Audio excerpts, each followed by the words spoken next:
The Secret of Success.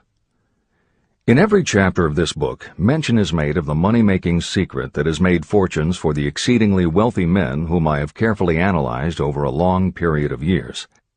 The secret was first brought to my attention by Andrew Carnegie.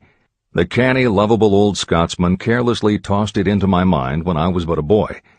Then he sat back in his chair with a merry twinkle in his eyes and watched carefully to see if I had brains enough to understand the full significance of what he'd said to me.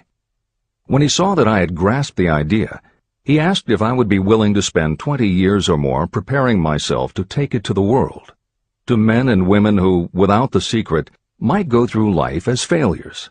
I said I would, and with Mr. Carnegie's cooperation, I have kept my promise. Editor's comments. In 1908, during a particularly down time in the U.S. economy and with no money and no work, Napoleon Hill took a job as a writer for Bob Taylor's magazine. He was hired to write success stories about famous men. Although it would not provide much in the way of income, it offered Hill the opportunity to meet and profile the giants of industry and business, the first of whom was the creator of America's steel industry, multimillionaire Andrew Carnegie, who was to become Hill's mentor. Carnegie was so impressed by Hill's perceptive mind that following their 3-hour interview he invited Hill to spend the weekend at his estate so they could continue the discussion. During the course of the next 2 days, Carnegie told Hill that he believed any person could achieve greatness if they understood the philosophy of success and the steps required to achieve it.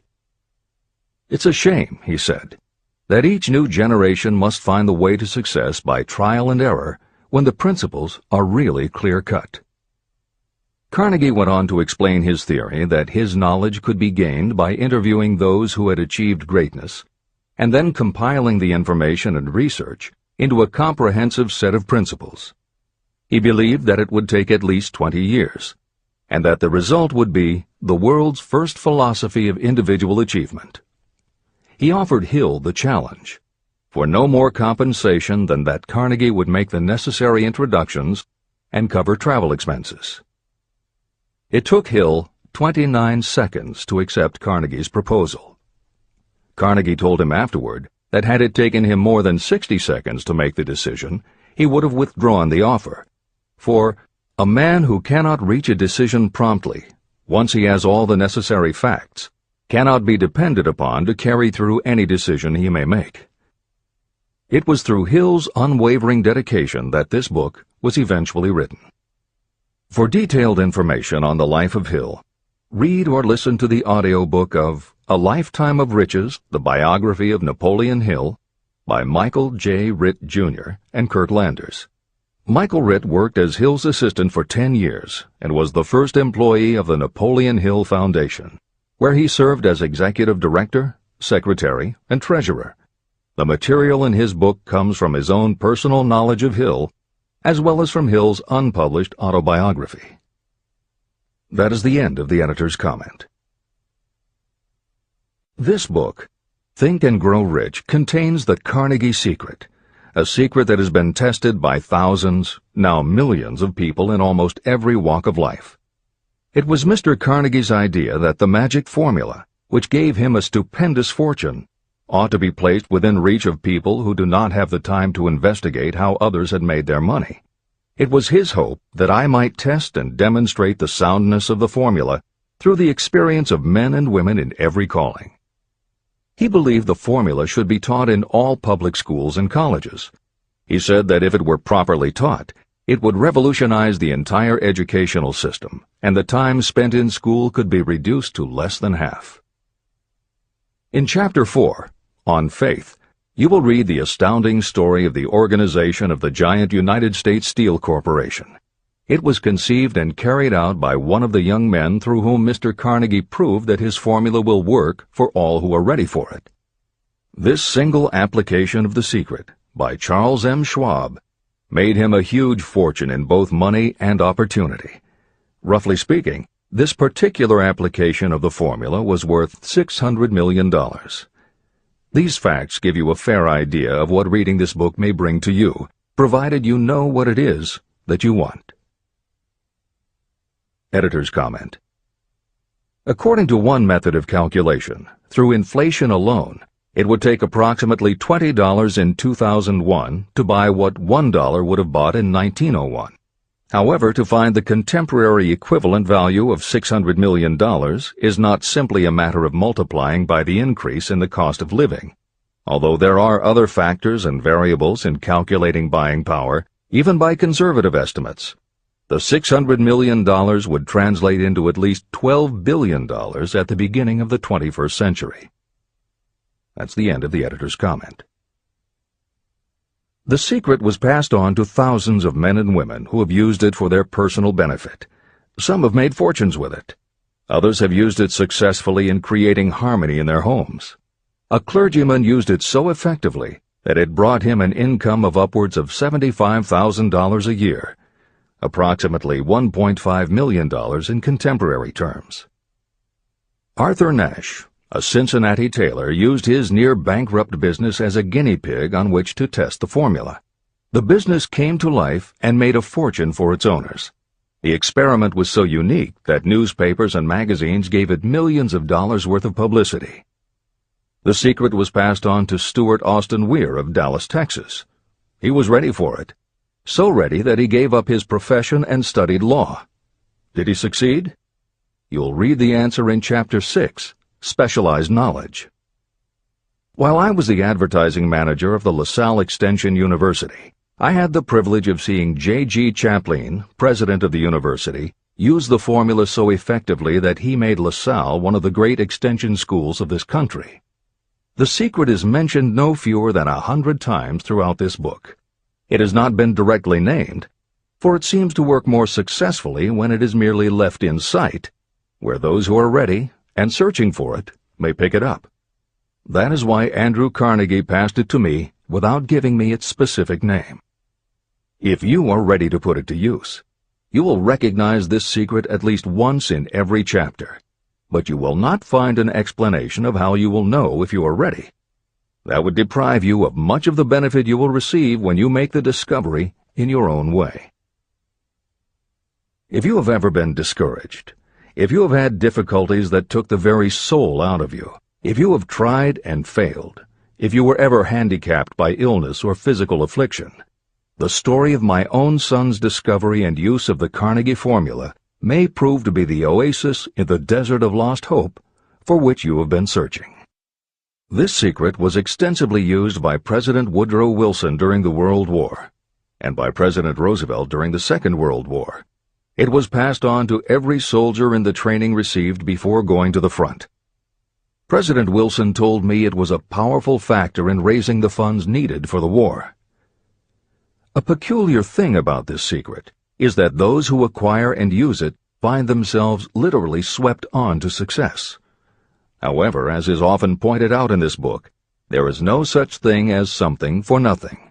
The secret cannot be had without paying a price, although the price is far less than its value.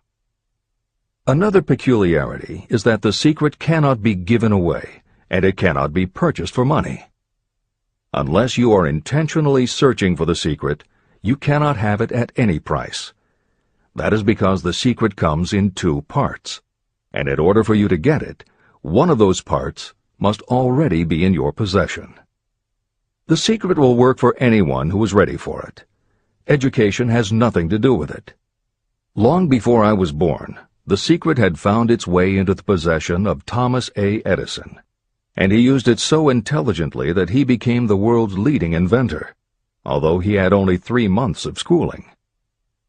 The secret was passed on to Edwin C. Barnes, a business associate of Mr. Edison's. He used it so effectively that he accumulated a great fortune and retired from active business while still a young man. You will find his story at the beginning of the next chapter. It should convince you that riches are not beyond your reach, and that no matter where you are in life, you can still be what you wish to be. Money, fame, recognition, and happiness can be had by you if you are ready and determined to have these blessings. How do I know these things? You should have the answer before you finish this book. You may find it in the very first chapter or on the last page. While I was doing the research that I had undertaken at Andrew Carnegie's request, I analyzed hundreds of well-known men. Many of them attributed the accumulation of their vast fortunes to the Carnegie secret. Among these men were Henry Ford. Founder of the Ford Automobile Company, Ford started with no money and little education, yet became one of the most successful self-made businessmen in American history. William Wrigley, Jr., a traveling salesman who found that his customers liked the chewing gum he gave away as a premium better than the goods he sold, so he started his own company. John Wanamaker. Known as the Merchant Prince, he created the world's first department store and was hailed for his innovations in marketing, customer service, and employee benefits. James J. Hill.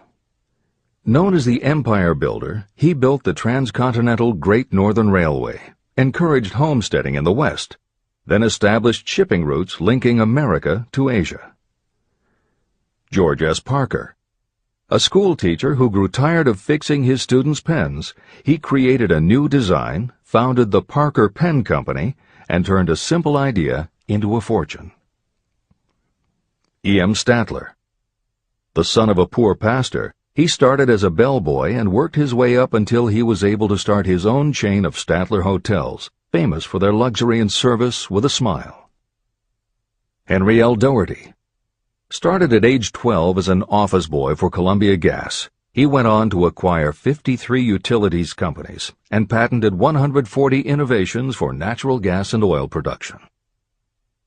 Cyrus H. K. Curtis. Starting with a small agricultural weekly, Curtis turned it into Ladies' Home Journal, created Saturday Evening Post, then assembled one of the largest newspaper empires. George Eastman. Inventor and founder of the Eastman Kodak Company, he created many of the innovations that popularized photography and transformed the motion picture industry. Charles M. Schwab. The right-hand man of Andrew Carnegie, he was president of Carnegie Steel Company, brokered the deal that formed U.S. Steel, and went on to found Bethlehem Steel. Theodore Roosevelt. 26th President of the United States from 1901 to 1909. John W. Davis. A lawyer and political leader, Davis was Solicitor General under President Woodrow Wilson and later appointed ambassador to Great Britain. Elbert Hubbard. Philosopher, publisher of the Fra magazine, and founder of the Roycrofters Artists Colony, Hubbard was also the author of many bestsellers including A Message to Garcia. Wilbur Wright. A bicycle shop owner who, with his brother Orville, became the first Americans to fly heavier-than-air aircraft and pioneered the aviation industry. William Jennings Bryan. Newspaper publisher, presidential nominee, Secretary of State under President William McKinley, but perhaps best known as the lawyer who defended creationism at the Scopes monkey trial. Dr. David Starr Jordan. Educator, scientist, author of over 50 books, he was the nation's youngest university president at Indiana University and became the first president of Stanford University. J. Ogden Armour. Inherited his family's meatpacking business, turned it into a conglomerate with more than 3,000 products, was an owner of the Chicago Cubs, and a director of National City Bank and American International Corporation. Arthur Brisbane. A crusading journalist and syndicated columnist, Brisbane was sought after by every major news organization and was the most read and highest-paid editorial writer of his day. Dr. Frank Gunsaulus. A Chicago preacher who delivered such a powerful sermon, Philip D. Armour gave him $1 million to start the Armour Institute of Technology, of which he became president. Daniel Willard. President of the B&O Railroad for more than 30 years, he was honored by having the city of Willard, Ohio, named for him. King Gillette. A traveling salesman and born tinkerer, Gillette was trying to shave on a moving train when he came up with the idea of the safety razor, which became the foundation of a corporate giant. Ralph A. Weeks. President of International Correspondence Schools, Weeks helped finance Napoleon Hill's Intra-Wall Institute, established to educate and rehabilitate prison inmates. Judge Daniel T. Wright, instructor at Georgetown Law School, where Napoleon Hill was studying when Bob Taylor's magazine gave him the assignment to write a profile of Andrew Carnegie. John D. Rockefeller. With $1,000 in savings plus another $1,000 borrowed from his father, he started a kerosene company which he grew into the giant Standard Oil and one of the world's greatest fortunes. Thomas A. Edison.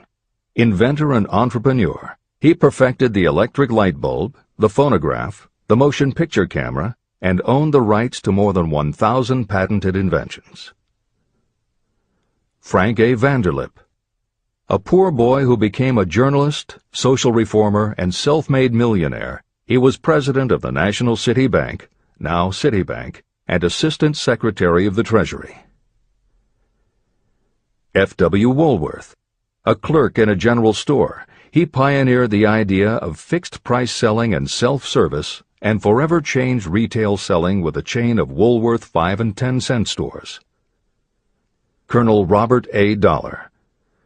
Starting with a small schooner bought to haul lumber down the West Coast, he built the Dollar Steamship Company, the largest fleet of luxury liners sailing under the U.S. flag. Edward A. Filene. Founder of the Boston-based stores, he devised revolutionary methods of distribution and merchandising and became famous for the first bargain basement department. Edwin C. Barnes. The only man Thomas Edison ever had as a partner, Barnes took Edison's failing dictaphone and sold it so successfully it became a fixture in offices and made him a multimillionaire. Arthur Nash. A Cincinnati tailor who used his bankrupt business as a guinea pig for the Carnegie Secret and was so successful the newspapers made him famous as Golden Rule Nash. Clarence Darrow. Famed as a lawyer, public speaker, and defender of the underdog, Darrow is best known as the lawyer who defended teaching the theory of evolution at the Scopes monkey trial. Woodrow Wilson. 28th President of the United States of America from 1913 to 1921. William Howard Taft. 27th President of the United States of America from 1909 to 1913. Luther Burbank.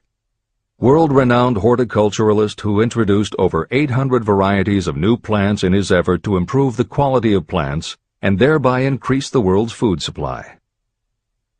Edward W. Bok. Although he had only 6 years' schooling, by the age of 20 he was editor of Ladies' Home Journal, which he helped to build into the world's most widely circulated magazine. Frank A. Munsey. A telegraph operator who quit to launch Argosy magazine, then parlayed his fortune into a newspaper empire that included the Washington Times and the New York Herald. Elbert H. Gary. Chairman of U.S. Steel, at the time the largest corporation in the world, Gary spearheaded the construction of its first major project, the Gary Works Steel Plant, and the city of Gary, Indiana. Dr. Alexander Graham Bell.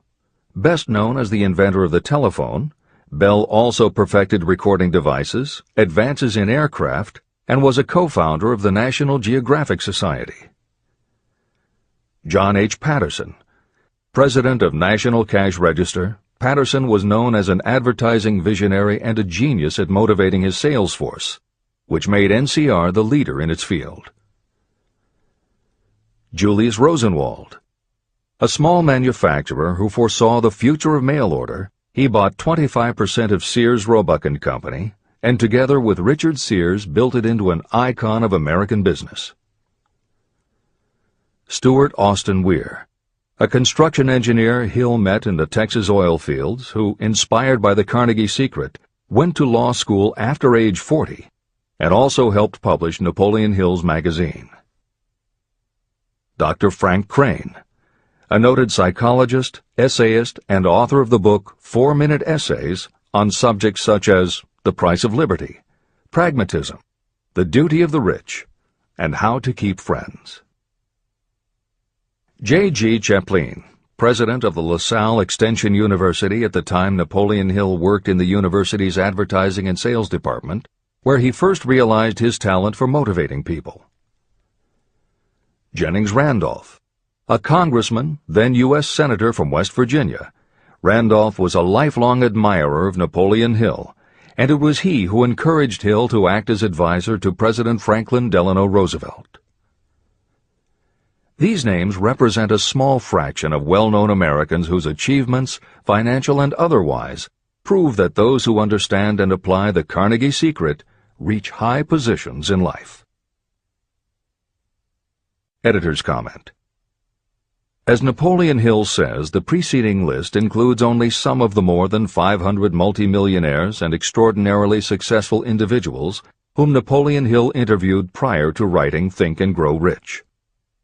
It does not include the equally impressive list of people he came in contact with after the publication, nor does it include the names of those who did not have the opportunity to meet Napoleon Hill personally, but who attribute their success to having read this book.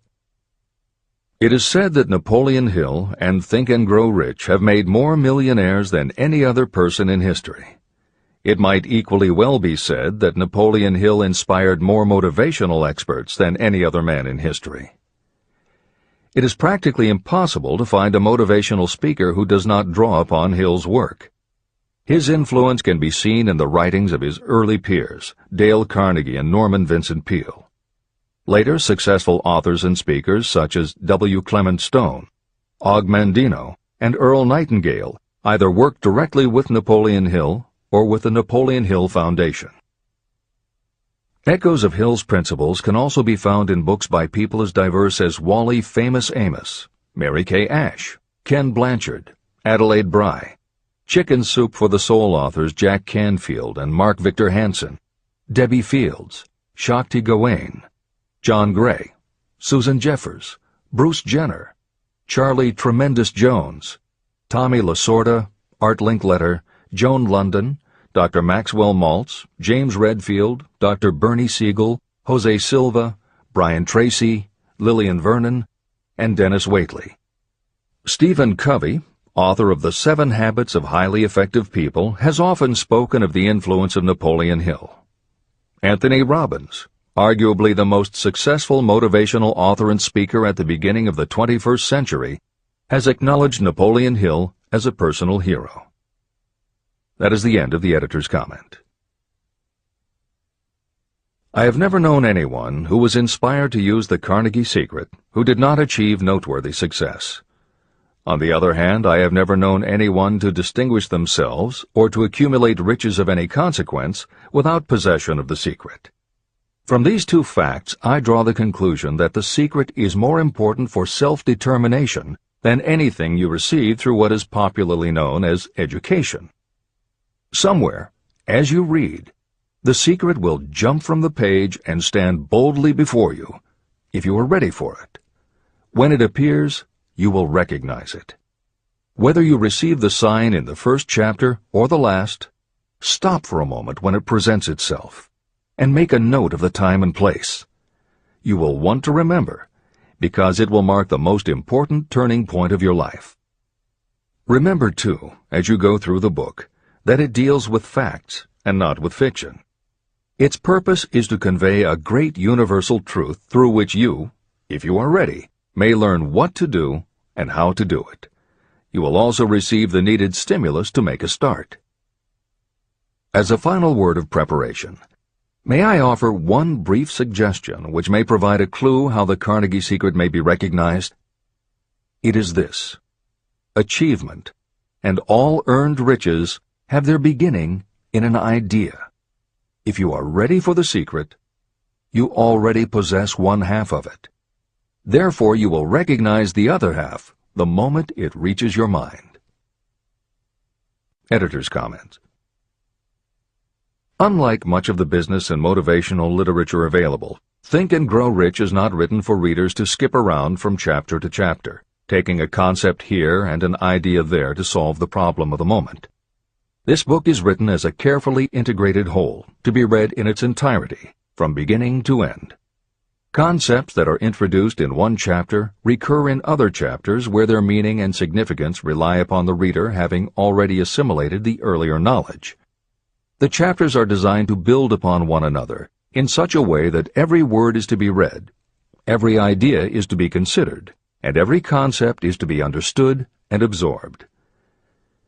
Think and Grow Rich is often called the first philosophy of personal achievement, and a philosophy is more than a collection of solutions to business problems. A philosophy is a system of principles that will guide your thoughts and actions, and provide you with a code of ethics and a standard of values. Think and Grow Rich will not just change what you think, it will literally change the way you think. In preparing this new and updated edition, every aspect of Think and Grow Rich has been analyzed to ensure its relevance to the current business climate. In those instances where material might be considered dated or out of step with contemporary practices, the original text has been updated or augmented with relevant new material. A hallmark of the original edition of Think and Grow Rich is that in every chapter Napoleon Hill cites real-life examples based on his own first-hand knowledge of America's most successful self-made multimillionaires. In this edition, every one of Hill's stories has been retained, and the editors have added contemporary examples and modern parallels which clearly demonstrate that Hill's principles are as up-to-date as today and still guiding those who succeed.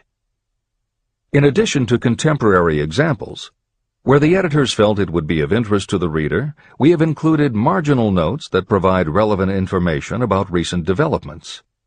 Where applicable, we have also suggested books or other materials that complement various aspects of Napoleon Hill's philosophy.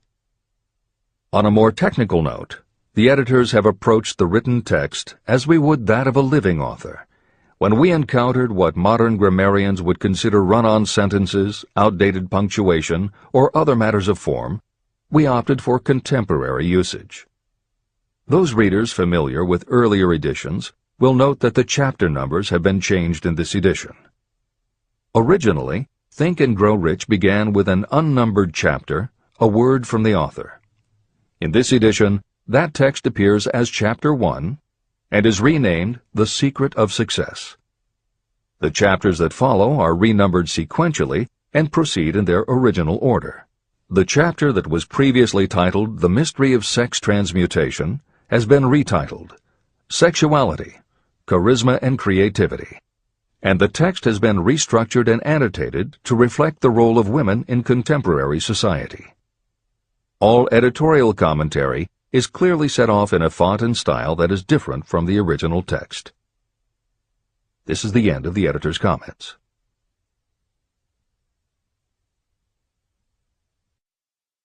Both poverty and riches are the offspring of thought. Chapter 2. Thoughts are things. The man who thought his way into partnership with Thomas A. Edison. Truly, thoughts are things, and powerful things, when they are mixed with definiteness of purpose, persistence, and a burning desire for their translation into riches or other material objects. Some years ago, Edwin C. Barnes discovered how true it is that you really can think and grow rich. His discovery did not come about at one sitting. It came little by little, beginning with a burning desire to become a business associate of the great Thomas Edison. One of the chief characteristics of Barnes' desire was that it was definite. He wanted to work with Edison, not for him. Pay close attention to the story of how he turned his desire into reality, and you'll have a better understanding of the principles that lead to riches. When this desire, or this thought, first flashed into his mind, he was in no position to act upon it. Two problems stood in his way. He did not know Mr. Edison, and he did not have enough money to buy a train ticket to West Orange, New Jersey, where the famed Edison Laboratory was located. These problems would have discouraged the majority of people from making any attempt to carry out the desire. But his was no ordinary desire. The Inventor and the Tramp. Edwin C. Barnes presented himself at Mr. Edison's laboratory and announced that he had come to go into business with the inventor. Years later, in speaking about that first meeting, Mr. Edison said about Barnes, "He stood there before me looking like an ordinary tramp, but there was something in the expression of his face which conveyed the impression that he was determined to get what he had come after. I had learned from years of experience with men that when a man really desires a thing so deeply that he is willing to stake his entire future on a single turn of the wheel in order to get it, he is sure to win. I gave him the opportunity he asked for, because I saw he had made up his mind to stand by until he succeeded. Subsequent events proved that no mistake was made." It could not have been the young man's appearance that got him his start in the Edison office. That was definitely against him. It was what he thought that counted. Barnes did not get his partnership with Edison on his first interview. What he did get was a chance to work in the Edison offices at a very nominal wage. Months went by. Nothing happened to bring nearer the goal that Barnes had set as his definite major purpose. But something important was happening in Barnes' mind. He was constantly intensifying his desire to become the business associate of Edison. Psychologists have correctly said, when one is truly ready for a thing, it puts in its appearance. Barnes was ready for a business association with Edison, and he was determined to remain ready until he got what he was seeking. He did not say to himself, "Ah, well, what's the use? I guess I'll change my mind and try for a salesman's job." But he did say, "I came here to go into business with Edison, and I'll accomplish my goal if it takes the remainder of my life." He meant it. What a different story people would tell if only they would adopt a definite purpose and stand by that purpose until it had time to become an all-consuming obsession. Maybe young Barnes did not know it at the time, but his bulldog determination and his persistence in focusing on a single desire was destined to mow down all opposition and bring him the opportunity he was seeking. When the opportunity came, it appeared in a different form and from a different direction than Barnes had expected. That is one of the tricks of opportunity. It has a sly habit of slipping in by the back door, and often it comes disguised in the form of misfortune or temporary defeat. Perhaps this is why so many people fail to recognize opportunity. Mr. Edison had just perfected a new device, known at that time as the Edison dictating machine. His salesmen were not enthusiastic about the machine. They did not believe it could be sold without great effort. Barnes saw his opportunity. It had crawled in quietly, hidden in a queer-looking machine that interested no one but Barnes and the inventor. Barnes knew he could sell the Edison dictating machine, and he told Edison so. Edison decided to give him his chance. And Barnes did sell the machine. In fact, he sold it so successfully that Edison gave him a contract to distribute and market it all over the nation. Out of that business association, Barnes made himself rich in money, but he did something infinitely greater. He proved that you really can think and grow rich. How much actual cash that original desire of Barnes was worth to him, I have no way of knowing. Perhaps it brought him $2 or $3 million. Editor's comment. $3 million in the early years of the 20th century would be comparable to more than $50 million in terms of buying power at the beginning of the 21st century.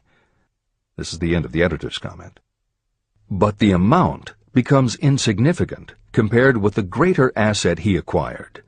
The definite knowledge that an intangible impulse of thought can be transmuted into material rewards by the application of known principles. Barnes literally thought himself into a partnership with the great Edison. He thought himself into a fortune. He had nothing to start with except knowing what he wanted, and the determination to stand by that desire until he realized it. 3 feet from gold. One of the most common causes of failure is the habit of quitting when you're overtaken by temporary defeat. Every person is guilty of this mistake at one time or another. During the gold rush days, An uncle of my friend R.U. Darby was caught by gold fever, and he went west to Colorado to dig and grow rich. He had never heard that more gold has been mined from the thoughts of men than has ever been taken from the earth. He staked a claim and went to work with pick and shovel. After weeks of labor, he was rewarded by the discovery of the shining ore. He needed machinery to bring the ore to the surface. Quietly, he covered up the mine and returned to his home in Williamsburg, Maryland. He told his relatives and a few neighbors about the strike. They got together the money for the machinery and had it shipped. R.U. Darby decided to join his uncle, and they went back to work the mine. The first car of ore was mined and shipped to a smelter. The returns proved they had one of the richest mines in Colorado. A few more cars of that ore would clear their debts. Then would come the big killing in profits. Down went the drills. Up went the hopes of Darby and Uncle. Then something happened. The vein of gold ore disappeared. They had come to the end of the rainbow, and the pot of gold was no longer there. They drilled on, desperately trying to pick up the vein again, all to no avail. Finally, they decided to quit. They sold the machinery to a junkman for a few $100s and took the train back home. The junkman called in a mining engineer to look at the mine and do a little calculating. The engineer advised that the project had failed because the owners were not familiar with fault lines. His calculations showed that the vein would be found just 3 feet from where the Darbys had stopped drilling. And that is exactly where it was found. The junkman took millions of dollars in ore from the mine because he knew enough to seek expert counsel before giving up. Long afterward, Mr. Darby recouped his loss many times over when he made the discovery that desire can be transmuted into gold. The discovery came after he went into the business of selling life insurance. Never forgetting that he lost a huge fortune because he stopped 3 feet from gold, Darby profited by the experience in his newly chosen field. He simply said to himself, "I stopped 3 feet from gold, but I will never stop because men say no when I ask them to buy insurance."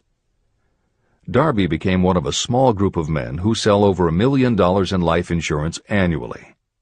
He owed his stickability to the lesson he learned from his quitability in the gold mining business. Before success comes in anyone's life, that person is sure to meet with much temporary defeat, and perhaps some failure. When defeat overtakes a person, the easiest and most logical thing to do is to quit. That is exactly what the majority of people do. More than 500 of the most successful people this country has ever known told me their greatest success came just one step beyond the point at which defeat had overtaken them. Failure is a trickster with a keen sense of irony and cunning. It takes great delight in tripping you just when success is almost within reach. Editor's comments.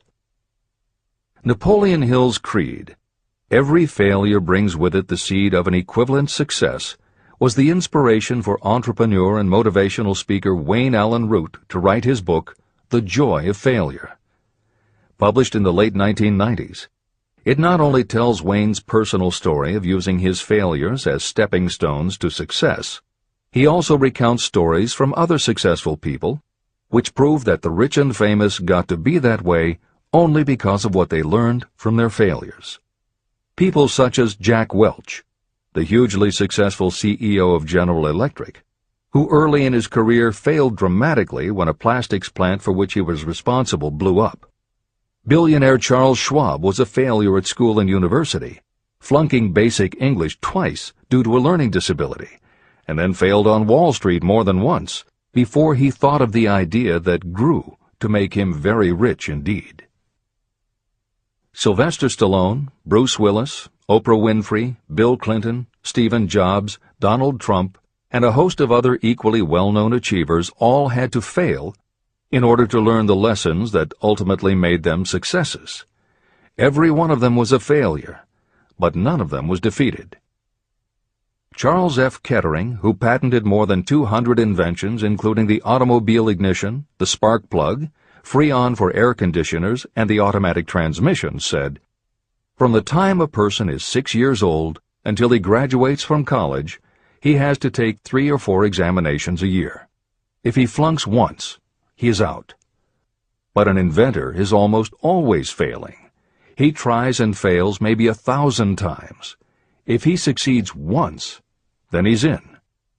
These two things are diametrically opposite. We often say that the biggest job we have is to teach a newly hired employee how to fail intelligently. We have to train him to experiment over and over and to keep on trying and failing until he learns what will work. Failures are just practice shots. This is the end of the editor's comment. A 50-cent lesson in persistence. Shortly after Mr. Darby received his degree from the University of Hard Knocks, he witnessed something that proved to him that no does not necessarily mean no. One afternoon, he was helping his uncle grind wheat in an old-fashioned mill. The uncle operated a large farm on which a number of sharecropper farmers lived. Quietly, the door was opened, and a small child, the daughter of a tenant, walked in and took her place near the door. The uncle looked up, saw the child, and barked at her roughly, "What do you want?" Meekly, the child replied, "My mom says to send her 50 cents. "I'll not do it," the uncle retorted. "Now you run on home." But she did not move. The uncle went ahead with his work, not noticing that she did not leave. When he looked up again and saw her still standing there, he said, "I told you to go on home. Now go, or I'll take a switch to you." But she did not budge. The uncle dropped a sack of grain he was about to pour into the mill hopper and started toward the child. Darby held his breath. He knew his uncle had a fierce temper. When the uncle reached the spot where the child was standing, she quickly stepped forward 1 step, looked up into his eyes, and screamed at the top of her voice, "My mom's got to have that 50 cents!" The uncle stopped, looked at her for a minute, put his hand in his pocket, took out $50, and gave it to her. The child took the money and slowly backed toward the door, never taking her eyes off the man whom she had just conquered. After she had gone, the uncle sat down on a box and looked out the window into space for more than 10 minutes. He was pondering, with awe, over the whipping he had just taken. Mr. Darby, too, was doing some thinking. This was the first time in all his experience that he had seen a child deliberately master an adult. How did she do it? What happened to his uncle that caused him to lose his fierceness and become as docile as a lamb? What strange power did this child use that made her master of the situation? These questions flashed into Darby's mind, but he did not find the answer until years later, when he told me the story. Strangely, the story of this unusual experience was told to me in the old mill on the very spot where the uncle took his whipping. As we stood there in that musty old mill, Mr. Darby repeated the story and finished by asking, "What can you make of it? What strange power did that child use that so completely whipped my uncle?" The answer to his question will be found in the principles described in this book. The answer is full and complete. It contains enough details and instructions for you to understand and apply the same force that the little child accidentally stumbled upon. Keep your mind alert, and you will learn exactly what strange power came to the rescue of the child. You may catch a glimpse of the power in this chapter, or it may flash into your mind in some later chapter. If you stay alert to the possibility, somewhere you will find the idea that will quicken your receptive powers and place at your command this same irresistible power. It may come in the form of a single idea, or it may come as a complete plan or a purpose. It may even cause you to go back over your past experiences of failure or defeat, and in doing so, it may bring to the surface some lesson by which you can regain all that you lost through defeat. After I had explained to Mr. Darby the power unwittingly used by the little child, he mentally retraced his 30 years as a life insurance salesman. As he did so, it became clear to him that his success was due, in no small degree, to the lesson he had learned from the child.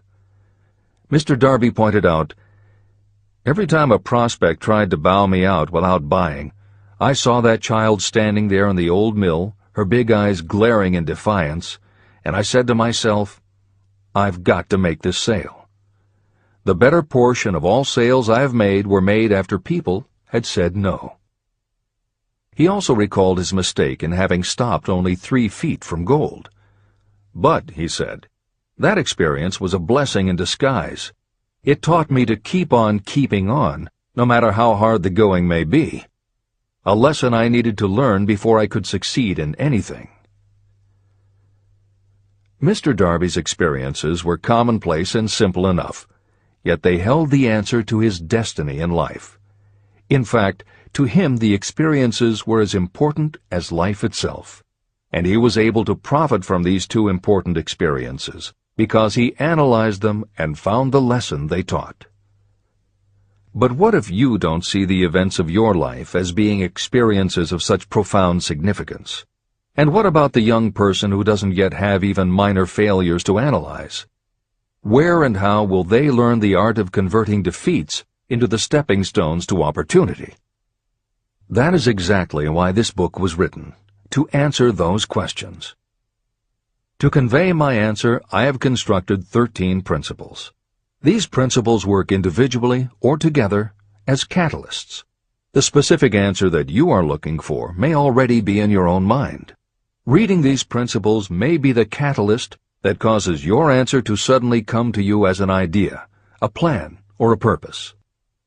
One sound idea is all you need to achieve success.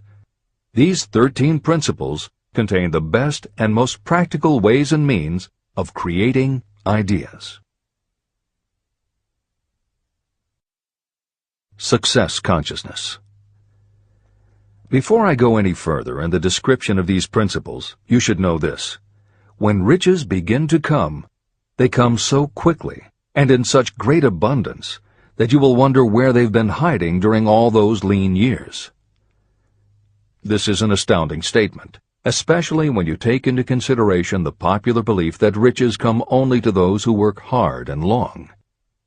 When you begin to think and grow rich, you will observe that riches begin with a state of mind, with definiteness of purpose, with little or no hard work. What you need to know now is how to acquire the state of mind that will attract riches. I spent 25 years researching the answer to that question, because I, too, wanted to know how wealthy men become that way.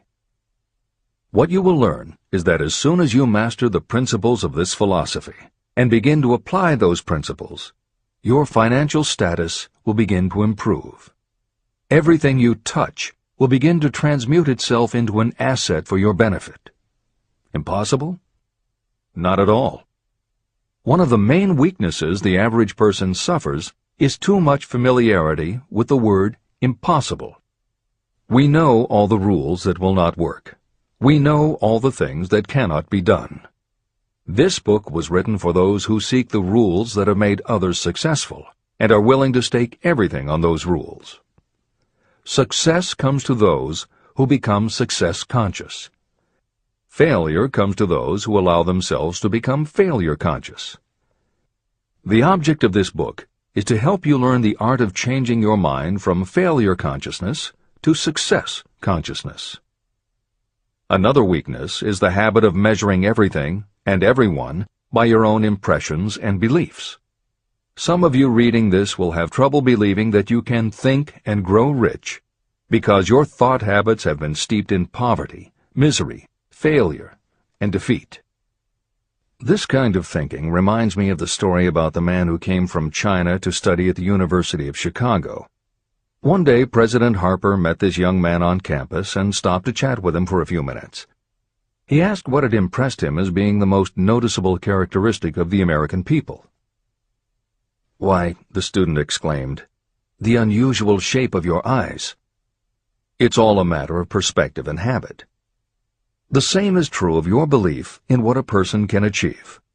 If you have formed the habit of seeing life only from your own perspective, you may make the mistake of believing that your limitations are in fact the proper measure of limitations. The impossible Ford V8 motor. When Henry Ford decided to produce his famous V8 motor, he chose to build an engine with the entire 8 cylinders cast in one block. Ford instructed his engineers to produce a design for the engine. The design was drawn up on paper, but the engineers agreed to a man that it was simply impossible to cast an 8-cylinder engine block in one piece. Ford said, "Produce it anyway." But they replied, "It's impossible." "Go ahead," Ford commanded, "and stay on the job until you succeed, no matter how much time is required." So the engineers went ahead. 6 months went by. Nothing happened. Another 6 months passed, and still nothing. The engineers tried every conceivable plan to carry out the orders, but the thing seemed out of the question. Impossible. At the end of the year, Ford again checked with his engineers, and again they told him they had found no way to carry out his orders. "Go right ahead," said Ford. "I want it, and I'll have it." They went ahead. And then, as if by a stroke of magic, the secret was discovered. The Ford determination had won once more. Henry Ford was a success because he understood and applied the principles of success. One of these principles is desire, knowing clearly what you want. Remember this Ford story as you continue reading this book. Pick out the lines in which the secrets of his stupendous achievement have been described. If you do this, if you can put your finger on those particular principles that made Henry Ford rich, you may equal his achievements in almost any calling for which you are suited. Editor's comments. To those readers who may interpret Ford's actions as nothing more than obstinacy, the editors would point out that he was employing a technique that has become a common part of strategic planning in many industries, including aerospace, computers, medicine, and the military. When launching large, complicated, long-term projects, the planners often know that at certain points along the way they will need components that simply do not yet exist. The fact that at the beginning there is no way to get from A to B does not deter them. There are many parts of the project they can get started on now, and they just assume that by the time they get to the point where they will need a technology or a device, they will have solved the problem of making it, and they have been proven right time and again. Stated simply, the technique is to clearly know what you want to accomplish, have faith in your ability to do it, and persist until you have accomplished your goal. This is the end of the editor's comments. Why you are the master of your fate. When the famed English poet William Henley wrote the prophetic lines, "I am the master of my fate, I am the captain of my soul," he should have informed us that the reason we are the masters of our fate, the captains of our souls, is that we have the power to control our thoughts. He should have told us that it is because in some way our brains become magnetized with the dominating thoughts that we hold in our minds. And it is as though our magnetized minds attract to us the forces, the people, and the circumstances of life that are in sync with our dominating thoughts. He should have told us that before we can accumulate riches in great abundance, we must magnetize our minds with intense desire for riches. That we must become money-conscious until the desire for money drives us to create definite plans for acquiring it. But, being a poet, Henley contented himself by stating a great truth in poetic form, leaving those who followed him to interpret the philosophical meaning of his lines. Little by little, the truth has unfolded itself, until I have come to know with certainty that the principles described in this book hold the secret of mastery over our economic fate. Principles that can change your destiny. We are now ready to examine the first of these principles, and as we do, I ask you to maintain a spirit of open-mindedness. Remember as you read that these principles are not my invention, nor are they the invention of any one person. These principles have worked for literally millions of people. You, too, can put them to work for you and your own enduring benefit. You will find it easy, not hard to do. Some years ago, I delivered the commencement address at Salem College in Salem, West Virginia. I emphasized with so much intensity the need to have a burning desire that one of the members of the graduating class became completely convinced and made it a cornerstone of his own philosophy. That young man became a congressman and an important factor in President Franklin D. Roosevelt's administration. He wrote me a letter in which he so clearly stated his opinion of the principle of desire outlined in the next chapter that I have chosen to publish his letter as an introduction to that chapter. It gives you an idea of the rewards to come. My dear Napoleon, my service as a member of Congress having given me an insight into the problems of men and women, I am writing to offer a suggestion which may become helpful to thousands of worthy people.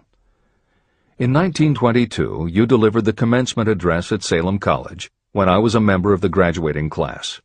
In that address, you planted in my mind an idea which has been responsible for the opportunity I now have to serve the people of my state, and will be responsible, in a very large measure, for whatever success I may have in the future. I recall, as though it were yesterday, the marvelous description you gave of the method by which Henry Ford, with but little schooling, without a dollar, with no influential friends, rose to great heights. I made up my mind then, even before you had finished your speech, that I would make a place for myself, no matter how many difficulties I had to surmount. Thousands of young people will finish their schooling this year and within the next few years.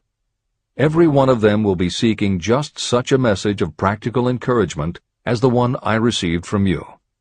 They will want to know where to turn, what to do to get started in life.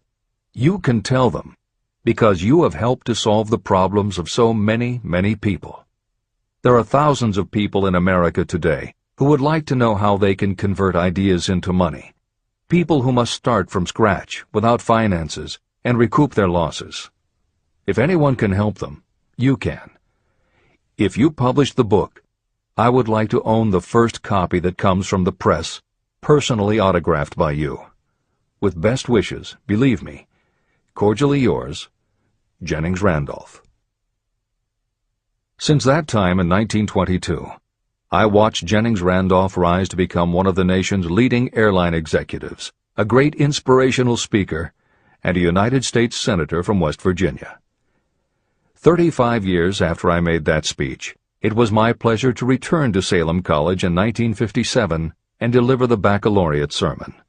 At that time, I received an honorary Doctor of Literature degree from Salem College. Editor's comments. As you begin the next chapter, the editors would like to reinforce the earlier statement that what you are reading is not just a collection of theories out of which you can cherry-pick what you like. The 13 principles of success were proven by the real-life experiences of the long list of famous successful people cited earlier by Napoleon Hill. His techniques are also practiced and endorsed by the contemporary experts and authors whom the editors mentioned, following Hill's list. More than 60 million people have purchased copies of the book that you are now holding in your hands. If this book has proven to be that successful, surely you owe it to yourself to give it every chance to work for you too. Read it. Don't question it. Do it. If you don't, if you think that you know better than Napoleon Hill, if you decide to pick and choose the parts that you will believe or follow, then, if you don't succeed, you will never know if your failure lies with this book or with you. This is the end of the editor's comments. Whatever the mind of man can conceive and believe, it can achieve. Chapter 3. Desire, the starting point of all achievement. The first step toward riches. When Edwin C. Barnes climbed down from the freight train in West Orange, New Jersey, he may have resembled a tramp, but his thoughts were those of a king. As he made his way from the railroad tracks to Thomas A. Edison's office, his mind was at work. He saw himself standing in Edison's presence. He heard himself asking Mr. Edison for an opportunity to carry out the one consuming obsession of his life, a burning desire to become the business associate of the great inventor. Barnes' desire was not a hope. It was not a wish. It was a pulsating desire which transcended everything else. It was definite. A few years later, Edwin C. Barnes again stood before Edison, in the same office where he first met the inventor. This time, his desire had been translated into reality. He was in business with Edison. The dominating dream of his life had become a reality. Barnes succeeded because he chose a definite goal, placed all his energy, all his willpower, all his effort. He put everything he had into achieving that goal. 5 years passed before the chance he had been seeking made its appearance. To everyone except himself, he appeared to be just another cog in the Edison business wheel. But in Edwin Barnes' own mind, he was the partner of Edison every minute from the very day that he first went to work there. It is a remarkable illustration of the power of a definite desire. Barnes won his goal because he wanted to be a business associate of Mr. Edison's more than he wanted anything else. He created a plan by which to attain that purpose, and he burned all bridges behind him. He stood by his desire until it became the dominating obsession of his life, and finally, a fact. When he went to West Orange, he did not say to himself, "I will try to induce Edison to give me a job of some sort." He said, "I will see Edison and put him on notice that I have come to go into business with him." He did not say, "I will keep my eyes open for another opportunity in case I fail to get what I want in the Edison organization." He said, "There is one thing in this world that I am determined to have, and that is a business association with Thomas A. Edison. I will burn all bridges behind me and stake my entire future on my ability to get what I want." He left himself no possible way of retreat. He had to win or perish. That is all there is to the Barnes story of success. Allow yourself no retreat. A long while ago, a great warrior faced a situation in which he had to make a decision that ensured his success on the battlefield. He was about to send his armies against a powerful foe whose men outnumbered his. He loaded his soldiers into boats, sailed to the enemy's country, and unloaded the soldiers and equipment. Then he gave the order to burn the ships that had carried them. Addressing his men before the first battle, he said, "You see the boats going up in smoke. That means we cannot leave these shores alive unless we win. We now have no choice. We win or we perish." They won. Every person who wins in any undertaking must be willing to burn his ships and cut all sources of retreat. That is the only way you can be sure of maintaining the state of mind known as a burning desire to win. It is essential to success. The morning after the Great Chicago Fire, a group of merchants stood on State Street, looking at the smoking remains of what had been their stores. They went into a conference to decide if they would try to rebuild or if they would leave Chicago and start over in a more promising section of the country. They decided to leave. All except one. The merchant who decided to stay and rebuild pointed a finger at the remains of his store and said, "Gentlemen, on that very spot I will build the world's greatest store, no matter how many times it may burn down." That was in 1871. The store was built. It still stands there today. The Marshall Field's department store is a towering monument to the power of that state of mind known as a burning desire. The easy thing would have been for Marshall Field to do exactly what his fellow merchants did. When the going was hard and the future looked dismal, they pulled up and went where the going seemed easier. Mark well this difference between Marshall Field and the other merchants. It is that difference which distinguishes those who succeed from those who fail.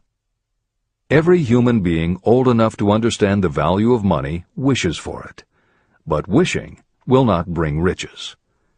Desiring riches, with a state of mind that becomes an obsession, then planning definite ways and means to acquire riches, and backing those plans with persistence, a persistence which does not recognize failure, that's what will bring riches. Editor's comments. In other of his writings, Napoleon Hill uses the term definiteness of purpose as being interchangeable with desire. The following explanation is adapted from the Napoleon Hill Foundation's book, Believe and Achieve. Desire, or definiteness of purpose, is more than goal setting. In simplest terms, your desire is your roadmap to achieving an overall career objective. Your goals represent specific steps along the way. Having a desire, or definiteness of purpose for your life, has a synergistic effect on your ability to achieve your goals. As you become better at what you do, you devote all of your resources toward reaching your objective. You become more alert to opportunities, and you reach decisions more quickly. Every action you take ultimately boils down to the question, will this goal help me reach my desire, my overall objective, or won't it? Your purpose will become your life. It will permeate your mind, both conscious and subconscious. This is the end of the editor's comments. 6 ways to turn desire into gold. The method by which your desire for riches can be transmuted into its financial equivalent consists of 6 definite, practical steps. 1. Fix in your mind the exact amount of money you desire. It is not sufficient merely to say, "I want plenty of money." Be definite about the amount. There is a psychological reason for such definiteness explained in subsequent chapters. 2. Determine exactly what you intend to give in return for the money you desire. There is no such reality as something for nothing. 3. Establish a definite date when you intend to possess the money you desire. 4. Create a definite plan for carrying out your desire, and begin at once, whether you are ready or not, to put this plan into action. 5. Now write it out. Write a clear, concise statement of the amount of money you intend to acquire. Name the time limit for its acquisition. State what you intend to give in return for the money, and describe clearly the plan through which you intend to accumulate it. 6. Read your written statement aloud, twice daily. Read it once just before retiring at night, and read it once after arising in the morning. As you read, see and feel and believe yourself already in possession of the money. It is important that you follow the instructions in these 6 steps. It is especially important that you observe and follow the instructions in the 6th step. You may complain that it is impossible for you to see yourself in possession of money before you actually have it. Here is where a burning desire will come to your aid. If you truly desire money so keenly that your desire is an obsession, you will have no difficulty in convincing yourself that you will acquire it. The object is to want money, and to become so determined to have it that you convince yourself you will have it. If you have not been schooled in the workings of the human mind, these instructions may appear impractical. It may help you to know that the information they convey was given to me by Andrew Carnegie, who made himself into one of the most successful men in American history. Carnegie began as an ordinary laborer in the steel mills, but managed, despite his humble beginning, to make these principles yield him a fortune of considerably more than $100 million. Editor's comment. In today's terms, the value of Carnegie's fortune would be at least $20 billion and probably a good deal more. End of editor's comment. It may be of further help to know that the 6 steps were carefully scrutinized by the famed inventor and successful businessman, Thomas A. Edison. He gave his stamp of approval, saying they are not only the steps essential for the accumulation of money, but also for the attainment of any goal. Editor's comments. In the time since Napoleon Hill wrote these words, advances in our understanding of both the physiology of the brain and the psychology of the mind have yielded a much greater understanding of human motivation. Even so, the methods used by modern motivational experts are essentially the same techniques advised by Hill. Research studies confirm that there is sound psychological basis for doing as Hill advises. Be very specific when setting goals. Perform the physical act of committing those goals to paper, and repeat your stated goal aloud to yourself often. These techniques have gained wide acceptance among modern experts in the field. The psychological principle at work is similar to that which underlies autosuggestion and self-hypnosis, concepts that will be discussed in greater depth in Chapter 5, Autosuggestion, and in Chapter 13, The Subconscious Mind. Hill's instruction to see yourself as you will be when you have already achieved your objective is also a specific technique. Today it is commonly taught by motivational experts under the term creative visualization. In Chapter 4 on faith and in Chapter 5 on autosuggestion, Hill elaborates on his method. Before moving on, the editors would like to reinforce Hill's advice to follow his instructions to the letter. The editors know there is a tendency for the reader to assume that it is enough for them just to intellectually understand a concept. As you read Hill's 6 points, you probably found yourself thinking, sure, some people might need to write things down, but I'm not a kid, I get the idea. Or, okay, I understand that saying it out loud might help some less sophisticated people, but I already understand the point intellectually. If you feel that way, let us remind you that many of the most successful people whom you admire did not think they were too smart or too sophisticated to follow Hill's instructions. The editors would again point out that if Napoleon Hill believed the actual acts of writing and speaking your goals is important, and if psychologists and motivational experts agree, then you would be foolish not to follow this simple advice. Just do it. This is the end of the editor's comments. The steps call for no hard labor. They call for no sacrifice. To apply them does not call for a great amount of education. But the 6 steps do call for enough imagination to see and to understand that the accumulation of money cannot be left to chance or luck. You may as well know right here that you can never have riches in great quantity unless you can work yourself into a white heat of desire for money and actually believe you will possess it.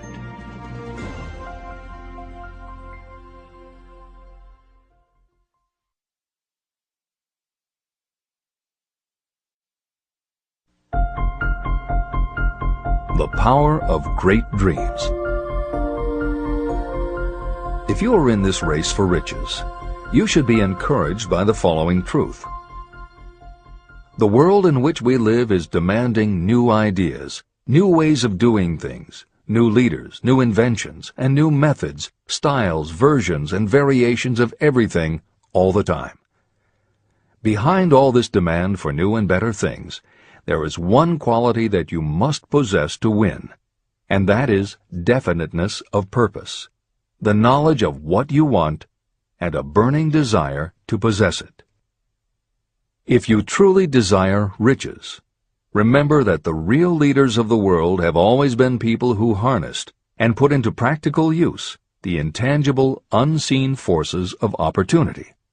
Leaders are the people who convert those opportunities into cities, skyscrapers, factories, transportation, entertainment, and every form of convenience that makes things easier, faster, better, or just make life more pleasant. In planning to acquire your share of the riches, don't let anyone put you down for being a dreamer. To win the big stakes in this changing world, you must catch the spirit of the great pioneers, whose dreams have given to civilization all that it has of value. It is that spirit which serves as the lifeblood of our own country, your opportunity and mine to develop and market our talents. A burning desire to be and to do is the starting point from which the dreamer must take off. Dreams are not born of indifference, laziness, or lack of ambition. If the thing you wish to do is right, and you believe in it, go ahead and do it. Never mind what they say if you meet with temporary defeat. They do not know that every failure brings with it the seed of an equivalent success. Marconi dreamed of a system for sending sound from one place to another without the use of wires. It may interest you to know that Marconi's friends had him taken into custody and examined in a psychiatric hospital when he announced he had discovered a principle by which he could send messages through the air. Evidence that he did not dream in vain may be found in every radio and television set, cellular phone, communication satellite, and every other wireless device in the world. Fortunately, the dreamers of today fare better.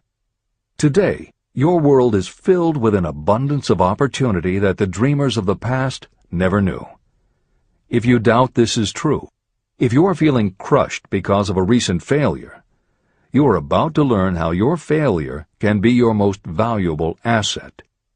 Almost everyone who succeeds in life gets off to a bad start and passes through many heartbreaking struggles before they arrive. The turning point in the lives of those who succeed usually comes at the moment of some crisis through which they are introduced to their other selves. Editor's comments. Napoleon Hill's concept of the other self is mentioned elsewhere in Think and Grow Rich, but he does not comment on it extensively. The following elaboration is taken from his later writings. You've been thinking about your losses to the exclusion of everything else. The more you concentrate on them, the more you attract other losses. Stop thinking about them, and make up your mind that you are going to benefit from your experience. Whatever personal obstacles you face, you must start getting to know that side of your personality that knows no obstacles, that recognizes no defeats.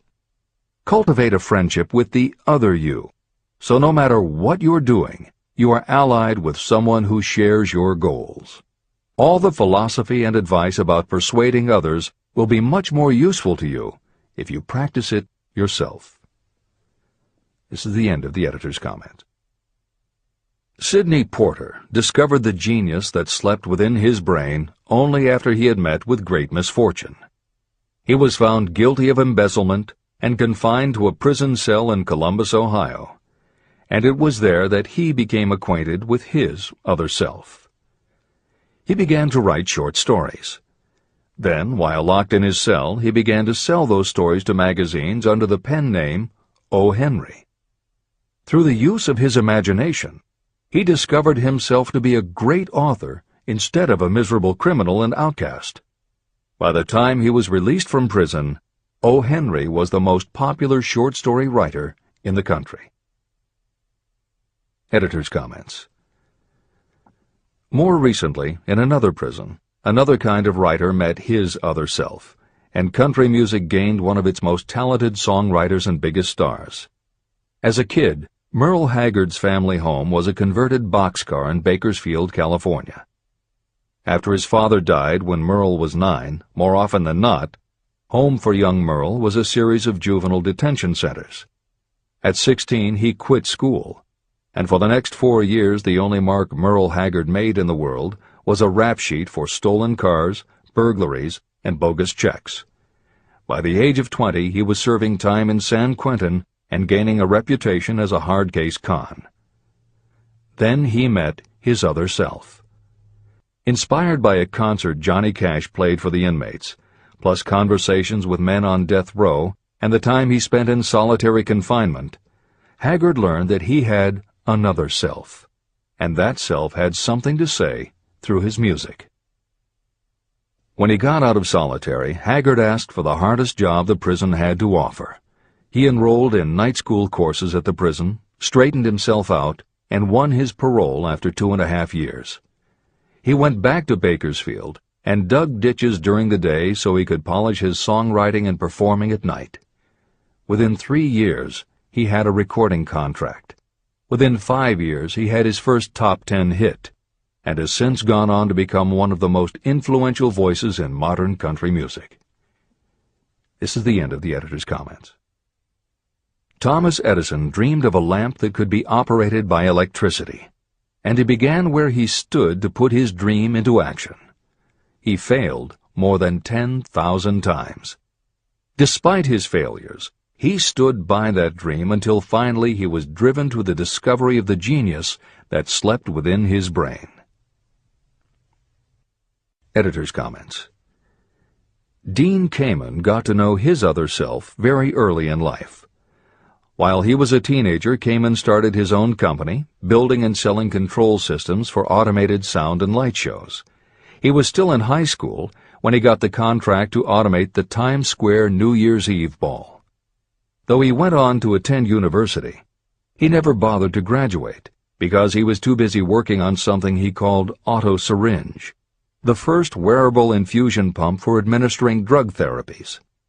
His invention was hailed as a medical landmark, as were many of his other breakthroughs, which include a revolutionary kidney dialysis machine, an insulin pump for diabetics, an improved stent used for heart patients, and more than 150 other devices he has patented.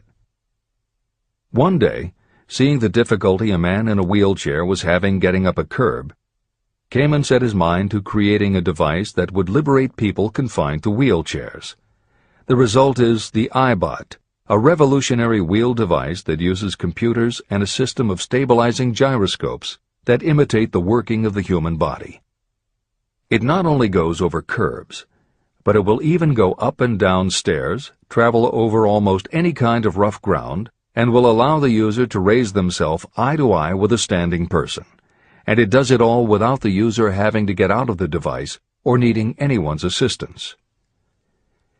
In 2001, Kamen hit the front pages when he introduced the Segway, a one-person people mover based on his iBot technology.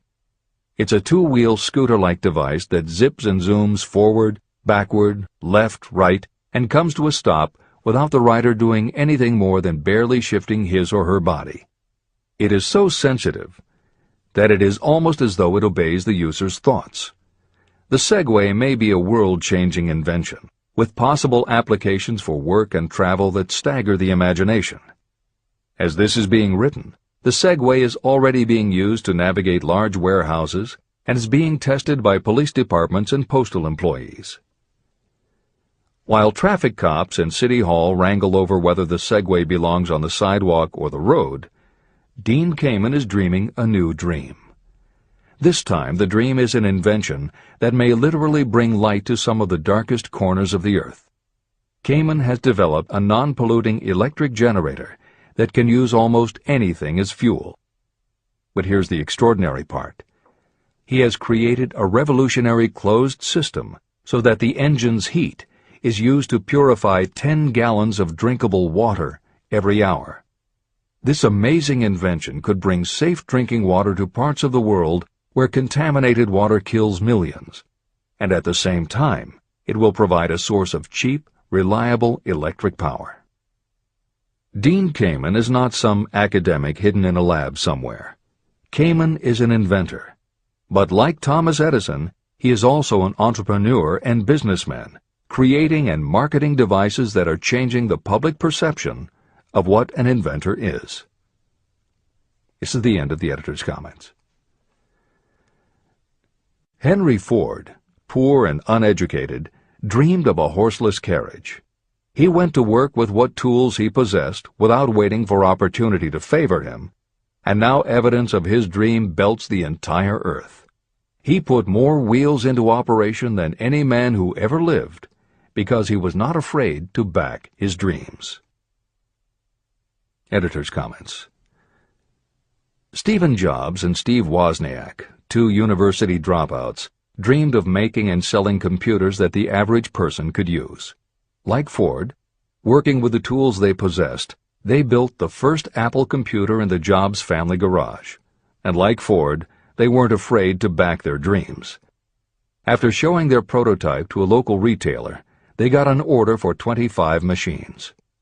Jobs sold his Volkswagen, and Woz sold his expensive Hewlett-Packard scientific calculator to raise $1,300 to start their new company. They took the money, convinced the local electronics suppliers to grant them a line of credit, and started production of the Apple I. they revolutionized the computer hardware and software industry. Released in 1976 and priced at $666, the Apple I earned them $774,000. 2 years later, they introduced the Apple II, which in the next 3 years earned $140 million. In 1980, Apple went public, and after the first day of trading, the company had a market value of $1.2 billion. Wozniak left the company in 1981, but Jobs pushed through the development of the Macintosh in 1984. In 1985, Jobs left too, but in 1998 he came back to Apple to revitalize the floundering company with the creation of the iMac computers, the animation company Pixar, the iPod, and iTunes. In presenting stories of contemporary successes, the editors have followed Hill's style of using real people to illustrate the principles of success.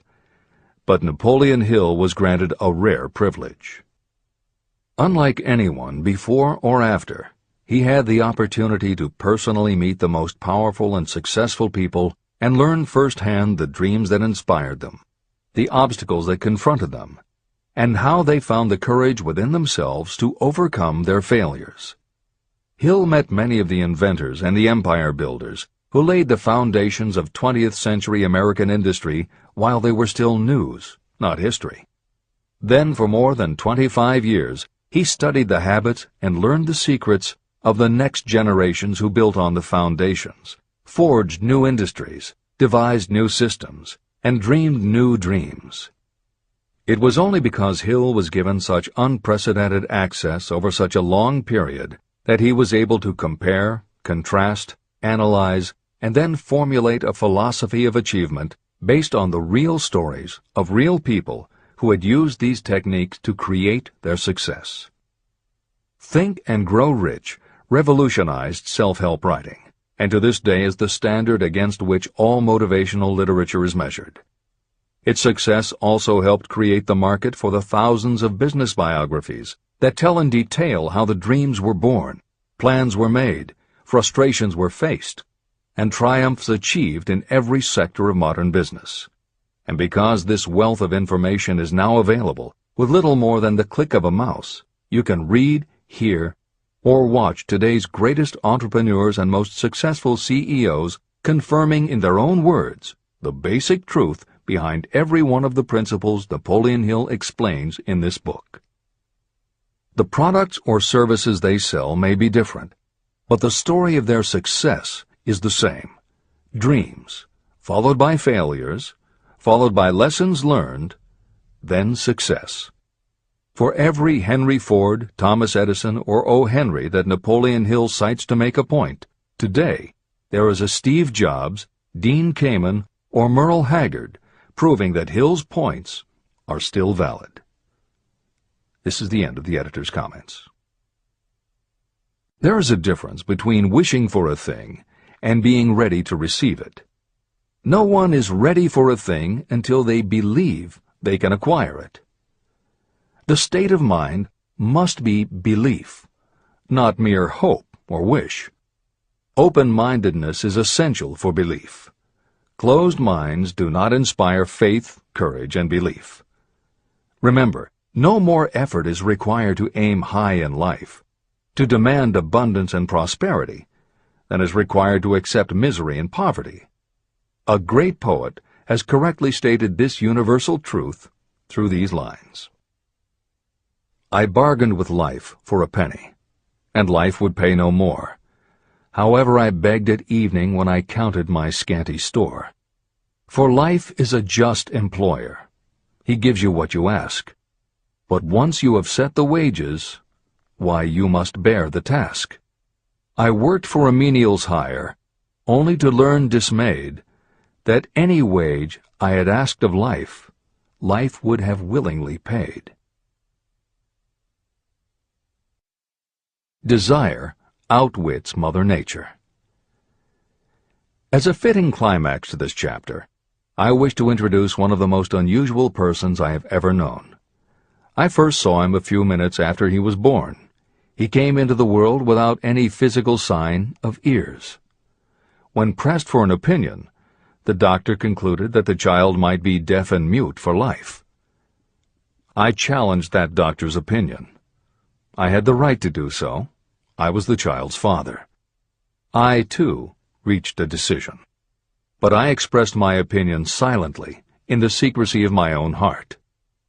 In my own mind, I knew that my son would hear and speak. How? I was sure there must be a way, and I knew I would find it. I thought of the words of the immortal Emerson. The whole course of things goes to teach us faith. We need only obey. There is guidance for each of us, and by lowly listening, we shall hear the right word. The right word? Desire. More than anything else, I desired that my son should not be deaf and unable to speak. From that desire, I never receded, not for a second. What could I do about it? Somehow, I would find a way to transplant into that child's mind my own burning desire for ways and means of conveying sound to his brain without the aid of ears. As soon as the child was old enough to cooperate, I would fill his mind so completely with a burning desire to hear that nature would, by methods of her own, translate it into physical reality.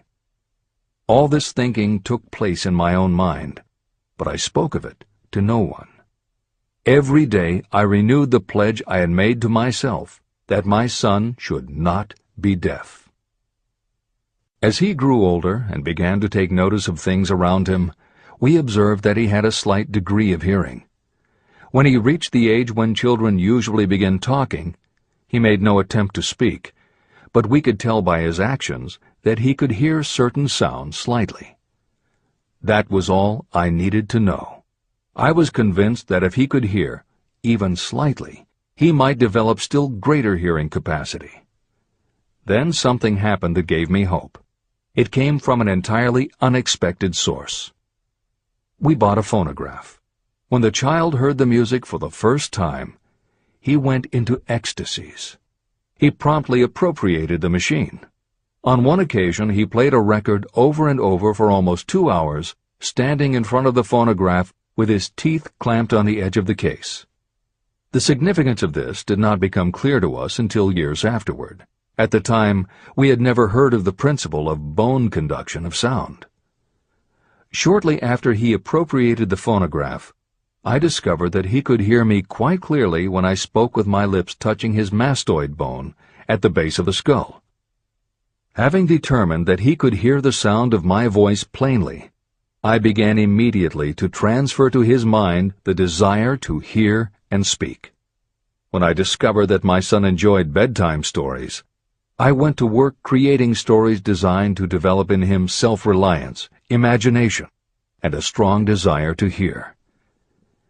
There was one storyline in particular that I emphasized over and over. Every time I told it, I gave it some new and dramatic coloring. These stories were designed to plant in his mind the thought that his affliction was not a liability, but an asset of great value.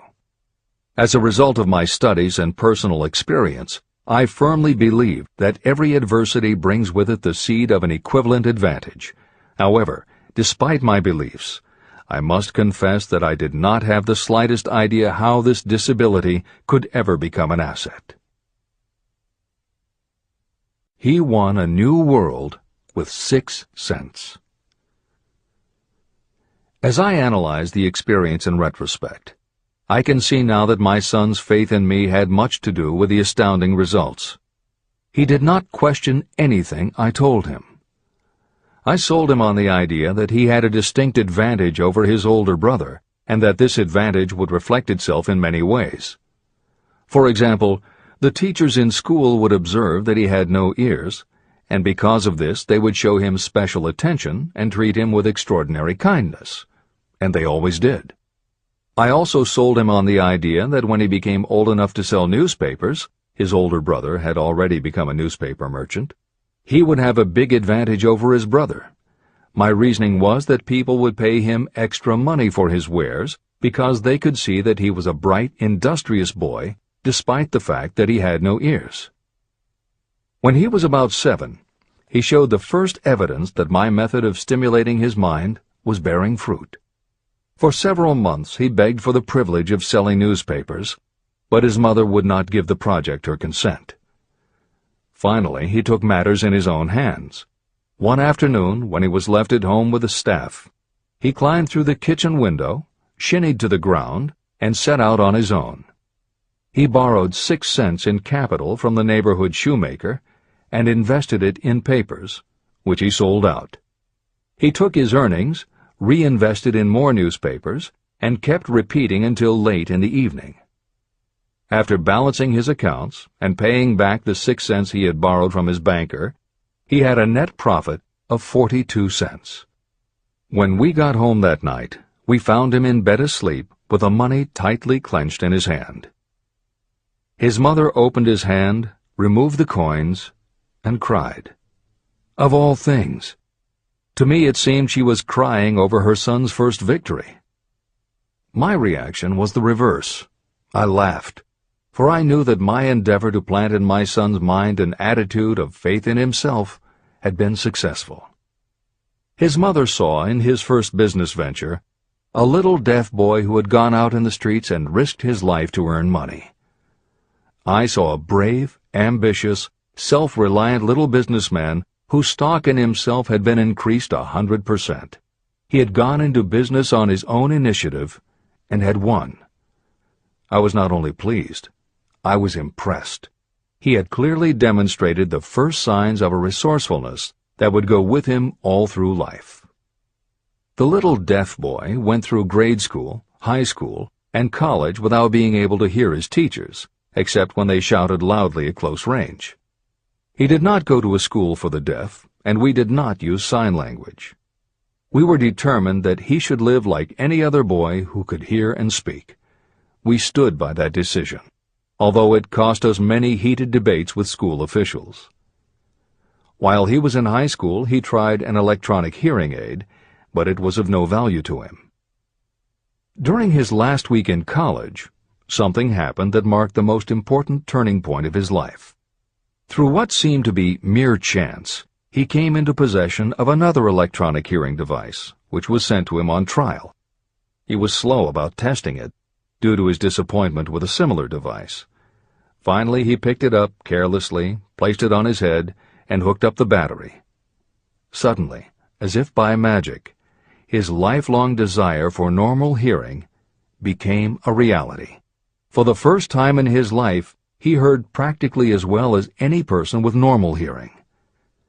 Overjoyed because of the changed world that had been brought to him, he rushed to the telephone, called his mother, and heard her voice perfectly. The next day, for the first time in his life, he plainly heard the voices of his professors in class. For the first time in his life, he could converse freely with other people without them having to speak loudly. Truly, he had come into possession of a changed world. His desire was finally paying dividends. But the victory was not yet complete. He still had to find a definite and practical way to convert his disability into an equivalent asset.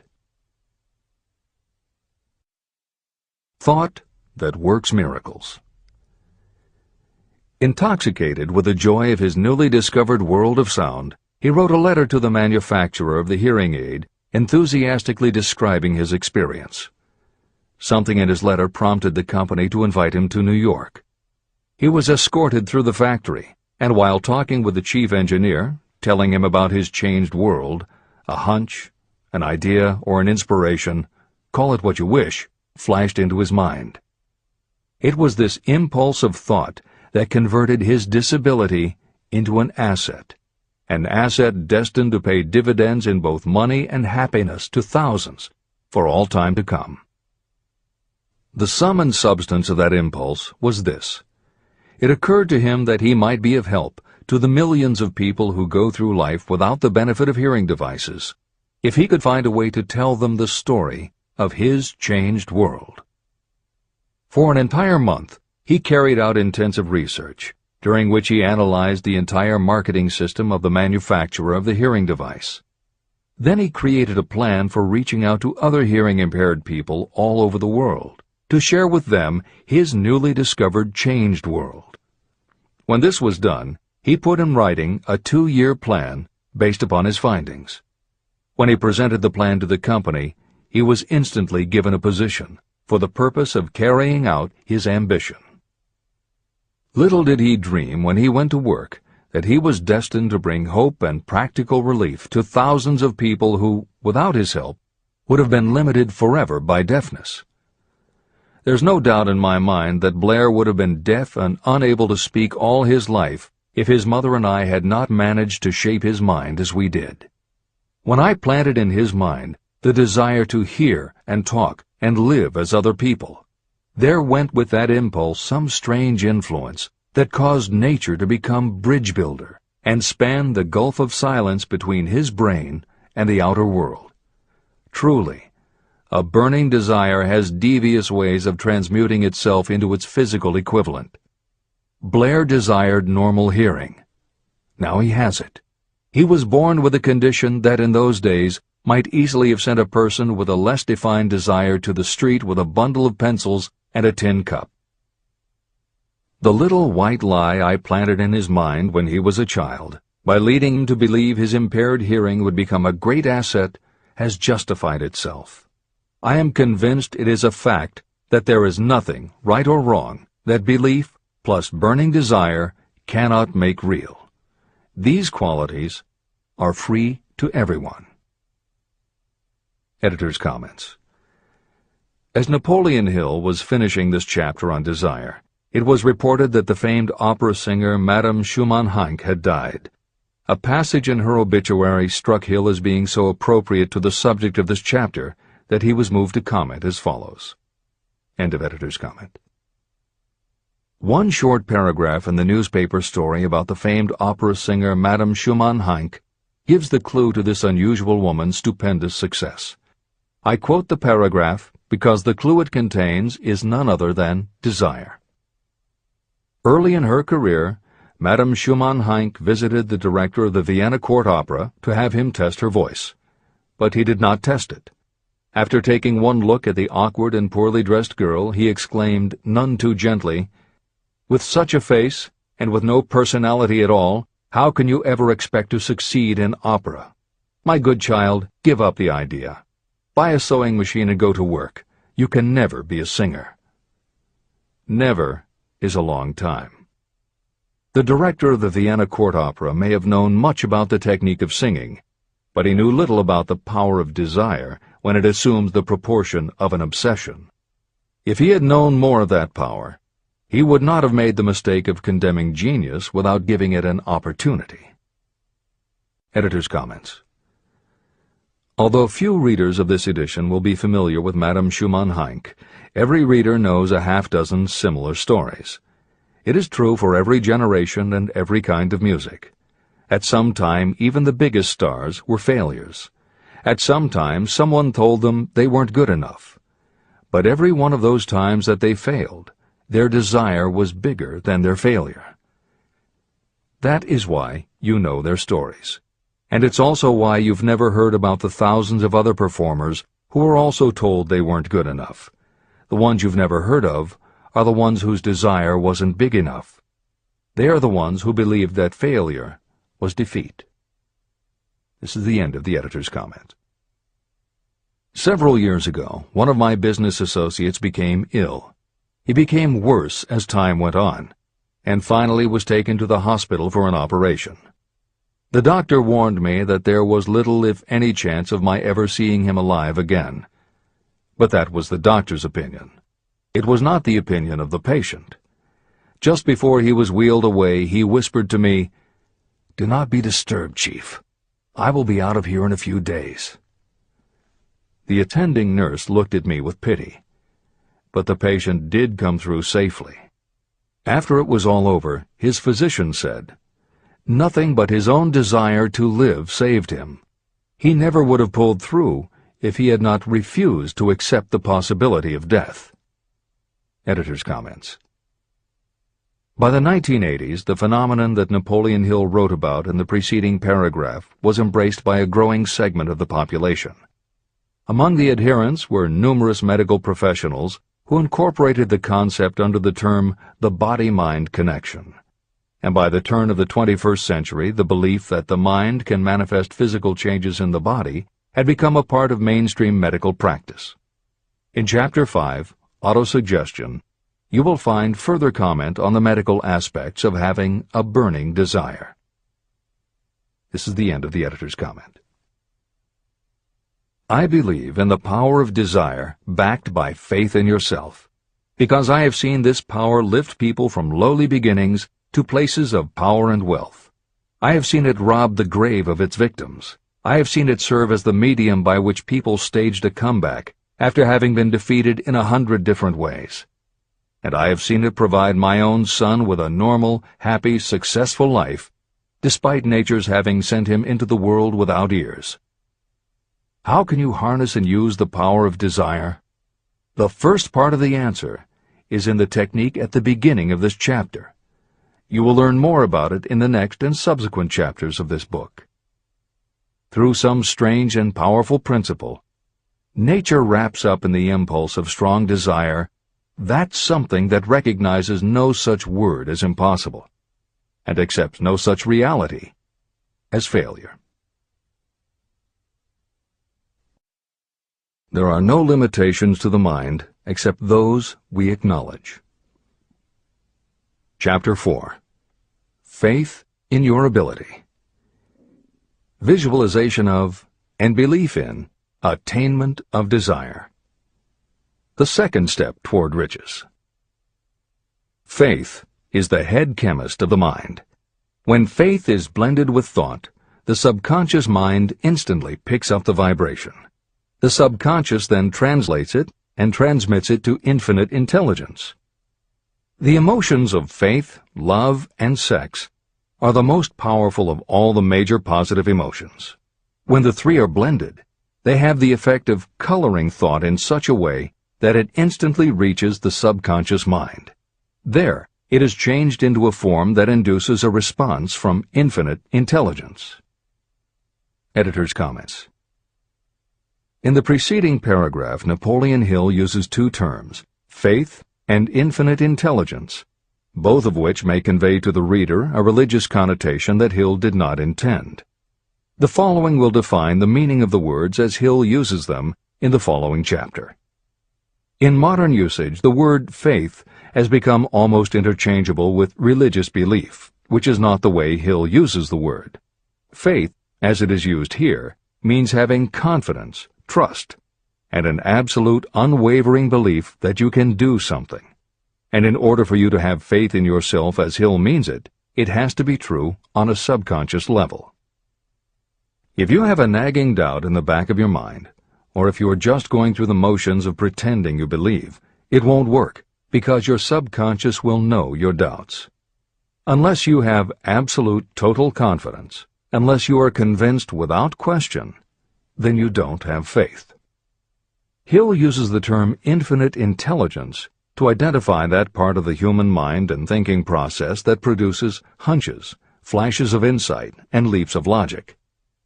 Hill's concept has similarities to what psychologist Carl Jung called the collective unconscious. And on another level, it is very close to what contemporary psychologists refer to as working in the flow state, or being in the zone. Infinite intelligence is discussed in greater depth in later chapters. Hill also uses another term, the subconscious mind, that should be commented on before the reader proceeds with this chapter. Although there are differing schools of thought, in general modern psychology developed from the pioneering work of Sigmund Freud and Carl Jung. Each believed that the human mind operates on both a conscious and an unconscious level, but they differed on the role the subconscious plays and the way it influences attitude and action. Through his own research and studies, Napoleon Hill developed a theory of the conscious and subconscious that is closest to the Jungian view. The following briefly describes the basis of Hill's view. The conscious mind. Your conscious mind receives information through the five senses of sight, smell, taste, hearing, and touch. Your conscious mind keeps track of what you need for thinking and operating, and it filters out what you don't need. Your conscious mind, and what your memory retains, is the intelligence with which you normally think, reason, and plan. The subconscious mind. Your subconscious has access to all the same information your conscious mind receives, but it doesn't reason the way your conscious mind does. It takes everything literally. It doesn't make value judgments. It does not filter, and it does not forget. You cannot command your conscious mind to reach out and dip into your subconscious mind. However, under certain circumstances, all those forgotten facts and ideas that are always there in your subconscious can, if they are firmly rooted, influence your conscious attitudes and actions. This is the end of the editor's comments. How to develop faith. The following statement is very important in understanding the importance of autosuggestion in the transmutation of desire into its physical or monetary equivalent, namely, faith is a state of mind that may be induced or created by affirmation or repeated instructions to the subconscious mind through the principle of autosuggestion. The repetition of affirmations is like giving orders to your subconscious mind, and it is the only known method of voluntary development of the emotion of faith, absolute belief that you can do something. As an illustration, consider why you are reading this book. You want to acquire the ability to transmute the intangible thought impulse of desire into its physical counterpart, money. By following the instructions laid down in the later chapters on autosuggestion and the subconscious mind, you will learn techniques to convince your subconscious mind that you believe you will receive that for which you ask. Your subconscious will act upon that belief and pass it back to you in the form of faith, followed by definite plans for procuring that which you desire. Faith in yourself and your abilities is a state of mind that you will be able to develop at will after you have mastered the 13 principles in this book. This is true because faith is a state of mind that will develop naturally within you when you use and apply these principles. The emotions, or the feeling portion of thoughts, are what give your thoughts vitality, life, and action. The emotions of faith, love, and sex, when mixed with any thought impulse, give it even greater action. All thoughts that have been emotionalized, given feeling, and mixed with faith, absolute belief in your ability, begin immediately to translate themselves into their physical equivalent or counterpart. However, this is not only true of thought impulses that have been mixed with faith, but it is true with any emotion, including negative emotions. What this means is that the subconscious mind will translate into its physical equivalent a thought impulse of a negative or destructive nature just as readily as it will act upon thought impulses of a positive or constructive nature. The following statement made by a noted criminologist illustrates the point. When men first come into contact with crime, they abhor it. If they remain in contact with crime for a time, they become accustomed to it and endure it.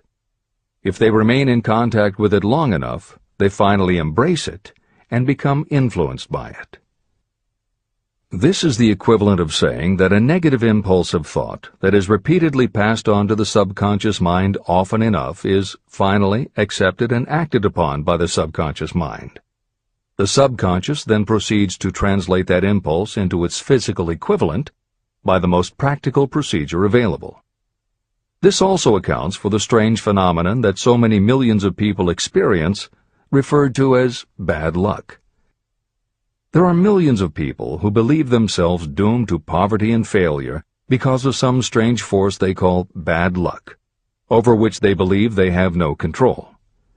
But the truth is that they are the creators of their own misfortunes, because this negative belief in bad luck is picked up by the subconscious mind and translated into its physical equivalent. Your belief, or faith, is the element that will determine the action of your subconscious mind. Once again, let me stress that you will benefit by passing on to your subconscious mind any desire that you wish translated into its physical or monetary equivalent in a state of expectancy or belief that the transmutation will actually take place. The subconscious mind will transmute into its physical equivalent, by the most direct and practical way available, any order that is given to it in a state of belief or faith that the order will be carried out. At this point, it should also be noted that because of the way that the subconscious operates, there is nothing to stop you from deceiving your subconscious mind when giving it instructions through autosuggestion. That is what I did when I deceived my son's subconscious mind. To make this deception more realistic, when you call upon your subconscious mind, you must conduct yourself just as you would if you were already in possession of the material thing that you are demanding. Editor's comments. It is an axiom of contemporary motivation theory that the subconscious mind cannot distinguish between what is real and what is vividly imagined. One of the most frequently cited studies supporting this concept was done with a group of basketball players. The players were divided into 3 teams, and the players on each team were tested on their ability to make free throws. The teams were then separated for a period of time, and each team was given instructions which they were told would improve their abilities. One team was instructed to practice making baskets on a daily basis. The second team was instructed not to practice during the period and not to even think about basketball. The third team was also instructed not to practice during the period, but instead the members were told to spend their daily practice time visualizing in detail the process of making baskets. At the end of the experiment, the teams were again tested. The team that rested showed a decrease in ability. The team that practiced showed a marked increase in ability. And the team that didn't practice but visualized making baskets showed an increase in ability almost equal to those who had practiced daily. As Hill says, you can deceive your subconscious through autosuggestion. If you convincingly plant an idea in your subconscious will accept and work with the idea as though it were a fact. But the key word is convincingly. If you try to send a message to your subconscious, but in the back of your mind you have a nagging doubt whether it will work, your subconscious will pick that up also. You will have sent mixed messages that cancel each other out. That is why Hill stresses the importance of doing it with faith. Your subconscious will not judge if it is true or false, positive or negative, but it does respond to the power of the input, how emotionalized the thought is. This is the end of the editor's comment. It is essential for you to encourage the positive emotions as the dominating forces of your mind. But faith in yourself doesn't come from merely reading instructions. Now that you understand the theory, you must begin to apply it. By experimenting and practicing, you will develop your ability to mix faith with any order you give to your subconscious. When you have faith in your ability, then you can give your subconscious mind instructions, which it will accept and act upon immediately. When your mind is dominated by positive emotions, it will encourage the state of mind known as faith. Faith in yourself is a state of mind that you can create by autosuggestion.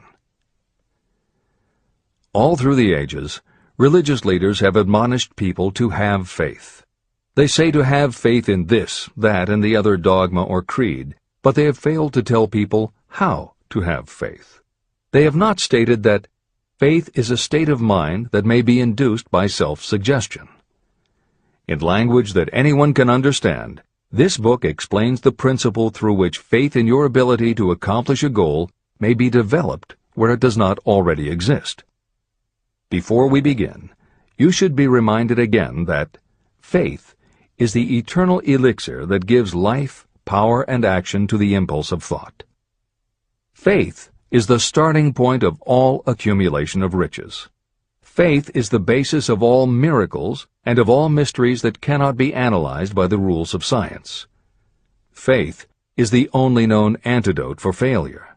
Faith is the element that, when mixed with desire, gives you direct communication with infinite intelligence. Faith is the element that transforms the ordinary vibration of thought created by the human mind into the spiritual equivalent. Faith is the only way the force of infinite intelligence can be harnessed and used. The magic of self-suggestion. It is a fact that you will come to believe whatever you repeat to yourself, whether the statement is true or false. If you repeat a lie over and over, you will eventually accept that lie as truth. Moreover, you will believe it to be the truth. You are what you are because of the dominating thoughts that you permit to occupy your mind. Thoughts that you deliberately place in your own mind and encourage with sympathy, and with which you mix any one or more of the emotions, constitute the motivating forces that direct and control your every movement, act, and deed. The following sentence is a very significant statement of truth. Thoughts that are mixed with any of the feelings of emotions become like a magnetic force, which attracts other similar or related thoughts. A thought that is magnetized with one of the emotions may be compared to a seed. When it is planted in fertile soil, it germinates, grows, and multiplies itself over and over again. What was originally one small seed becomes countless millions of seeds of the same kind. The human mind is constantly attracting vibrations that are in sync with whatever dominates the mind. Any thought, idea, plan, or purpose that you hold in your mind attracts a host of its relatives. Add these relatives to its own force, and it grows until it becomes the prime motivator of the person in whose mind it has been housed. Now, let us go back to the starting point. How can the original seed of an idea, plan, or purpose be planted in the mind? The answer? Any idea, plan, or purpose may be placed in the mind through repetition of thought. This is why you are asked to write out a statement of your major purpose, or definite chief aim. Commit it to memory, and repeat it out loud day after day until these vibrations of sound have reached your subconscious mind. You are what you are because of the dominating thoughts that you permit to occupy your mind. If you choose to, you can throw off any bad influences from your past and build your own life the way you want it to be. For instance, by taking inventory of your mental assets and liabilities, you might discover that your greatest weakness is lack of self-confidence. This can be overcome and translated into courage through the principle of autosuggestion. You can do this by writing out a set of simply stated positive thought impulses, memorizing them, and repeating them until they become a part of the working equipment of your subconscious mind. The following is an example for someone whose definite purpose is to overcome a lack of self-confidence. Self-confidence formula. 1. I know that I have the ability to achieve the object of my definite purpose in life. Therefore, I demand of myself persistent, continuous action toward its attainment, and I here and now promise to render such action. 2. I realize the dominating thoughts of my mind will eventually reproduce themselves in outward physical action and gradually transform themselves into physical reality. Therefore, I will concentrate my thoughts for 30 minutes each day, visualizing the person I intend to become. In this way, I will create in my mind a clear mental picture. 3. I know, through the principle of autosuggestion, that any desire I persistently hold in my mind will eventually find some practical means of attaining my objective. Therefore, I will devote 10 minutes daily to demanding of myself the development of self-confidence. 4. I have clearly written down a description of my definite chief aim in life, and I will never stop trying until I have developed sufficient self-confidence for its attainment. 5. I fully realize that no wealth or position can last unless it is built upon truth and justice. Therefore, I will engage in no transaction that does not benefit all whom it affects. I will succeed by attracting to myself the forces I wish to use and the cooperation of others. I will persuade others to help me because of my willingness to help others. I will eliminate hatred, envy, jealousy, selfishness, and cynicism by developing love for all humanity. because I know that a negative attitude toward others can never bring me success. I will cause others to believe in me because I will believe in them and in myself. I will sign my name to this formula, commit it to memory, and repeat it aloud once a day, with full faith that it will gradually influence my thoughts and actions so that I will become a self-reliant and successful person. Behind this formula is a law of nature that psychologists call autosuggestion or self-suggestion. It is a proven technique that will work for your success if it is used constructively. On the other hand, if used destructively, it will destroy just as readily. In this statement may be found a very significant truth, namely that those who go down in defeat and end their lives in poverty, misery, and distress do so because of negative application of the principle of autosuggestion. All impulses of thought have a tendency to clothe themselves in their physical equivalent. The disaster of negative thinking. The subconscious mind makes no distinction between constructive and destructive thought impulses. It works with the material we feed it through our thought impulses.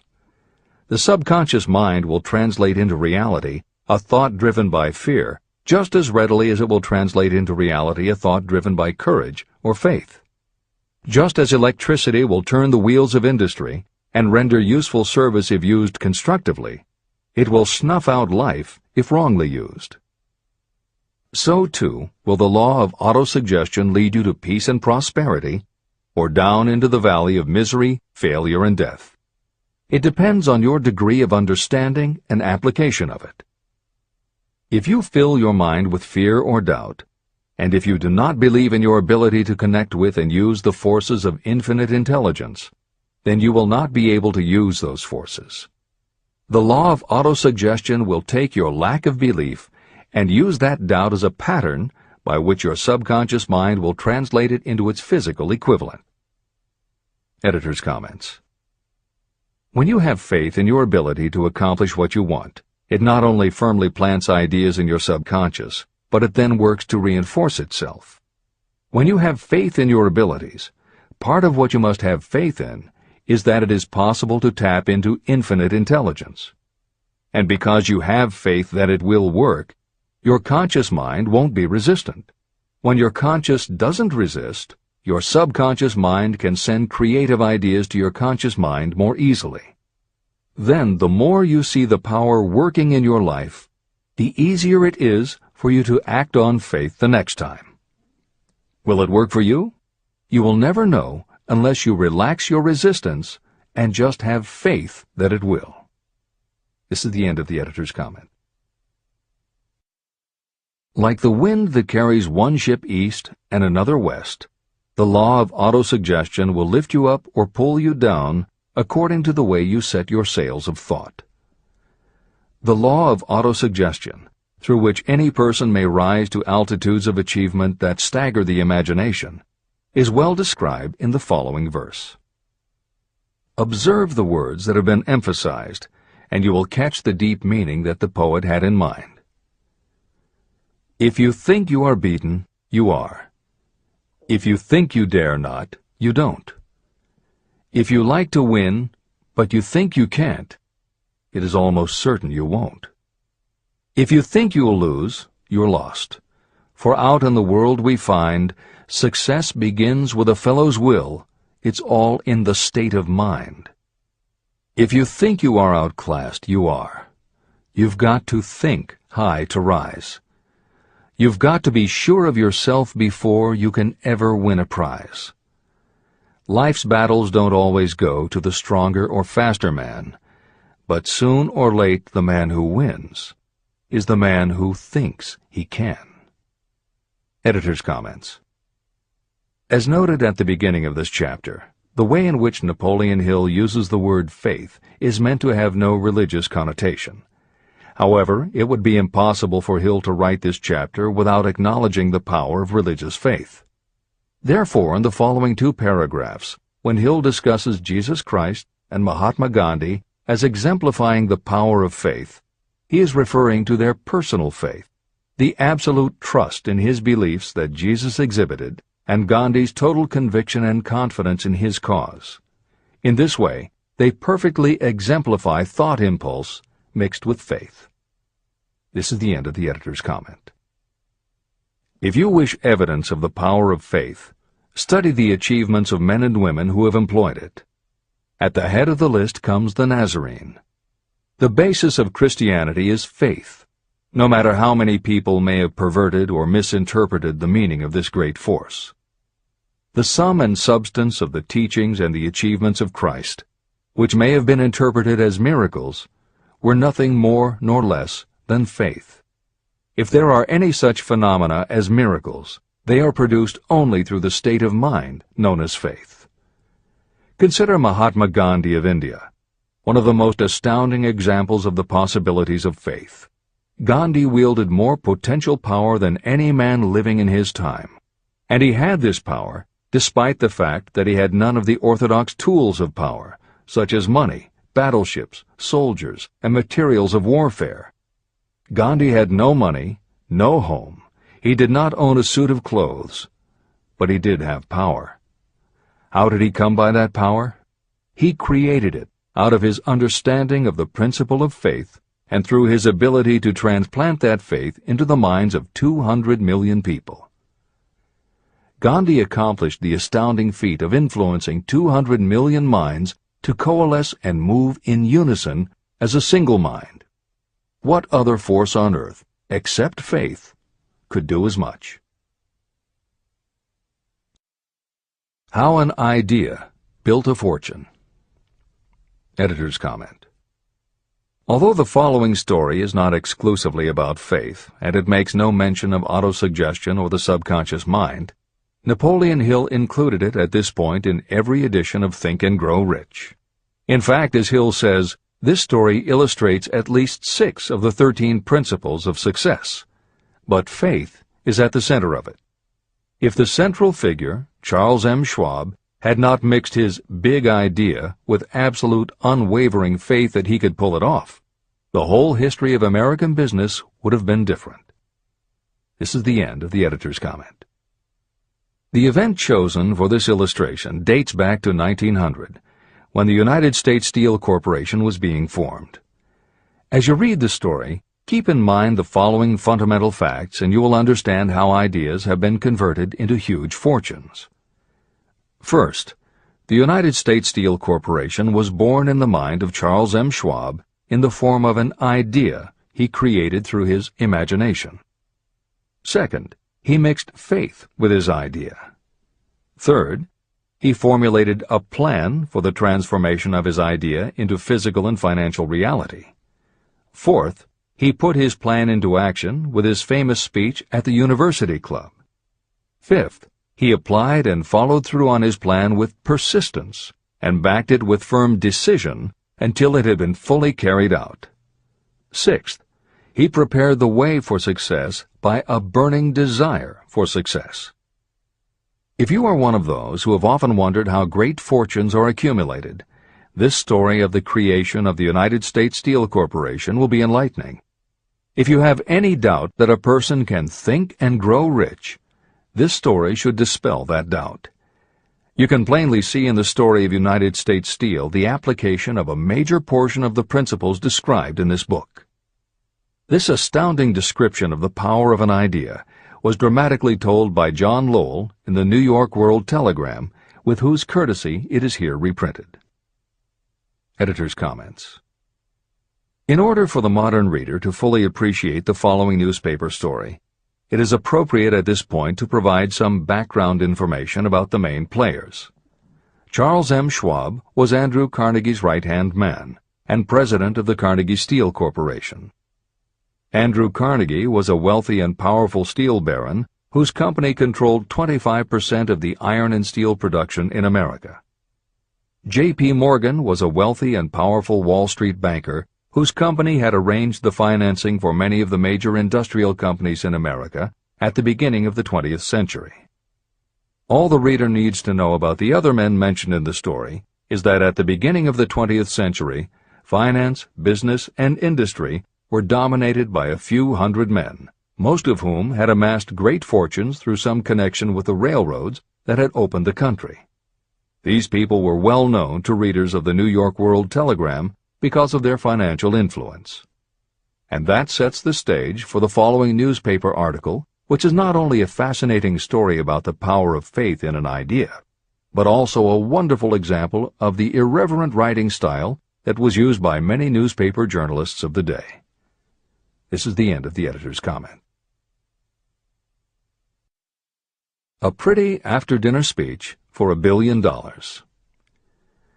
When on the evening of December 12, 1900, some 80 of the nation's financial nobility gathered in the banquet hall of the University Club on Fifth Avenue to do honor to a young man from out of the West, not half a dozen of the guests realized they were to witness the most significant episode in American industrial history.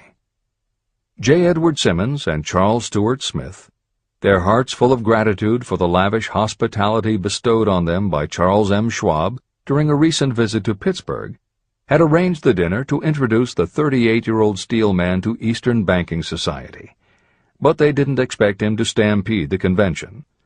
They warned him, in fact, that the bosoms within New York's stuffed shirts would not be responsive to oratory, and that if he didn't want to bore the Stillmans and Harrimans and Vanderbilts, he had better limit himself to 15 or 20 minutes of polite vaporings and let it go at that. Even John Pierpont Morgan, sitting on the right hand of Schwab as became his imperial dignity, intended to grace the banquet table with his presence only briefly, and so far as the press and public were concerned, the whole affair was of so little moment that no mention of it found its way into print the next day. So the two hosts and their distinguished guests ate their way through the usual 7 or 8 courses. There was little conversation, and what there was of it was restrained. Few of the bankers and brokers had met Schwab, whose career had flowered along the banks of the Monongahela, and none knew him well. But before the evening was over, they, and with them Money Master Morgan, were to be swept off their feet, and $1 billion baby, the United States Steel Corporation, was to be conceived. It is perhaps unfortunate for the sake of history that no record of Charlie Schwab's speech at the dinner ever was made. It is probable, however, that it was a homely speech, somewhat ungrammatical, for the niceties of language never bothered Schwab, full of epigram and threaded with wit. But aside from that, it had a galvanic force and effect upon the $5 billion of estimated capital that was represented by the diners. After it was over, and the gathering was still under its spell, although Schwab had talked for 90 minutes, Morgan led the orator to a recessed window where, dangling their legs from the high, uncomfortable seat, they talked for an hour more. The magic of the Schwab personality had been turned on full force, but what was more important and lasting was the full-fledged, clear-cut program he laid down for the aggrandizement of steel. Many other men had tried to interest Morgan in slapping together a steel trust after the pattern of the biscuit, wire and hoop, sugar, rubber, whiskey, oil, or chewing gum combinations. Editor's comments. The Random House College Dictionary defines a trust as an illegal combination of industrial or commercial companies in which the stock is controlled by a central board of trustees, thus making it possible to control prices and destroy competition. Many of America's new industrial companies had grown so quickly that they were not yet profitable. They were saddled with huge debt incurred in raising the capital to finance their rapid expansion, and at the same time they were faced with having to cut costs and slash prices or go out of business. The answer for many was to join up with others in related industries to form what were called trusts or combinations. Although trusts were illegal since the passage of the Sherman Antitrust Act in 1890, companies still tried to find ways to monopolize their industries, and if their efforts weren't technically trusts, they were something very close. The one thing the large company owners who assembled these trusts needed was cash to buy up the many smaller companies they would have to own in order to effectively dominate an industry. J.P. Morgan was the banker who financed many such takeovers. This is the end of the editor's comment. John W. Gates, the gambler, had urged it, but Morgan distrusted him. The Moore boys, Bill and Jim, Chicago stock jobbers who had glued together a match trust and a cracker corporation, had urged it and failed. Elbert H. Gerry, the sanctimonious country lawyer, wanted to foster it, but he wasn't big enough to be impressive. Until Schwab's eloquence took J.P. Morgan to the heights from which he could visualize the solid results of the most daring financial undertaking ever conceived, the project was regarded as a delirious dream of easy-money crackpots. The financial magnetism that began a generation ago to attract thousands of small and sometimes inefficiently managed companies into large and competition-crushing combinations had become operative in the steel world through the devices of that jovial business pirate, John W. Gates. Gates already had formed the American Steel and Wire Company out of a chain of small concerns, and together with Morgan had created the Federal Steel Company. But by the side of Andrew Carnegie's gigantic vertical trust, a trust owned and operated by 53 partners, those other combinations were picayune. They might combine to their heart's content, but the whole lot of them couldn't make a dent in the Carnegie organization, and Morgan knew it. The eccentric old Scot knew it, too. Editor's comments. Andrew Carnegie was born in Scotland and came to America when he was just a boy. He made his first move to join the elite group of American tycoons when he quit his job as a bobbin boy in a cotton mill, earning $1.20 a week, and got a job as a telegraph messenger boy. He soon taught himself to operate a telegraph key, which got him hired as personal telegrapher and secretary to the head of the Pennsylvania Railroad. It wasn't long before he'd worked his way up the ranks to superintendent of the Pittsburgh division, which in turn put him in a position to become an early investor in the Pullman Company, which became the leading manufacturer of railway cars. Carnegie's investment in Pullman and some successful real estate ventures gave him the capital to go into business for himself. At the end of the Civil War, Carnegie left railroading and started a company that built iron bridges for railroad companies. From building iron bridges, it was a short step to starting his own steel mill, which led him to acquire control of other steel mills, then his own coal fields to supply his smelters, then his own ore boats and rail lines to haul the ore and coal. Because of Carnegie's vertical integration and his use of the most up-to-date manufacturing methods, he was able to sell top-grade steel at the lowest price. He managed to drop the price of steel from $140 a ton to $20 a ton. By 1899, the Carnegie Steel Company controlled about 25% of the iron and steel production in America. The smaller steel manufacturers couldn't compete with Carnegie, so they went to J.P. Morgan for help. He arranged for the financing, and a wide-ranging alliance was put together of companies that were in the business of manufacturing products made from steel. Part of the deal was that they would not buy steel from Carnegie. Andrew Carnegie was not about to be put out of business by a collection of small companies. He announced that he would buy or build his own manufacturing companies to produce finished goods made of steel. This is the end of the editor's comments, and the New York World Telegram story continues. From the magnificent heights of Skibo Castle he had viewed, first with amusement and then with resentment, the attempts of Morgan's smaller companies to cut into his business. When the attempts became too bold, Carnegie's temper was translated into anger and retaliation. He decided to duplicate every mill owned by his rivals. Hitherto, he hadn't been interested in wire, pipe, hoops, or sheet. Instead, he was content to sell such companies the raw steel and let them work it into whatever shape they wanted. Now, with Schwab as his chief and able lieutenant, he planned to drive his enemies to the wall. So it was that in the speech of Charles M. Schwab, Morgan saw the answer to his problem of combination. A trust without Carnegie, giant of them all, would be no trust at all, a plum pudding, as one writer said, without the plums. Schwab's speech on the night of December 12, 1900, undoubtedly carried the inference, though not the pledge, that the vast Carnegie enterprise could be brought under the Morgan tent.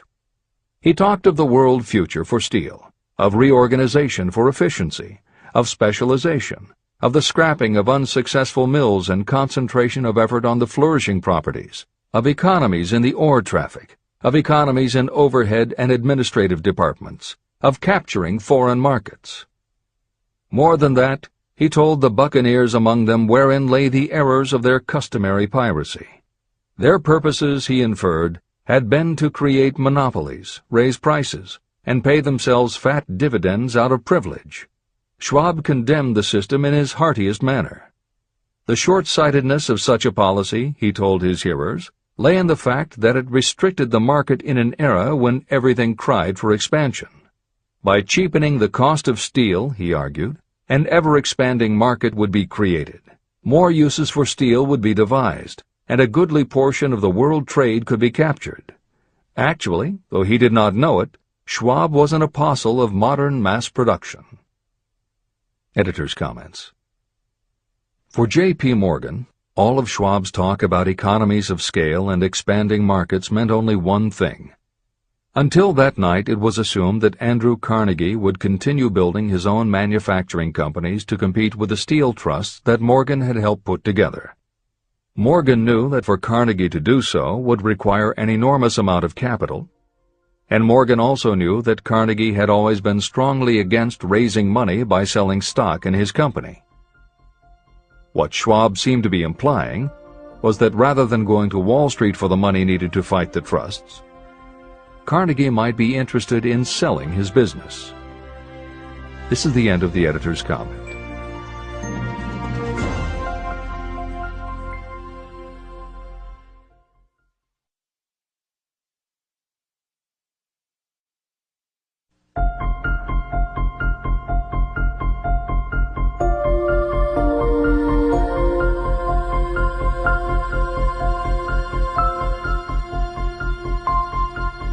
New York World Telegram story continues. So the dinner at the University Club came to an end. Morgan went home to think about Schwab's rosy predictions. Schwab went back to Pittsburgh to run the steel business for Andrew Carnegie, while Gary and the rest went back to their stock tickers to fiddle around in anticipation of the next move. It was not long coming. It took Morgan about 1 week to digest the feast of reason Schwab had placed before him. When he had assured himself that no financial indigestion was to result, he sent for Schwab, and found that young man rather coy. Mr. Carnegie, Schwab indicated, might not like it if he found his trusted company president had been flirting with the Emperor of Wall Street, the street upon which Carnegie was resolved never to tread. Then it was suggested by John W. Gates, the go-between, that if Schwab happened to be in the Bellevue Hotel in Philadelphia, J.P. Morgan might also happen to be there. When Schwab arrived, however, Morgan was inconveniently ill at his New York home, and so on the elder man's pressing invitation, Schwab went to New York and presented himself at the door of the financier's library. Now, certain economic historians have professed the belief that from the beginning to the end of the drama, the stage was set by Andrew Carnegie, that the dinner to Schwab, the famous speech, the Sunday night conference between Schwab and the Money King, were events arranged by the canny Scot. The truth is exactly the opposite. When Schwab was called in to consummate the deal, he didn't even know whether the little boss, as Andrew was called, would so much as listen to an offer to sell, particularly to a group of men whom Andrew regarded as being endowed with something less than holiness.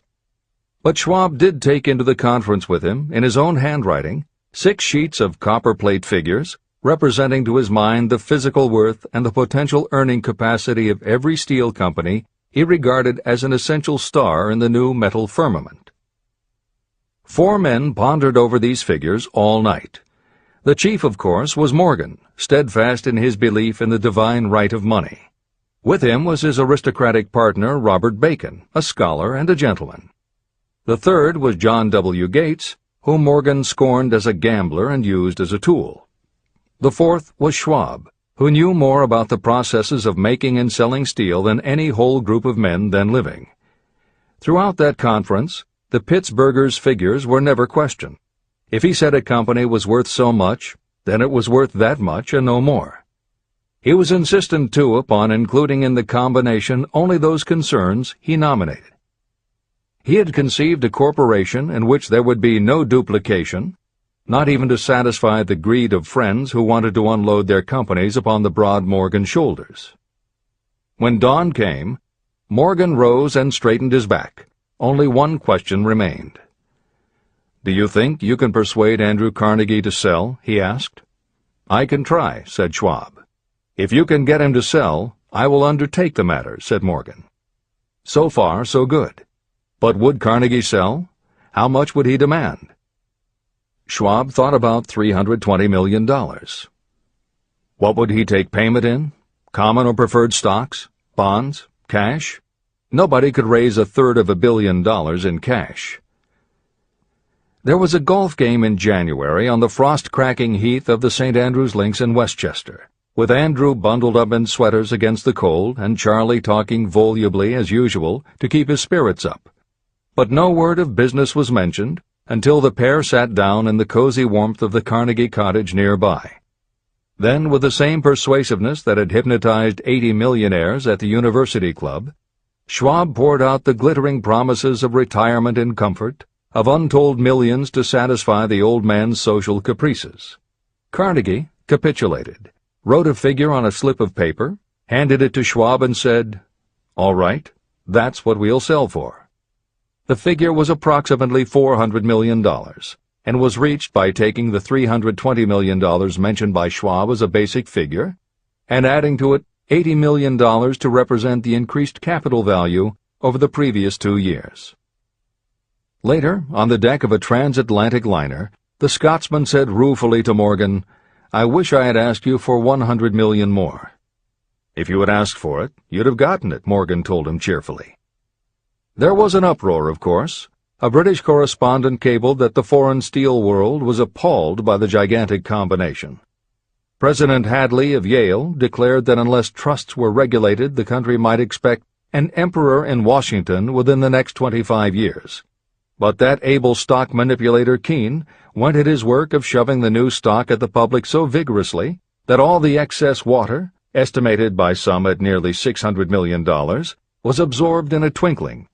So Carnegie had his millions, and the Morgan Syndicate had $62 million for all its trouble, and all the boys, from Gates to Gary, had their millions. Editor's comment. The 38-year-old Charles M. Schwab had his reward, too. He was made president of the new corporation, United States Steel, and remained in control until 1930. When Schwab left U.S. Steel, he went on to found the mammoth Bethlehem Steel Corporation, of which he also became president. This is the end of the editor's comment. Riches begin with thought. The dramatic story of big business that you've just finished is a perfect illustration of the method by which desire can be transmuted into its physical equivalent. That giant organization was created in the mind of one man. The plan by which the organization was provided with the steel mills that gave it financial stability was created in the mind of the same man. His faith, his desire, his imagination, his persistence were the real ingredients that went into United States Steel. The steel mills and equipment acquired by the corporation, after it had been brought into legal existence, were incidental.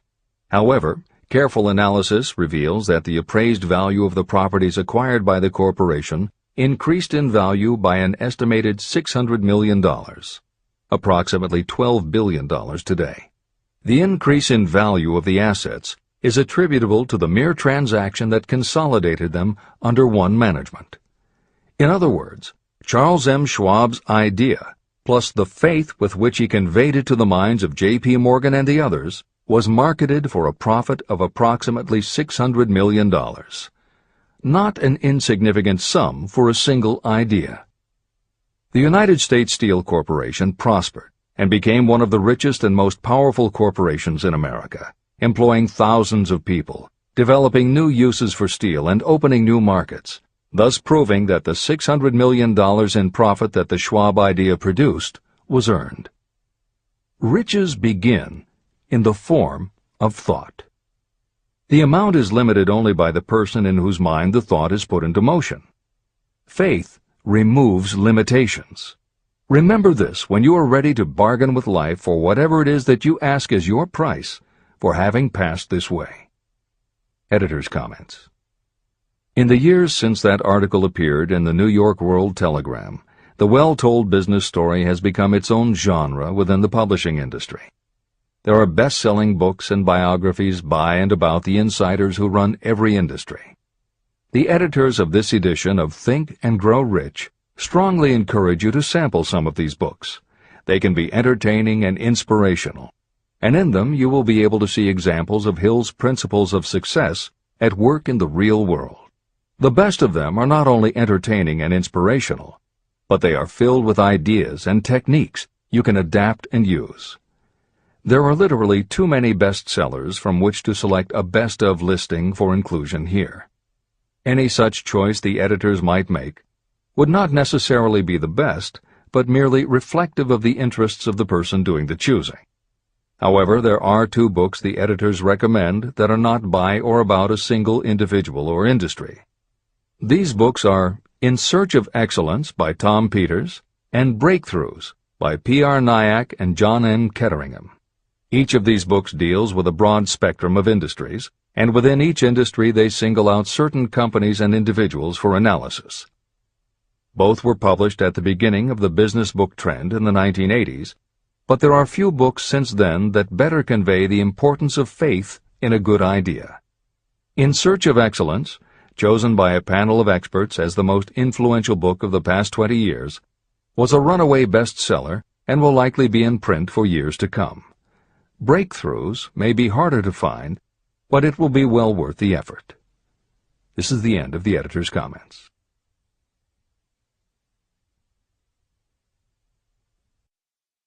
A quitter never wins, and a winner never quits.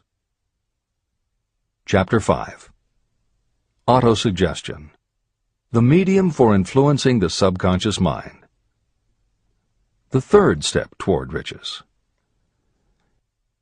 Autosuggestion is a term that applies to all suggestions and all self-administered stimuli that reach your mind through the 5 senses. Stated in another way, autosuggestion is self-suggestion. It is the way of communicating between that part of the mind where conscious thought takes place and that which serves as the seat of action for the subconscious mind. Through the dominating thoughts that you permit to remain in your conscious mind, it doesn't matter whether these thoughts are negative or positive, the principle of autosuggestion reaches the subconscious mind and influences it with these thoughts. Nature has built human beings so that we can have control over the material that reaches our subconscious mind through our 5 senses. However, this does not mean that we always exercise this control. In the great majority of instances, we do not exercise it, which explains why so many people go through life in poverty. Recall what I said about the subconscious mind resembling a fertile garden, in which weeds will grow if the seeds of more desirable crops are not sown. Autosuggestion is the way you may feed your subconscious on creative thoughts. Or you can, by neglecting it, permit thoughts of a destructive nature to find their way into this rich garden of the mind. Editor's comments. Numerous psychological studies and experiments with hypnotherapy have validated Napoleon Hill's concept that a person's subconscious mind retains everything that person ever experienced. Studies also support the theory that the subconscious is non-judgmental. It does not filter or interpret, it simply processes information literally and stores it. For those readers who may be dubious about the subconscious, or that thoughts stored below the level of consciousness can exert enough influence to affect attitude and behavior, the following explanation should alleviate any such doubts. There is no doubt about the existence of the conditions known by the psychological terms fixations, phobias, and compulsive behaviors.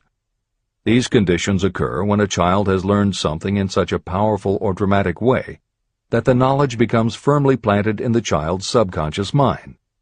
Then, even as the child grows to adulthood and the conscious mind learns to understand that information from a mature point of view, because the childhood learning experience was so powerful, the subconscious still retains the childhood understanding of the information.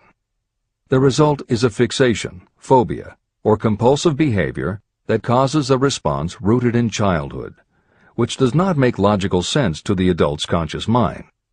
That is because it does not come from the conscious. It comes from the subconscious belief that was so emotionalized it overrides the adult's logical conscious mind. Hill's theory is based on exactly the same psychological principles. Thoughts do remain stored in the subconscious. They remain just as they were when they were input, and the more highly emotionalized the thoughts are when they are input, the more influence they exert on attitude and behavior. It is this aspect of the subconscious that will allow you to use autosuggestion as a tool with which to input the positive thoughts that will help you achieve the success you desire. This is the end of the editor's comments.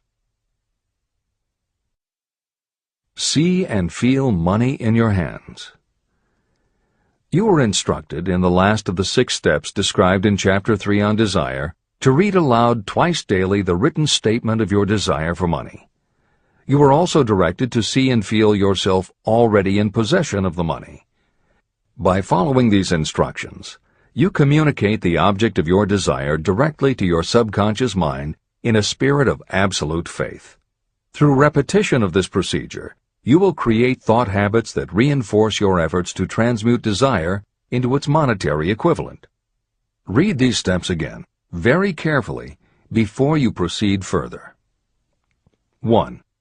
Fix in your mind the exact amount of money you desire. It is not sufficient merely to say, "I want plenty of money." Be definite about the amount. 2.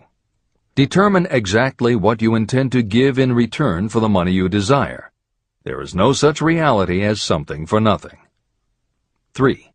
Establish a definite date when you intend to possess the money you desire. 4. Create a definite plan for carrying out your desire and begin at once, whether you are ready or not, to put this plan into action. 5. Now write it out. Write a clear, concise statement of the amount of money you intend to acquire, name the time limit for its acquisition, state what you intend to give in return for the money, and describe clearly the plan through which you intend to accumulate it. 6.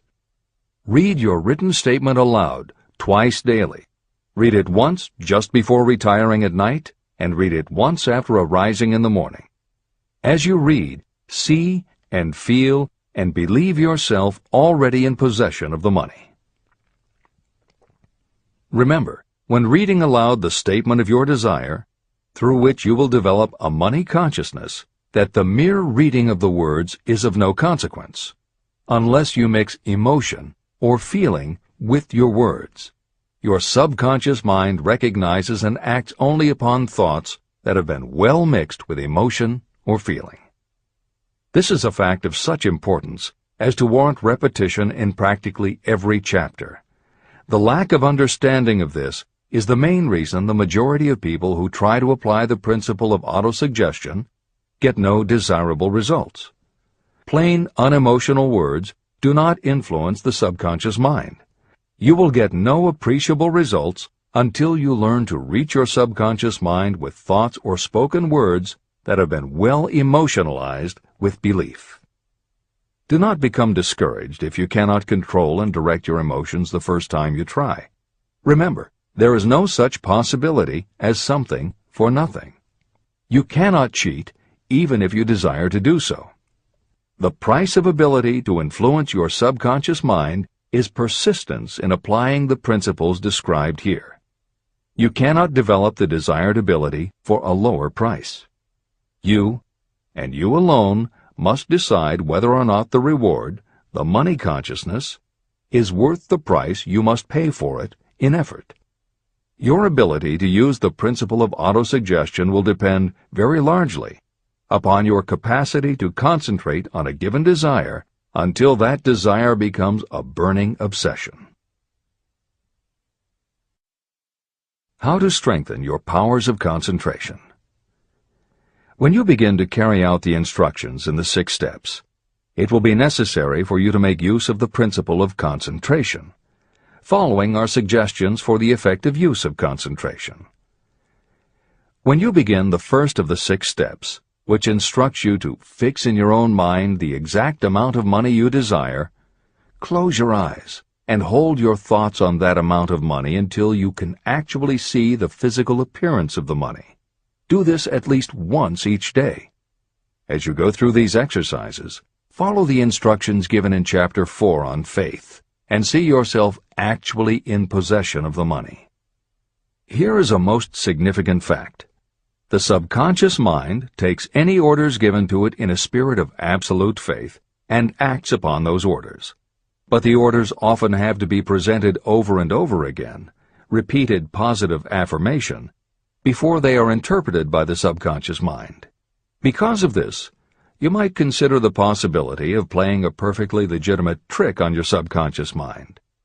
Make it believe, because you believe it, that you must have the amount of money you are visualizing. Make it believe that this money is already awaiting your claim, so the subconscious mind must hand over to you practical plans for acquiring the money that is yours. Give this thought to your imagination, and see what your imagination can or will do to create practical plans for the accumulation of money through transmutation of your desire. Do not wait for a definite plan through which you will exchange services or merchandise in return for the money you are visualizing. Just start right now to see yourself in possession of the money, demanding, and expecting that your subconscious mind will hand over the plans you need. Be on the alert for these plans, and when they appear, put them into action immediately. When the plans appear, they will probably flash into your mind in the form of an inspiration or intuition from infinite intelligence. Treat it with respect and act upon it as soon as you receive it. In the fourth of the 6 steps, you are instructed to create a definite plan for carrying out your desire and begin at once to put this plan into action. Do the same thing here. Close your eyes and create in your mind a vivid image of you carrying out the instructions. Do not trust to your reason when creating your plan for accumulating money through the transmutation of desire. Your reasoning faculty may be lazy, and if you depend entirely upon it to serve you, it may disappoint you. When visualizing the money you intend to accumulate, see yourself rendering the service or delivering the merchandise you intend to give in return for this money. This is important. Editor's comments. The basic principle underlying autosuggestion is closely related to self-hypnosis, and both techniques played an important role in the development of modern psychology. Although all 3 concepts, autosuggestion, hypnosis, and psychology, had to overcome initial public skepticism, unfortunately, autosuggestion and hypnotism were hampered by events that further delayed their acceptance. Hypnosis was an integral part of the therapies used by the major figures in the development of psychology, including Sigmund Freud, Carl Jung, and William James. It fell out of favor as a therapeutic method when stage magicians began to use the technique in their acts.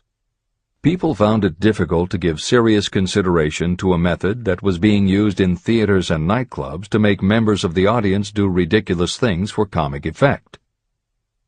Autosuggestion encountered a similar problem. French psychiatrist Émile Coué was the best-known early advocate of autosuggestion. A contemporary of Sigmund Freud, Coué operated a clinic that treated patients diagnosed with psychosomatic ailments, individuals who have convinced themselves they are ill and even show symptoms but do not actually have a disease. Coué treated his patients with an autosuggestion technique that involved the repetition of statements he termed positive affirmations. Coué devised a general, non-specific phrase that would give the subconscious a positive instruction, but was open enough that it did not tell the subconscious how to do it. The positive affirmation was, "Every day, in every way, I am getting better and better." And he instructed his patients to repeat the phrase several times a day. Improvements among his patients happened so quickly and dramatically that his method became the talk of medical and scientific circles, and the use of the phrase practically became a movement in Europe. Word of the success Coué was having with his method spread to America, and he was soon booked to do a lecture tour. At one of his early speaking engagements, a cynical newspaper reporter made a joke of the technique, calling it, "Hell's bells, I'm well." The joke followed Coué wherever he spoke, and the press coverage was so negative he canceled his tour and returned to practice in Europe. Serious scientists and therapists continued to work with autosuggestion. But just as had happened when stage magicians cast doubt upon the efficacy of hypnosis, Coué's method of positive affirmation fell out of favor with the general public. It took the openness of the latter part of the 20th century before the techniques of hypnosis and autosuggestion gained general acceptance once again. Today, if you go on the Internet, there are over 40,000 web links featuring positive affirmations, and numerous bestsellers have been written on the subject. Virtually every newspaper, magazine, and television news program regularly features stories on the crucial role the mind plays in personal growth and achievement.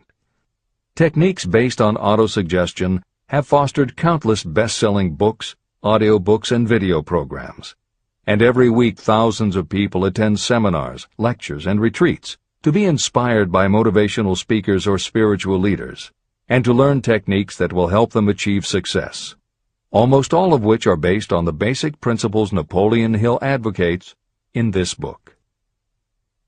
When Hill instructs the reader to close your eyes and hold your thoughts on that amount of money until you can actually see the physical appearance of the money, he is in fact describing the autosuggestion technique most widely taught by contemporary motivational experts.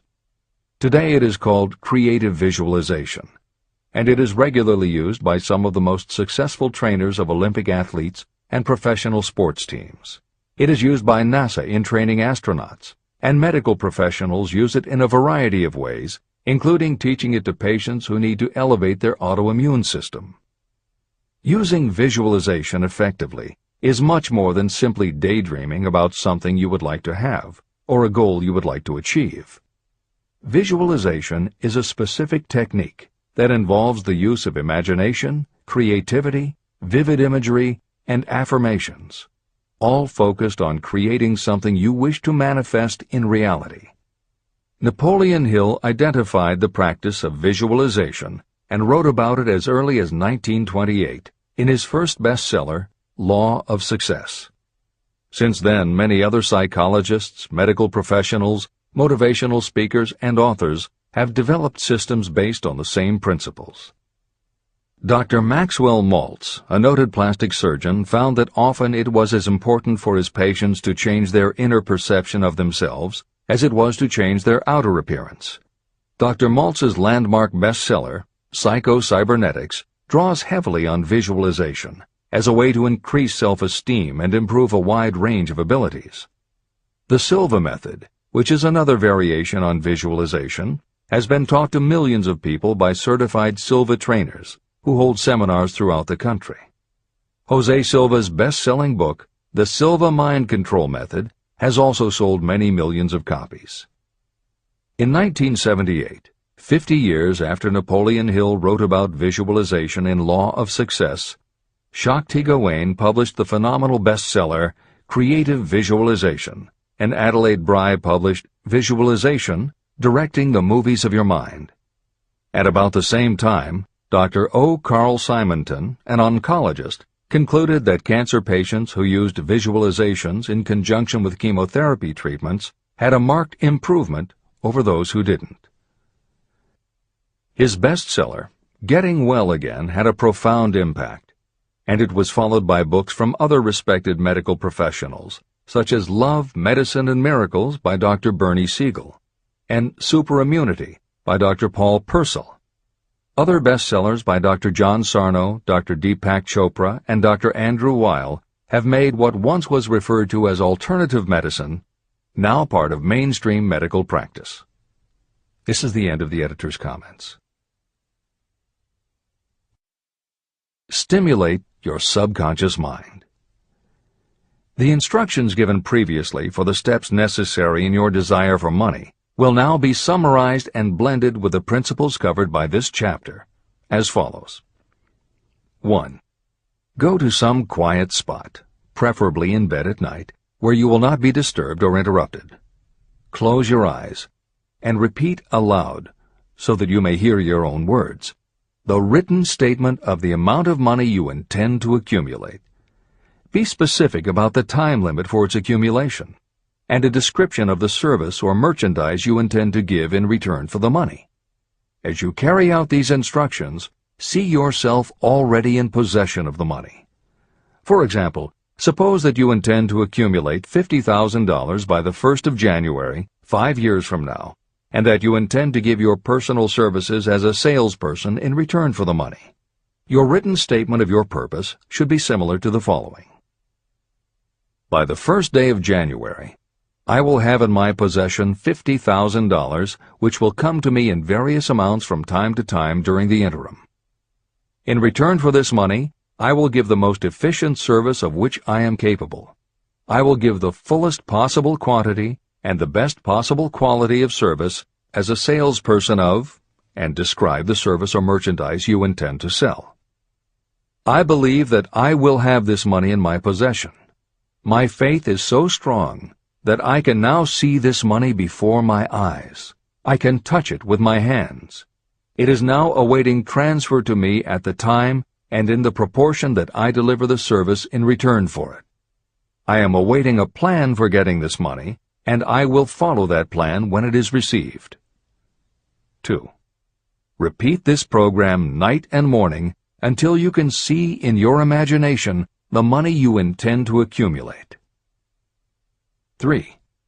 Place a written copy of your statement where you can see it night and morning, and read it just before retiring and upon rising until it has been memorized. Editor's comments. The following is another suggestion, adapted from Hill's later writings, which appear in Napoleon Hill's Keys to Success. Surround yourself with books, pictures, mottos, and other suggestive devices. Pick things that symbolize and reinforce achievement and self-reliance. Constantly add to your collection, and move things to new places where you can see them in a different light and in association with different things. I had a friend who was a realtor who kept her $1 Million Club certificate over her desk to remind herself of what she was capable. One day she took it down to dust and set it on top of a newspaper. When she picked it up again, she saw beneath it an article about the new football coach who had been hired at the university. Guess who bought a house she had been struggling to sell? This is the end of the editor's comments. Remember, as you carry out these instructions, that you are applying the principle of autosuggestion for the purpose of giving orders to your subconscious mind. Remember also that your subconscious mind will act only upon instructions that are emotionalized and handed over to it with feeling. Faith is the strongest and most productive of the emotions. These instructions may at first seem abstract. Do not let this disturb you. Follow the instructions no matter how abstract or impractical they may appear to be. If you do as you have been instructed, in spirit as well as in act, the time will soon come when a whole new universe of power will unfold to you. Skepticism, in connection with all new ideas, is characteristic of all human beings. If you follow the instructions, your skepticism will soon be replaced by belief, and belief will become crystallized into absolute faith. Many philosophers have made the statement that man is the master of his own earthly destiny, but most of them have failed to say why he is the master.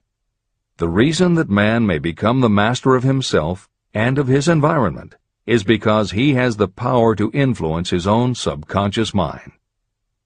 The actual performance of transmuting desire into money is through autosuggestion. That is the principle by which you can reach and influence the subconscious mind. The other principles are simply tools with which to apply autosuggestion. Keep this thought in mind, and you will at all times be conscious of the important part the principle of autosuggestion is to play in your efforts to accumulate money through the methods described in this book. After you have read the entire book, come back to this chapter and follow in spirit and in action this instruction. Read the entire chapter aloud once every night until you become thoroughly convinced that the principle of autosuggestion is sound and that it will accomplish for you all that has been claimed for it. As you read, underscore with a pencil every sentence that impresses you. Follow the foregoing instruction to the letter, and it will open the way for a complete understanding and mastery of the principles of success. Every adversity, every failure, and every heartache carries with it the seed of an equivalent or a greater benefit. Chapter 6. Specialized Knowledge. Personal experiences or observations. The fourth step toward riches. There are two kinds of knowledge. One is general, the other is specialized. General knowledge, no matter how great in quantity or variety it may be, is of little use in the accumulation of money. The faculties of the great universities possess practically every form of general knowledge known to civilization. Most of the professors have little money. They specialize in teaching knowledge, but they do not specialize in the organization or the use of knowledge. Knowledge will not attract money unless it is organized and directed through practical plans for the specific purpose of accumulating money. Lack of understanding of this fact has been the source of confusion to millions of people who falsely believe that knowledge is power. It is nothing of the sort. Knowledge is only potential power. It becomes power only when and if it is organized into definite plans of action and directed to a definite end. The missing link in all systems of education is that educational institutions fail to teach their students how to organize and use the knowledge after they have acquired it. Many people made the mistake of assuming that because Henry Ford had little schooling, he was not a man of education. Those who made this mistake did not understand the real meaning of the word educate. That word is derived from the Latin word educo, meaning to educe, to draw out, or to develop from within. An educated person is not necessarily one who has an abundance of general or specialized knowledge. An educated person is one who has so developed the faculties of their mind that he or she may acquire anything they want, or its equivalent, without violating the rights of others. During the World War, a Chicago newspaper published editorials in which, among other statements, Henry Ford was called an ignorant pacifist. Mr. Ford objected to the statements and sued the paper for libeling him. When the suit was tried in the courts, the attorneys for the paper called Mr. Ford to the witness stand for the purpose of proving to the jury that he was ignorant. They asked Mr. Ford a great variety of questions. All of them intended to prove that while he might possess considerable specialized knowledge about manufacturing automobiles, he was in the main ignorant. Mr. Ford was asked such questions as, who was Benedict Arnold, and how many soldiers did the British send over to America to put down the rebellion of 1776? In answer to the last question, Mr. Ford replied, I do not know the exact number of soldiers the British sent over, but I have heard that it was a considerably larger number than ever went back. Finally, Mr. Ford became tired of this line of questioning. In reply to a particularly offensive question, he leaned over, pointed his finger at the lawyer who had asked the question, and said, If I should really want to answer the foolish question you have just asked, or any of the other questions you have been asking me, let me remind you that I have a row of electric push buttons on my desk, and by pushing the right button I can summon to my aid men who can answer any question I desire to ask concerning the business to which I am devoting most of my efforts. Now, will you kindly tell me why I should clutter up my mind with general knowledge for the purpose of being able to answer questions when I have men around me who can supply any knowledge I require? That answer floored the lawyer. Every person in the courtroom realized it was the answer not of an ignorant man, but of a man of education. Any person is educated who knows where to get knowledge when they need it and how to organize that knowledge into definite plans of action. Through the assistance of his mastermind group, Henry Ford had at his command all the specialized knowledge he needed to become one of the wealthiest men in America. It was not essential that he have this knowledge in his own mind. You can get all the knowledge you need. Before you can transmute your desire into money, you will require specialized knowledge of the service, merchandise, or profession that you intend to offer in return for fortune. Perhaps you may need much more specialized knowledge than you have the ability or the inclination to acquire. If this is true, you may bridge your weakness through the aid of your mastermind group. The mastermind is defined as coordination of knowledge and effort in a spirit of harmony between two or more people for the attainment of a definite purpose. The larger meaning of the mastermind group is explained in greater detail in later chapters. Editor's comments.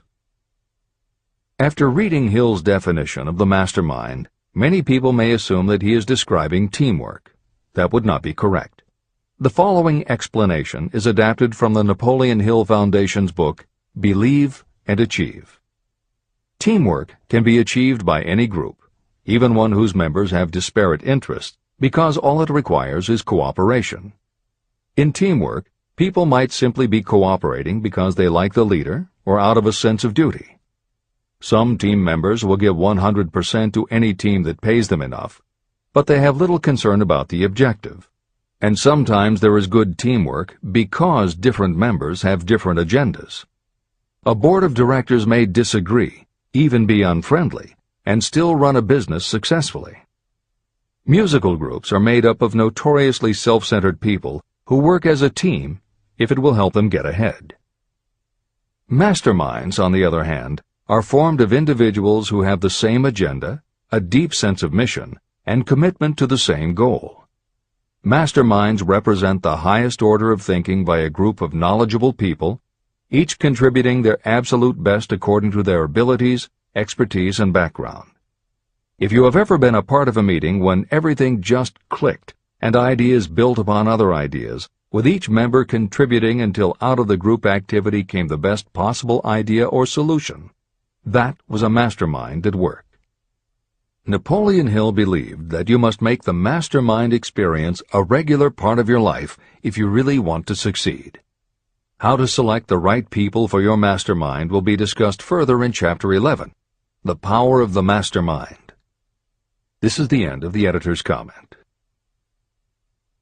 The accumulation of great fortunes calls for power, and power is acquired through highly organized and intelligently directed specialized knowledge. That knowledge does not, necessarily, have to be in the possession of the person who accumulates the fortune. This should give hope and encouragement to those who want to accumulate a fortune, but don't have the necessary education to supply such specialized knowledge. People sometimes go through life suffering from inferiority complexes because they are not people of education. The person who can organize and direct a mastermind group of people who possess the knowledge needed is just as much a person of education as any other individual in the group. Thomas A. Edison had only 3 months of schooling during his entire life, but he did not lack education. Neither did he die poor. Henry Ford had less than a 6th grade schooling, but he managed to do pretty well by himself financially. Albert Einstein was working as a clerk in a patent office when he began to develop his world-altering scientific theories. Editor's comments. Had Einstein been born today, he might have been diagnosed in his early years as having attention deficit disorder. As a child, he was slow to learn to talk. As a student, he showed little promise and was expelled from at least one school. But what Einstein could do was to focus his concentration on a goal of his choice. His famous theories were the result of thought experiments that took place inside his mind. It is said that the breakthrough which led him to the theory of relativity came not from specialized knowledge of physics or mathematics, but from his ability to imagine what would happen if he were riding on a beam of starlight through space. This is the end of the editor's comments. Specialized knowledge is among the most plentiful and the cheapest forms of service that may be had. If you doubt this, consult the payroll of any university. It pays to know how to purchase knowledge, and it pays to know where to look. First of all, decide the sort of specialized knowledge you require and the purpose for which it is needed. To a large extent, your major purpose in life, the goal toward which you are working, will help determine what knowledge you need. Your next move requires that you have accurate information concerning dependable sources of knowledge. The more important of these are your own experience and education, experience and education available through cooperation of others, mastermind alliance, colleges and universities, public libraries, and even easier, the Internet, special training courses, through night schools and home study courses in particular. As knowledge is acquired, it must be organized and put into use for a definite purpose through practical plans. Knowledge has no value except for what can be gained from its application toward some worthy end. Successful people never stop acquiring specialized knowledge related to their major purpose, business, or profession. Those who are not successful usually make the mistake of believing that the knowledge-acquiring period ends when you finish school. The truth is that schools do little more than teach you how to acquire practical knowledge. Editor's comments. At this point in the original edition of Think and Grow Rich, Napoleon Hill included a newspaper story about education and job opportunities. Although the contemporary job market has changed considerably, the author of the article, Robert Moore, Director of Placements at Columbia University, made some comments that are perfectly aligned with the philosophy of Think and Grow Rich and are still holding true today. One such comment was, "The man who has been active on the campus, whose personality is such that he gets along with all kinds of people, and who has done an adequate job with his studies, has a most decided edge over the strictly academic student." One of the largest industrial companies, the leader in its field, in writing to Mr. Moore concerning prospective seniors at the college said, "We emphasize qualities of character, intelligence, and personality far more than specific educational background." Although few would argue that education is valuable, as Moore implies above and as Hill noted earlier about Edison, Ford, and Einstein, academic accomplishment has never been a sure indicator of success. The October 27, 2003 issue of Time magazine made a similar point in their cover story about the changes being made in the SAT exam. Although the article's primary focus is on the efforts to make the SAT less biased, it also notes that recent research indicates that neither the SAT nor IQ tests have proven to be very reliable predictors of future real-world achievement. In his best-selling book, Emotional Intelligence, author Daniel Goleman has created a persuasive argument that the way in which a person handles themselves and their relationships, which he calls emotional intelligence, or EI, is a much better indicator than IQ in predicting whether a person will be successful in life. In his later books, Working with Emotional Intelligence and Primal Leadership, Goleman applies his theory to the workplace, focusing on emotional intelligence leadership techniques and comparing corporate managers' EI with their IQ to analyze which has the greatest positive effect on the financial bottom line. Daniel Goleman's theories have caused some significant changes within educational circles and among management theorists, but their greatest impact has been on individuals who have gone through life intimidated because they believe they aren't smart enough. For them, Goleman's books offer convincing evidence that although they may not have conventional education, their natural abilities and interpersonal skills can be far more important in achieving success. This is the end of the editor's comments. One of the most reliable and practical sources of knowledge available to those who need specialized schooling are night schools, extension courses, and seminars. The correspondence schools give specialized training anywhere the U.S. mails go, or via the Internet. One advantage of home study training is the flexibility of the study program, which permits you to study during spare time. Another advantage of home study training, if the school is carefully chosen, is that most courses offer some method of personal consultation, which can be of priceless value to those needing specialized knowledge. No matter where you live, you can share the benefits. A lesson from a collection agency. Anything acquired without effort and without cost is generally unappreciated and often discredited. Perhaps this is why we get so little from our marvelous opportunity in public schools. The self-discipline you will learn from a program of specialized study can make up for the wasted opportunity when knowledge was available without cost.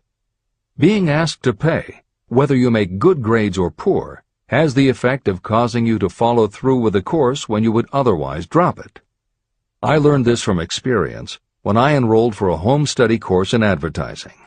After completing 8 or 10 lessons, I stopped studying. But the school did not stop sending me bills. In fact, they insisted upon payment, whether I kept up my studies or not.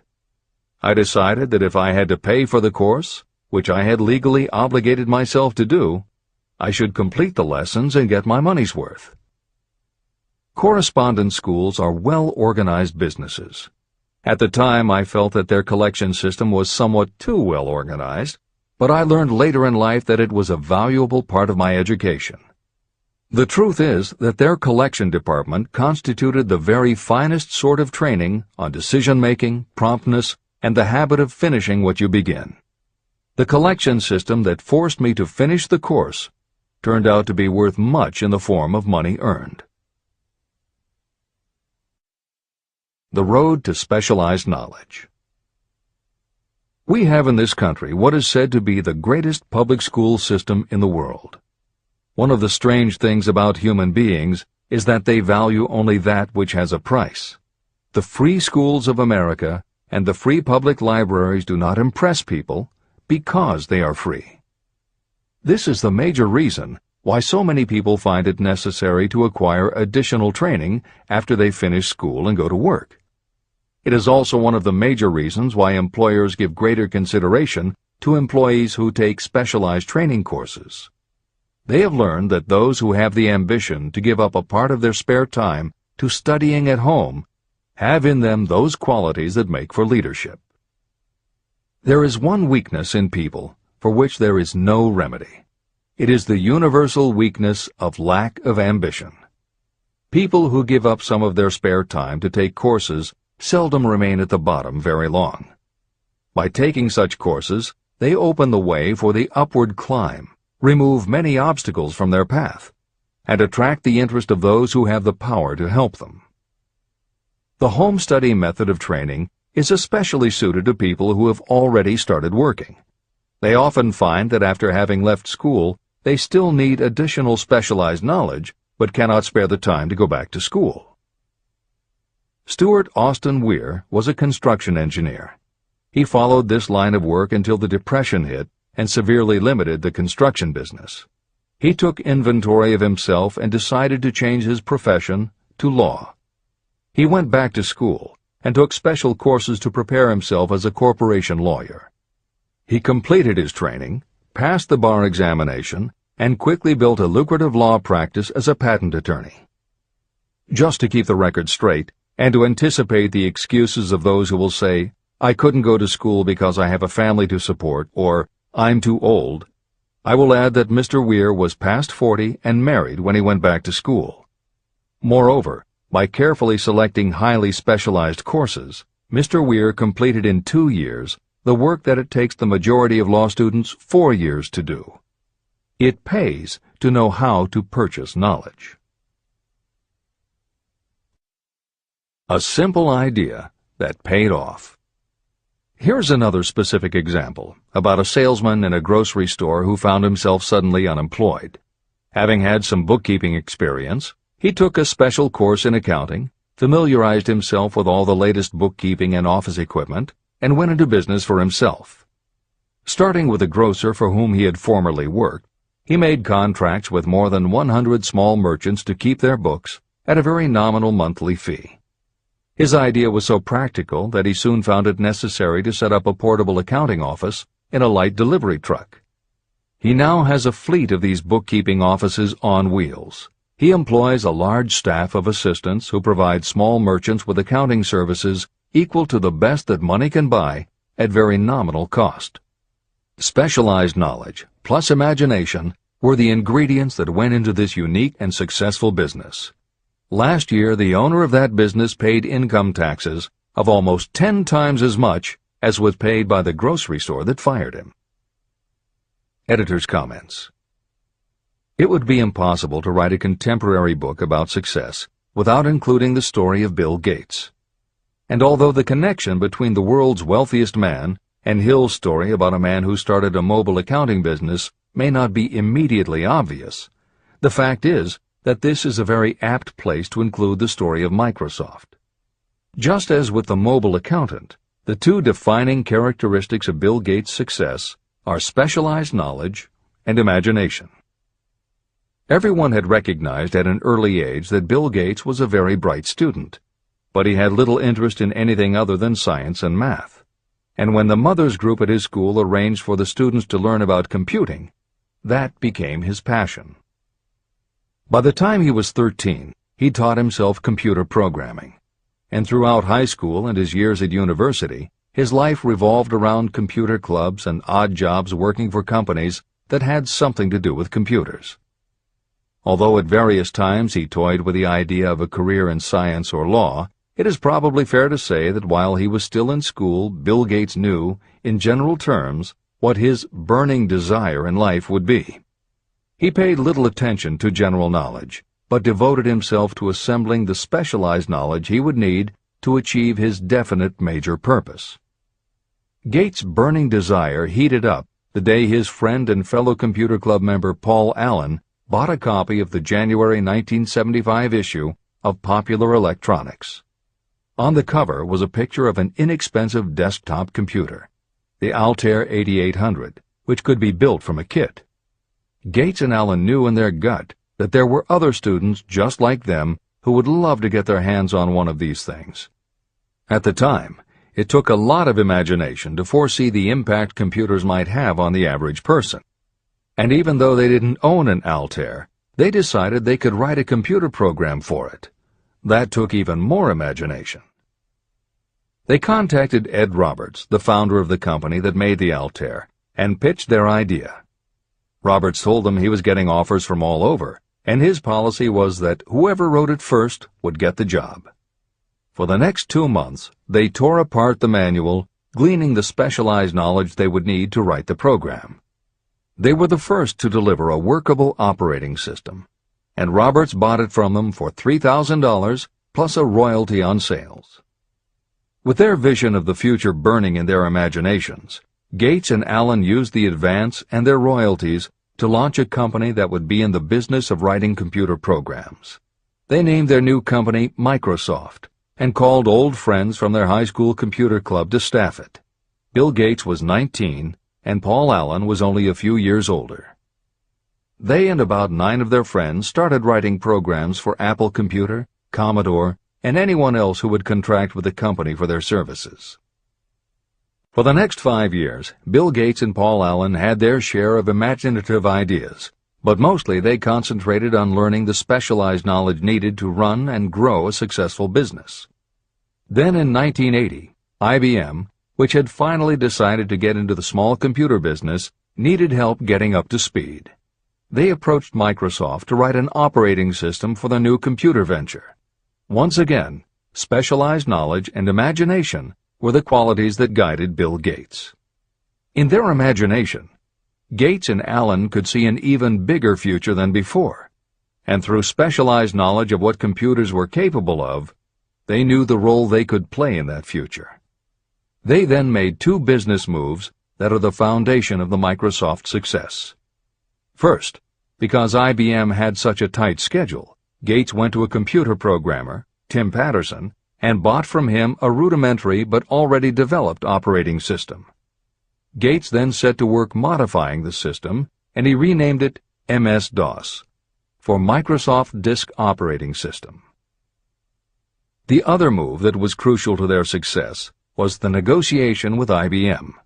They started from the position that they would not sell an operating system to IBM. What they would do was license the system to IBM in exchange for a royalty on every copy sold with an IBM computer. And it would not be an exclusive license, which meant that Microsoft could also license the system to other computer companies. If you were to continue to track the history of Microsoft, you would find those same qualities: a burning desire, an idea, specialized knowledge, and imagination behind each move Bill Gates made and continues to make, just as they were behind the success of the man who started the mobile accounting business. This is the end of the editor's comments. The beginning of the successful mobile accounting business was an idea.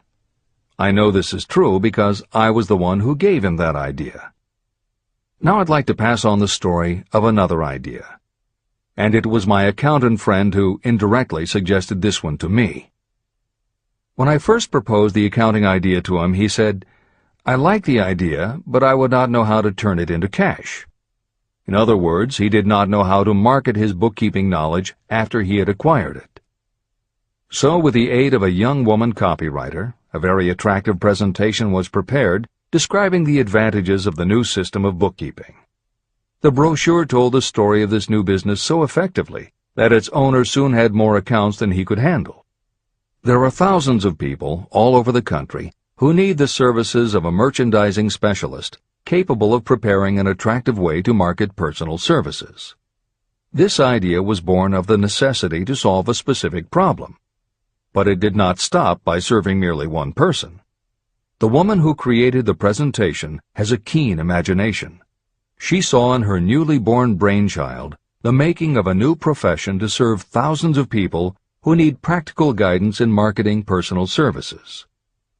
Spurred to action by the success of her first prepared plan to market personal services, this woman turned to solving a similar problem for her son. He had just finished college, but had been totally unable to find a market for his services. The plan she created for him was the best example of merchandising personal services I have ever seen. When the presentation had been completed, it contained nearly 50 pages of beautifully typed, properly organized information. It told the story of her son's natural abilities, schooling, personal experiences, and a great variety of other information. The book also contained a complete description of the position her son desired, together with a marvelous word picture of the exact plan he would use in filling his position. The preparation of the presentation required several weeks of her time, during which she sent her son to the public library almost daily to get specific data needed to sell his services to best advantage. She also sent him to all the competitors of his prospective employer, where he gathered information concerning their business methods. This was of great value in the formation of the plan he intended to use in filling the position he sought. When the plan was finished, it contained more than half a dozen very fine suggestions that would benefit the prospective employer. You don't have to start at the bottom. You may be inclined to ask, why go to all this trouble to secure a job? The answer is, doing a thing well is never trouble. The plan prepared by this woman for her son helped him get the job at the first interview and at a salary fixed by himself. Moreover, and this too is important, the position did not require the young man to start at the bottom. He began as a junior executive at an executive salary. Why go to all this trouble? Well, for one thing, this young man's planned presentation saved him no less than 10 years of working his way up. The idea of starting at the bottom and working your way up may appear to be sound, but the major objection to it is this. Too many of those who begin at the bottom never manage to lift their heads high enough to be seen by those who count. And the outlook from the bottom is not very bright or encouraging. It has a tendency to kill off ambition. You get into a rut, and you accept your fate because you form the habit of daily routine. Often this habit finally becomes so strong you don't even try to throw it off. And that is another reason why it pays to start 1 or 2 steps above the bottom. By so doing, you will form the habit of looking around, of observing how others get ahead, of seeing opportunity, and of embracing it without hesitation. A splendid example of what I mean is Dan Halpin. During his college days, he was manager of the famous 1930 championship Notre Dame football team, when it was under the direction of the late Knute Rockne. Halpin finished college at a very unfavorable time. The Depression had made jobs scarce. So after a fling at investment banking and motion pictures, he took the first job with a potential future he could find. It was selling electrical hearing aids on a commission basis. Anyone could start in that sort of job, and Halpin knew it, but it was enough to open the door of opportunity to him. For almost 2 years he worked at the job, but it didn't satisfy him. He would never have risen above that job if he had not done something about his dissatisfaction. He aimed first at the job of assistant sales manager of the company. and he got the job. That single step upward placed him high enough above the crowd for him to see still greater opportunity. Also, it placed him where opportunity could see him. In his new position, he did so well selling hearing aids that A.M. Andrews, chairman of the board of the Dictograph Products Company, a competitor of the company for which Halpin worked, asked to meet with him. Mr. Andrews wanted to know something about that man Dan Halpin, who was taking big sales away from the long-established Dictograph Company. When the interview was over, Halpin was the new sales manager in charge of the Acousticon division of Dictograph. Then, to test young Halpin's mettle, Mr. Andrews went away to Florida for 3 months, leaving him to sink or swim in his new job. He did not sink. Newt Rockney's spirit of "all the world loves a winner and has no time for a loser" inspired him to put so much into his job that he was elected vice president of the company. Vice president was a job that most would be proud to earn through 10 years of loyal effort, but Halpin turned the trick in little more than 6 months. One of the major points I'm trying to emphasize through this entire philosophy is that we rise to high positions or remain at the bottom because of conditions we can control, but only if we desire to control them. I am also trying to emphasize another point, that both success and failure are largely the results of habit. I have not the slightest doubt that Dan Halpin's close association with the greatest football coach America ever knew planted in his mind the same kind of desire to excel that made the Notre Dame football team world famous. Truly, there's something to the idea that hero worship is helpful, provided you worship a winner. My belief in the theory that business associations are vital factors, both in failure and in success, was clearly demonstrated when my son Blair was negotiating with Dan Halpin for a position. Mr. Halpin offered him a beginning salary of about 1/2 what he could have gotten from a rival company. I brought parental pressure to bear, and encouraged Blair to accept the job with Mr. Halpin. I believe that close association with people who refuse to compromise with circumstances is an asset that can never be measured in terms of money. The bottom is a monotonous, dreary, unprofitable place for any person. That is why I have taken the time to describe how lowly beginnings can be overcome by proper planning. Make your ideas pay off through specialized knowledge. The woman who prepared the personal service sales plan for her son now receives requests from all parts of the country, from others who want to market their personal services for more money. But don't think that all her plan consists of is clever salesmanship to help her clients get more money for the same services they formerly sold for less. She looks after the interests of the purchaser as well as the seller of personal services. She prepares her plans so that the employers receive full value for the additional money they pay. If you have the imagination and seek a more profitable outlet for your personal services, this suggestion may be the stimulus for which you have been searching. The idea could earn you an income far greater than that of the average doctor, lawyer, or engineer whose education required several years in college. Editor's comments. Mary Kay Ash was literally researching and writing down specialized knowledge when the idea for a new business was born in her imagination. Mary Kay had quit her job as a very successful sales manager in the gift business because she had become discouraged by seeing the men she had trained earning more and being promoted ahead of her. She decided to write an advice book for career women, but as she assembled the knowledge women would need to get ahead, she realized she was writing a business plan for the kind of business she would like to run. She took her life savings of $5,000, went out and found a skincare cream she liked, acquired the rights to it, and began to contact her friends and friends of friends to see if they would like to be beauty consultants for her new company. But what she was offering wasn't just a chance to sell skincare products. It was a very imaginative combination of philosophy and opportunity that gave women the chance to achieve both personal satisfaction and financial success. The company showed a modest profit in its first year, and continued to grow each year until, by the beginning of the 21st century, There are over 1 million independent beauty consultants in 30 countries with wholesale sales of more than $1.5 billion. 3 times Mary Kay Cosmetics was named as one of the 100 best companies to work for in America, and Lifetime Television Network named Mary Kay the businesswoman of the century. She became one of the most in-demand motivational speakers and the best-selling author of 3 books. Neil Balter also started his company based on specialized knowledge and imagination. He got his specialized knowledge from his job as a carpenter's apprentice.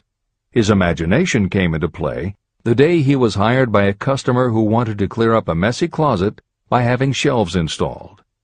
Now that kind of job must have been offered to thousands of carpenters, but not one of them had the imagination to see in it what Neil Balter saw.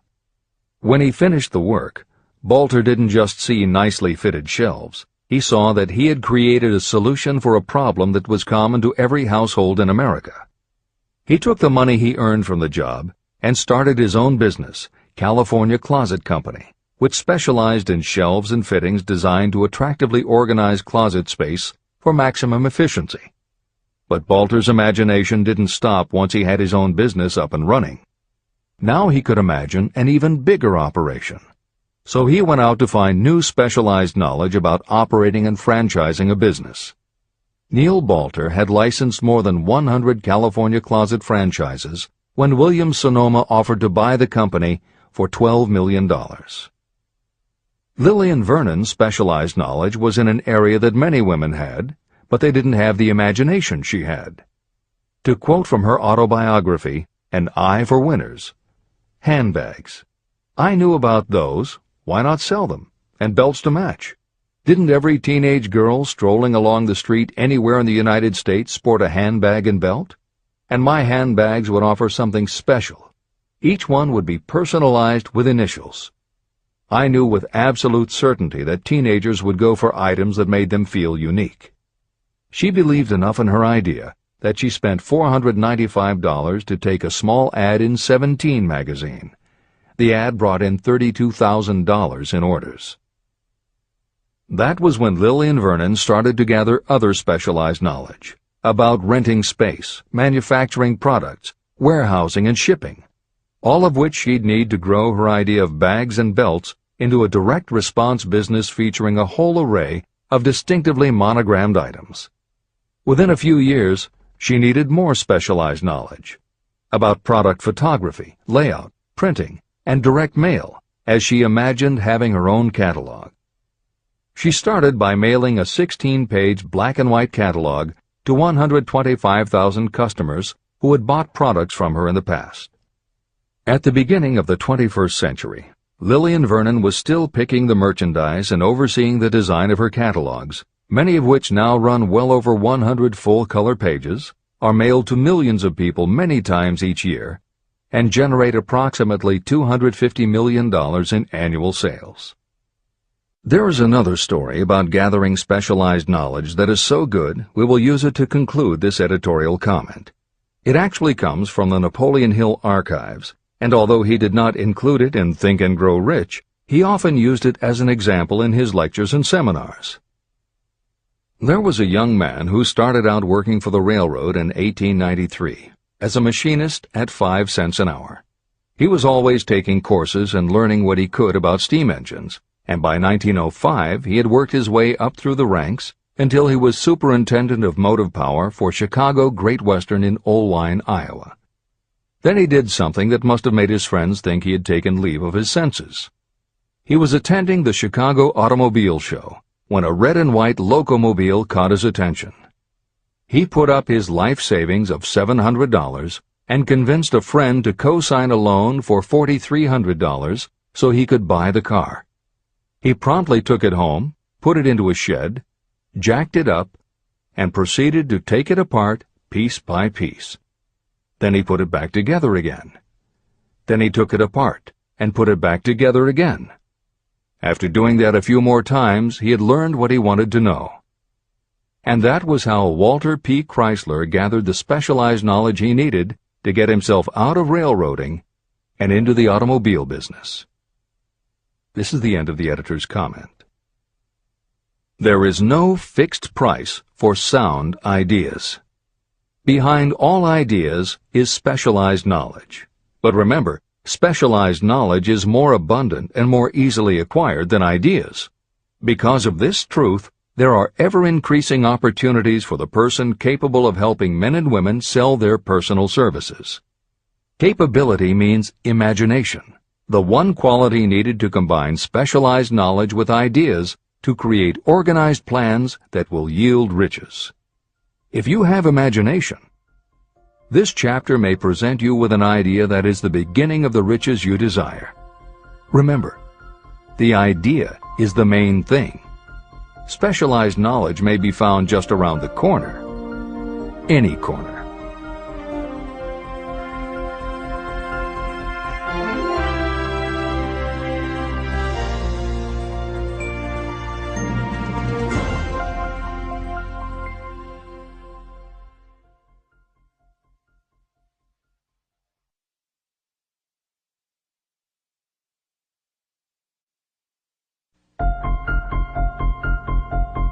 Happiness is found in doing, not merely in possessing. Chapter 7. Imagination, the workshop of the mind. The fifth step toward riches. The imagination is literally the workshop where all plans are created. It is where the impulse, the desire, is given shape, form, and action through the aid of the imaginative faculty of the mind. It has been said that we can create anything that we can imagine. Through the aid of imagination, we have discovered and harnessed more of nature's forces during the past 50 years than during the entire history of the human race previous to that time. And even with all we have accomplished, we have come nowhere near the limit of what we are capable. Our only limitation, within reason, lies in the development and use of our imagination. The human imagination offers so much possibility, it is as though we have merely discovered that we have an imagination, and have just started to use it in a very elementary way. Two forms of imagination. The imaginative faculty functions in two forms. One is known as synthetic imagination, and the other as creative imagination. Editor's comments. In modern usage, the word synthetic has taken on a negative connotation, implying that something is artificial, not the real thing. Today the word synthesized, which is defined as something made up from component parts, would better describe what Hill had in mind, and has been substituted here accordingly. This is the end of the editor's comment. Synthesized imagination. Through this faculty, you arrange old concepts, ideas, or plans into new combinations. Synthesized imagination does not create anything. It merely works with the material of experience, education, and observation with which it is fed. It is the faculty used by most inventors, with the exception of those geniuses who draw upon the creative imagination when they cannot solve problems through synthesized imagination. Creative imagination. Through the faculty of creative imagination, the finite human mind has direct communication with infinite intelligence, the faculty through which hunches and inspirations are received. It is by this faculty that all basic or new ideas are handed over to mankind.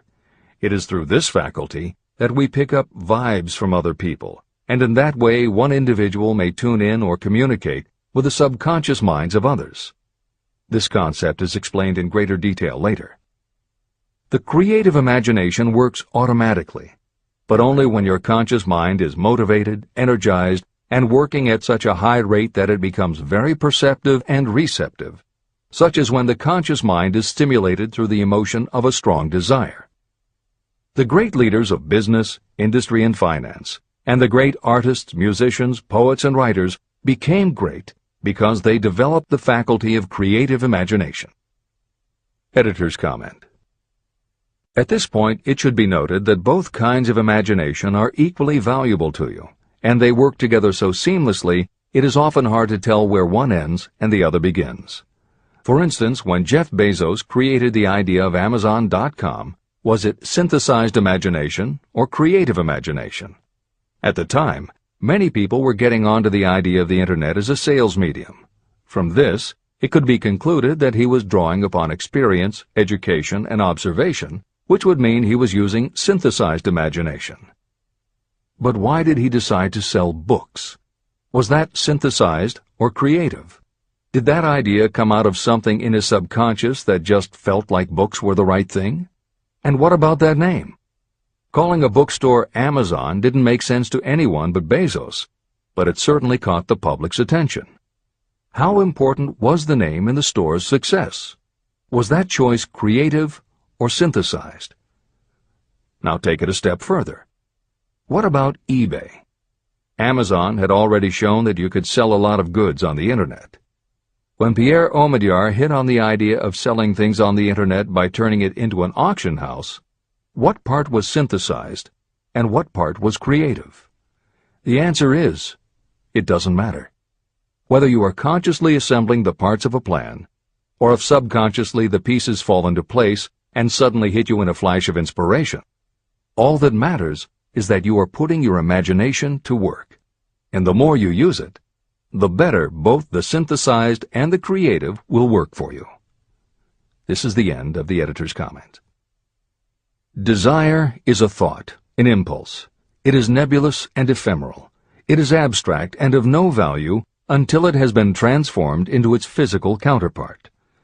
While the synthesized imagination is the one that will be used most frequently in the process of transforming desire into money, there will be circumstances and situations that demand the use of the creative imagination as well.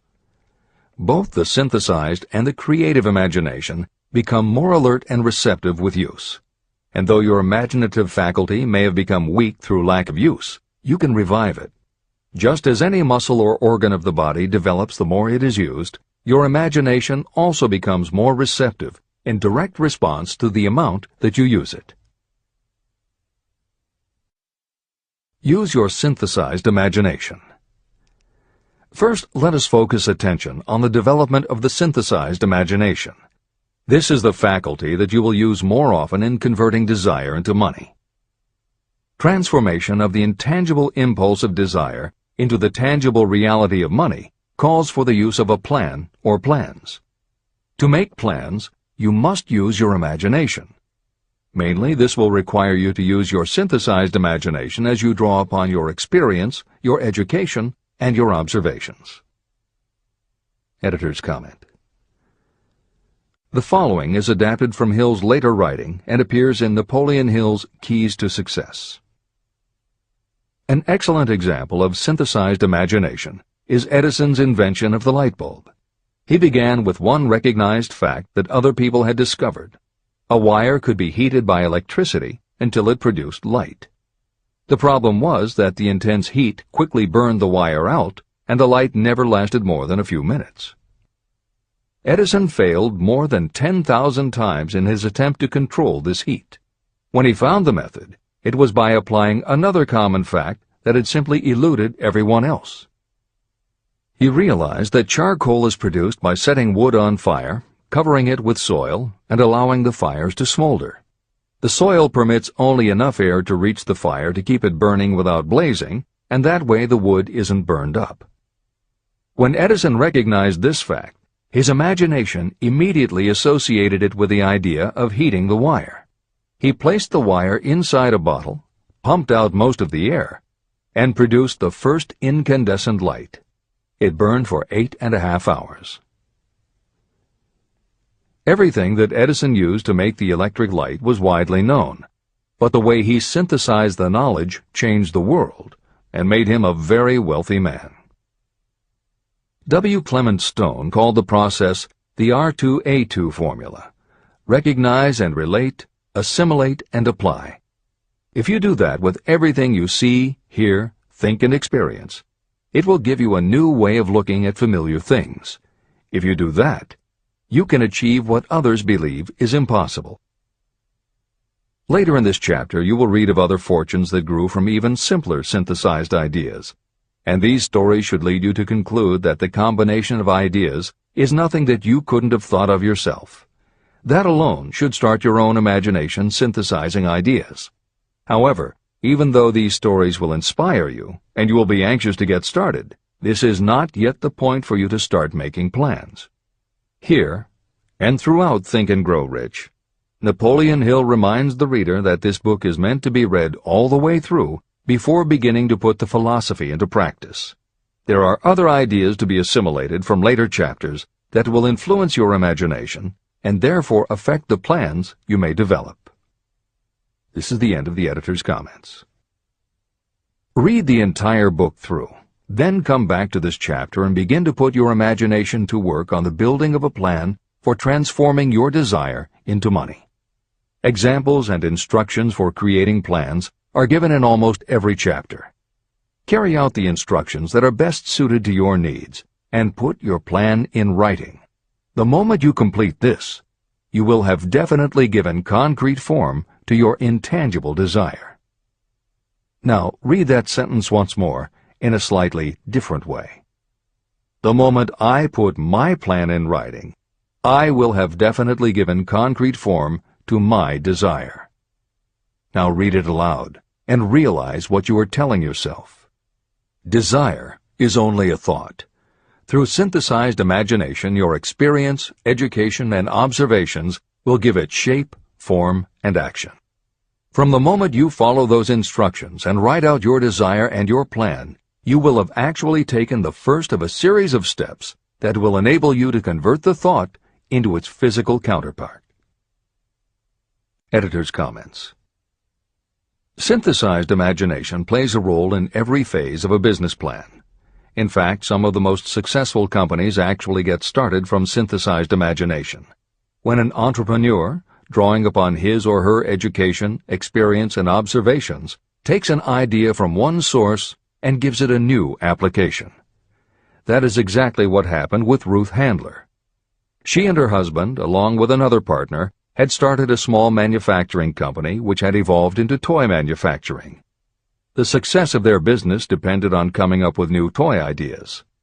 Watching her young daughter at play, Ruth Handler noticed that she was fascinated with cutout books that featured teenage girl or career women paper dolls that she could cut out clothes for.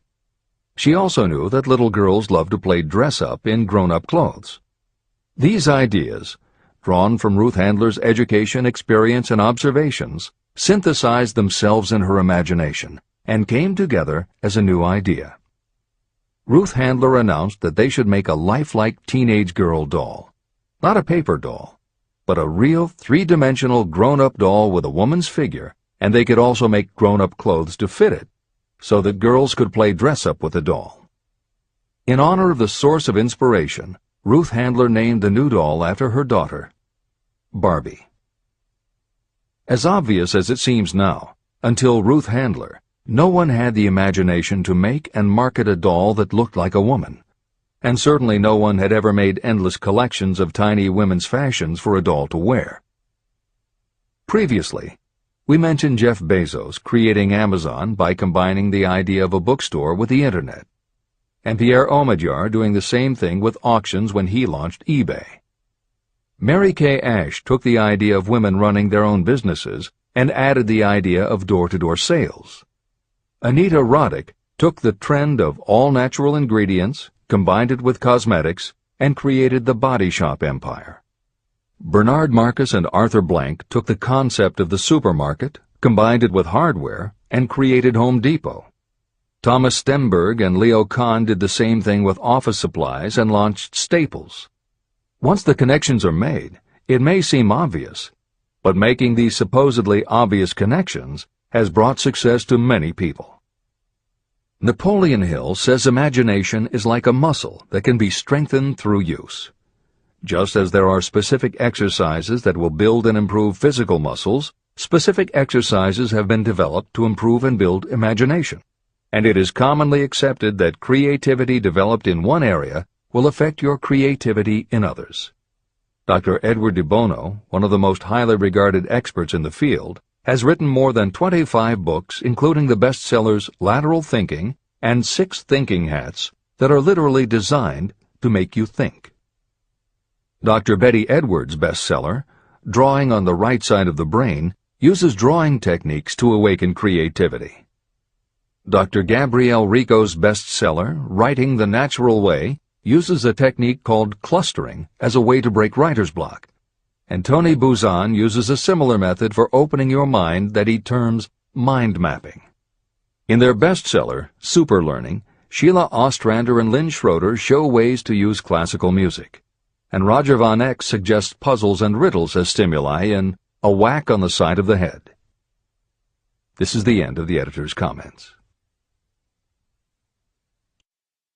Tapping into creative imagination. The earth on which you live, you yourself, and every other material thing are the result of evolutionary change, through which bits of matter have been organized and arranged in an orderly fashion. As far as science has been able to determine, the entire universe consists of but two things, matter and energy. Moreover, and this statement is of stupendous importance, this earth, every one of the billions of individual cells of your body, and every subatomic particle of matter began as an intangible form of energy. Through the combination of energy and matter has been created everything perceptible, from the largest star in the heavens down to and including man himself. Desire is a thought impulse. Thought impulses are forms of energy. When you begin the process of acquiring money by using the thought impulse of desire, you are drafting into your service the same stuff that nature used in creating this earth, as well as every material form in the universe, including your body and your brain, in which the thought impulses function.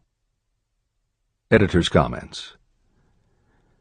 Although recent developments in physics, gauge theory, string theory, membrane theory, and others, have advanced our understanding of matter and energy, Hill's preceding description remains in accord with modern science. The newer theories are variations on and refinements of the basic concept that everything in the universe is either space, time, matter, or energy. And as Einstein stated, energy and matter are in fact different forms of the same thing. As Hill says, everything from the stars to the solar system to the earth, to you, your brain, and that little spark called a thought, are all the same stuff. As when a tablecloth is spread out, there are folds and bumps in the fabric that are all different from each other, but they are all still tablecloth. Like the folds and bumps in the tablecloth, energy and matter are the same thing in different forms. Therefore you, matter, your thoughts, energy, and everybody else, matter, and their thoughts, energy, and all other things, matter, are not just interconnected, but are in essence all the same thing. Hill calls this interrelation of everything to everything else infinite intelligence.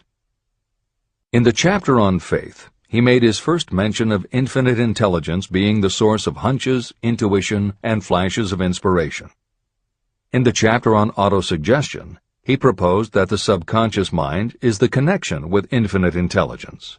In this chapter, Hill elaborates that creative imagination is the receiver through which these flashes of insight come to us from infinite intelligence. Under some circumstances, when your mind is operating at a high rate, your creative intelligence receives not just an idea, but also a flash of intuition. You get a hunch or a premonition about something or somebody. That flash could not come from your conscious or your subconscious, because neither ever had the information.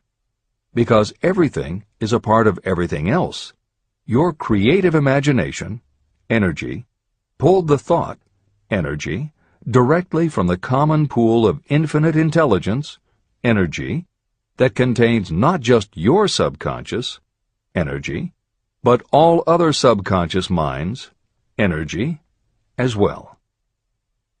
Infinite intelligence is a complex concept, and for those readers who find themselves questioning the process, be assured that Hill expands on the theory in later chapters. The editors advise the reader to set aside any questions for the moment and focus on the logical and practical application Hill had in mind. This is the end of the editor's comments. You are engaged in trying to turn your desire into its physical or monetary counterpart, and there are laws of physics and principles of psychology that can help you. But first, you must give yourself time to become familiar with these laws and learn to use them. Through repetition, and by describing these principles from every conceivable angle, I hope to reveal to you the secret through which every great fortune has been accumulated. Strange and paradoxical as it may seem, the secret is not a secret. It is made obvious in the earth, the stars, the planets, in the elements above and around us, in every blade of grass, and every form of life within our vision. Do not be discouraged if you do not fully understand or accept this theory. I do not expect that you will accept all that is in this chapter on your first reading. Assimilate as much as you can now as you read this for the first time. Later, when you reread and study it, you will discover that something has happened to clarify it and give you a broader understanding of the whole. Above all, do not stop nor hesitate in your study of these principles until you have read the book at least 3 times. Then you will not want to stop. How to make practical use of imagination. Ideas are the beginning points of all fortunes. Ideas are products of the imagination. Following are 2 true stories about ideas that have yielded huge fortunes.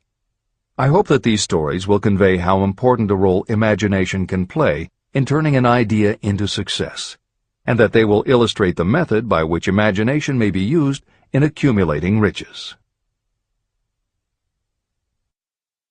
The Enchanted Kettle. In the late 1880s, an old country doctor drove to town, hitched his horse, quietly slipped into a drugstore by the back door, and began dickering with a young drug clerk. For more than an hour, behind the prescription counter, the old doctor and the clerk talked in low tones. Then the doctor left.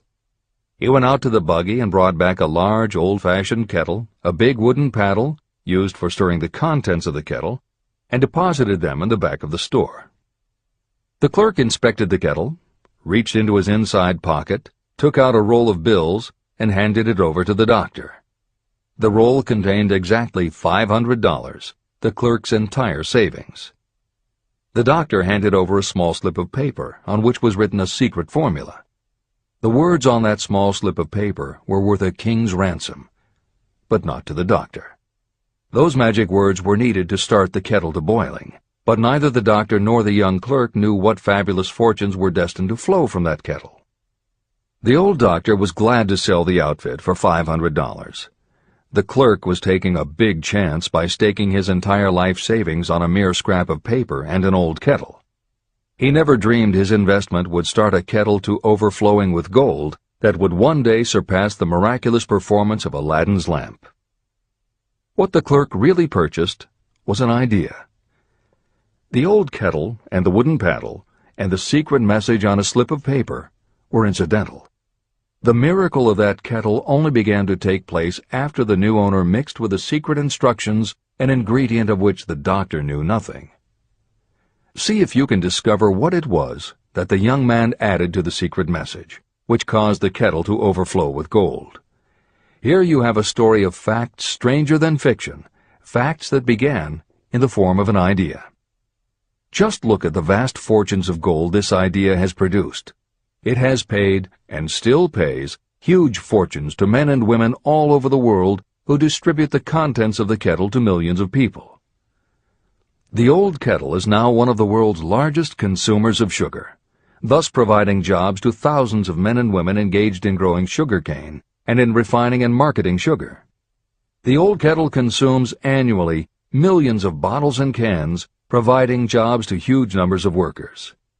The old kettle gives employment to an army of clerks, stenographers, copywriters, and advertising experts throughout the nation. It has brought fame and fortune to scores of artists who have created magnificent pictures describing the product. The old kettle has converted Atlanta, which was a small southern city, into the business capital of the South, where it now benefits, directly or indirectly, every business and practically every resident of the city. The influence of this idea now benefits every civilized country in the world, pouring out a continuous stream of gold to all who touch it. Gold from the kettle built and maintains one of the most prominent colleges of the South, where thousands of young people receive the training essential for success. If the product of that old brass kettle could talk, it would tell thrilling tales in every language, tales of love, of business, of professional men and women who are daily being stimulated by it. I am sure of at least one such tale of romance, for I was a part of it, and it all began not far from the very spot on which the drug clerk purchased the old kettle. It was there that I met my wife, and it was she who first told me of the enchanted kettle. It was the product of that kettle we were drinking when I asked her to accept me for better or worse. Whoever you are, wherever you may live, whatever your occupation, just remember every time you see the words Coca-Cola that its vast empire of wealth and influence grew out of a single idea.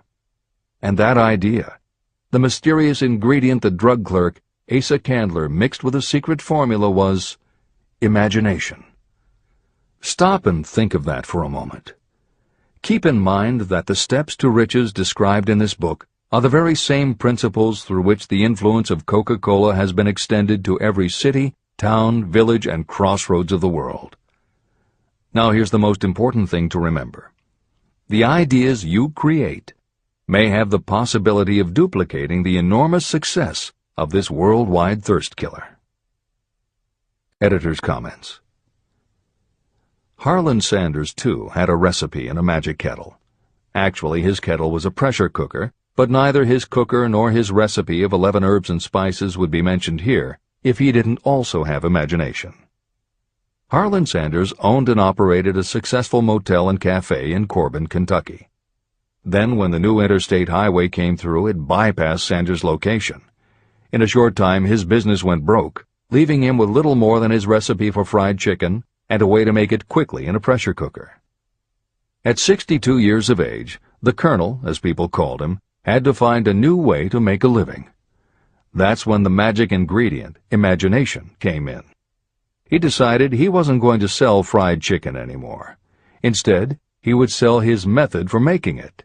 He packed his recipe and cooker into the back of his car and hit the road to demonstrate his fried chicken to other restaurant owners. In the first 2 years, he managed to sell 5 franchises. 2 years later, he'd sold 200. 4 years later, he was up to 600 locations when he was approached by an investment group to sell his company.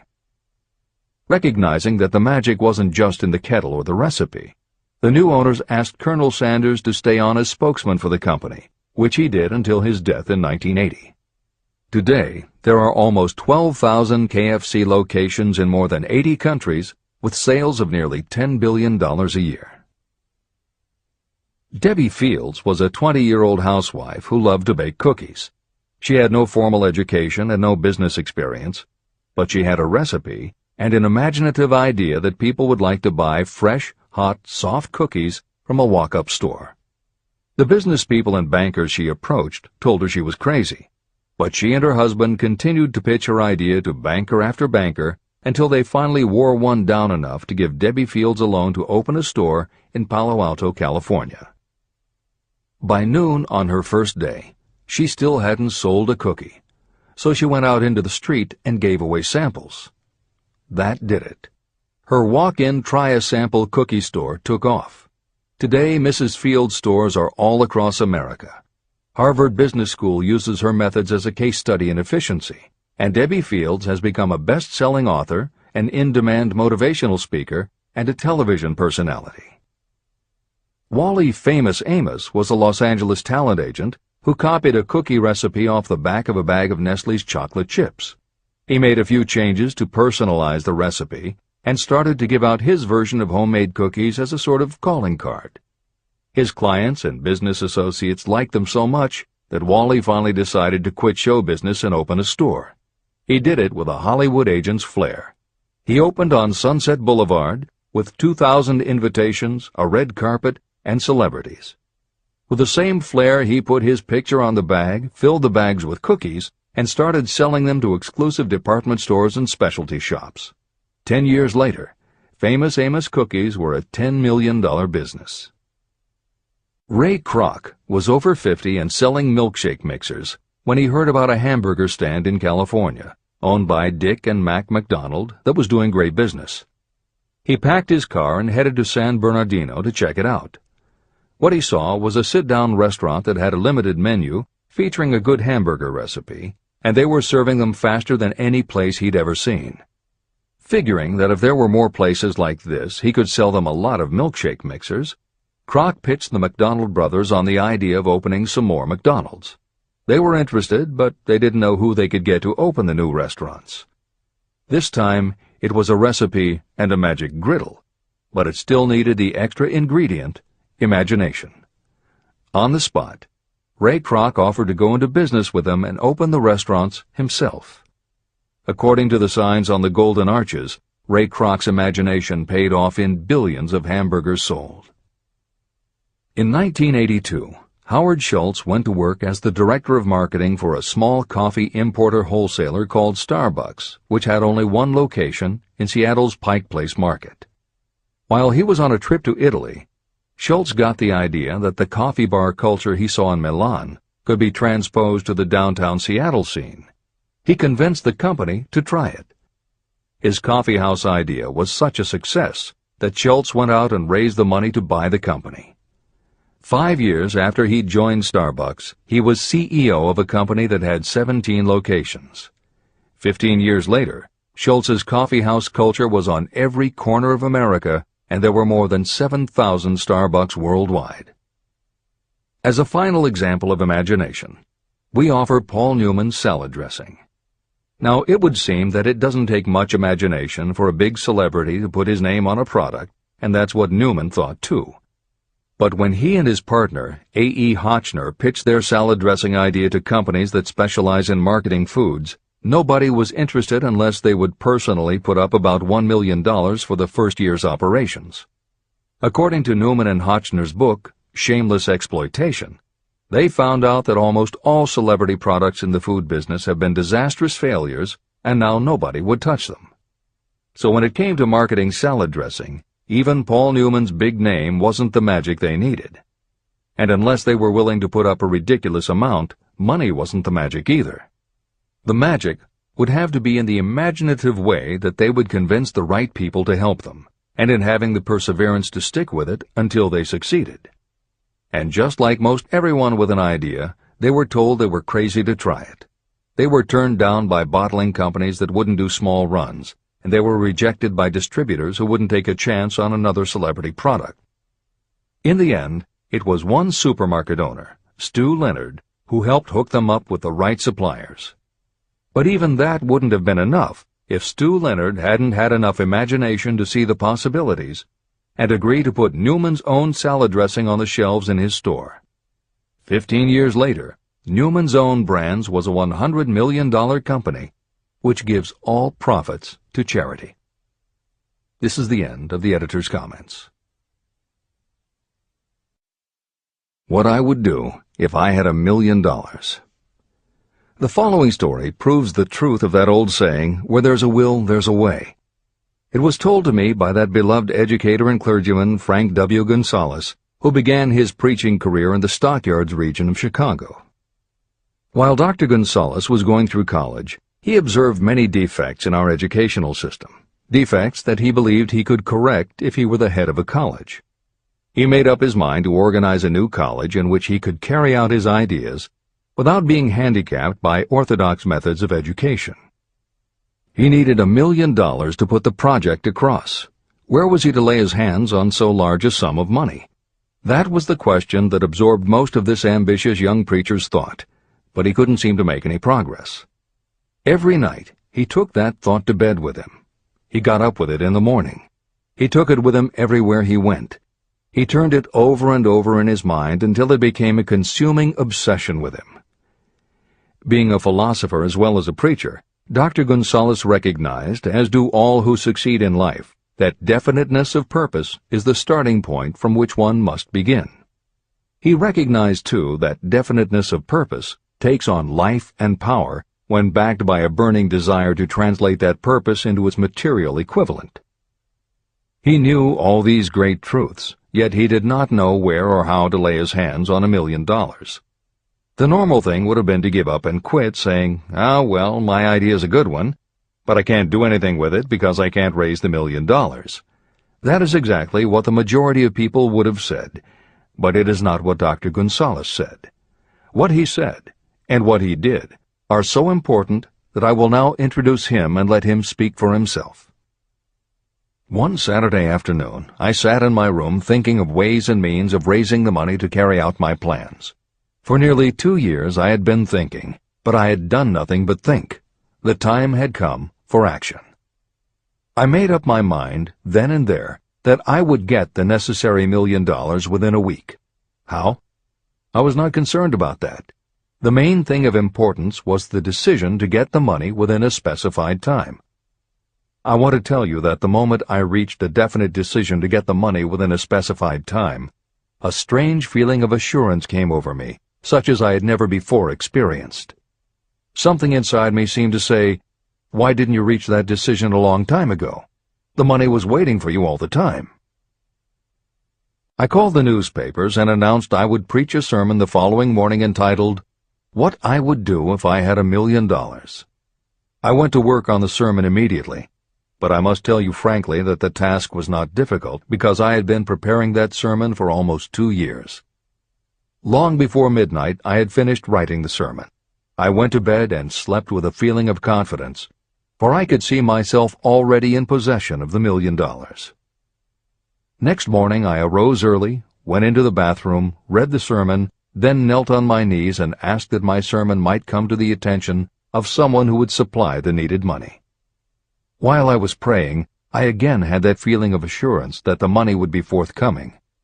In my excitement, I walked out without my sermon and did not discover the oversight until I was in my pulpit and about ready to begin delivering it.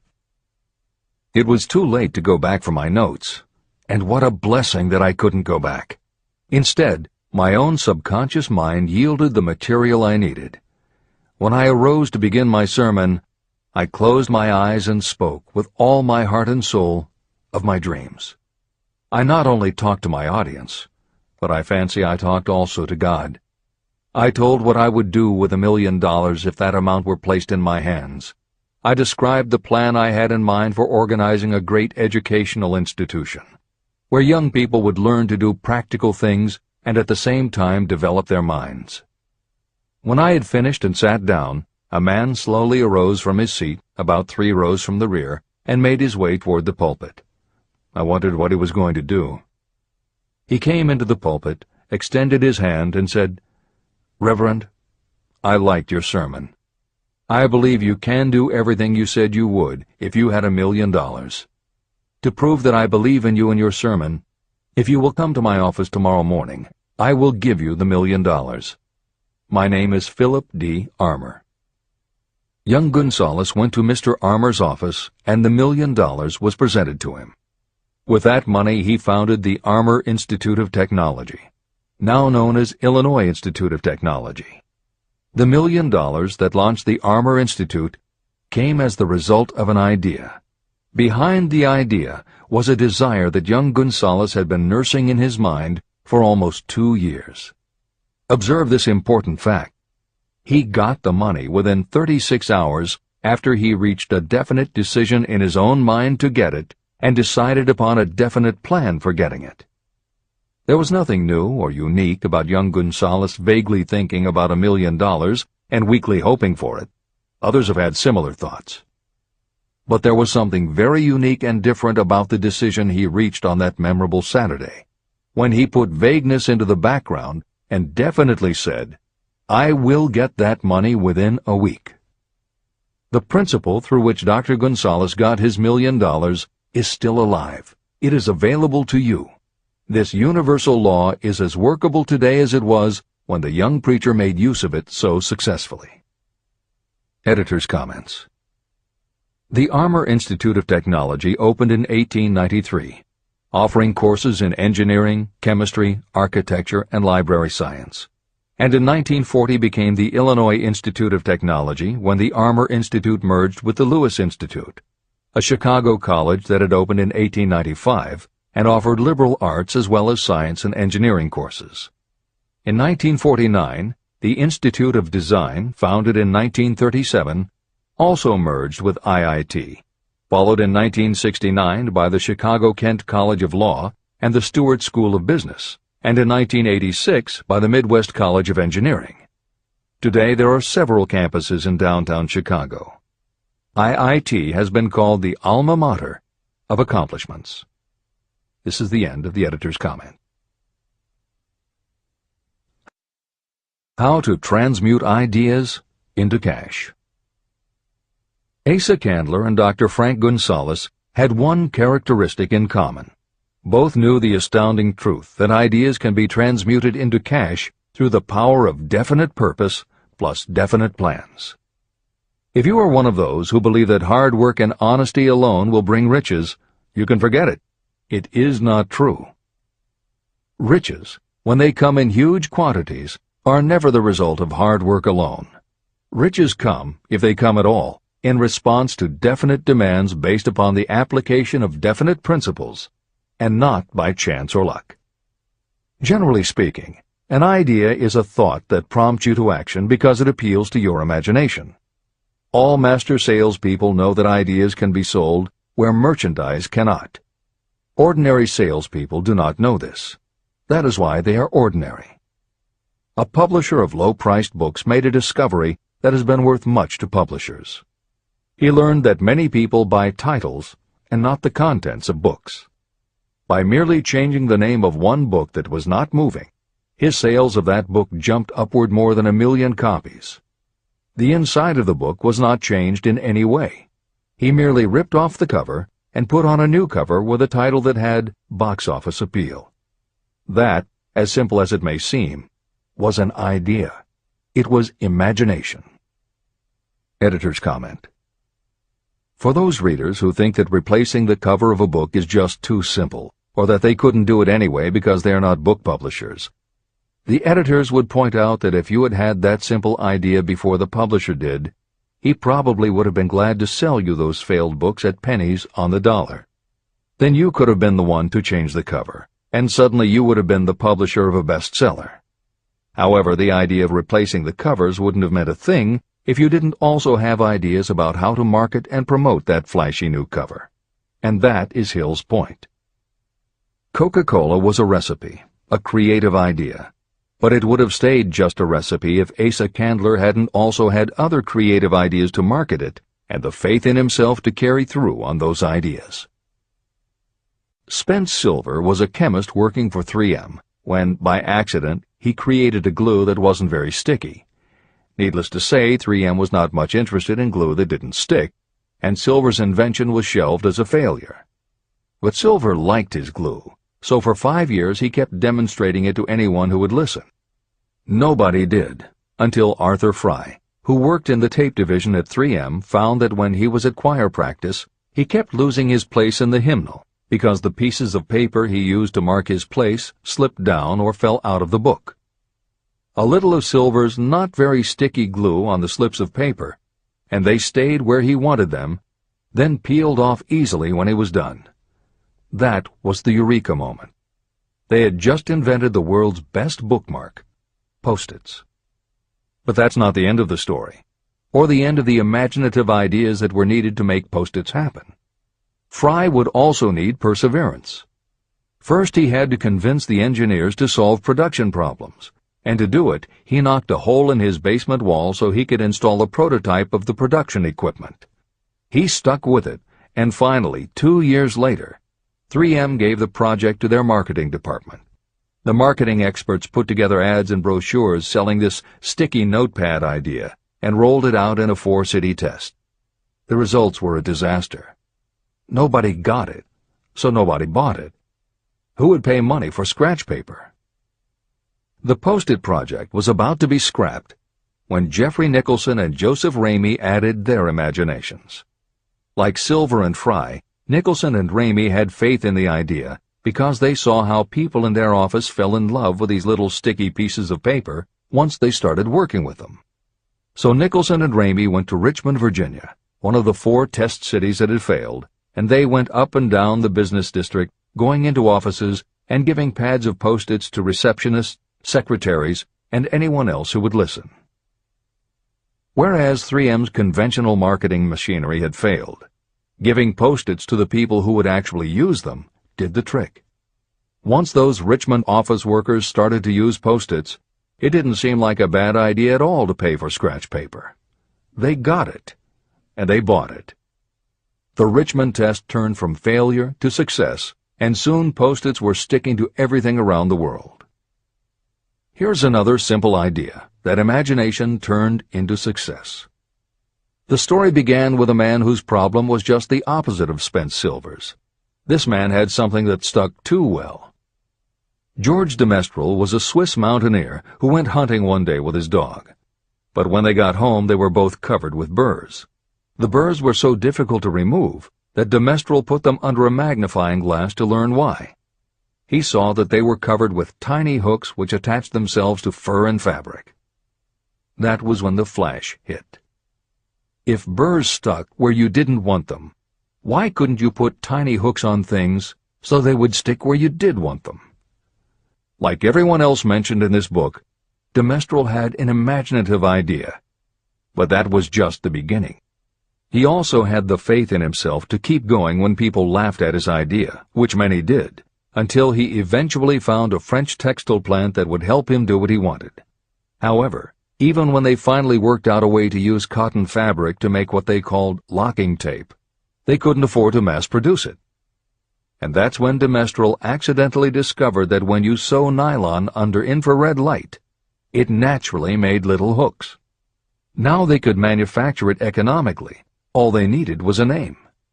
One side was fuzzy like velvet, and the other side was crochet, the French word for hook. Take half vel and half crow, combine it with imagination. The result is Velcro, and a Swiss mountaineer becomes a business tycoon. The Sony Corporation once tried to make a very small stereo tape recorder that would work with standard-size cassettes, but they couldn't do it. They could make a small playback machine, but at the time the electronics needed to also make it a recording machine just couldn't be made small enough. They concluded that the design was a failure. Then one day Sony's honorary chairman, Masaru Ibuka, walked into the laboratory and saw that a few of the engineers were using the prototypes of the failed tape recorder to listen to music tapes. They didn't seem to care that it couldn't record. They just liked to be able to walk around listening to their favorite music. Then came the imaginative idea that made all the difference. Ibuka remembered that another division was working on lightweight headphones. That was the flash. Ibuka's imagination made the connection that the rest of the engineers had not. In Ibuka's view, they hadn't made a failed recorder. They had created a successful private stereo listener. They added the headphones, named it the Walkman, and it revolutionized both the music business and the electronics industry. Clarence Saunders was a grocery clerk in a small southern retail store. One day he was standing with a tray in his hands waiting his turn in a cafeteria. He had never earned more than $20 a week before then, and no one had ever noticed anything about him that indicated unusual ability, but something took place in his mind as he stood in the line of waiting people that put his imagination to work. That was when he came up with the idea that this same self-serve concept would also work at the grocery store. Clarence Saunders took the idea to his boss. Naturally, his boss told him he was crazy. So Clarence Saunders quit his job, went out and did what he needed to do to raise the money, and opened the first self-serve grocery store. He called it Piggly Wiggly, and Clarence Saunders, the $20-a-week grocery clerk, rapidly became the multi-million-dollar chain store grocery man of America. Sylvan Goldman was the owner of a number of Piggly Wiggly stores in Oklahoma, and like any good businessman, he spent a lot of time watching his customers go up and down the aisles, putting their choices into their baskets or net shopping bags. One night, while trying to figure out how to get his customers to buy more at one time, he found himself staring at a basket sitting on the seat of a wooden folding chair. Eureka! He called in his mechanic, Fred Young. They put some wheels on the bottom of the legs, added another basket below the seat, and the shopping cart was born. As this edition is being readied for publication, there are about 35 million shopping carts in America, and approximately 1.25 million new carts are sold each year. Thomas Stemberg, whom we also mentioned earlier, was another supermarket executive who watched his customers as they shopped. By this time, shopping carts were well established in supermarkets, and it was because his customers were pushing shopping carts up and down the aisles that he got his flash of inspiration. He was so sure of his idea that he convinced another supermarket executive, Leo Kahn, to join him. Together, they took the supermarket concept and applied it to selling office supplies. And in 1986 they opened their first store in Brighton, Massachusetts. They called it Staples. In 1989 they took the company public, and 10 years later there were more than 1,000 Staples stores with revenues exceeding $7 billion. We'll end this commentary with another set of connected stories, which make the point that sometimes the most imaginative part of marketing is in the timing. If you were to go shopping in the late 1800s, it usually meant bartering with a merchant who would then have to get the goods from storage shelves kept behind the counter. In the 1870s, fixed pricing was just starting to be used by storekeepers. Merchants were trying the idea by setting out a table of merchandise that was all priced the same, usually 5 cents. Frank Winfield Woolworth was a clerk in a general store, and he convinced the store owner to let him try the 5-cent table idea. Although it worked, the owner wasn't impressed. So Woolworth borrowed $350 from his boss, and in 1879 opened his first 5-cent store in Utica, New York. It was an entire store full of goods where everything cost a nickel. A year later, he had 4 stores, and the 4th one, in Lancaster, Pennsylvania, was the first that he named F.W. Woolworth's 5 and 10 cent store. 20 years later, he had 238 stores. By the time of his death in 1919, there were over 1,000 F.W. Woolworth locations. He had established the first nationwide chain of general merchandise stores, and he had built the tallest building in New York City as his headquarters. The Woolworth Company stayed true to the original idea and didn't carry any merchandise that cost more than a dime until 1932, when the top price was raised to 20 cents. But as times changed, the fixed price was dropped, the merchandise became more varied, and the company kept growing until it had over 8,000 stores worldwide, selling everything from notions to appliances and furniture. Then in the 1960s and 1970s, something started to happen. The mood of America was changing, but the Woolworth stores weren't. And that was when Sam Walton opened the first Walmart in Rogers, Arkansas, in 1962. Walton got into the retail business after the Second World War, when his father-in-law loaned him the money to buy a franchise Butler Brothers store in Bentonville, Arkansas. By 1962, Sam and his brother Bud owned 16 variety stores in Arkansas, Missouri, and Kansas. It was in these stores that Sam Walton first started adding the magic ingredient of imagination. In addition to his flair for promotion, Sam tried new approaches to the way household goods and general merchandise could be sold at retail. He insisted on clean, well-lighted interiors, and he introduced the concept of self-service, with aisles wide enough for shopping carts and checkout counters at the front of the store. He also started buying direct from manufacturers, and he created profit-sharing plans that kept his family of employees loyal, hard-working, and neighborly. In 1962, he incorporated those and other imaginative ideas when he opened his first store that he called Walmart. The basic magic was that he sold brand-name merchandise at discount prices, but there was also magic in the way he kept a friendly hometown feel to his store, even though it was what is now called a big box store. Sam Walton's Walmart store was a success, so he just kept building and opening more of them, first in small towns and rural areas, then in larger towns, then big cities, and it wasn't long before he had a national chain. By 1992, when Sam Walton died, there were more than 1,700 Walmart stores. It was the biggest retailer in the country, it employed more than 600,000 people, and Sam Walton was the richest man in America. In 2003, the stores numbered more than 3,200 in the U.S. and more than 1,100 in foreign countries. The company employed more than 1,300,000 people worldwide and served more than 1 million customers a week.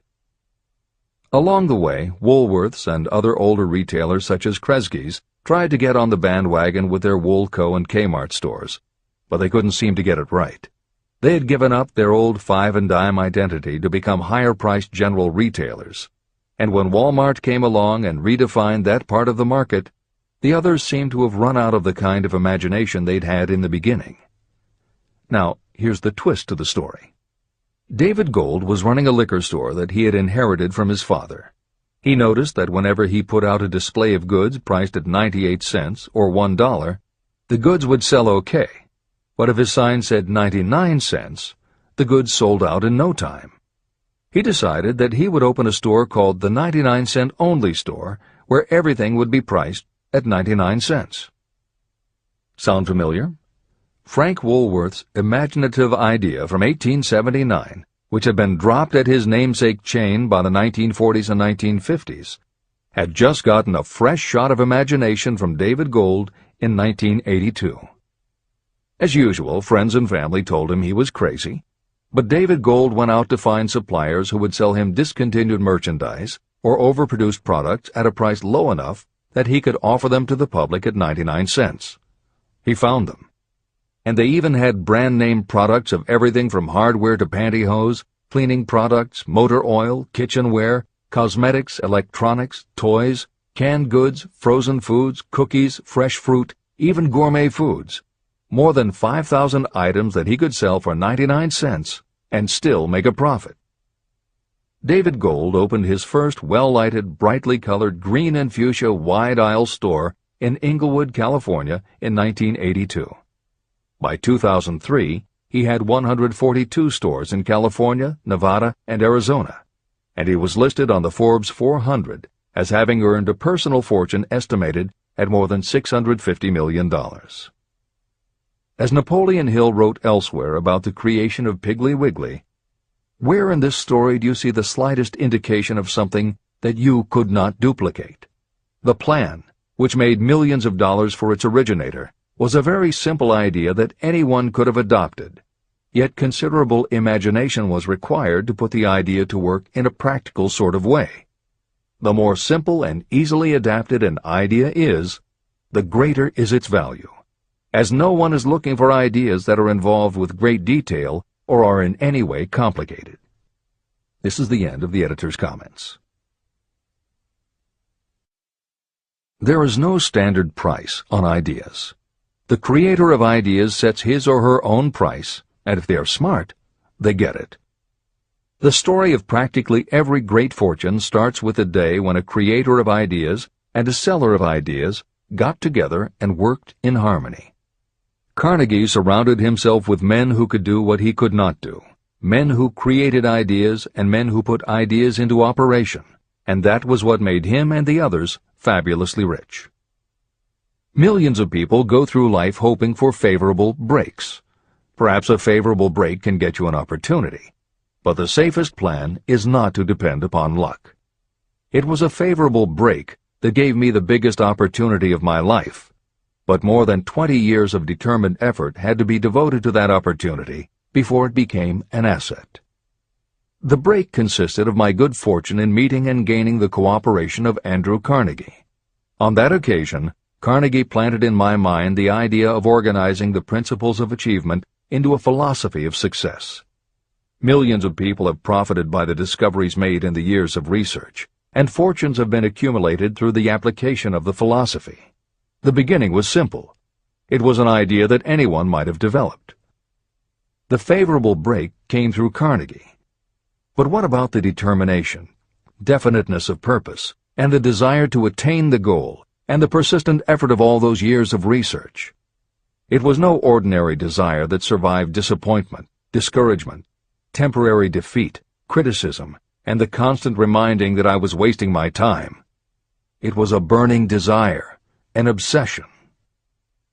When the idea was first planted in my mind by Mr. Carnegie, it was coaxed, nursed, and enticed to remain alive. Gradually, the idea became a giant under its own power, and it coaxed, nursed, and drove me. Ideas are like that. First you give life and action and guidance to ideas. Then they take on a power of their own and sweep aside all opposition. Ideas are intangible forces. but they have more power than the physical brains that give birth to them. They have the power to live on after the brain that creates them has returned to dust. Tell the world what you intend to do, but first, show it. Chapter 8. Organized Planning. The crystallization of desire into action. The sixth step toward riches. You have learned that everything we create or acquire begins in the form of desire. Desire is taken on the first lap of its journey from the abstract to the concrete in the workshop of the imagination, where plans for its transition are created and organized. In Chapter 3, Desire, you were instructed to take 6 practical steps to begin translating your desire for money into its monetary equivalent. One of the steps you must take is the formation of a definite, practical plan or plans through which this transformation may be made. Following are the basic instructions for making practical plans. Ally yourself with a group of as many people as you may need for the creation and carrying out of your plan or plans for the accumulation of money, making use of the mastermind principle. Compliance with this instruction is absolutely essential. Do not neglect it. Editor's comment: the Mastermind Alliance is built of 2 or more minds working actively together in perfect harmony toward a common goal. This concept was introduced in Chapter 6, Specialized Knowledge, and is described in more detail in Chapter 11, The Power of the Mastermind. This is the end of the editor's comment. Before forming your Mastermind Alliance, decide what advantages and benefits you may offer the individual members of your group in return for their cooperation. No one will work indefinitely without some form of compensation. No intelligent person should request or expect another to work without adequate compensation, although this may not always be in the form of money. Arrange to meet with the members of your mastermind group at least twice a week, and more often if possible, until you have jointly perfected the necessary plan or plans for the accumulation of money. Maintain perfect harmony between yourself and every member of your mastermind group. If you fail to carry out this instruction to the letter, you may expect to meet with failure. The mastermind principle cannot work where perfect harmony does not prevail. Keep in mind these facts. You are engaged in an undertaking of major importance to you. To be sure of success, you must have plans that are faultless. You must have the advantage of the experience, education, native ability, and imagination of other minds. This is the way it has been done by every person who has accumulated a great fortune. No individual has sufficient experience, education, natural ability, and knowledge to ensure the accumulation of a great fortune without the cooperation of other people. Every plan you adopt for making money should be the joint creation of yourself and every other member of your mastermind group. You may originate your own plans, either in whole or in part, but see that those plans are checked and approved by the members of your mastermind alliance. If your first plan fails, try another. If the first plan that you adopt does not work successfully, replace it with a new plan. If this new plan fails to work, replace it with still another, and so on, until you find a plan that does work. Right here is the point at which the majority of people meet with failure, because of their lack of persistence in creating new plans to take the place of those that fail. The most intelligent person living cannot succeed in accumulating money, or in any other undertaking, without plans that are practical and workable. Just keep this fact in mind, and remember when your plans fail that temporary defeat is not permanent failure. It may only mean that your plans have not been sound. Build other plans. Start all over again. Temporary defeat should mean only one thing: the certain knowledge that there is something wrong with your plan. Millions of people go through life in misery and poverty because they lack a sound plan through which to accumulate a fortune. Your achievement can only be as good as the plans you make. You are never whipped until you quit in your own mind. James J. Hill, who was the greatest railroad builder of them all, met with temporary defeat when he first tried to raise the capital needed to build the Great Northern Railroad from the east to the west. But he turned defeat into victory through new plans.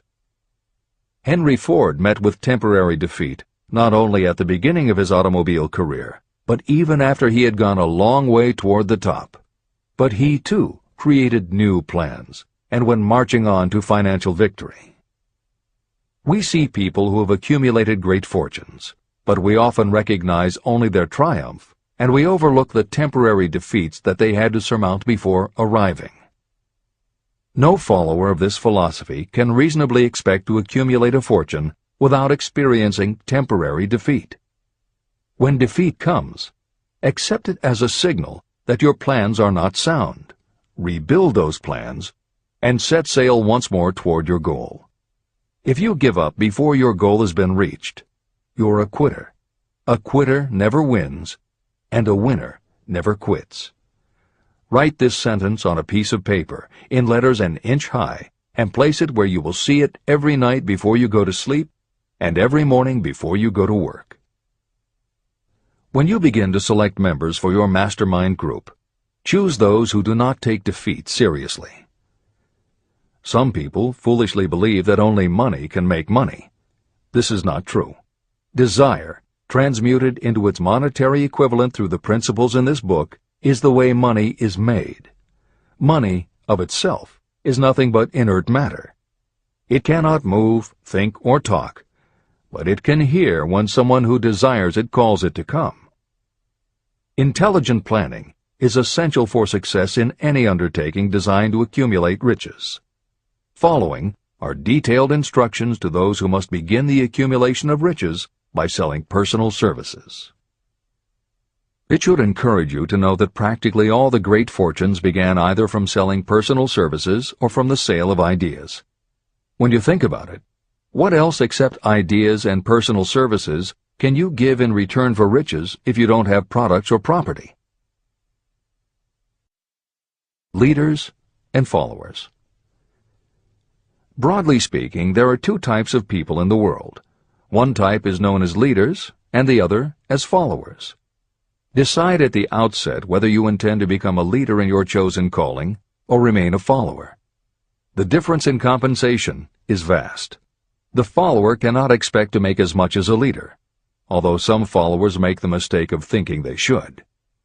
It is no disgrace to be a follower. On the other hand, it is no credit to remain a follower. Most great leaders began as followers.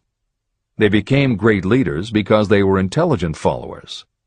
With few exceptions, the person who cannot follow a leader intelligently cannot become an efficient leader.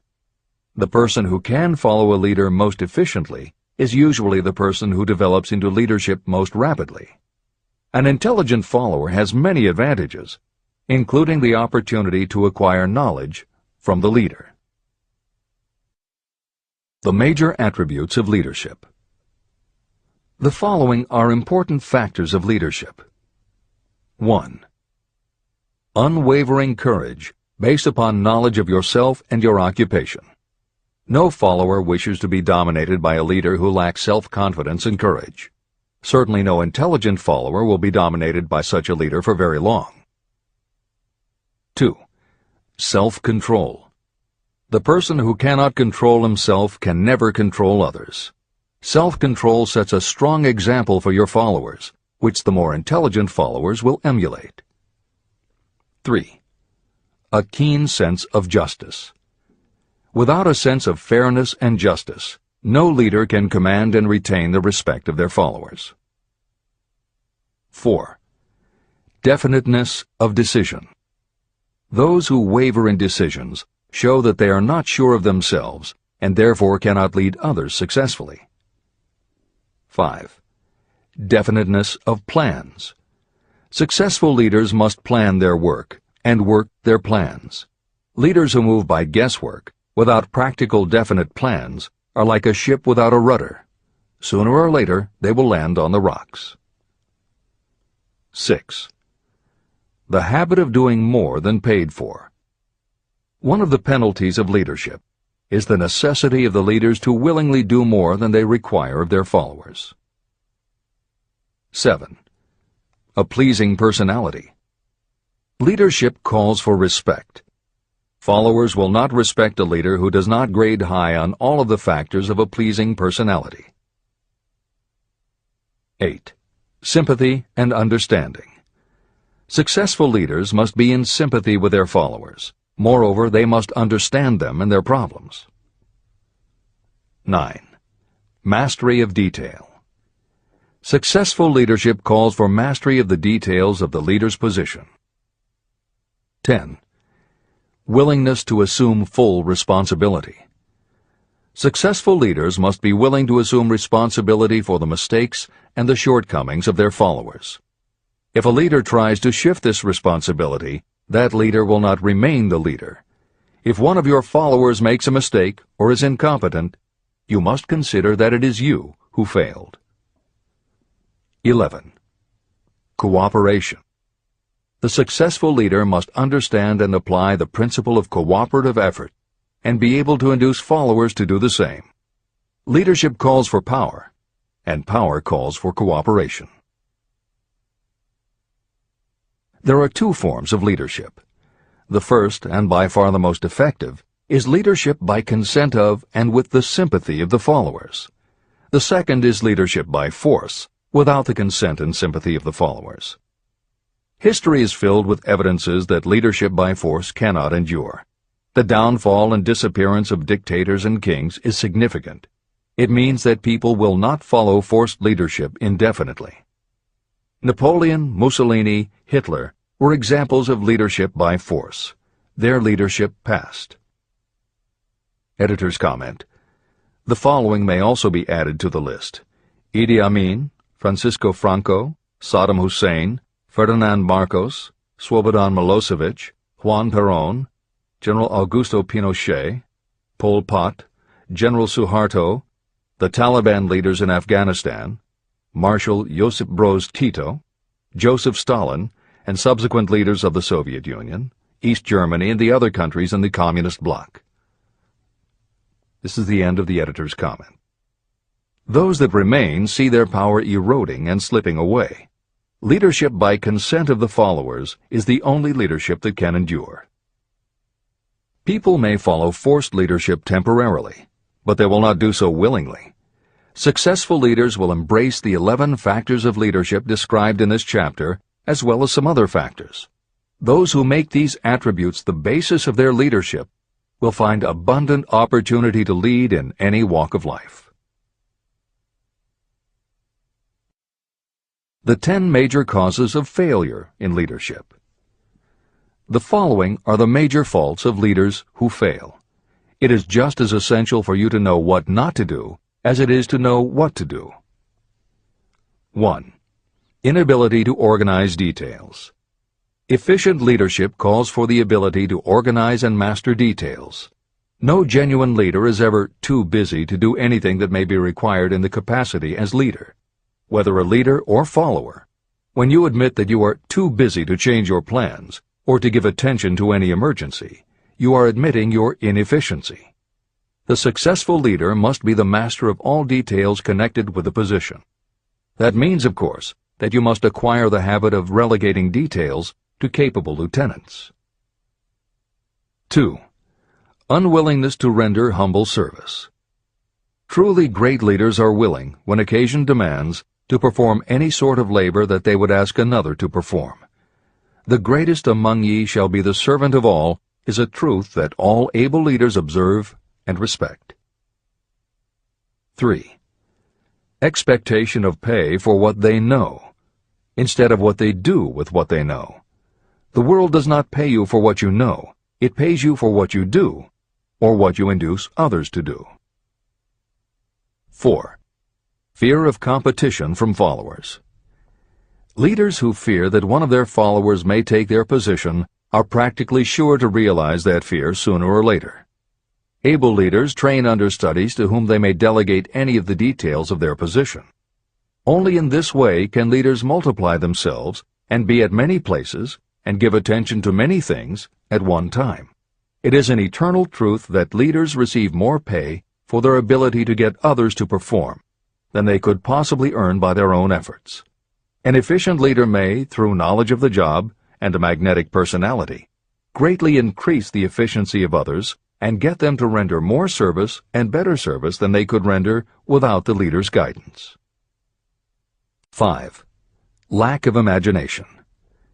Without imagination, the leader is incapable of meeting emergencies or of creating plans by which to guide followers efficiently. 6. Selfishness. Leaders who claim all the honor for the work of their followers are sure to be met by resentment. The really great leader claims none of the honors. Great leaders are content to see the honors, when there are any, go to their followers, because the great leaders know that most people will work harder for commendation and recognition than they will for money alone. 7. Intemperance. Followers do not respect an intemperate leader. Moreover, intemperance in any form destroys the endurance and the vitality of those who indulge in it. 8. Disloyalty. Perhaps this should have come at the head of the list. Leaders who are not loyal to their duty, and to those both above and below them, cannot maintain their leadership for long. Disloyalty marks you as being less than the dust of the earth, and it will bring the contempt it deserves. Lack of loyalty is one of the major causes of failure in every walk of life. 9. Emphasis of the authority of leadership. The efficient leader leads by encouraging, and not by trying to instill fear in the hearts of those who follow. Leaders who try to impress their followers with their authority come within the category of leadership through force.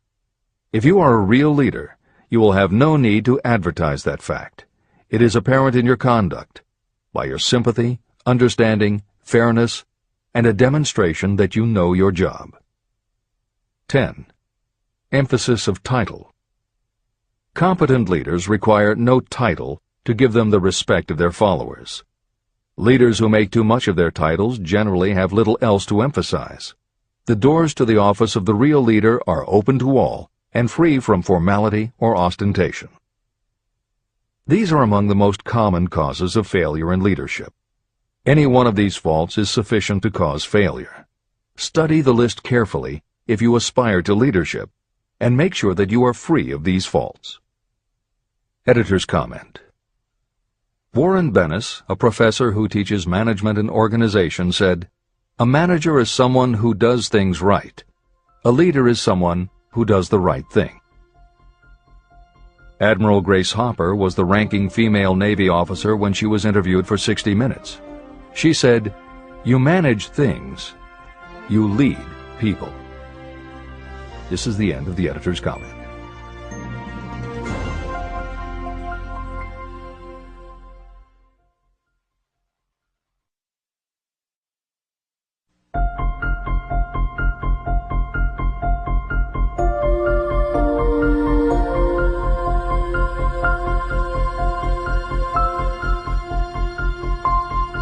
When and how to apply for a position.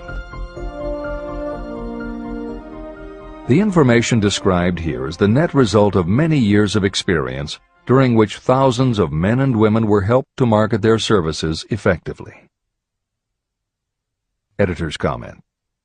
The Internet, email, and faxed resumes have radically changed the way employers search for new employees, and the way that most people apply for jobs. However, Think and Grow Rich was never intended for most people. It was written for those who want to stand out. If you are such a person, the editors of this revised and updated edition strongly advise that you give serious thought to each of the following suggestions about how to apply for a position and how to prepare a resume. If you are tempted to think the suggestions are too obvious, simplistic, or out of date, we assure you they are not. In those instances where it is appropriate to update the material, we have added commentary. This is the end of the editor's comment. 1. Employment agencies. Care must be taken to select only reputable companies that can show adequate records of achievement of satisfactory results. Editor's comment. As anyone in the job market knows, Today, employment agencies range from companies that supply temporary office help to headhunters who connect high-level executives with companies seeking experienced management talent. If you are seeking a mid to upper-level position, the old adage that you get what you pay for is particularly true. This is the end of the editor's comment. 2. Advertising in newspapers, trade journals, magazines. Classified advertising may produce satisfactory results for those applying for entry-level, clerical, or salaried positions. For those seeking executive positions, a well-written and well-designed display ad, though more expensive, may be more desirable. The copy should be prepared by an expert who understands how to inject sufficient selling qualities to produce replies. Editor's comment. For individuals, the display ad approach is not very common in the contemporary job market. But for that reason, if you are sure of the position you want, a well-written and well-designed ad selling yourself and placed in the right trade paper or industry journal might be just the thing to get the attention you want. However, if you attempt this approach, be prepared that it will be an expensive experiment. In effect, you will have gone into the advertising business, and it is a rule of thumb in advertising that a single ad rarely sells anything. It usually requires multiple exposures before the buyer, the potential employer, is motivated to buy, hire, a product, you. This is the end of the editor's comment. 3. Personal letters of application. These should be directed to particular firms or individuals that could need the kind of service or experience you have to offer. Letters should be neatly typed always and signed by hand. You should include a complete resume or outline of your qualifications. Both the letter of application and the resume should be prepared by an expert. Editor's comment. In the contemporary job market, sending a letter of application when no job has been advertised can in fact be a very successful approach. But this is only for those who truly know what they want and will take the time to prepare a convincing presentation. Managers in a position to hire always have an eye out for good prospective employees. If they receive a well-constructed and intriguing presentation that clearly states you are interested in a position whenever one is available, it will not be thrown away. And the first thing good managers do when a position comes open is go to their files. When that happens, if your presentation made a good and convincing impression, it will be there. The only question is, are you willing to make yourself available when they are ready for you? If you are just blanketing everyone with a stock letter in hopes of getting a job, it very likely won't work. This approach is not for someone looking for a job. This approach is only for those who really want a specific career. This is the end of the editor's comment. 4. Application in person. In some instances, it may be more effective if the applicant personally offers his or her services to prospective employers, in which event a complete written statement of qualifications for the position should be presented, as prospective employers will often wish to discuss your record with associates. Editor's comment. Asking for an interview when no job has been advertised is an even stronger statement that you know what you want and you are serious about working in a particular industry. If you pursue this approach, keep in mind that you are asking someone to give you their time. Some managers will not be receptive because it does not fit into their company's business practice, and some managers will just find it an annoyance. This approach will work for you only if you are confident that you can make an outstanding impression in person. If you make a strong, positive impression, it will be remembered when an opening is available. This is the end of the editor's comment.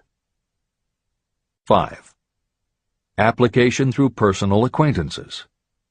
When possible, the applicant should approach prospective employers through some mutual acquaintance. This method is particularly advantageous in the case of those who seek executive connections and do not wish to appear to be peddling themselves. Information to be supplied in a written resume. A good resume should be prepared as carefully as a lawyer would prepare the brief for a case to be tried in court. Unless the applicant is experienced in the preparation of such briefs, an expert should be consulted for this purpose. When successful businesses want to advertise, they hire specialists who understand the psychology of advertising to sell their products. If you are selling your personal services, you should do the same. Editor's comment. The job market in America has never been as bad as it was when Napoleon Hill wrote the preceding paragraph. Because of the Great Depression, many adults had never had any kind of steady job, let alone sought a career position, and there were few places to learn how to do it. Since that time, many excellent books have been published on the subject, and companies that offer professional help in preparing resumes have become very common. However, neither books nor copywriters are magic. It all begins with what you have to offer. The editors of this edition suggest that you start to assemble your presentation using the guidelines that appear below. Once you have a first draft, you should review at least one of the books on the subject to see what suggestions are offered that might help you sell yourself better than you have already done. Then, depending how satisfied you are, you might also want to seek advice from a professional who specializes in such presentations. We offer 2 notes of caution. First, make sure that your presentation does not look like something turned out by a resume mill. Having received many resumes over the years, the editors warn you that some professionals use the same stock phrases, buzzwords, and formats for every client, and this can be a dead giveaway that someone else prepared your resume, or that you have simply copied from a book. Your intention should be to make yours stand out. The second word of caution is, don't go overboard in trying to stand out. There is a balance between catching an employer's attention and looking like you are trying too hard.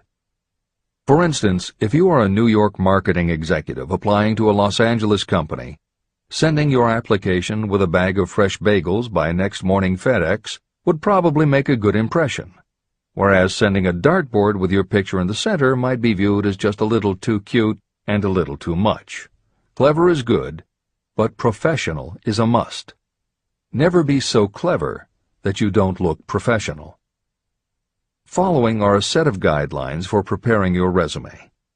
Because part of your search for a position will involve responding to ads for job openings, and because it has become common to respond by faxing applications and resumes, Napoleon Hill's guidelines should be used to prepare 2 separate presentations. As Hill suggests below, you should prepare an elaborate presentation to be used when mailed or presented in person. But you should also prepare a second, shorter version that is designed specifically to be faxed. Take care to make your fax version complete and interesting, but it should be no more than 3 pages. The following information should appear in your presentation. 1. Education. State briefly but definitely what schooling you've had and in what subjects you specialized in school, giving the reasons for that specialization. Editor's comments. Never exaggerate. This is very serious advice, and it applies not only to education, but also the next 2 categories, experience and references. Smart employers will check in all 3 areas. Labor laws have become so demanding that employers filling responsible positions are very cautious about whom they hire in the first place. There are rules about such things as the difference between salaried and hourly employment, sexual harassment, what constitutes grounds for dismissal, what questions can and cannot be asked in job interviews, and a host of other things that leave the employer open to potential lawsuits. Consequently, smart employers, the kind you want to work for, will check your education, experience, and references. Also, bear in mind, you are providing information that will follow you for the rest of your career. If you keep up with the news, you know that in recent times even executives headed for the top have been dismissed. Military men have resigned in disgrace. Politicians have been removed from office, and professors have been forced to resign, all because someone looked into their background and found that they had exaggerated their qualifications. This is the end of the editor's comments. 2. Experience. If you have had experience in connection with positions similar to the one you seek, describe it fully. Give the names and addresses of former employers. Be sure to clearly point out any special experience you may have had that would equip you to fill the position you seek. 3. References. Practically every business firm wants to know as much as possible about the background of prospective employees who seek positions of responsibility. Attach copies of letters from former employers, from teachers under whom you studied, and from prominent people whose judgment may be relied upon. 4. Photograph of yourself. Include a recent professional photograph of yourself as a part of your presentation. Editor's comment. In the contemporary job market, this is not a common practice at all.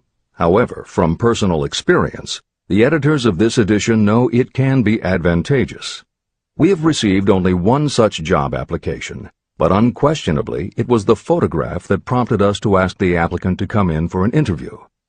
If you are confident that your appearance makes a good, professional impression, you may want to consider this unusual approach.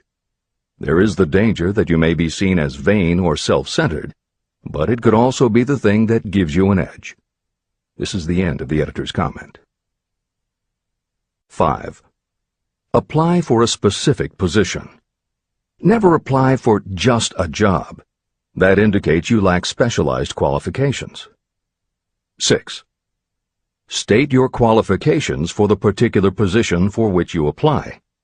Give full details why you believe you are qualified for the particular position you seek. This is the most important detail of your application. It will determine, more than anything else, what consideration you receive. 7. Offer to go to work on probation. This may appear to be a radical suggestion, but experience has proved that it seldom fails to win at least a trial. If you are sure of your qualifications, a trial is all you need. Incidentally, such an offer indicates that you have confidence in your ability to fill the position you seek. It is most convincing. Make it clear that your offer is based on your confidence in your ability to fill the position, your confidence in your prospective employer's decision to employ you after the trial period, and your determination to have the position. Editor's comments. As you will learn in Chapter 10, when you read the story of Napoleon Hill's application to Rufus Ayers, Hill gives this advice based on his personal experience. Unfortunately, this is one of those instances where times may have changed so much that the approach is rarely applicable. In today's environment, modern labor laws and business practice may prevent an employer from taking you up on your offer. However, today many companies do have internship programs that allow an employer to test drive employees to see how well they might fit in. This is the end of the editor's comment. 8. Knowledge of your prospective employer's business. Before applying for a position, do sufficient research to familiarize yourself thoroughly with that business and indicate the knowledge you have acquired in this field. This will be impressive because it indicates that you have imagination and a real interest in the position you seek. Editor's comment. When you do this, and you certainly should, bear in mind that you will be talking with people who really know the business. Even by researching extensively, at best you will only know about their business. If you try to appear too knowledgeable or familiar, it may backfire and reveal that you have only a superficial view of the business. Unless you are already working in a particular industry and have insights based on experience, do not be presumptuous. Use your knowledge to indicate that you have taken the time to educate yourself and that you really are interested, but don't try to tell a prospective employer how you would run the business.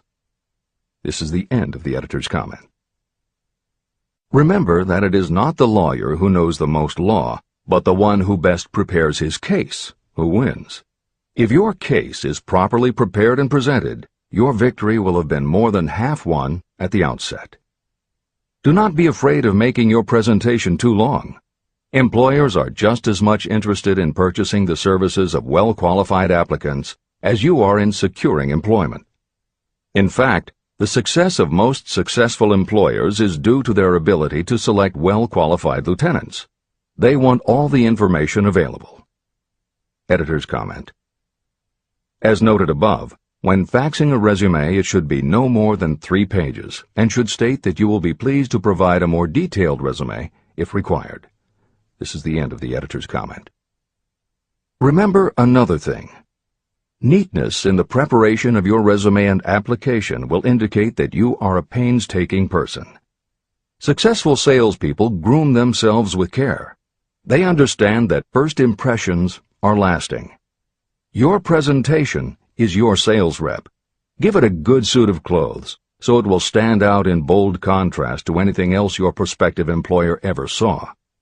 If the position you seek is worth having, it is worth going after with care.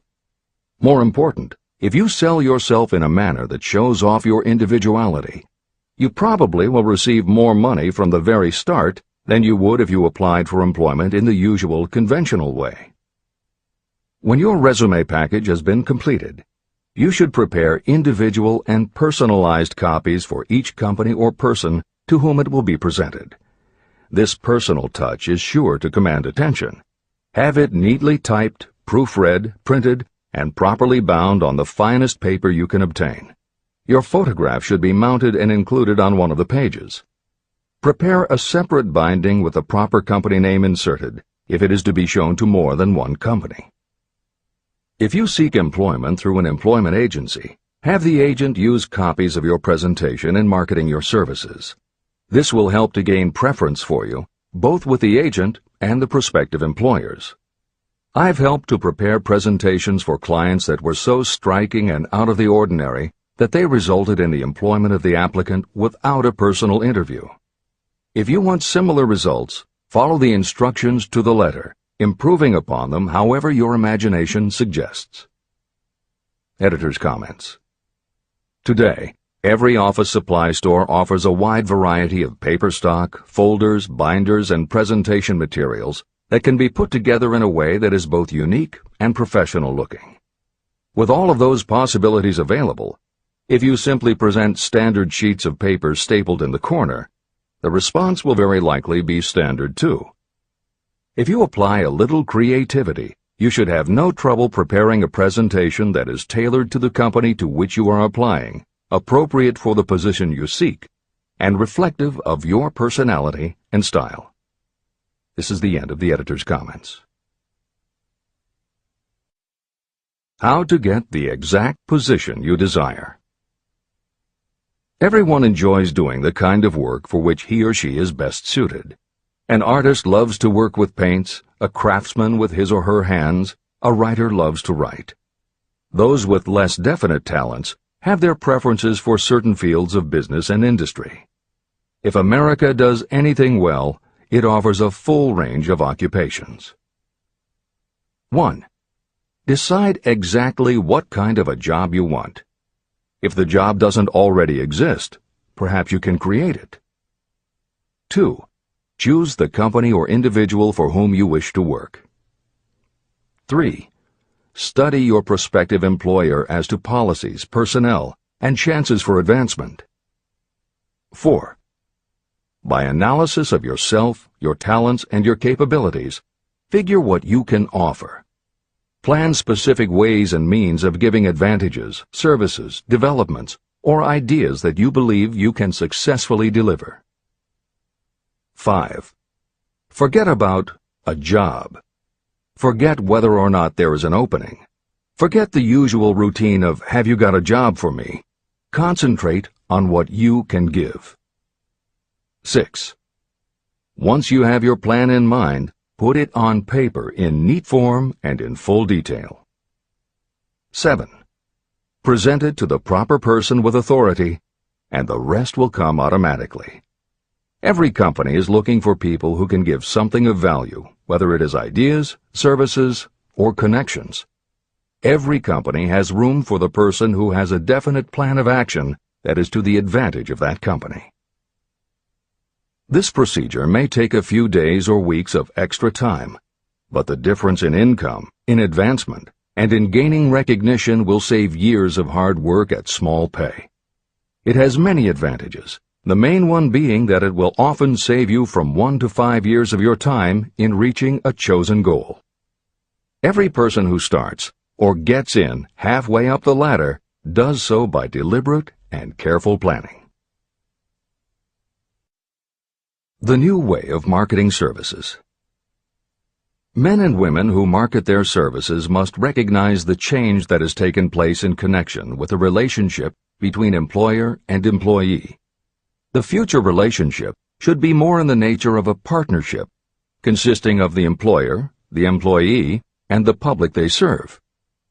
In the past, employers and employees have bartered among themselves, not considering that in reality they were bargaining at the expense of the third party, the public they served. Both the employer and the employee should consider themselves as fellow employees whose business it will be to serve the public efficiently. Editor's comment. In the preceding paragraph, Napoleon Hill once again demonstrates his foresight into the future direction of American business. As you will recognize in the following section, the point he makes by citing the coal and gas companies would at a later time be equally applicable to the telephone monopolies, and later still to computer software and internet companies, and to cable television suppliers when competitors started to offer satellite TV. This snapshot of how and why business has changed should provide you with a blueprint for the attitude you must adopt and the way you must conduct yourself if you are going to attain the success you're seeking. This is the end of the editor's comment. During the Depression, I spent several months in the anthracite coal region of Pennsylvania, studying conditions that all but destroyed the coal industry. The coal operators and the unions drove hard bargains in negotiating their labor contracts. The cost of the bargaining was passed on to the customer by adding to the price of the coal. However, in the end, they discovered their actions had worked against them. What their delays and high prices had actually accomplished was to open the market to their competitors.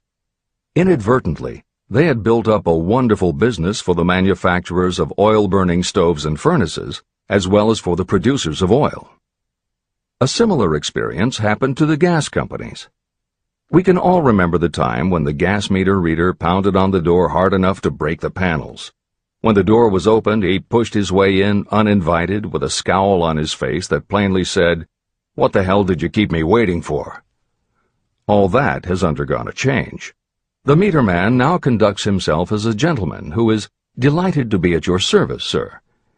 Before the gas companies learned that their scowling metermen were offending customers, their competitors, the polite salesmen of oil burners, came along and did a land office business. These illustrations are mentioned here to show that we are where we are and what we are because of our own conduct. If there is a principle of cause and effect that controls business, finance, and transportation, this same principle controls individuals and determines their economic status.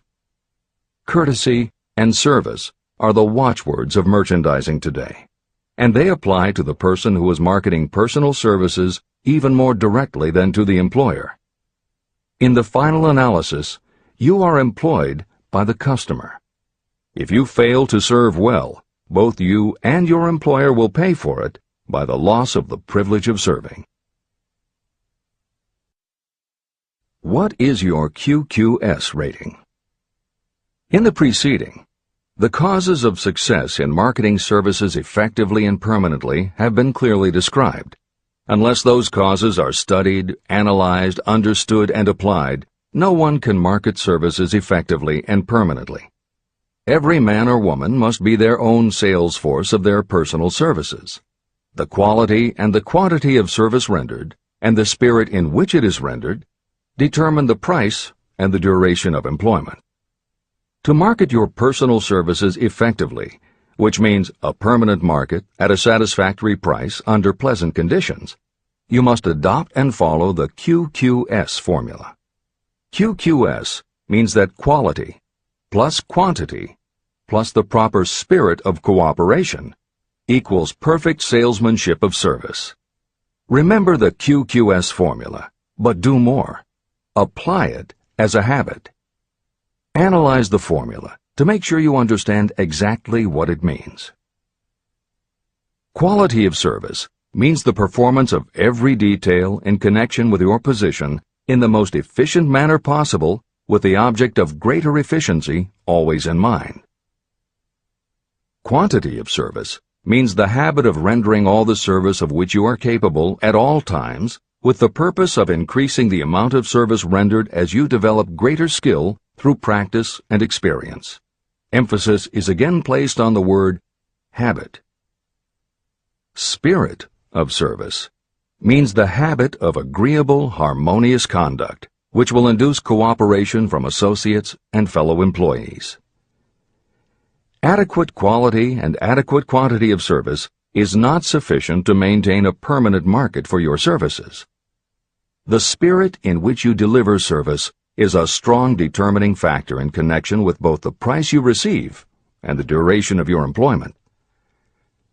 Andrew Carnegie stressed this point in his description of the factors that lead to success in the marketing of personal services.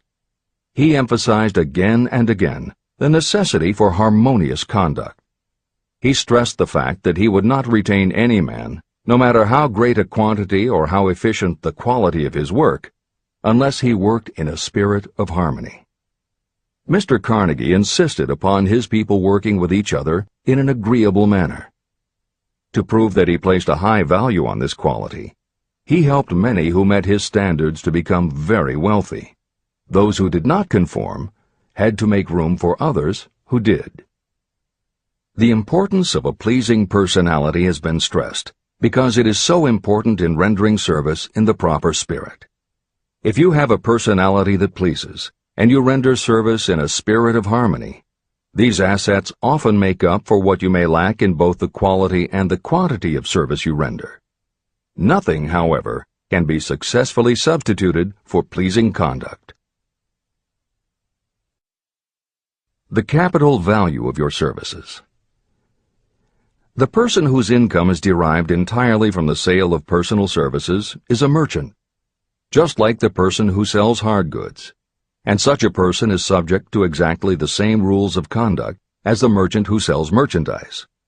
I emphasize this because many people who live by the sale of personal services make the mistake of considering themselves free from the rules of conduct and the responsibilities attached to those who are engaged in marketing commodities. The day of the go-getter has been supplanted by the go-giver. The actual capitalized value of your brainpower may be determined by the amount of income you can produce by marketing your services. A fair estimate of the capital value of your brainpower may be made by using the following assumptions. Money, the amount of capital, can be borrowed from a bank at a certain rate of interest. Money is worth no more than brains, and it is often worth much less. Therefore, if your brainpower is as valuable as money, in effect, you should be lending your brainpower, your amount of capital, at least at the same rate that banks charge to lend money. This means that what you earn in a year, your income, is comparable to what a bank earns from a loan in a year, the interest they charge. You can then calculate the capital value of your brainpower using this formula. Divide 100 by the current rate of interest that banks charge for lending money. Then multiply the result by the amount of your annual income. As an example, assume that the current interest rate is 5%. Assume your annual income is $50,000. The formula would be as follows. 100 divided by 5 equals 20, and 20 multiplied by 50,000 equals $1 million.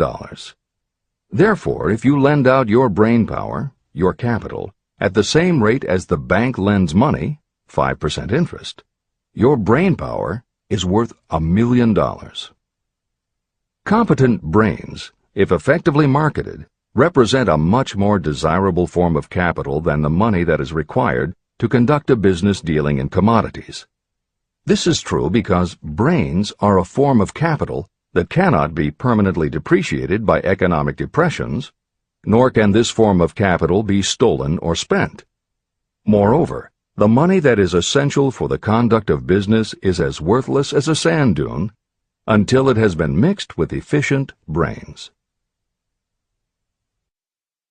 The 31 major causes of failure.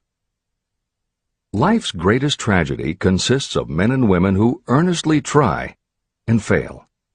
The tragedy lies in the overwhelmingly large majority of people who fail as compared with the few who succeed. I have had the privilege of analyzing several thousand men and women, 98% of whom were classed as failures. My analysis proved that there are 13 major principles through which people accumulate fortunes. Each of the 13 principles of success has its own chapter in this book. And there are 31 major reasons for failure. The 31 causes of failure are listed below. As you go through the list, measure yourself point by point. It will help you to discover how many of these causes of failure stand between you and success. 1. Unfavorable hereditary background. There is little, if anything, that can be done for people who are born with a deficiency in brain power. This is the only one of the 31 causes of failure that may not be easily corrected by any individual. My philosophy can offer only one method of bridging this weakness, through the aid of the mastermind. 2. Lack of a well-defined purpose in life. There is no hope of success for the person who does not have a central purpose or definite goal at which to aim. 98 out of every 100 of those whom I have analyzed had no such aim. Perhaps this was the major cause of their failure. 3. Lack of ambition to aim above mediocrity. I can offer no hope for those who are so indifferent they do not want to get ahead in life and are not willing to pay the price. 4. Insufficient education. This is a handicap that may be overcome with comparative ease. Experience has proven that the best educated people are often those who are self-made or self-educated. It takes more than a college degree to make you a person of education. Any person who is educated has learned to get whatever they want in life without violating the rights of others. Education consists not so much of knowledge, but of knowledge effectively and persistently applied. You are paid not merely for what you know, but for what you do with what you know. 5. Lack of self-discipline. Discipline comes through self-control. This means that you must control all negative qualities. Before you can control conditions, you must first control yourself. Self-mastery is the hardest job you will ever tackle. If you do not conquer yourself, you will be conquered by yourself. By stepping in front of a mirror, you may see both your best friend and your greatest enemy. 6. Ill health. No person may enjoy outstanding success without good health. Many of the causes of ill health are subject to mastery and control.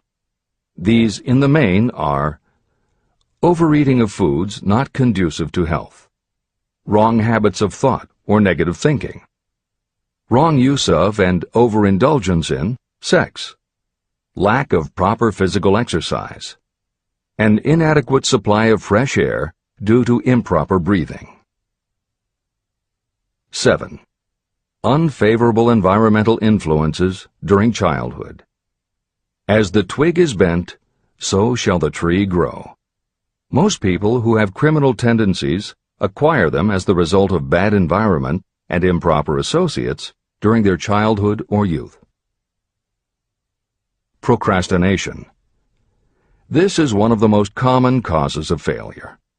Procrastination stands within the shadow of every human being, waiting its opportunity to spoil your chances of success. Most of us go through life as failures because we are waiting for the time to be right to start doing something worthwhile. Do not wait. The time will never be just right. Start where you stand, work with whatever tools you have at your command, and you will acquire better tools as you go along. 9. Lack of persistence. Most of us are good starters, but poor finishers of everything we begin. People are prone to give up at the first signs of defeat. There is no substitute for persistence. The person who makes persistence his or her watchword discovers that failure finally becomes tired and makes its departure. Failure cannot cope with persistence. 10.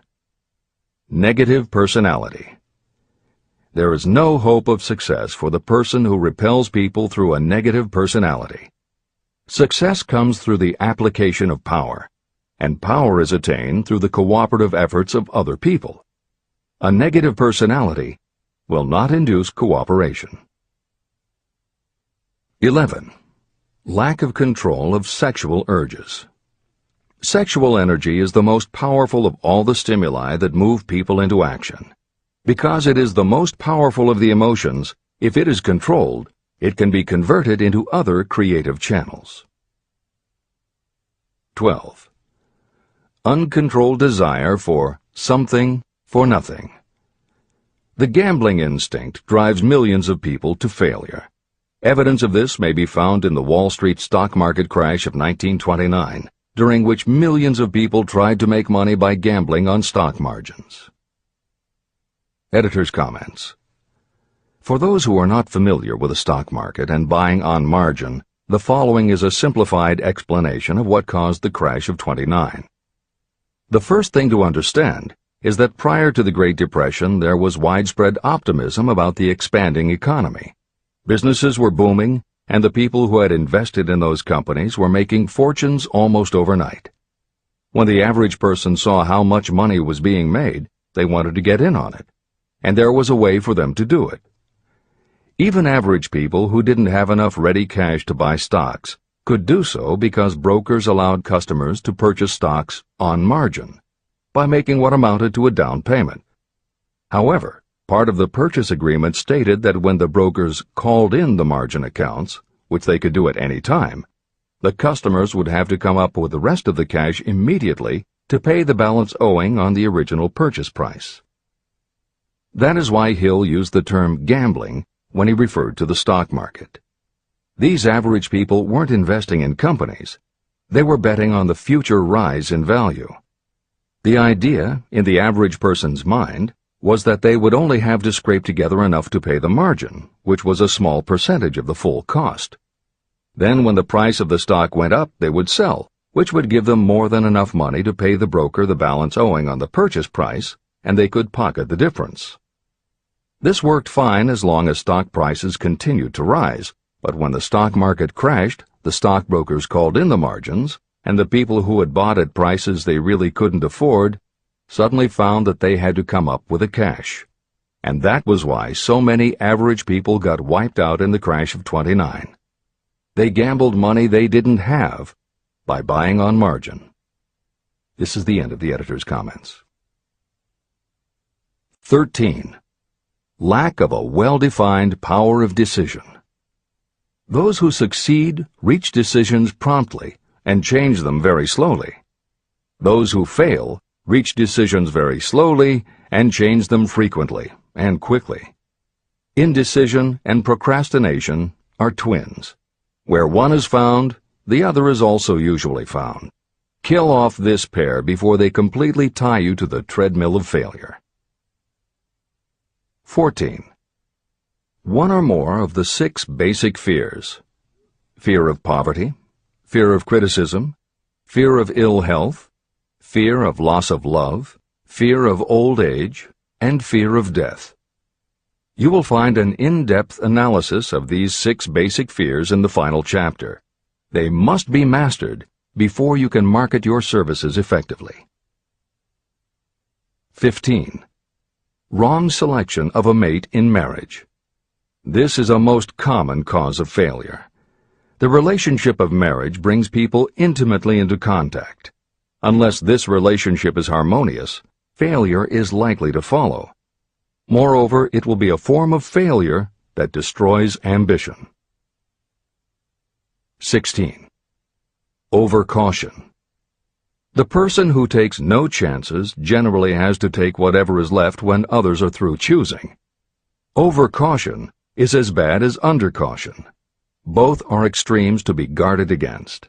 Life itself is filled with the element of chance. 17. Wrong selection of associates in business.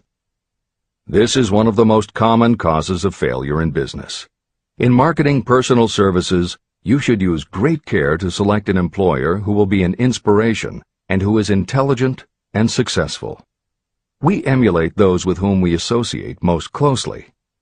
Pick an employer who is worth emulating. 18. Superstition and prejudice. Superstition is a form of fear. It is also a sign of ignorance. Successful people keep open minds and are afraid of nothing. 19. Wrong selection of a vocation. You cannot have outstanding success in work that you do not like. The most essential step in the marketing of personal services is that of selecting an occupation into which you can throw yourself wholeheartedly. Although money or circumstances may require you to do something you don't like for a time, no one can stop you from developing plans to make your goal in life a reality. Editor's comments. Most contemporary experts agree with Napoleon Hill's statement that finding the work you love is of key importance in achieving success that is truly rewarding. This concept coincides so well with modern attitudes that it has inspired a number of books, including Feel the Fear and Do It Anyway by Susan Jeffers, Wishcraft by Barbara Sher, and Do What You Love, The Money Will Follow by Marcia Sinitar. All three books became bestsellers by expanding upon that single concept. This is the end of the editor's comments. 20. Lack of concentration of effort. The jack of all trades seldom is good at any. Concentrate all of your efforts on one definite chief aim. 21. The habit of indiscriminate spending. You cannot succeed if you are eternally in fear of poverty. Form the habit of systematic saving by putting aside a definite percentage of your income. Money in the bank gives you a very safe foundation of courage when bargaining for the sale of personal services. Without money, you must take what you are offered and be glad to get it. 22. Lack of enthusiasm. Without enthusiasm, you cannot be convincing. Moreover, enthusiasm is contagious, and the person who has it under control is generally welcome in any group of people. 23. Intolerance. The person with a closed mind on any subject seldom gets ahead. Intolerance means that you have stopped acquiring knowledge. The most damaging forms of intolerance are those connected with religious, racial, and political differences of opinion. 24. Intemperance. The most damaging forms of intemperance are connected with overeating, alcohol, drugs, and sexual activities. Overindulgence in any of these can be fatal to success. 25. Inability to cooperate with others. More people lose their positions and their big opportunities in life because of this fault than for all other reasons combined. It is a fault that no well-informed business person or leader will tolerate. 26.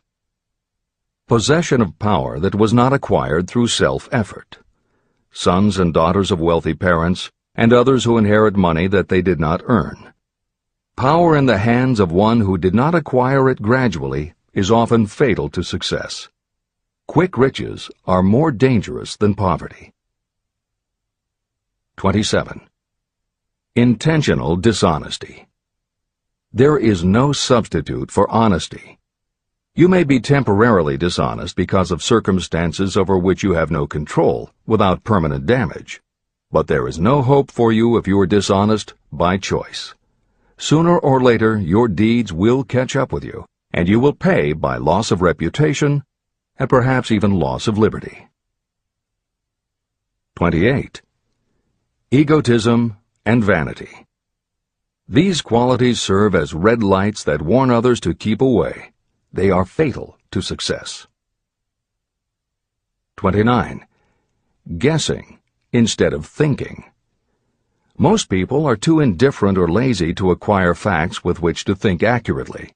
They prefer to act on opinions created by guesswork or snap judgments. 30. Lack of capital. This is a common cause of failure among those who start out in business for the first time. You must have a sufficient reserve of capital to absorb the shock of your mistakes and to carry you over until you have established a reputation. 31. Here, name any particular cause of failure from which you have suffered that has not been included in the foregoing list. Contained in these 31 major causes of failure is the description of practically every person who tries and fails. It will be helpful if you get someone who knows you well to go over this list with you and help you to analyze yourself by each of these causes of failure. Most people cannot see themselves as others see them. You may be one who cannot. Do you know your own worth? The oldest of admonitions is, know thyself. If you market merchandise successfully, you must know the merchandise. The same is true in marketing personal services. You should know all of your weaknesses in order to bridge them or eliminate them entirely. You should know your strengths in order to call attention to them when selling your services. You can know yourself only through accurate analysis. There is a story about a young man applying for a job who was making a good impression until the manager asked him what salary he expected. He replied that he had no fixed sum in mind, lack of a definite aim. The manager then said, "We will pay you all you are worth after we try you out for a week." "I can't accept that," the applicant replied. "I'm already getting more than that where I'm now employed." It may seem funny, but it makes a serious point. Before you even begin to negotiate for a better salary in your present position or begin to seek employment elsewhere, be sure that you are worth more than you now receive. It is one thing to want money. Everyone wants more. But it is something entirely different to be worth more. Many people mistake their wants for their just dues. Your financial wants have nothing whatever to do with your worth. Your value is established entirely by your ability to render useful service or your capacity to induce others to render such service. Take inventory of yourself. Annual self-analysis is essential in the effective marketing of personal services, just like you would take an annual inventory if you were in merchandising. Moreover, your yearly analysis should show a decrease in your faults and an increase in your virtues. You go ahead, stand still, or go backward in life. Your objective should be to go ahead. Annual self-analysis will disclose whether advancement has been made and, if so, how much. It will also disclose any backward steps you may have taken. The effective marketing of personal services requires you to move forward, even if the progress is slow. Your annual self-analysis should be made at the end of each year, so you can include in your New Year's resolutions any improvements that the analysis indicates should be made. Take this inventory by asking yourself the following questions, and by checking your answers with the aid of someone who will not permit you to deceive yourself. Self-analysis questionnaire. 1. Have I attained the goal that I established as my objective for this year? You should work with a definite yearly objective to be attained as a part of your major life objective. 2. Have I delivered service of the best possible quality of which I was capable, or could I have improved any part of this service? 3. Have I delivered service in the greatest possible quantity of which I was capable? 4. Has the spirit of my conduct been harmonious and cooperative at all times? 5.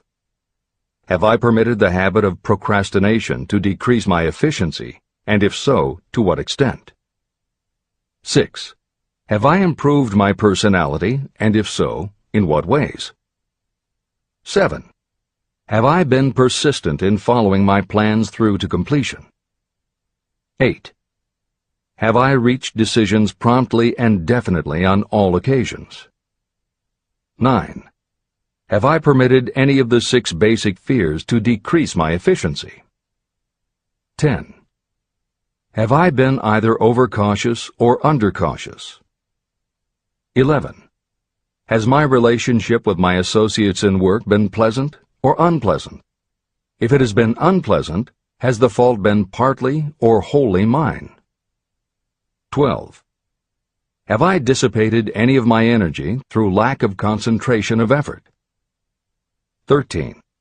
Have I been open-minded and tolerant in connection with all subjects? 14.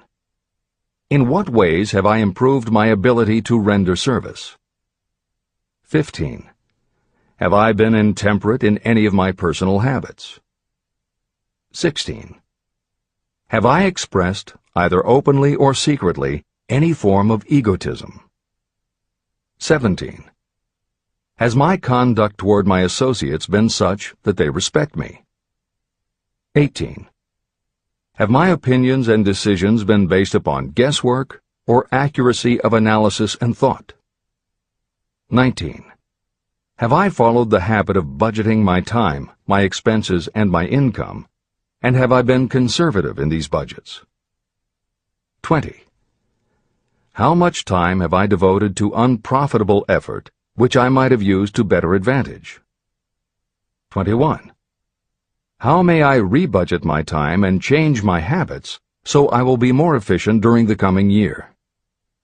22. Have I been guilty of any conduct that was not approved by my own conscience? 23. In what ways have I rendered more service and better service than I was paid to render? 24. Have I been unfair to anyone, and if so, in what way? 25. If I had been the purchaser of my own services for the year, would I be satisfied with my purchase? 26. Am I in the right vocation, and if not, why not? 27. Has the purchaser of my services been satisfied with the service I have rendered, and if not, why not? 28. What is my present rating on the fundamental principles of success? Make this rating fairly and frankly, and have it checked by someone who is courageous enough to do it accurately. After you have finished reading through to the end of this book at least once, and you are sure you have assimilated the information in this chapter, you will be ready to create a practical plan for marketing your personal services. In this chapter, you should have found adequate descriptions of every principle essential in planning the sale of personal services. These include the major attributes of leadership, the most common causes of failure in leadership, a description of the fields of opportunity for leadership, the main causes of failure in all walks of life, and the important questions that should be used in self-analysis. This extensive and detailed presentation has been included because it will be needed by you if you are going to earn your riches by marketing your personal services. Those who have lost their fortunes and those who are just beginning to earn money have nothing but personal services to offer in return for riches. Therefore, it is essential that you have real, practical information that you'll need to market your services to best advantage. Complete assimilation and understanding of the information will help you to market your services, and it will help you to become more analytical and capable of judging people. The information will be priceless to you if you work in an executive position where you select employees. Where and how to find opportunities to accumulate riches. Now that we have analyzed the principles by which riches may be accumulated, you naturally ask, where can I find the opportunities to apply these principles? Very well. Let us take inventory and see what the United States of America offers the person seeking riches. To begin with, remember that we live in a country where every law-abiding citizen enjoys freedom of thought and freedom of deed unequaled anywhere in the world. Most of us have never taken inventory of the advantages of this freedom. We have never compared our unlimited freedom with a curtailed freedom in other countries. Here we have freedom of thought, freedom in the choice and enjoyment of education, freedom in religion, freedom in politics, freedom in the choice of a business, profession, or occupation, freedom to accumulate and own all the property we can accumulate, freedom to choose our place of residence, freedom in marriage, freedom through equal opportunity to all races, freedom of travel from one state to another, freedom in our choice of foods, and freedom to aim for any station in life for which we have prepared ourselves, even for the presidency of the United States. We have other forms of freedom, but this list gives an overview of the most important freedoms that offer you the opportunity to think and grow rich. The United States is the only country guaranteeing to every citizen, whether native-born or naturalized, so broad and varied a list of freedoms. Next, let us recount some of the blessings that our widespread freedom has placed within our hands. Take the average American family of average income and sum up the benefits available to every member of the family in this land of opportunity and plenty. Food. Next to freedom of thought and deed comes food, clothing, and shelter, the three basic necessities of life. Because of our universal freedom, the average American family has available at its door the choicest selection of food to be found anywhere in the world, and at prices within its financial range. Shelter.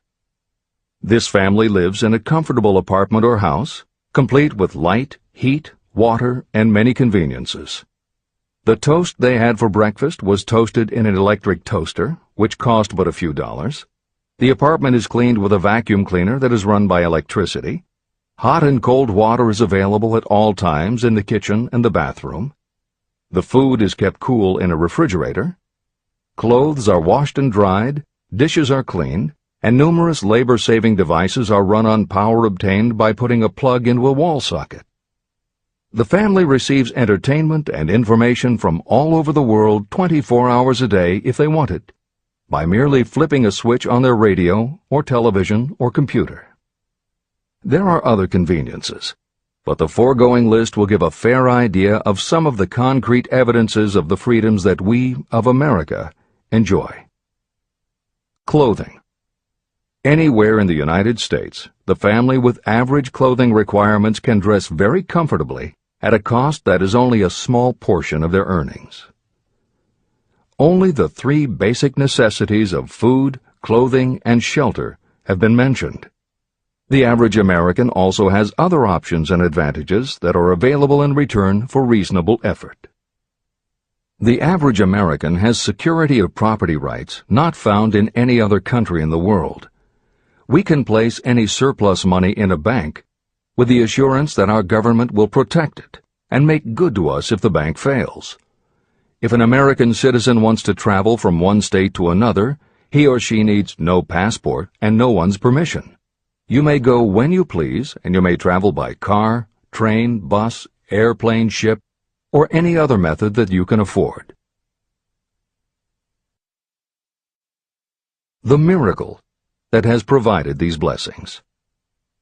We often hear politicians proclaiming the freedom of America when they solicit votes, but they seldom take the time or trouble to analyze the source of this freedom.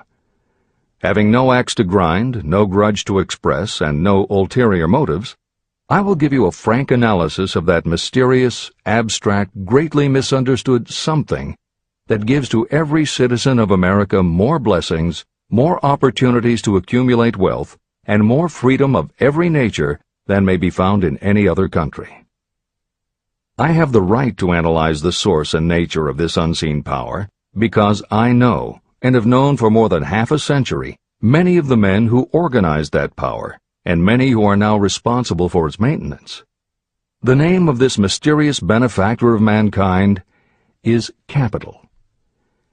Capital consists not only of money, but also of highly organized, intelligent groups of individuals who plan ways and means of using money efficiently for the good of the public and profitably to themselves.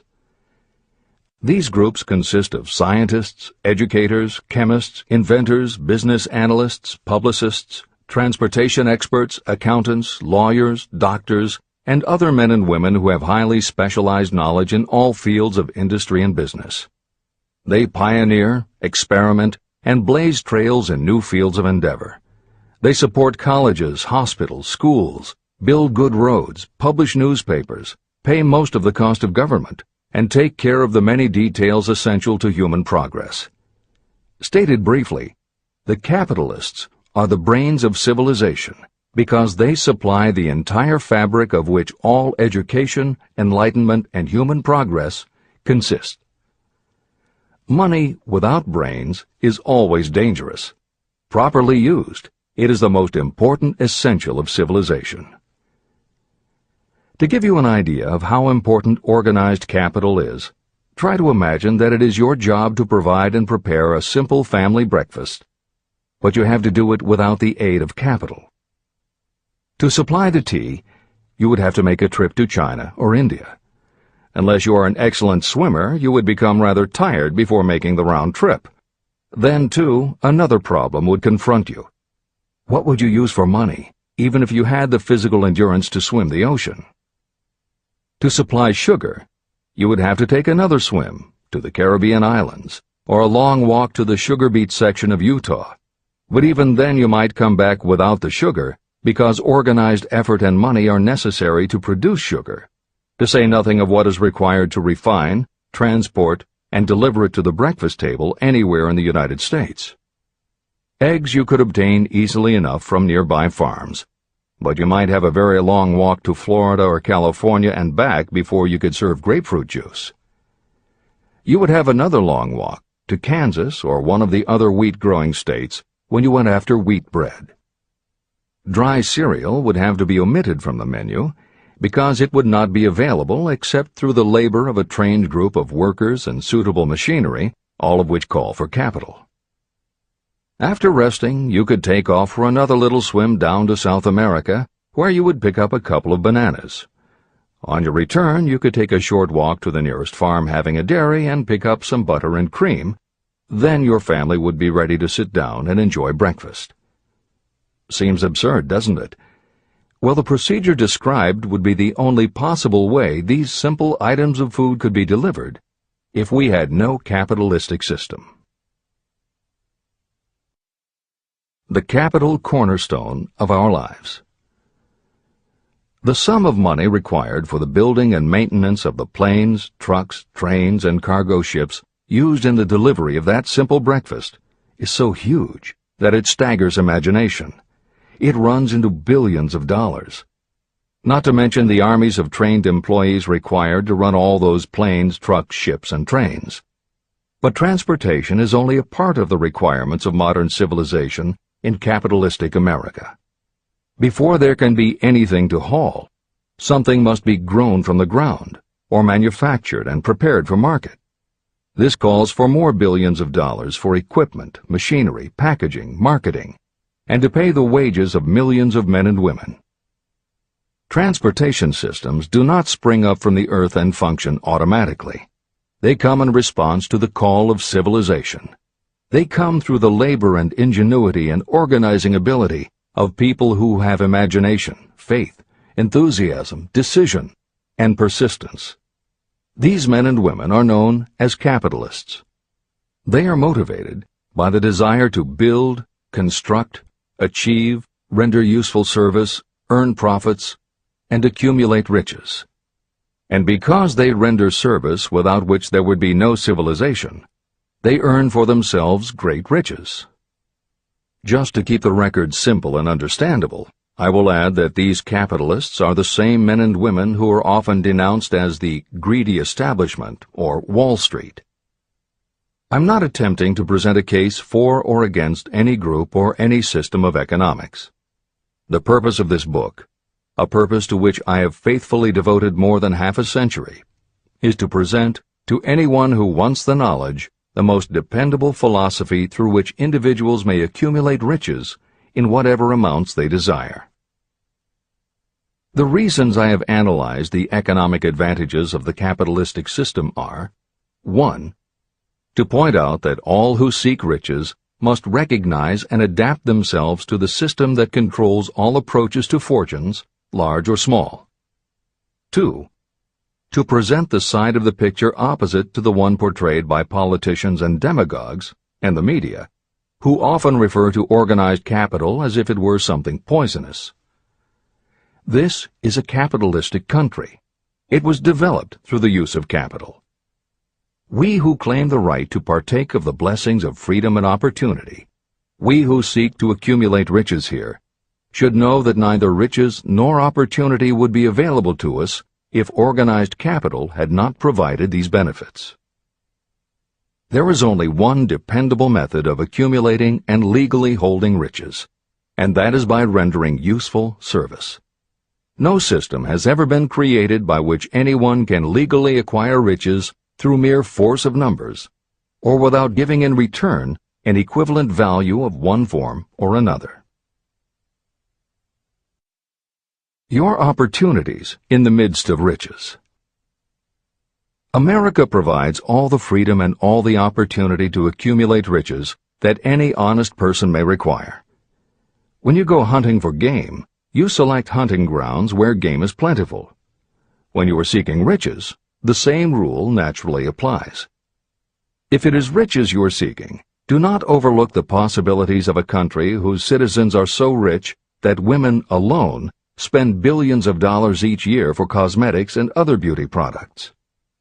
Do not be in too big a hurry to get away from a country whose men willingly, even eagerly, hand over more billions of dollars annually for football, basketball, baseball, and all the related products that go with these and other sporting events. Only a few of the luxuries and non-essentials have been mentioned, but remember that the business of producing and marketing these few products gives regular employment to many millions of men and women, who receive for their services many millions of dollars monthly, and spend it freely for both the luxuries and the necessities. Especially, remember that behind all this exchange of merchandise and personal services is an abundance of opportunity to accumulate riches. Here our American freedom comes to your aid.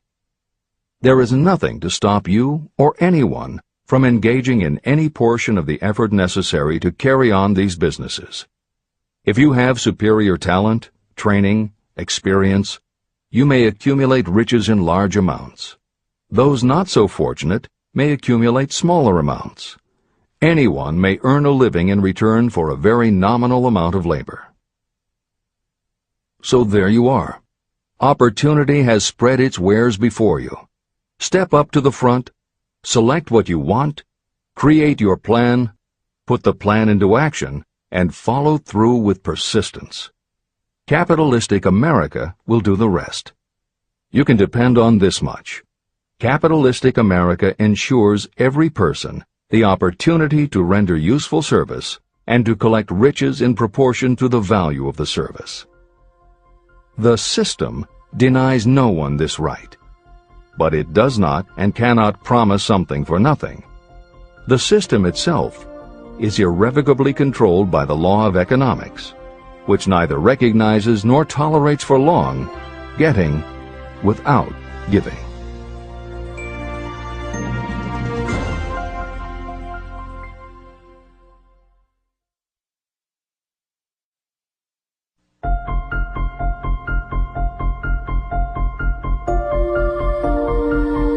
Conceit is a fog that envelops a man's real character beyond his own recognition. It weakens his native ability and strengthens all his inconsistencies. Chapter 9. Decision. The mastery of procrastination. The seventh step toward riches. Analysis of over 25,000 men and women who had experienced failure reveals that lack of decision was near the head of the list of the 31 major causes of failure. Procrastination, the opposite of decision, is a common enemy which practically every person must conquer. You will have an opportunity to test your capacity to reach quick and definite decisions when you finish reading this book and begin to put the principles into action. My analysis of several hundred people who had accumulated fortunes well beyond the $1 million mark disclosed the fact that every one of them had the habit of reaching decisions promptly and of changing these decisions slowly. People who fail to accumulate money, without exception, have the habit of reaching decisions, if at all, very slowly and of changing these decisions quickly and often. One of Henry Ford's most outstanding qualities was his habit of reaching decisions quickly and definitely and changing them slowly. This quality was so pronounced in Mr. Ford that it gave him the reputation of being obstinate. It was this quality that prompted Mr. Ford to continue to manufacture his famous Model T, the world's ugliest car, when all of his advisors and many of the purchasers of the car were urging him to change it. Perhaps Mr. Ford delayed too long in making the change, but the other side of the story is that Mr. Ford's firmness of decision yielded a huge fortune before the change in model became necessary. Some say that Mr. Ford's definiteness of decision was just obstinacy, but even this quality is preferable to slowness in reaching decisions and quickness in changing them. Editor's comments. Henry Ford's consistency extended also to the color of the Model T, 15 million of which in 19 years of production from 1908 to 1927 were made only in black and with little change in the design. Shortly after its introduction, Napoleon Hill met with Ford to talk about the principles of success.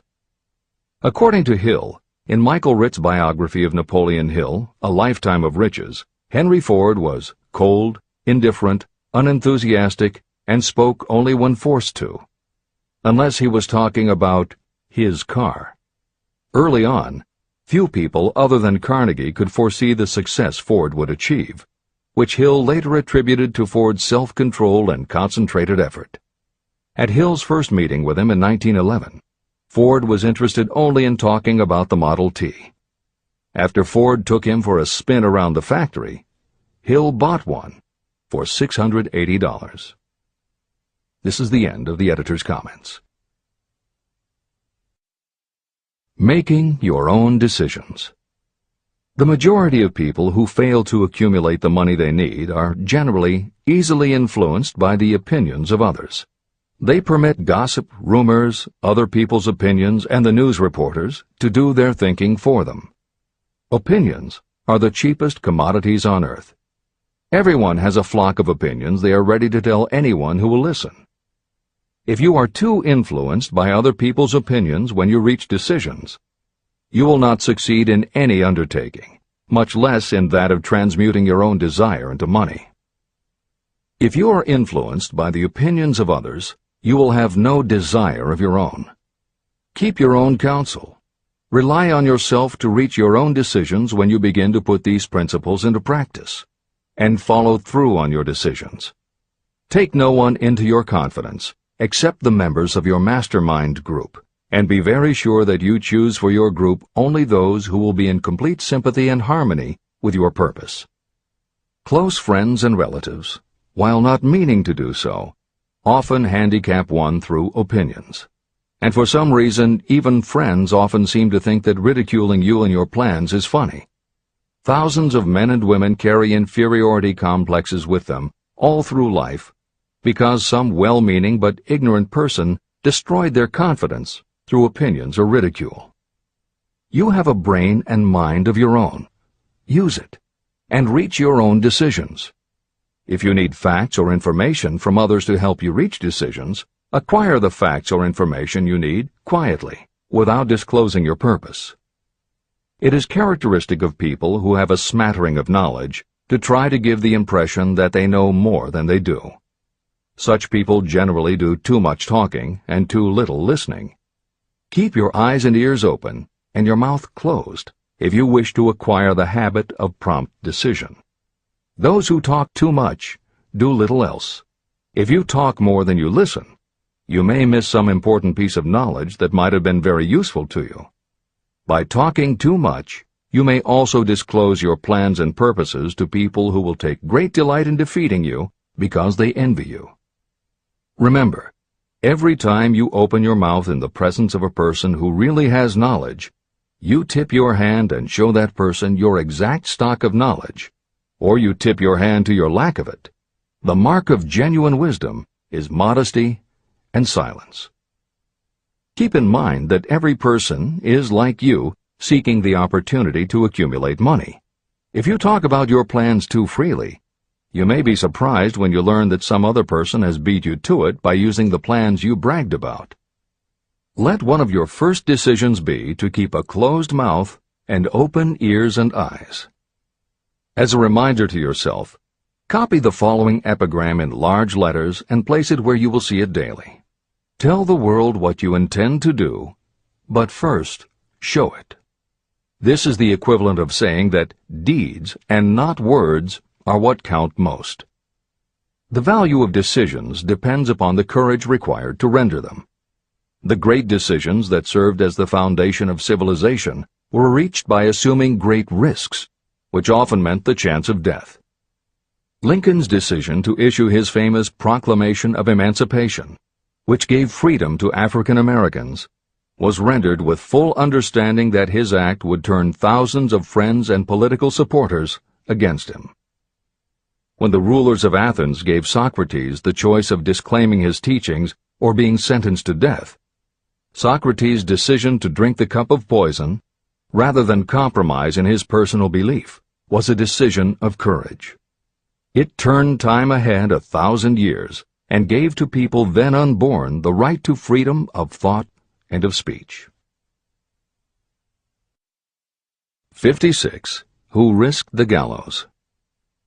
The greatest decision of all time, as far as any American citizen is concerned, was reached in Philadelphia on July 4, 1776, when 56 men signed their names to a document that they well knew would bring freedom to all Americans, or leave every one of the 56 hanging from a gallows. You have heard of this famous document, the Declaration of Independence. But have you taken from it the great lesson in personal achievement it so plainly taught? We all remember the date of this momentous decision, but few of us realize what courage that decision required. We remember our history as it was taught. We remember dates and the names of the men who fought. We remember Valley Forge and Yorktown. We remember George Washington and Lord Cornwallis. But we know little of the real forces behind these names, dates, and places. We know even less of that intangible power that ensured freedom long before Washington's armies reached Yorktown. It is nothing short of tragedy that the writers of history have missed entirely even the slightest reference to the irresistible power that gave birth and freedom to the nation destined to set up new standards of independence for all the peoples of the earth. I say it is a tragedy because it is the same power that must be used by every individual who overcomes the difficulties of life and forces life to pay the price asked. Let us briefly review the events that gave birth to this power. The story begins with an incident in Boston on March 5, 1770. British soldiers were patrolling the streets, openly threatening the citizens by their presence. The colonists resented armed men marching in their midst. They began to express their resentment openly, hurling stones as well as epithets at the marching soldiers, until the commanding officer gave orders. Fix bayonets. Charge. The battle was on. It resulted in the death and injury of many. The incident aroused such resentment that the Provincial Assembly, made up of prominent colonists, called a meeting for the purpose of taking definite action. Two of the members of that assembly were John Hancock and Samuel Adams. They spoke up courageously and declared that a move must be made to eject all British soldiers from Boston. Remember this. A decision, in the minds of two men, might properly be called the beginning of the freedom that we of the United States now enjoy. Remember, too, that the decision of these two men called for faith and courage because it was dangerous. Before the assembly adjourned, Samuel Adams was appointed to call on Hutchinson, the governor of the province, and demand the withdrawal of the British troops. The request was granted, and the troops were removed from Boston, but the incident was not closed. It had caused a situation that was destined to change the entire trend of civilization. Richard Henry Lee became an important factor in this story, because he and Samuel Adams corresponded frequently, sharing freely their fears and their hopes concerning the welfare of the people of their provinces. From this practice, Adams conceived the idea that a mutual exchange of letters between the 13 colonies might help to bring about the coordination of efforts so badly needed in connection with the solution of their problems. In March of 1772, 2 years after the clash with the soldiers in Boston, Adams presented this idea to the Assembly. He made a motion that a correspondence committee be established among the colonies, with definitely appointed correspondents in each colony, for the purpose of friendly cooperation for the betterment of the colonies of British America. It was the beginning of the organization of the far-flung power destined to give freedom to you and to me.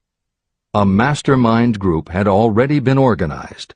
It consisted of Adams, Lee, and Hancock. The Committee of Correspondence was organized. The citizens of the colonies had been waging disorganized warfare against the British soldiers through incidents similar to the Boston riot, but nothing of benefit had been accomplished. Their individual grievances had not been consolidated under one mastermind. No group of individuals had put their hearts, minds, souls, and bodies together in one definite decision to settle their difficulty with the British once and for all, until Adams, Hancock, and Lee got together. Meanwhile, the British were not idle. They, too, were doing some planning and masterminding, and they had the advantage of having behind them money and organized soldiery. A decision that changed history. The Crown appointed Gage to supplant Hutchinson as the governor of Massachusetts. One of the new governor's first acts was to send a messenger to call on Samuel Adams for the purpose of endeavoring to stop his opposition by fear. You will best understand the spirit of what happened from this quotation of the conversation between Colonel Fenton, the messenger sent by Gage, and Adams. Colonel Fenton: I have been authorized by Governor Gage to assure you, Mr. Adams, that the governor has been empowered to confer upon you such benefits as would be satisfactory, an obvious endeavor to win Adams by promise of bribing him, upon the condition that you engage to cease in your opposition to the measures of the government. It is the governor's advice to you, sir, not to incur the further displeasure of His Majesty.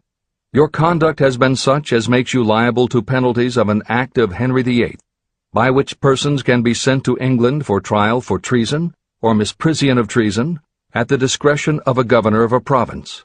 But by changing your political course, you will not only receive great personal advantages, but you will make your peace with the king. Samuel Adams had the choice of two decisions. He could cease his opposition and receive personal bribes, or he could continue and run the risk of being hanged. Clearly, the time had come when Adams was forced to reach, instantly, a decision that could have cost his life. Adams insisted upon Colonel Fenton's word of honor that the colonel would deliver to the governor the answer exactly as Adams would give it to him. Adams' answer: Then you may tell Governor Gage that I trust I have long since made my peace with the King of Kings. No personal consideration shall induce me to abandon the righteous cause of my country.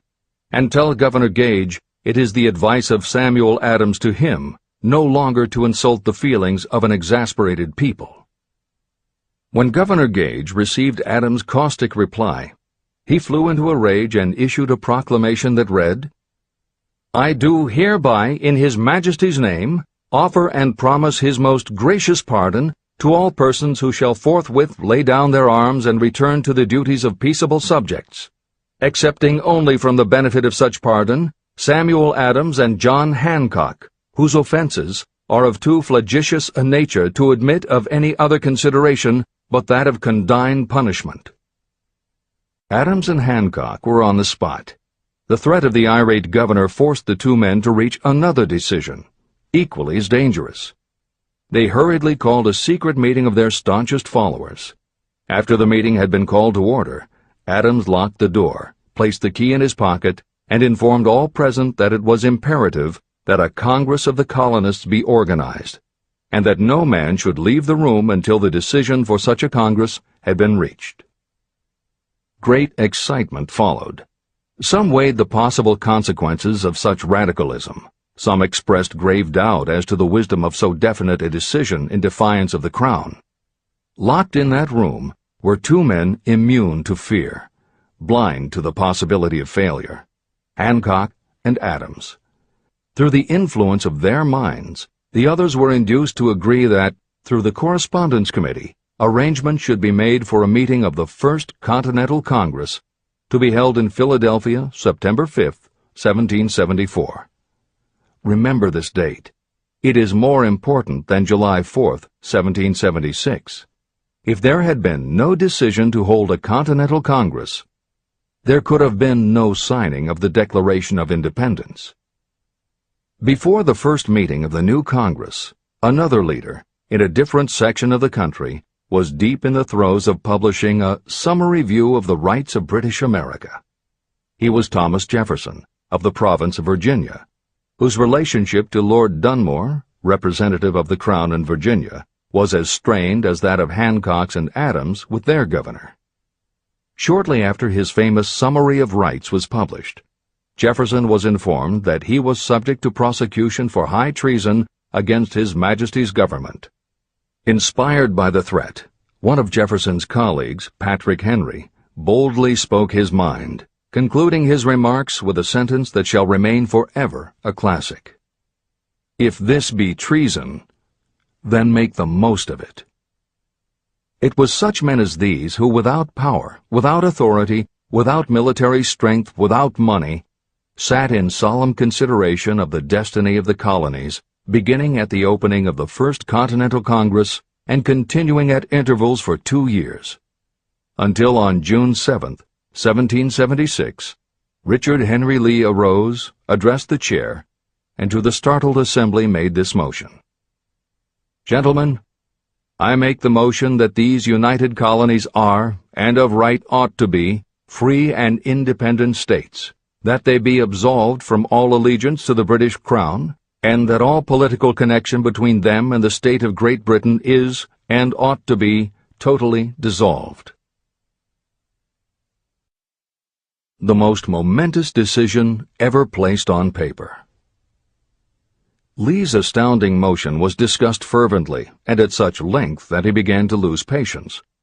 Finally, after days of argument, he again took the floor and declared in a clear, firm voice, "Mr. President, we have discussed this issue for days. It is the only course for us to follow.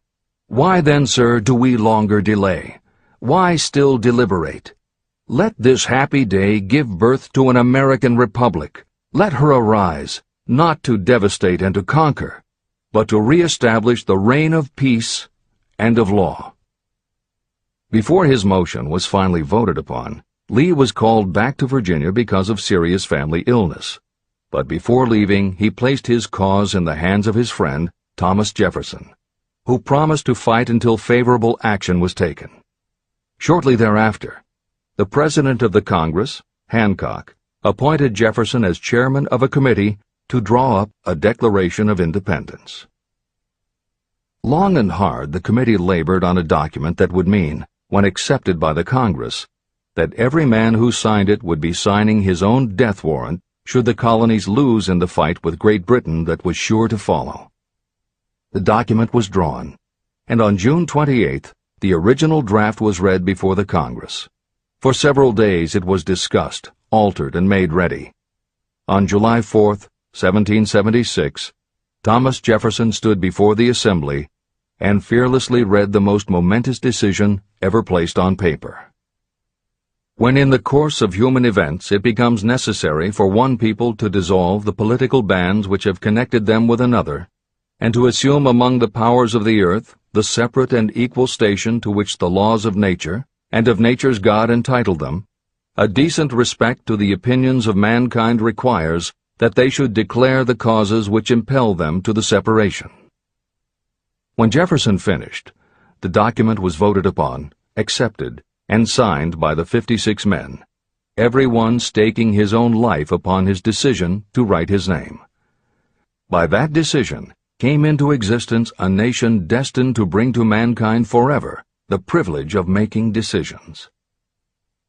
Analyze the events that led to the Declaration of Independence, and be convinced that this nation, which now holds a position of commanding respect and power among all nations of the world, was born of a decision created by a mastermind consisting of 56 men. Note well the fact that it was their decision that ensured the success of Washington's armies, because the spirit of that decision was in the heart of every soldier who fought with him, and served as a spiritual power which recognizes no such thing as failure. Note also, with great personal benefit, that the power that gave this nation its freedom is the same power that must be used by every individual who becomes self-determining. This power is made up of the principles described in this book. It will not be difficult to detect in the story of the Declaration of Independence at least 6 of these principles: desire, decision, faith, persistence, the mastermind, and organized planning. Know what you want, and you will generally get it. Throughout this philosophy, you'll find the suggestion that thought, backed by strong desire, will transmute itself into its physical equivalent. The story of the founding of America and the story of the organization of the United States Steel Corporation are perfect examples of the method by which thought makes this astounding transformation. In your search for the secret of the method, do not look for a miracle, because you will not find it. You will find only the eternal laws of nature. These laws are available to every person who has the faith and the courage to use them. They may be used to bring freedom to a nation or to accumulate riches. Those who reach decisions promptly and definitely know what they want and generally get it. The leaders in every walk of life decide quickly and firmly. That is the major reason why they are leaders. The world has a habit of making room for the people whose words and actions show that they know where they are going. Indecision is a habit that usually begins when a person is young. It becomes more and more of a habit as the youth goes through grade school, high school, and even through college without definiteness of purpose. The habit of indecision goes with the student into the occupation he or she chooses. Generally, a young person just out of school seeks any job that can be found. Young people take the first job they can find because they have fallen into the habit of indecision. The vast majority of people working today are in the positions they hold because they lack the definiteness of decision to plan a definite position and the knowledge of how to choose an employer. Definiteness of decision always requires courage, sometimes very great courage. The 56 men who signed the Declaration of Independence staked their lives on the decision to affix their signatures to that document. The person who reaches a definite decision to go after a specific job and make life pay the price he or she asks does not stake his or her life on that decision. They stake their economic freedom. Financial independence, riches, and desirable business positions are not within reach of the person who neglects or refuses to expect, plan, and demand these things. The person who desires riches in the same spirit that Samuel Adams desired freedom for the colonies is sure to accumulate wealth. No man achieves great success who is unwilling to make personal sacrifices. Chapter 10. Persistence. The sustained effort necessary to induce faith. The 8th step toward riches.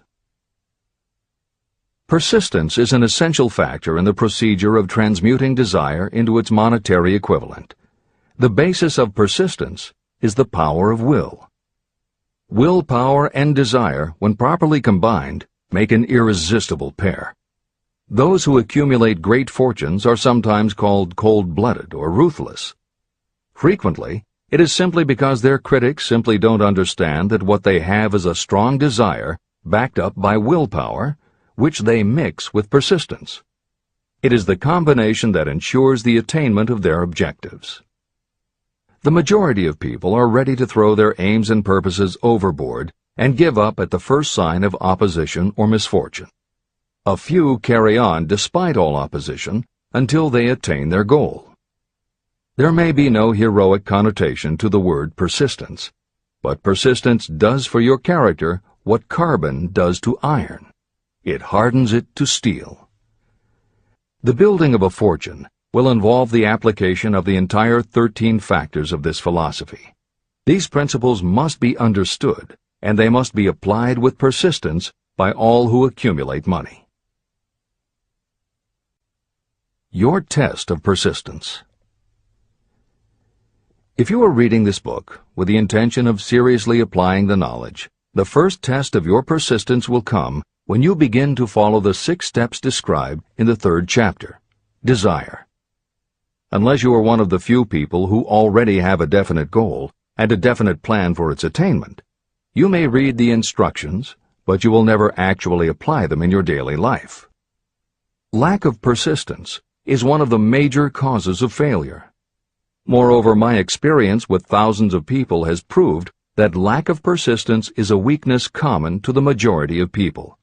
However, it is a weakness that may be overcome by effort. The ease with which lack of persistence may be conquered will depend entirely upon the intensity of your desire. The starting point of all achievement is desire. Keep this constantly in mind. Weak desires bring weak results, just as a small amount of fire makes a small amount of heat. If you are lacking in persistence, this weakness may be remedied by building a stronger fire under your desires. Continue reading through to the end of this book. Then go back to Chapter 3 and start immediately to carry out the instructions for using the 6 steps. The eagerness with which you follow these instructions will indicate clearly how much or how little you really desire to accumulate money. If you find that you are indifferent, you may be sure that you have not yet acquired the money consciousness that you must possess before you can be sure of accumulating a fortune.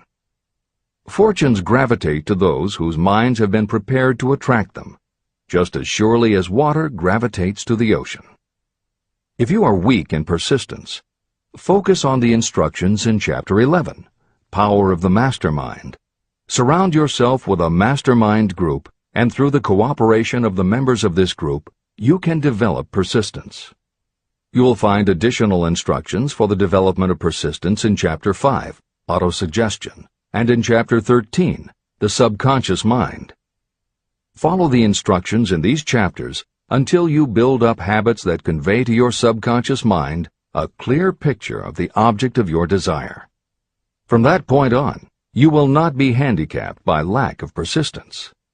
Your subconscious mind works continuously while you are awake and while you are asleep. Are you money conscious or poverty conscious? Occasional effort to apply the rules will be of no value to you.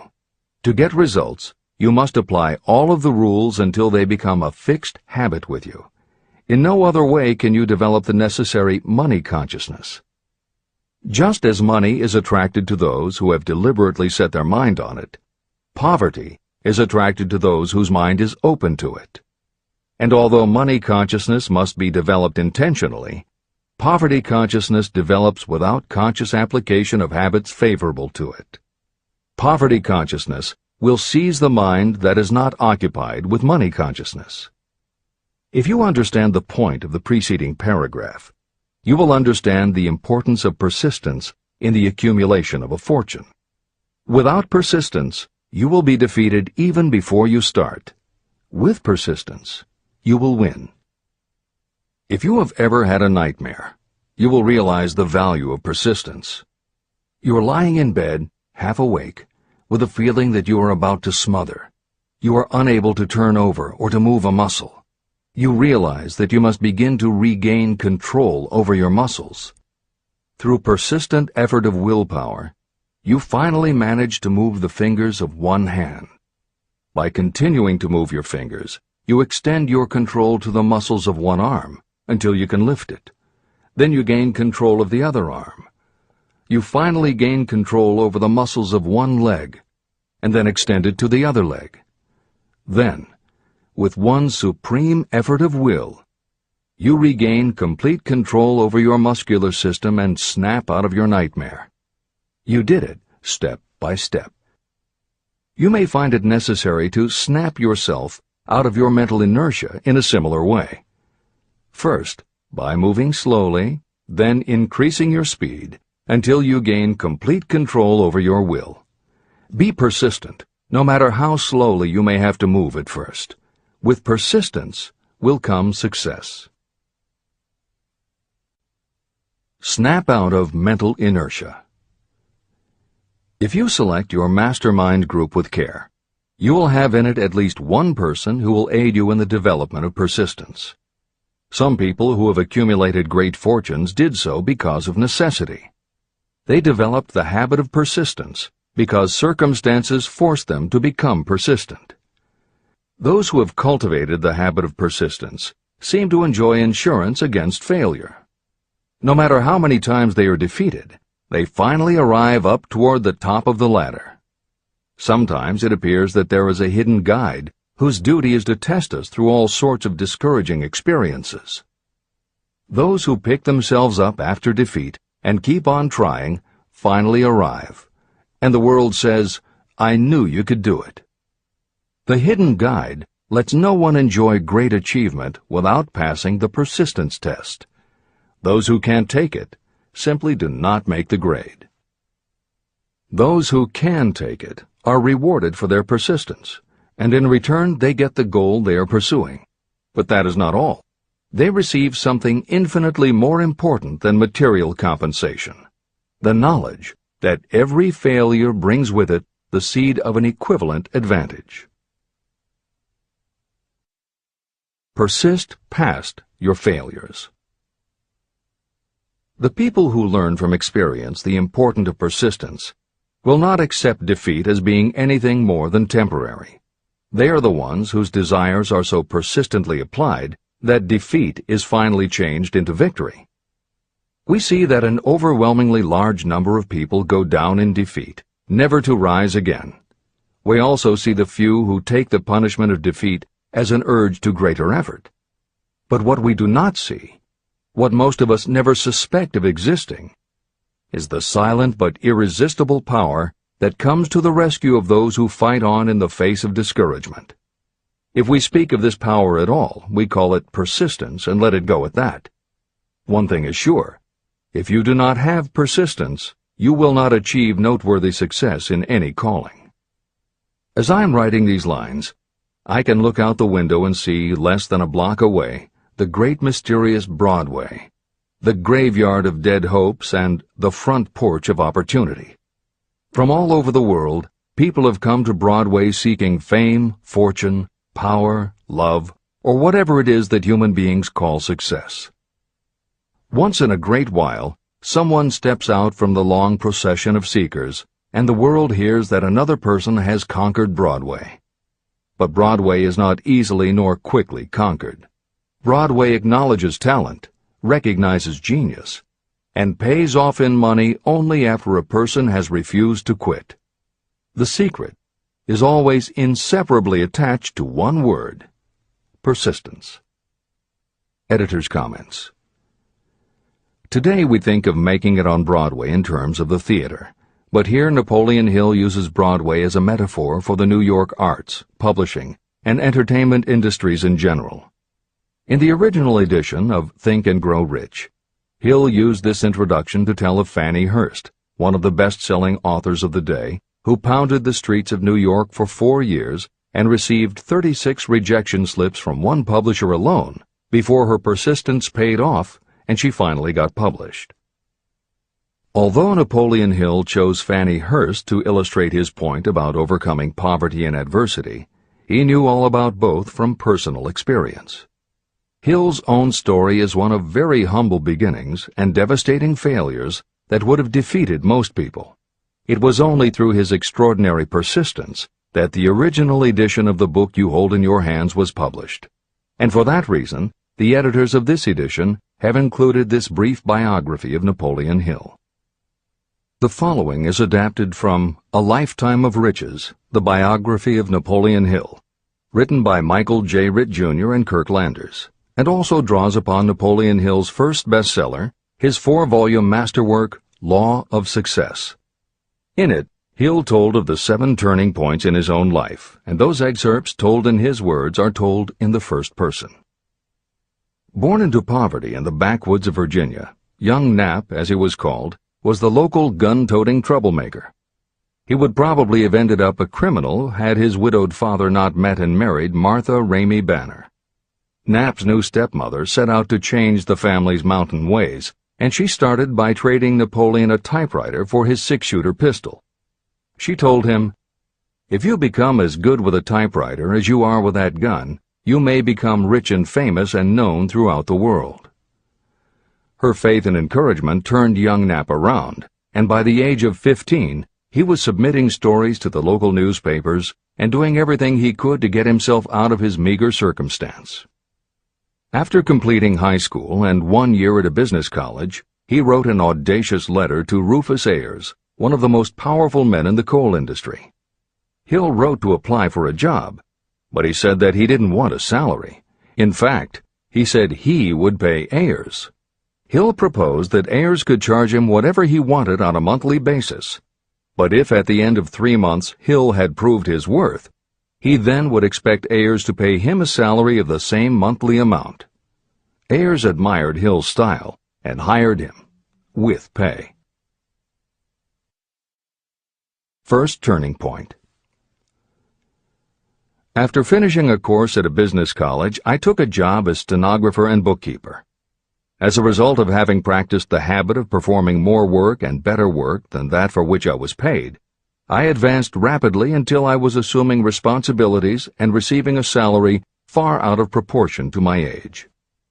Hill also proved to be so trustworthy and honest that Ayers promoted him to replace the manager, making this 19-year-old the youngest manager of a mine and in charge of 350 men.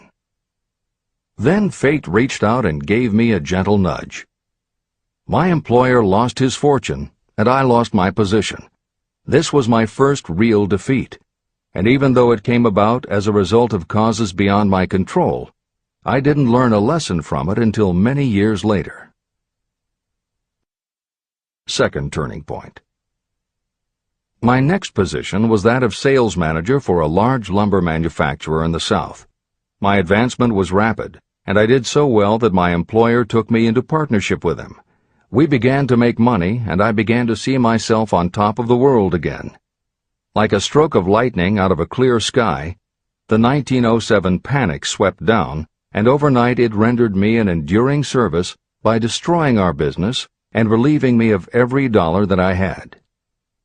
Editor's comment. The panic Hill refers to began in the summer of 1907, when a number of banks and stock brokerages declared bankruptcy. Word spread to the general public, and it created a run on the banks as depositors lined up to demand that they be given the money they had on deposit. Banks called in loans to meet the demand for cash, but those borrowers couldn't find buyers for their goods or property, so they couldn't pay back their loans. When the banks couldn't get back the money they had loaned, they repossessed the homes or businesses that the borrowers had put up as collateral. Businesses were closed, farmers were evicted from their land, jobs were lost, so even more banks were forced to close, and it just kept getting worse. America was caught in a downward spiral that was reversed only when the major Wall Street bankers and financial executives, who were themselves in danger of losing their businesses, stepped in to shore up troubled banks. It was in large part because of the bank panic of 1907 that legislation was enacted in 1913 to create the Federal Reserve System. This is the end of the editor's comments. Third turning point.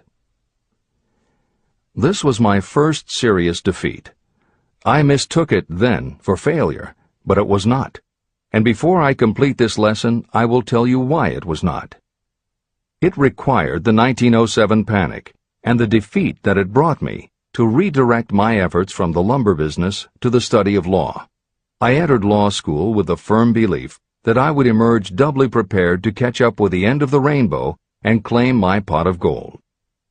Napoleon Hill planned to put himself and his brother through law school by writing articles for Bob Taylor's magazine. It was through the magazine that he arranged the fateful meeting with Andrew Carnegie, described at the beginning of this book. As was noted there, when Carnegie proposed the idea of writing The Philosophy of Success, he told Hill that he would have to earn his own way. I attended law school at night and worked as an automobile salesman during the day. Because of the job, I saw the need for trained automobile mechanics. I opened an educational department in the manufacturing plant and began to train ordinary machinists in automobile assembly and repair work. The school prospered, paying me over $1,000 a month in net profits. My banker knew that I was prospering, therefore he loaned me money with which to expand. A peculiar trait of bankers is that they will loan us money without any hesitation when we are prosperous. My banker loaned me money until I was hopelessly in his debt. Then he took over my business as calmly as if it had belonged to him, which it did. From an income of more than $1,000 a month, I was suddenly reduced to poverty.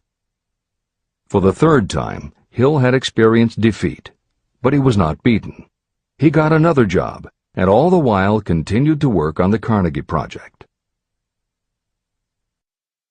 Fourth turning point, 1912.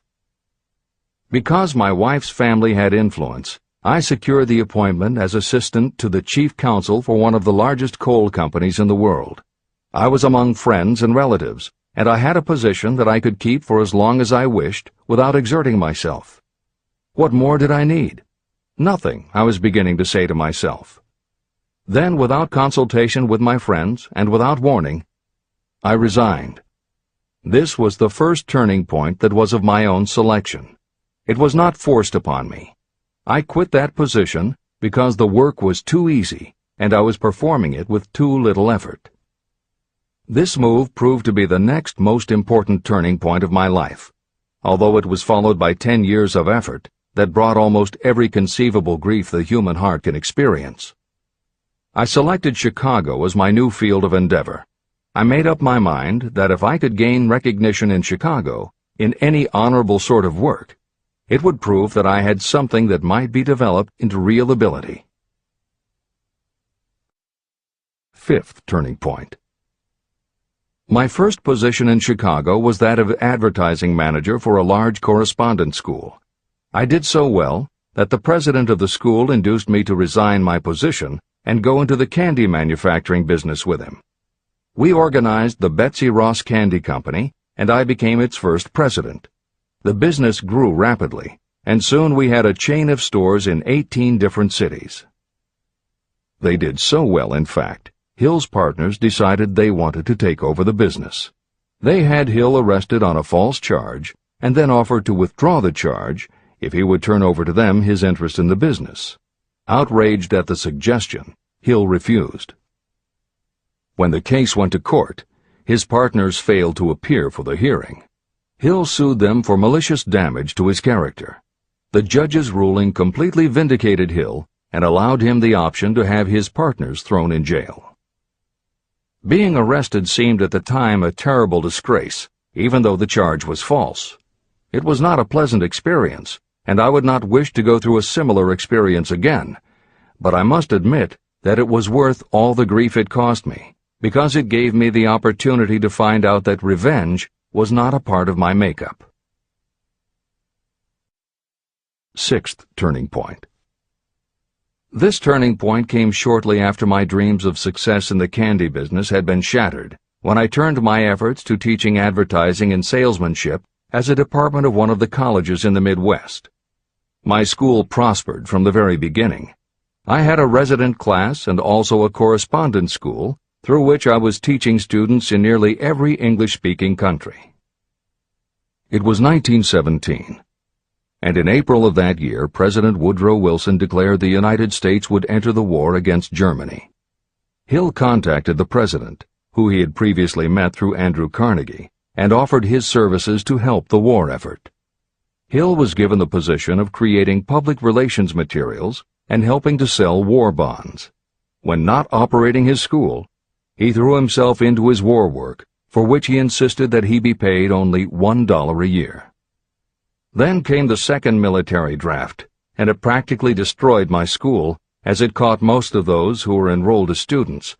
At one stroke, I charged off more than $75,000 in tuition fees.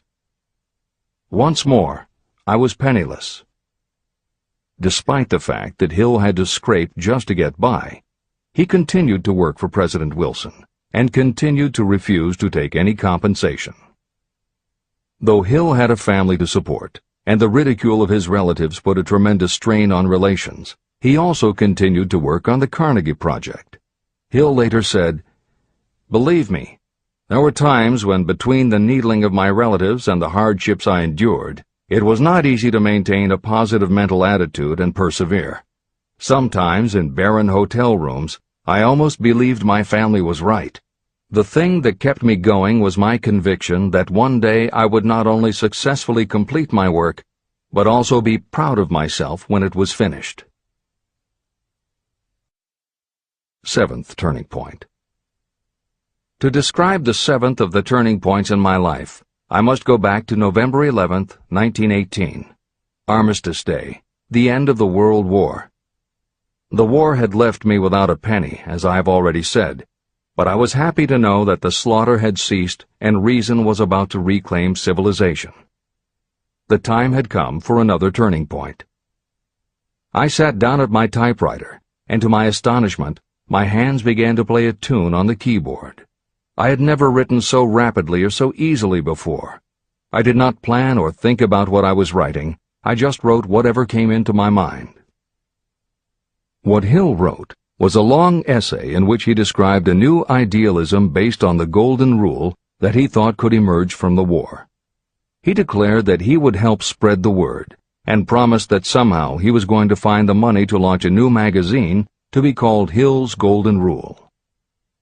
He took his essay to George Williams, a Chicago printer he had met while working at the White House, and by early January of 1919, Hill's Golden Rule magazine was on the newsstands. The first issue was 48 pages. In the beginning, with no money to pay anyone else, Hill wrote and edited every word himself, changing his writing style for each article as well as using a variety of pen names. Additional staff was hired later, which soon led to problems on the inside and on the outside, and Williams attempted to buy out Hill's share of the business. But when Hill realized that one stipulation of the buyout prevented him from any involvement in a competing publication, in October of 1920, he simply left. By April of 1921, he had raised the money for a new publication, Napoleon Hill's magazine, the foundation of which was again the Golden Rule. But it also expanded into presenting many of the principles of success that would become the basis of Hill's later books.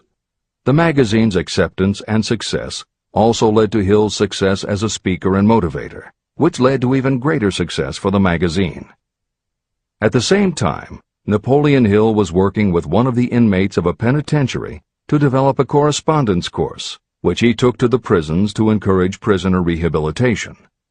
Most everything Hill did during this time was successful, and the success of the prison program was significant. But the greed of two members of the board of directors, one of whom was the prison chaplain, eventually led in 1923 to the demise of not only the educational rehabilitation programs, but also the magazine and numerous other successful offshoot ventures. The bleak irony, as Michael Ritt notes in A Lifetime of Riches, was that few enterprises in the 1920s could have been more idealistic or humanitarian in concept. Yet in seeking to stir goodness in men's souls, these enterprises had stirred mean-spirited men to a bloodlust that destroyed everything. Without his magazine, Hill went back to teaching and lecturing, which led to an introduction to a crusading newspaper publisher, Don Mellett, who offered to help Hill publish the results of his work on the Carnegie Project.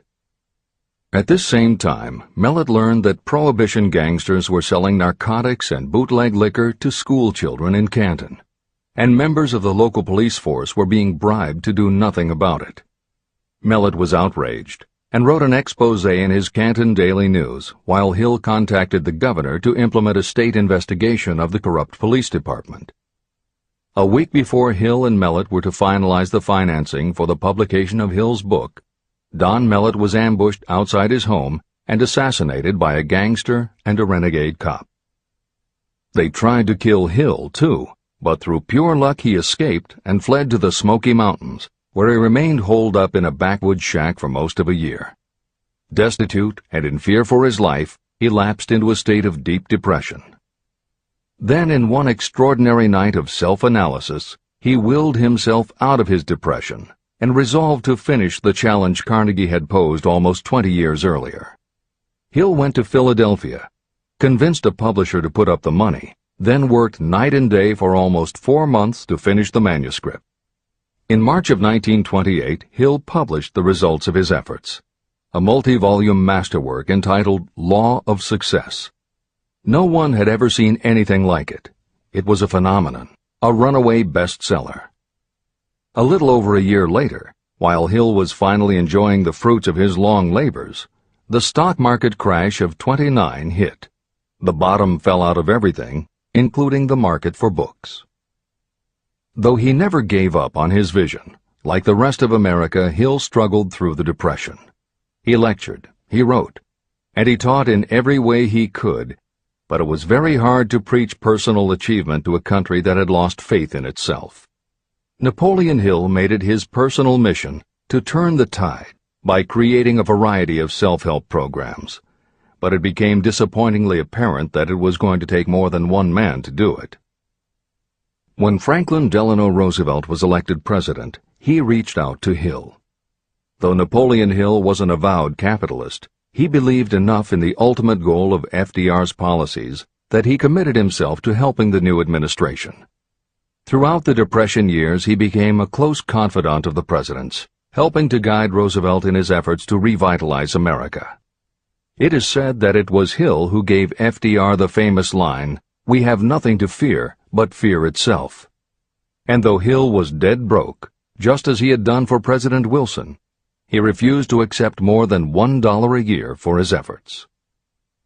In 1937, as America was finally beginning to see glimmerings of hope that the Great Depression might end, Hill convinced his publisher that America now needed a book to help shake off the mental and emotional stigma of those terrible times. He was right.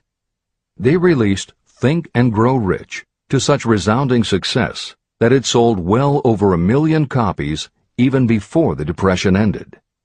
At this writing, it has sold more than 60 million copies worldwide, and to this day it still sells more than 1 million copies a year in its various editions.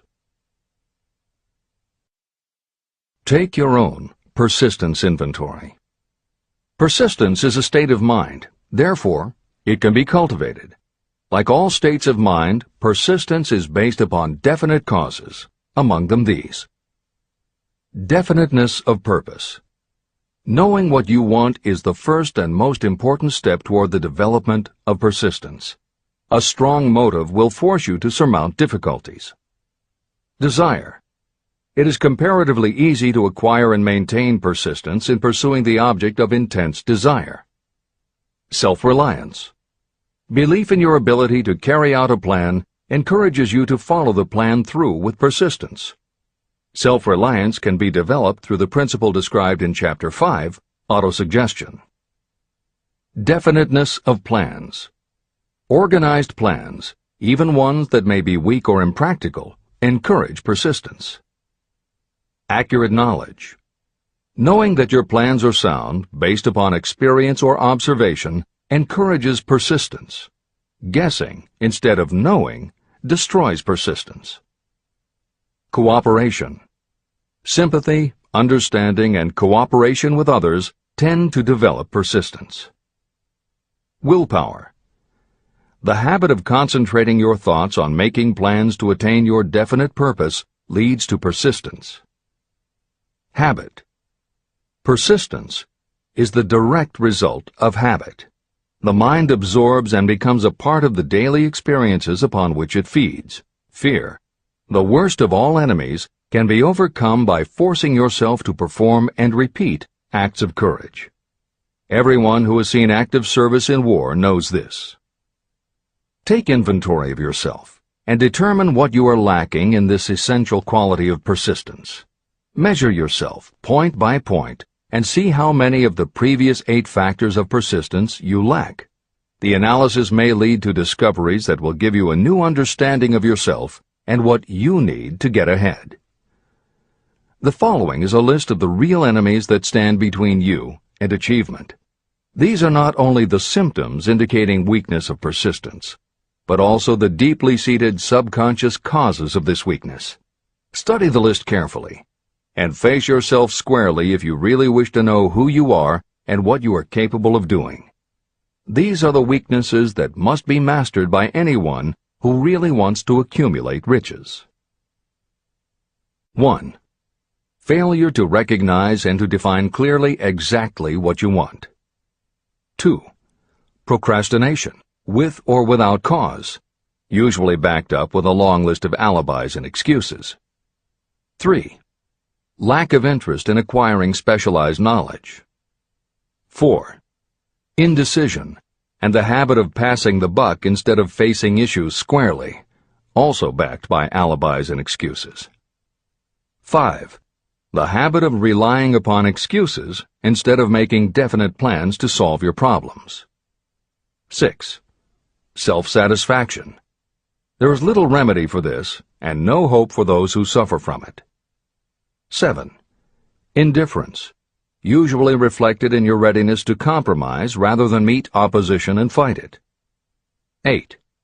The habit of blaming others for your mistakes and accepting circumstances as being unavoidable. 9. Weakness of desire because you neglected to choose motives that will push you to take action. 10. Willingness to quit at the first sign of defeat, based upon one or more of the 6 basic fears. 11. Lack of organized plans that you have written out so they can be analyzed. 12. The habit of neglecting to act on ideas or to grasp opportunity when it presents itself. 13. Wishing instead of willing. 14. The habit of compromising with poverty instead of aiming at riches. A general lack of ambition to be, to do, or to own. 15. Searching for all the shortcuts to riches, trying to get without giving a fair equivalent, usually reflected in the habit of gambling or trying to drive unfair bargains. 16. Fear of criticism, resulting in failure to create plans and put them into action because of what other people might think, do, or say. This is one of your most dangerous enemies because it often exists in your subconscious mind and you may not even know it is there. See the 6 basic fears in the last chapter. If you fear criticism. Following is an examination of the symptoms of the fear of criticism. The majority of people permit relatives, friends, and the public at large to influence them so that they cannot live their own lives because they fear criticism. Many people make mistakes in marriage but stay married, then go through life miserable and unhappy because they fear criticism. Anyone who has submitted to this form of fear knows the irreparable damage it does by destroying one's ambition and the desire to achieve. Millions of people neglect to go back and get an education after having left school because they fear criticism. Countless numbers of men and women permit relatives to wreck their lives in the name of family duty because they fear criticism. Duty does not require you to submit to the destruction of your personal ambitions and the right to live your own life in your own way. People refuse to take chances in business because they fear the criticism that may follow if they fail. The fear of criticism in such cases is stronger than the desire for success. Too many people refuse to set high goals for themselves because they fear the criticism of relatives and friends who may say, "Don't aim so high, people will think you're crazy."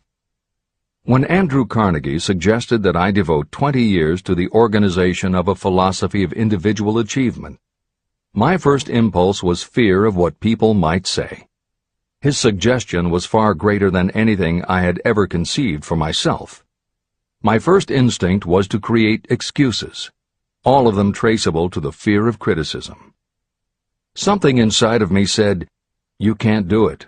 The job is too big and requires too much time. What will your relatives think of you? How will you earn a living? No one has ever organized a philosophy of success. What right have you to believe you can do it? Who are you anyway to aim so high? Remember your humble birth. What do you know about philosophy? People will think you are crazy, and they did. Why hasn't some other person done this before now? These and many other questions flashed into my mind. It seemed as if the whole world had suddenly turned its attention to me with the purpose of ridiculing me into giving up all desire to carry out Mr. Carnegie's suggestion. Later in life, after having analyzed thousands of people, I discovered that most ideas are stillborn. To grow, ideas need the breath of life injected into them through definite plans of immediate action. The time to nurse an idea is at the time of its birth. Every minute it lives gives it a better chance of surviving. The fear of criticism is what kills most ideas that never reach the planning and action stage. Breaks can be made to order. Many people believe that success is the result of lucky breaks. There may be something to that, but if you depend upon luck, you will almost surely be disappointed. The only break anyone can afford to rely on is a self-made break. These come through the application of persistence. The starting point is definiteness of purpose. Editor's comments. In 1999, Mark Myers, editor of one of the country's most influential self-help newsletters, Bottom Line Personal, wrote a book entitled How to Make Luck: 7 Secrets Lucky People Use to Succeed. In it, he tells of a study that was done by the psychology department at the University of Hertfordshire near London. They assembled a group of people, half of whom either thought themselves lucky or were considered to be lucky by others. The other half of the group believed they were unlucky. They were all brought to campus to watch a computerized random coin toss. Each person watched as a cartoon elf came on screen and flipped a coin. Each was asked to call heads or tails. The results of the experiment proved that the unlucky group guessed right approximately the same number of times as the lucky group. In follow-up interviews, the researchers concluded that the only difference between so-called lucky and unlucky people was that the lucky people tended to remember the good things that had happened in their lives, and those that thought they were unlucky tended to dwell on the bad things. The scientific fact is that luck, in terms of calling a coin toss, spinning a wheel, or turning a card, is completely random, and there's nothing we can do about it. All we can control is what we say and do. Everything else that happens to us depends upon the actions of others and the random world in which we live. Then why do some people seem to be so lucky and get all the lucky breaks? Myers says it is because, unlike luck, lucky breaks are something you can control. And lucky people, whether they know it or not, have taken specific steps to make their good luck. You can influence lucky breaks in 2 ways. You have to intentionally put yourself in luck's way, and you must make people want to help you because they believe that you deserve their help. Once you have let the world know you are ready for a break, luck is largely a matter of being introduced to opportunities by people who open doors for us. Myers calls these people gatekeepers. Gatekeepers offer help not only out of goodwill, but also because they hope you will help them in return when you are in a position to do so. People who are lucky make it a point to impress their gatekeepers so that they will be the first to come to mind when opportunities arise. Your gatekeepers must believe that you deserve a break, and that it is worth it to them to give you one. One of the best ways to do that is simply to behave and act lucky. If you act like a loser, people think you are a loser. If you perceive yourself as lucky, it will be easier for others to see you that way. And if you are believed to be a lucky person, your chances of receiving lucky opportunities will increase, partly because others hope some of your luck will rub off on them. This is the biggest secret lucky people know. They know that when they seem lucky, more people want to help them. There are people waiting to make a difference in your life if you show them you are willing to make an effort and that you are enthusiastic. Mark Myers' book is devoted to explaining ways to do that. As Hill says, the only lucky break anyone can afford to rely upon is a self-made break. These come through the application of persistence. The starting point is definiteness of purpose. This is the end of the editor's comments. If you stop the first 100 people you meet on the street and ask them what they want most in life, 98 of them would not be able to tell you. If you press them for an answer, some will say security, many will say money, a few will say happiness, and others will say fame and power. Some might tell you they want social recognition, ease in living, the ability to sing, dance, or write. But none of them will be able to give you the slightest indication of a plan by which they hope to attain these vaguely expressed wishes. Riches do not respond to wishes. They respond only to definite plans backed by definite desires through constant persistence. How to develop persistence. There are 4 simple steps that lead to the habit of persistence. They call for no great amount of intelligence, no particular amount of education, and little time or effort. These necessary steps are: 1. A definite purpose, backed by a burning desire for its fulfillment. 2. A definite plan, expressed in continuous action. 3. A mind closed tightly against all negative and discouraging influences, including negative suggestions of relatives, friends, and acquaintances. 4. A friendly alliance with one or more persons who will encourage you to follow through with both plan and purpose. These 4 steps are essential for success in all walks of life. An important purpose of the 13 principles of this philosophy is to enable you to take those 4 steps as a matter of habit. They are steps by which you may control your economic destiny. They are steps that lead to freedom and independence of thought. They are steps that lead to riches, in small or great quantities. They are steps that lead the way to power, fame, and worldly recognition. They are 4 steps that guarantee favorable breaks. They are steps that convert dreams into physical realities. They are steps that lead also to the mastery of fear, discouragement, indifference. There is a magnificent reward for anyone who learns to take these 4 steps. It is the privilege of writing your own ticket and of making life yield whatever price is asked. How to master difficulties. What mystical power gives people of persistence the capacity to master difficulties? Does the quality of persistence set up in your mind some form of spiritual, mental, or chemical activity that gives you access to supernatural forces? Does infinite intelligence throw itself on the side of the person who still fights on when the whole world seems to be against them?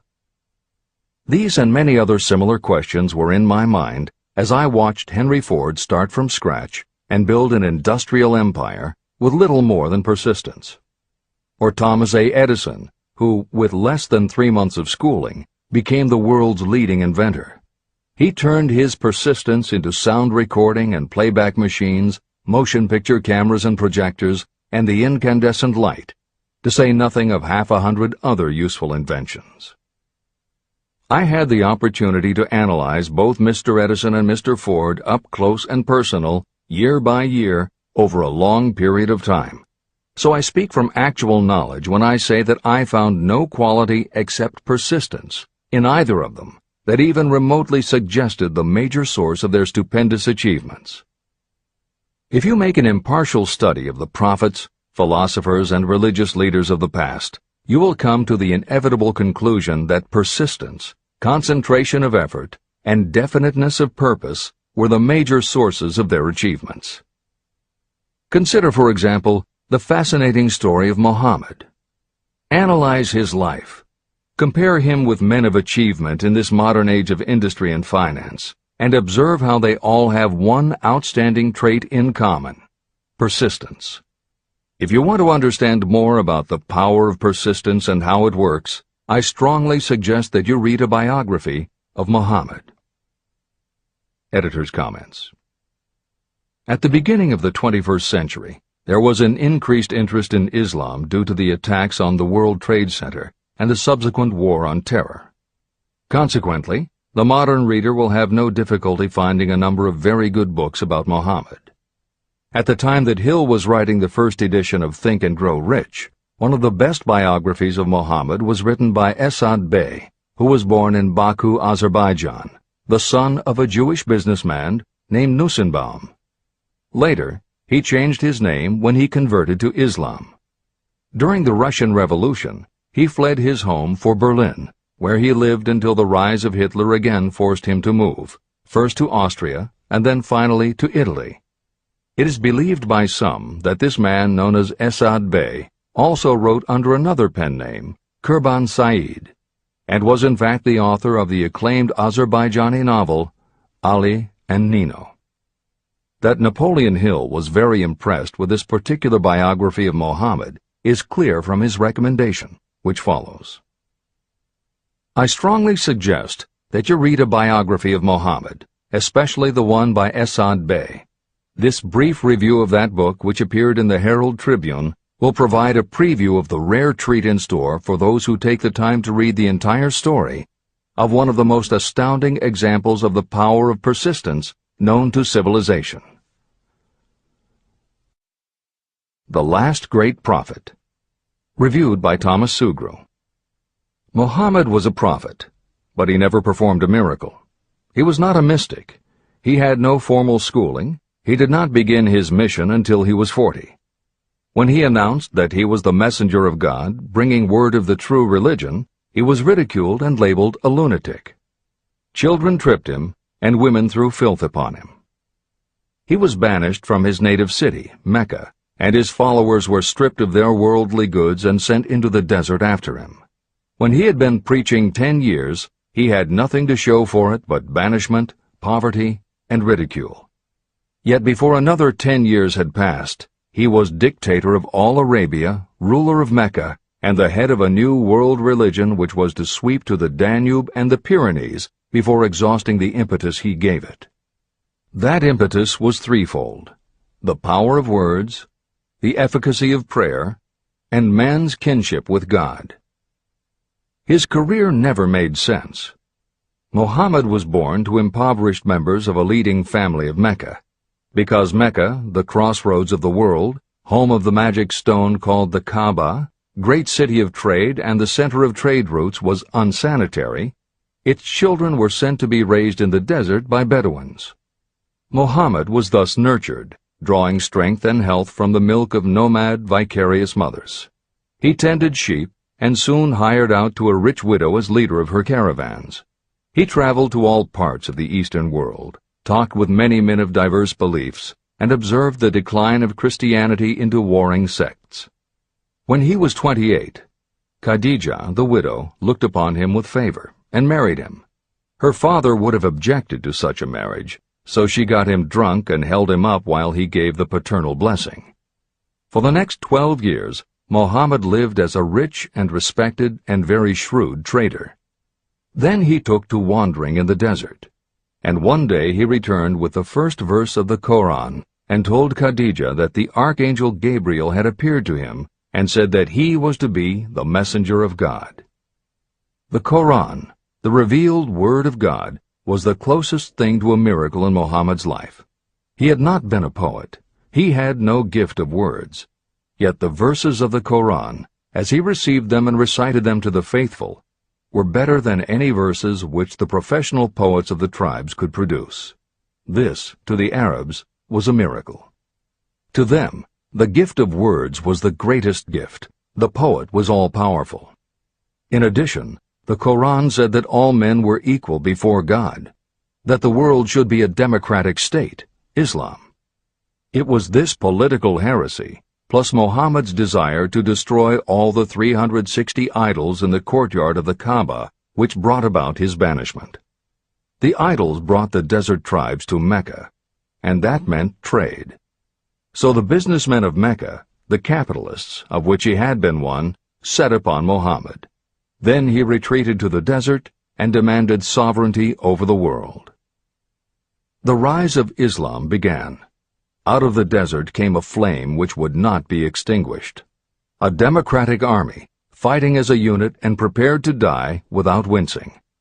Muhammad had invited the Jews and Christians to join him, for he was not building a new religion. He was calling all who believed in one God to join in a single faith. If the Jews and Christians had accepted his invitation, Islam would have conquered the world. They didn't. They would not even accept Muhammad's innovation of humane warfare. When the armies of the Prophet entered Jerusalem, not a single person was killed because of his faith. When the Crusaders entered the city, centuries later, not a Muslim man, woman, or child was spared. But the Christians did accept one Muslim idea, the place of learning, the university.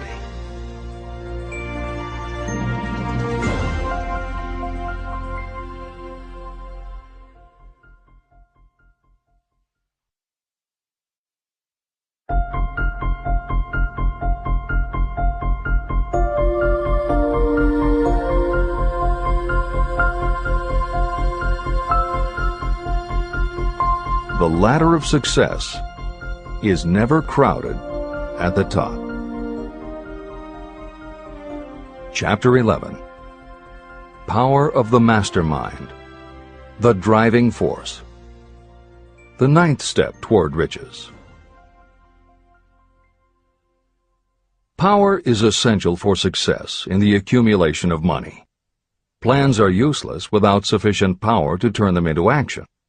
This chapter will describe the method by which an individual may attain and apply power.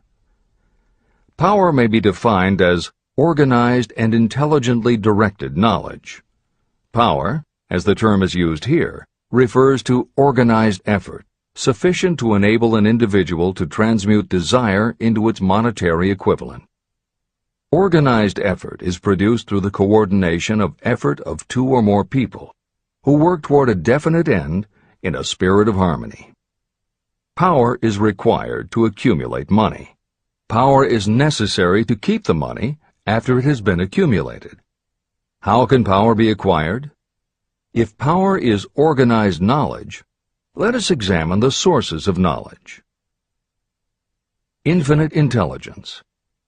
This source of knowledge may be accessed with the aid of creative imagination through the subconscious mind, as described in the previous chapters on faith, autosuggestion, and imagination, and as will be elaborated on in Chapter 13, the subconscious mind, and Chapter 14, the brain.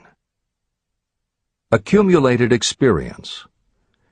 The accumulated experience of humanity may be found in any well-equipped public library. An important part of this accumulated experience is taught in public schools and colleges, where it has been classified and organized. Editor's comment. The computer revolution and the Internet have had a profound effect upon the quantity of information available and on the ease of access and ability to organize that information. This is the end of the editor's comment. Experiment and research. In the field of science, and in practically every other walk of life, people are gathering, classifying, and organizing new facts daily. This is the source to which you must turn when knowledge is not available through accumulated experience. Here, too, the creative imagination must often be used. Editor's comment. Today, because of the computer revolution and the Internet, publishing and dissemination of information happens so quickly that there is almost no lag time between experiment or research and the integration of those results into available knowledge. This is the end of the editor's comment. Knowledge may be acquired from any of the foregoing sources. It may be converted into power by organizing it into definite plans and by putting those plans into action. If you examine the three sources of knowledge, you will see how difficult it would be if you had to depend upon just your own efforts to assemble all the knowledge you need and turn it into definite plans of action. If your plans are big and comprehensive, generally you will have to get others to cooperate with you if you are going to organize your knowledge so that you can turn your plans into power. Gaining power through the mastermind. The mastermind may be defined as coordination of knowledge and effort in a spirit of harmony between two or more people for the attainment of a definite purpose. No individual may have great power without utilizing the mastermind. In Chapter 8, organized planning. I commented on how to create plans for translating desire into its monetary equivalent. If you carry out these instructions with persistence and intelligence, and use discrimination in choosing your mastermind group, your objective will have been halfway reached even before you begin to recognize it. Editor's comments. In the following section, Hill describes the two kinds of power that an individual can access by assembling a mastermind alliance and working with that group. The first kind of power that he mentions is economic power, which needs no comment from the editors. However, to describe the second kind of power, for want of a better term, Hill uses the term psychic. Because this word has taken on connotations that Hill never intended, this concept deserves clarification before you read on. As is obvious throughout this book, Napoleon Hill was a very practical man. His use of the word psychic in this chapter has nothing to do with seances, fortune-telling, magic, or any other aspect of the paranormal. The word psychic is defined as of or pertaining to the human mind, and Hill uses the term to describe something pertaining to the mind that everyone reading this book has experienced. It is that feeling you get when you are working together with other people. Everyone is very focused on the same goal, and it is going so well that you seem to be in tune with each other. When that happens, you not only work well with the others, but your own work and ideas also seem to be operating on a higher and better plane than usual. This is the end of the editor's comments. So you may better understand the potential power available to you through a properly chosen mastermind group, I will explain the two characteristics of the mastermind principle. One kind of power is economic, and the other psychic. Economic power. The economic feature is obvious. Economic advantages may be created by any person who surrounds himself with the advice, counsel, and personal cooperation of a group of people who are willing to lend him or her wholehearted aid in a spirit of perfect harmony. This form of cooperative alliance has been the basis of nearly every great fortune. Your understanding of this great truth may definitely determine your financial status. Psychic power. What I refer to as the psychic phase of the mastermind principle is a little more difficult to comprehend. You'll get a better sense of the meaning from this statement. No two minds ever come together without creating a third, invisible, intangible force, which may be likened to a third mind. The human mind is a form of energy. When the minds of two people are coordinated in a spirit of harmony, the energy of each mind seems to pick up on the energy of the other mind, which constitutes the psychic phase of the mastermind. The mastermind principle, or rather the economic feature of it, was first called to my attention by Andrew Carnegie. Discovery of this principle was responsible for the choice of my life's work. Mr. Carnegie's mastermind group consisted of a staff of approximately 50 people with whom he surrounded himself for the purpose of manufacturing and marketing steel. He knew little of the technical side of the steel business. His strength was his ability to get others to work together in perfect harmony toward achieving a common goal. Carnegie attributed his entire fortune to the power he accumulated through this mastermind alliance. If you analyze the record of anyone who has accumulated a great fortune, and many of those who have accumulated modest fortunes, you will find that they have either consciously or unconsciously employed the mastermind principle. Great power can be accumulated through no other principle. How to multiply your brain power. The human brain may be compared to an electric battery. It is a fact that a group of batteries will provide more energy than a single battery. It is also a fact that the amount of energy provided by each individual battery depends upon the number and capacity of the cells it contains. The brain functions in a similar fashion. Some brains are more efficient than others. A group of brains coordinated or connected in a spirit of harmony will provide more thought energy than a single brain. just as a group of electric batteries will provide more energy than a single battery. Through this metaphor, you can see that the mastermind principle holds the secret of the power wielded by those who surround themselves with others of great brain power. The following will further define the so-called psychic phase of the mastermind principle. When a group of individual minds are coordinated and function in harmony, the increased energy created through that alliance becomes available to every individual mind in the group. Henry Ford began his business career under the handicap of poverty, illiteracy, and ignorance. Within the inconceivably short period of 10 years, Mr. Ford mastered these 3 handicaps, and within 25 years, he made himself one of the richest men in America. How did he do it? Here is an important clue.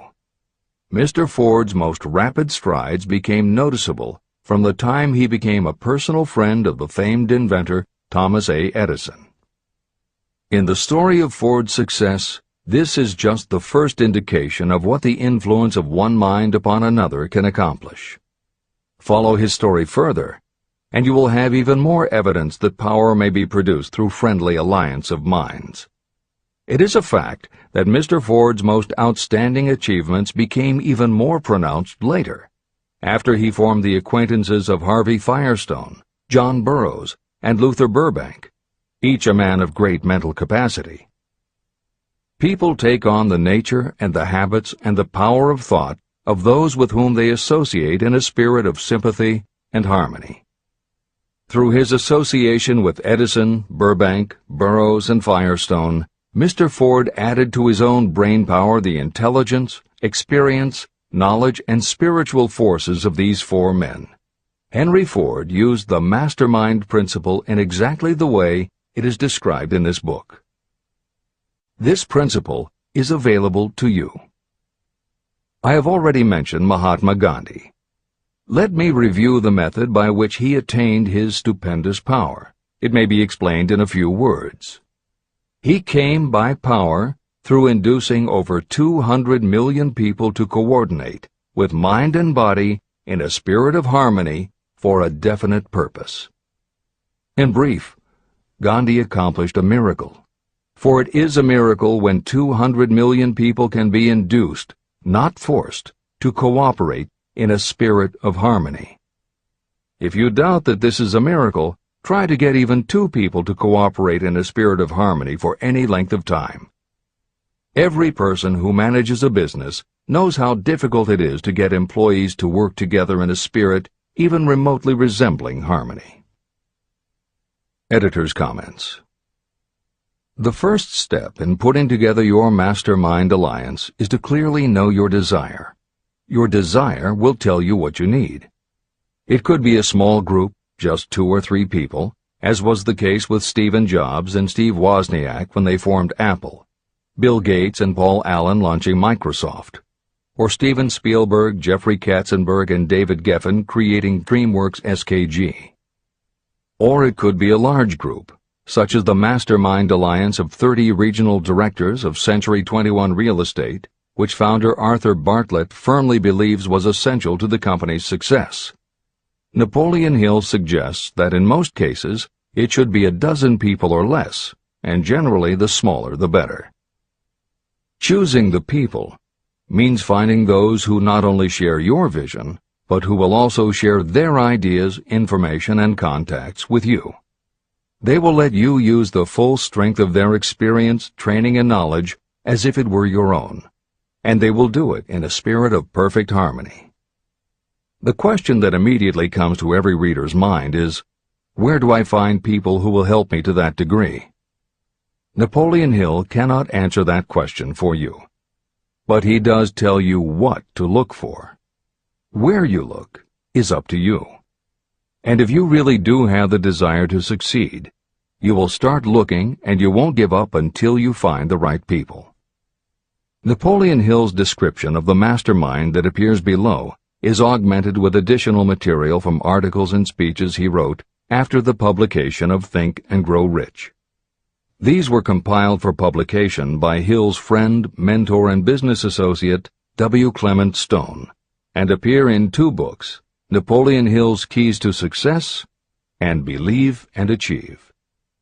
This is the end of the editor's comments.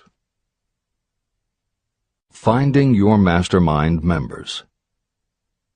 Ally yourself with a group of as many people as you may need in order to assemble a mastermind that will assist you in creating and carrying out your plan or plans for the accumulation of money. Compliance with this instruction is absolutely essential. Choose to associate with people who share common values, goals, and interests, yet who each have a strong desire to contribute to the overall effort. Trial and error will be part of the process, but there are 2 qualities to keep foremost in your mind. The first is ability to do the job. Do not select people for your alliance merely because you know them and like them. Such people are valuable to you because they improve the quality of your life, but they are not necessarily suited to a mastermind alliance. Your best friend may not be the most knowledgeable marketing professional, but perhaps he or she can introduce you to someone who is. The second quality is the ability to work in a spirit of harmony with others. There must be a complete meeting of minds without any reservations. Personal ambition must be subordinate to the achievement of the purpose of the alliance. This includes your own. You must also insist upon confidentiality. Some people can give away an idea simply because they love to talk. You don't need them in your group. Attune yourself to every member of the group.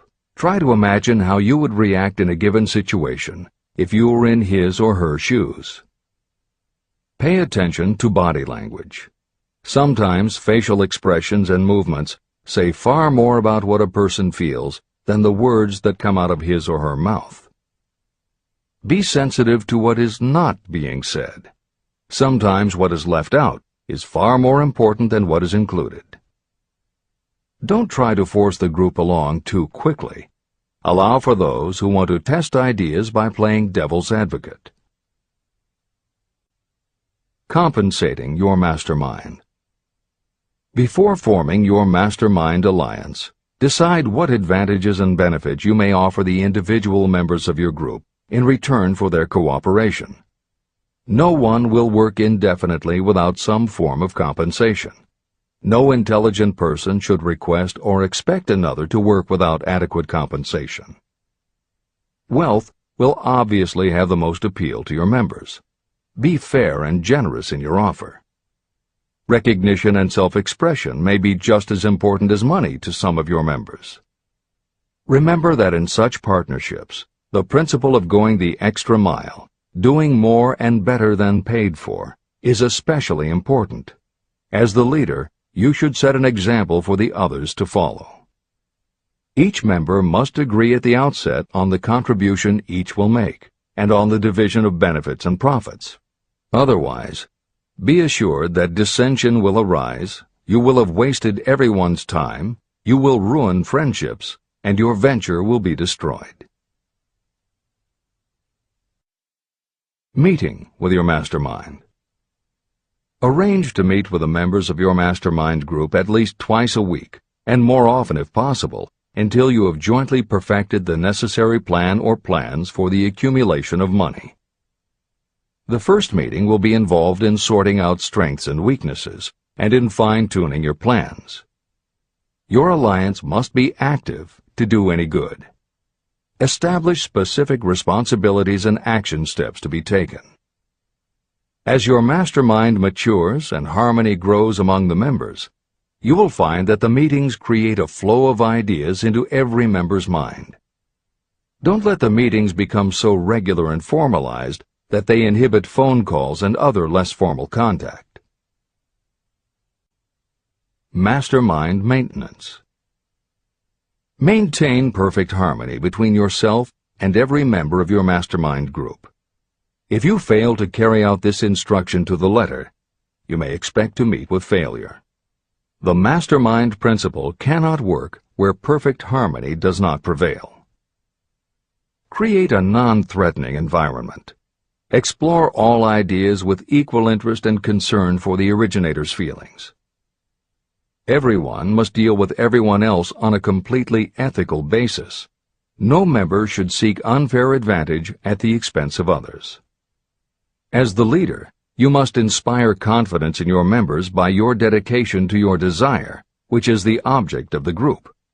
The members must know with certainty that you are reliable, trustworthy, and loyal.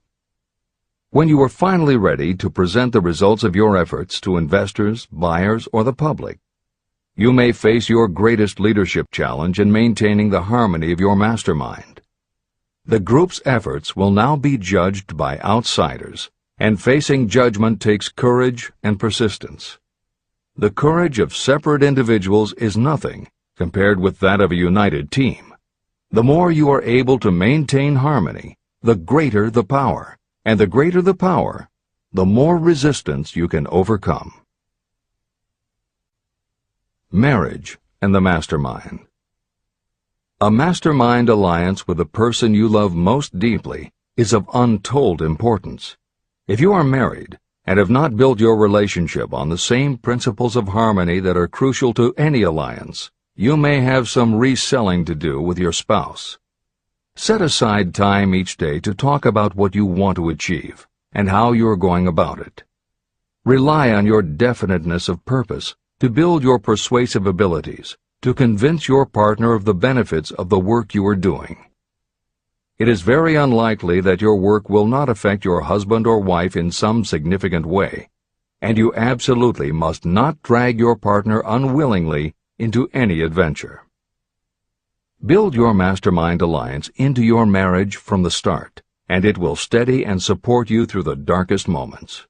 In fact, your whole family should be incorporated into your alliance. Lack of harmony at home can easily spill over elsewhere.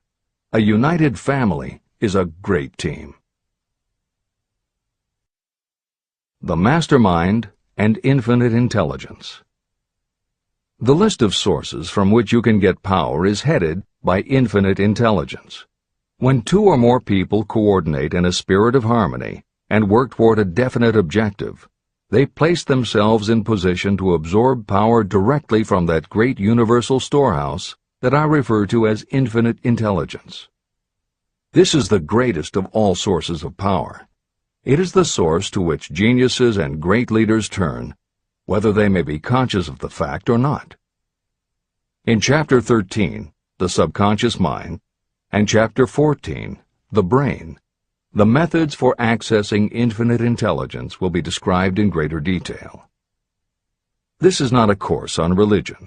Neither the principle of infinite intelligence nor any other principle in this book should be interpreted as interfering with, endorsing, or rejecting any person's religious beliefs. This book is confined exclusively to instructing the reader how to transmute the definite purpose of desire for money into its monetary equivalent. Read, and really think about what you are reading. Soon the entire subject will unfold, and you will see it in perspective. At this point, you are only seeing the detail of the individual chapters. Editor's comments. This chapter would not be complete without commenting on a mastermind that came into being almost 15 years after the first publication of Think and Grow Rich. Napoleon Hill's own mastermind alliance with multimillionaire businessman and philanthropist W. Clement Stone. On May 2, 1951, at the age of 67, Napoleon Hill and his wife Annie Lou agreed it was time for Napoleon to think about retiring. They decided to begin by cutting back on his speaking engagements after he completed the lectures that were already on his calendar, including one he was scheduled to give a few weeks later in Chicago. Unbeknownst to them, at that event W. Clement Stone had prearranged to sit at the head table next to Napoleon Hill. Like Hill, Stone had been born into poverty.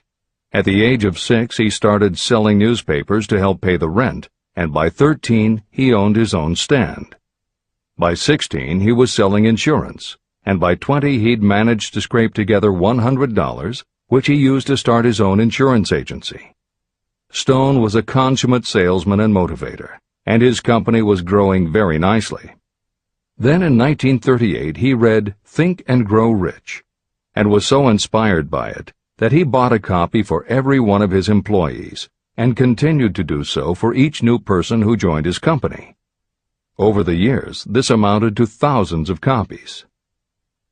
When Stone was introduced to Hill, he told him about all the copies he had purchased of Think and Grow Rich and said that he firmly believed it was Hill's book that had transformed his sales force and turned his company from modest to extraordinary success.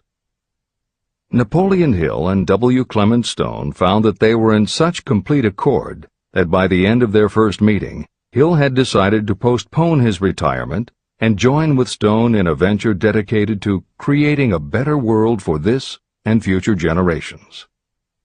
Within a year, they launched Napoleon Hill Associates. They published new books by Hill, including How to Raise Your Own Salary and The Master Key to Riches. They reissued Hill's earlier bestsellers, and they co-authored a new bestseller, Success Through a Positive Mental Attitude. They also launched Success Unlimited magazine, created PMA Science of Success home study courses, made television programs, radio shows, a documentary film entitled A New Sound in Paris, which showed the amazing changes that happened when the entire town of Paris, Missouri, adopted the Napoleon Hill philosophy. And they both crisscrossed America speaking, teaching, giving interviews, and spreading the philosophy to as many people as possible. In addition to his work with Napoleon Hill Associates, Hill also consulted to W. Clement Stone's company, Combined Insurance Company of America. Hill designed and implemented a new training program for the sales force, which was so successful he astounded the business world by helping Stone grow his company from $30 million in assets to $100 million in less than 10 years.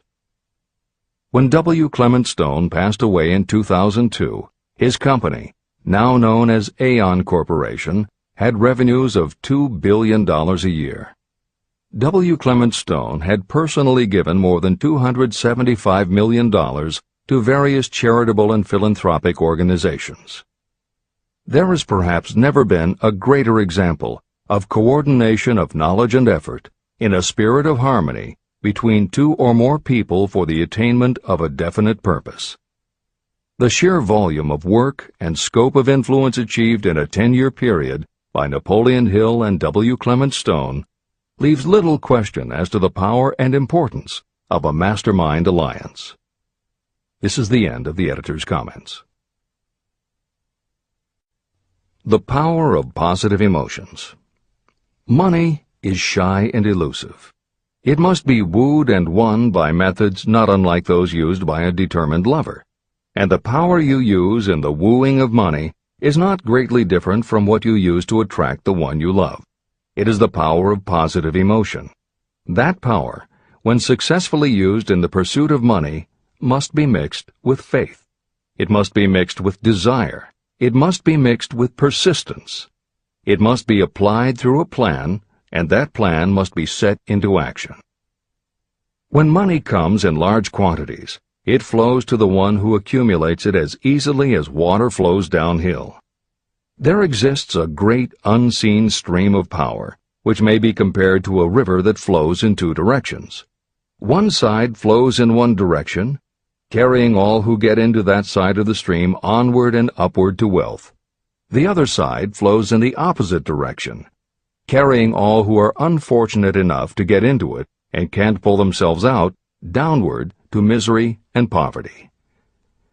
Everyone who has accumulated a great fortune has recognized the existence of this stream of life. It consists of one's thinking process. Positive emotions form the side of the stream that carries you to fortune. Negative emotions form the side that carries you down to poverty. This is a point of great importance to the person who is following this book with the object of accumulating a fortune. If you are caught in the side of the stream of power that leads to poverty, this book will serve as an oar by which you may propel yourself over into the other side of the stream. But it can serve you only through application and use. Merely reading and passing judgment on it, either one way or another, will be of no benefit to you. Poverty and riches can change places. But when riches take the place of poverty, The change only happens through well-conceived and carefully executed plans. The same is not true of poverty. Poverty needs no plan. It needs no one to help it because it is bold and ruthless. Riches are shy and timid. They have to be attracted. More gold has been mined from the thoughts of men than has ever been taken from the earth. Chapter 12. Sexuality, Charisma, and Creativity. The 10th step toward riches. Editor's comments. What motivates human beings is the subject of continuing scientific research and philosophical debate. There is general agreement that the prime motivators are the basic human needs for food and water, shelter and clothing, and safety. Beyond these basic life-sustaining needs, however, there are other factors that motivate people to action. It is the definition of the other factors and their order of importance that continues to be open to interpretation. Perhaps the most widely known theory is psychologist Abraham Maslow's hierarchy of human needs, which lists 8 levels of motivational forces, starting with the basic physiological and safety needs, then ascends through belonging and love, esteem, understanding, aesthetics, self-actualization, and transcendence. Other psychologists and sociologists have defined and arranged the categories differently, but in almost all cases there is agreement that after the primary life-sustaining needs are met, sex and love are the next most important motivating forces. Napoleon Hill also compiled a hierarchy of what he referred to as mind stimuli. Like Maslow and other researchers, Hill identified sex and love as the most powerful non-life-sustaining factors in human motivation, but his focus was not on sex and love as they pertain to procreation. Hill was intrigued by the theory that if sex and love are such powerful forces in driving humans to action, there might be a correlation to outstanding achievement or material success. And if such a relationship exists, can the motivating force be intentionally channeled to this purpose? In the original edition of the following chapter, Hill used terms such as sex emotion and sex energy in his analysis of these motivating forces as they relate to attitude and personality. In this context, the use of the word sex was not meant to have the physical connotation that it often has today. Today these concepts would be conveyed by words such as sexuality, passion, or charisma. In this edition, where appropriate, the editors have opted for the modern usage of these and similar terms. This is the end of the editor's comments. Charisma. The world is ruled, and the destiny of civilization is established by the human emotions. People are influenced more by feelings than by reason. Your creativity is set into action entirely by emotions, and not by cold reason. The human mind responds to stimuli, through which it may be keyed up in such a way that it takes on characteristics such as enthusiasm, creative imagination, and intense desire. The stimuli to which the mind responds most freely are 1. The desire for sexual expression, 2. Love, 3. A burning desire for fame, power, or financial gain, money, 4. Music, 5. Close friendship and or admiration, 6. A mastermind alliance based upon the harmony of 2 or more people who ally themselves for advancement, 7. Mutual suffering, such as that experienced by people who are persecuted, 8. Autosuggestion, 9. Fear, 10. Alcohol and drugs. The desire for sexual expression comes at the head of the list of stimuli that step up the mind and start the wheels of physical action. The emotions associated with a human sexual drive bring into being a state of mind.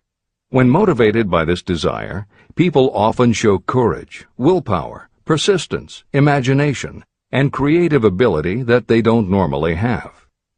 So strong and impelling is the desire for sexual expression that people freely run the risk of life and reputation because of it. A river may be dammed and its water controlled for a time, but eventually it will force an outlet. The same is true of the emotions related to sexual expression. It may be submerged and controlled for a time, but its very nature causes it to be ever-seeking means of expression. The desire for sexual expression is inborn and natural. The desire cannot and should not be submerged or eliminated, but it can be given other outlets that enrich the body, mind, and spirit.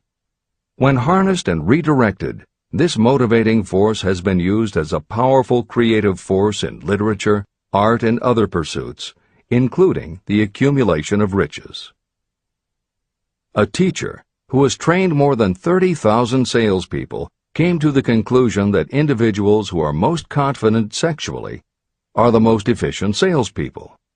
The explanation is that the factor of personality known as personal magnetism is a manifestation of sexual energy.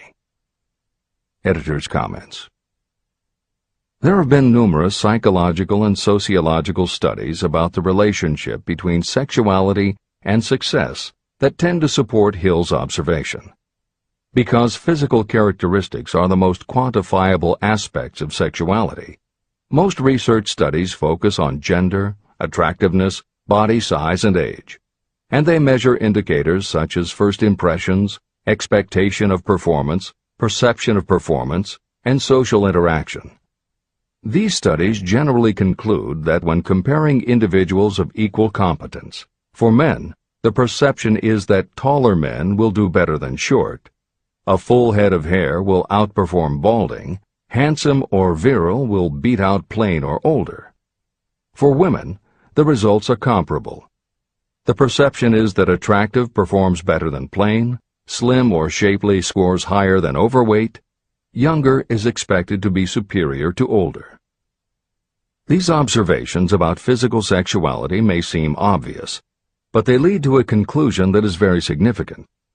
Obviously, not all people who succeed are tall and virile or attractive and shapely. It is also a fact that the success of those who are short, balding, plump, or plain isn't always due to superior skill or luck. Clearly, there is another kind of attractiveness that often supersedes physical appeal. This other kind of attractiveness is connected to human sexuality, but it is not what would usually be referred to as sexy. People who have this quality are often said to have chemistry, personality, charm, or appeal. Hill called this kind of attraction personal magnetism. Today, the more common term is charisma. This is the end of the editor's comments. When employing salespeople, a good sales manager looks for personal magnetism or charisma as the first requirement. People who lack this kind of sexual energy will never become enthusiastic, nor inspire others with enthusiasm. And enthusiasm is one of the most important requisites in salesmanship, no matter what you're selling. The public speaker, preacher, lawyer, or salesperson who is lacking in charisma is a flop as far as being able to influence others is concerned. That, plus the fact that most people are influenced through an appeal to their emotions, should easily convince you of the importance of charisma as a part of the salesperson's ability. Master salespeople attain mastery in selling because they either consciously or unconsciously transmute charisma, sexual energy, into sales enthusiasm. That statement explains the actual, practical meaning of sexual transmutation. The meaning of the word transmute is, in simple language, the changing or transferring of one element or form of energy into another. The transmutation of sexual energy means switching the mind from thoughts of physical expression to thoughts of some other nature. Salespeople who know how to turn on charisma have acquired the art of sexual transmutation, whether they know it or not. The majority of salespeople who transmute their sexual energy do so without being aware of what they are doing or how they are doing it. You can cultivate and develop this quality in your dealings with others. Through cultivation and understanding, this vital motivating force may be drawn upon and used to great advantage in relationships between people. This energy may be communicated to others in the following ways. The handshake. The touch of the hand indicates instantly the presence of charisma or the lack of it. The tone of voice. Charisma, or sexual energy, is the factor with which the voice may be colored or made musical and charming. Posture and carriage of the body. People with charisma move briskly and with grace and ease. The vibrations of thought. People with charisma project sexuality through their personality in a way that influences those around them. Clothing and style. People who are charismatic are usually very careful about their personal appearance. They usually select clothing of a style becoming to their personality, physique, complexion, etc. Editor's comments. Having established a link between sexuality and success in the form of charisma, in the following section, Napoleon Hill explores how sexuality might also be a motivating factor in success by enhancing creativity. To illustrate the connection, Hill draws upon the biographies of historical figures who exhibited both charisma and exceptional creativity. In the time since Hill conducted his research, many women have risen to positions of power and influence. Their accomplishments have been well documented and are readily available in bookstores and libraries. However, when Hill was assembling his data, the majority of historical biographies available were about successful men. Further, the successful industrialists and political leaders he had personally studied during the previous 30 years were also men. Because of this limitation, Hill does not theorize about the role men might play in motivating the success of women. This issue is addressed in a later editorial comment. This is the end of the editor's comments. Creativity. It seemed quite significant to me when I made the discovery that practically every great leader I had the privilege of analyzing was a man whose achievements were largely inspired by a woman. In most instances, the woman was a wife, of whom the public had heard little or nothing. In a few of the cases I studied, the source of inspiration was the other woman. The pages of history are filled with the records of great men whose achievements may be traced directly to the influence of women who aroused the creative faculties of their minds. Napoleon Bonaparte was one of these. When inspired by his first wife, Josephine, he was irresistible and invincible. When his better judgment or reasoning faculty prompted him to put Josephine aside, he began to decline. His defeat and exile to St. Helena were not far distant. Abraham Lincoln was a notable example of a great leader who achieved his greatness through the discovery and use of his faculty of creative imagination. It is noted in practically every book written about Lincoln that he discovered and began to use this faculty as the result of the love that he experienced when he met Anne Rutledge. This is more than an interesting historical fact. It is of significance in connection with the role sexuality plays in the study of the source of genius. Following is a list of famous men of outstanding achievement: George Washington, Napoleon Bonaparte, William Shakespeare, Abraham Lincoln, Ralph Waldo Emerson, Robert Burns, Thomas Jefferson, Elbert Hubbard, Elbert H. Gary, Woodrow Wilson, John H. Patterson, Andrew Jackson, Enrico Caruso. Wherever there was evidence available in connection with the lives of these men of achievement, it indicated most convincingly that each possessed a highly developed sexual nature. An analysis of the information taken from biographies and historical writings leads to the following conclusions. 1. Those of greatest achievement have a highly developed sexual nature, but have learned the art of transmutation of sexual energy. 2. Those who have accumulated great fortunes and achieved outstanding recognition in literature, art, industry, architecture, and the professions were motivated by the influence of a mate or lover. When driven by these emotions, people become gifted with a superpower for action. If you understand this, you will also understand that sexual transmutation contains the secret of creative ability. Editor's comments. As noted previously, although Hill's analysis focused on men, today there is a wide range of biographies about women who have succeeded in every aspect of life, including business, politics, religion, sports, entertainment, and the arts. Bearing in mind that biographical information is always subjective, the reader can now find ample material from which to draw a conclusion as to whether Hill's theory about sexuality as a motivating force is equally evident in women. Napoleon Hill had to do an in-depth analysis of biographies in searching for indications that the subject sexuality had a correlation to their success.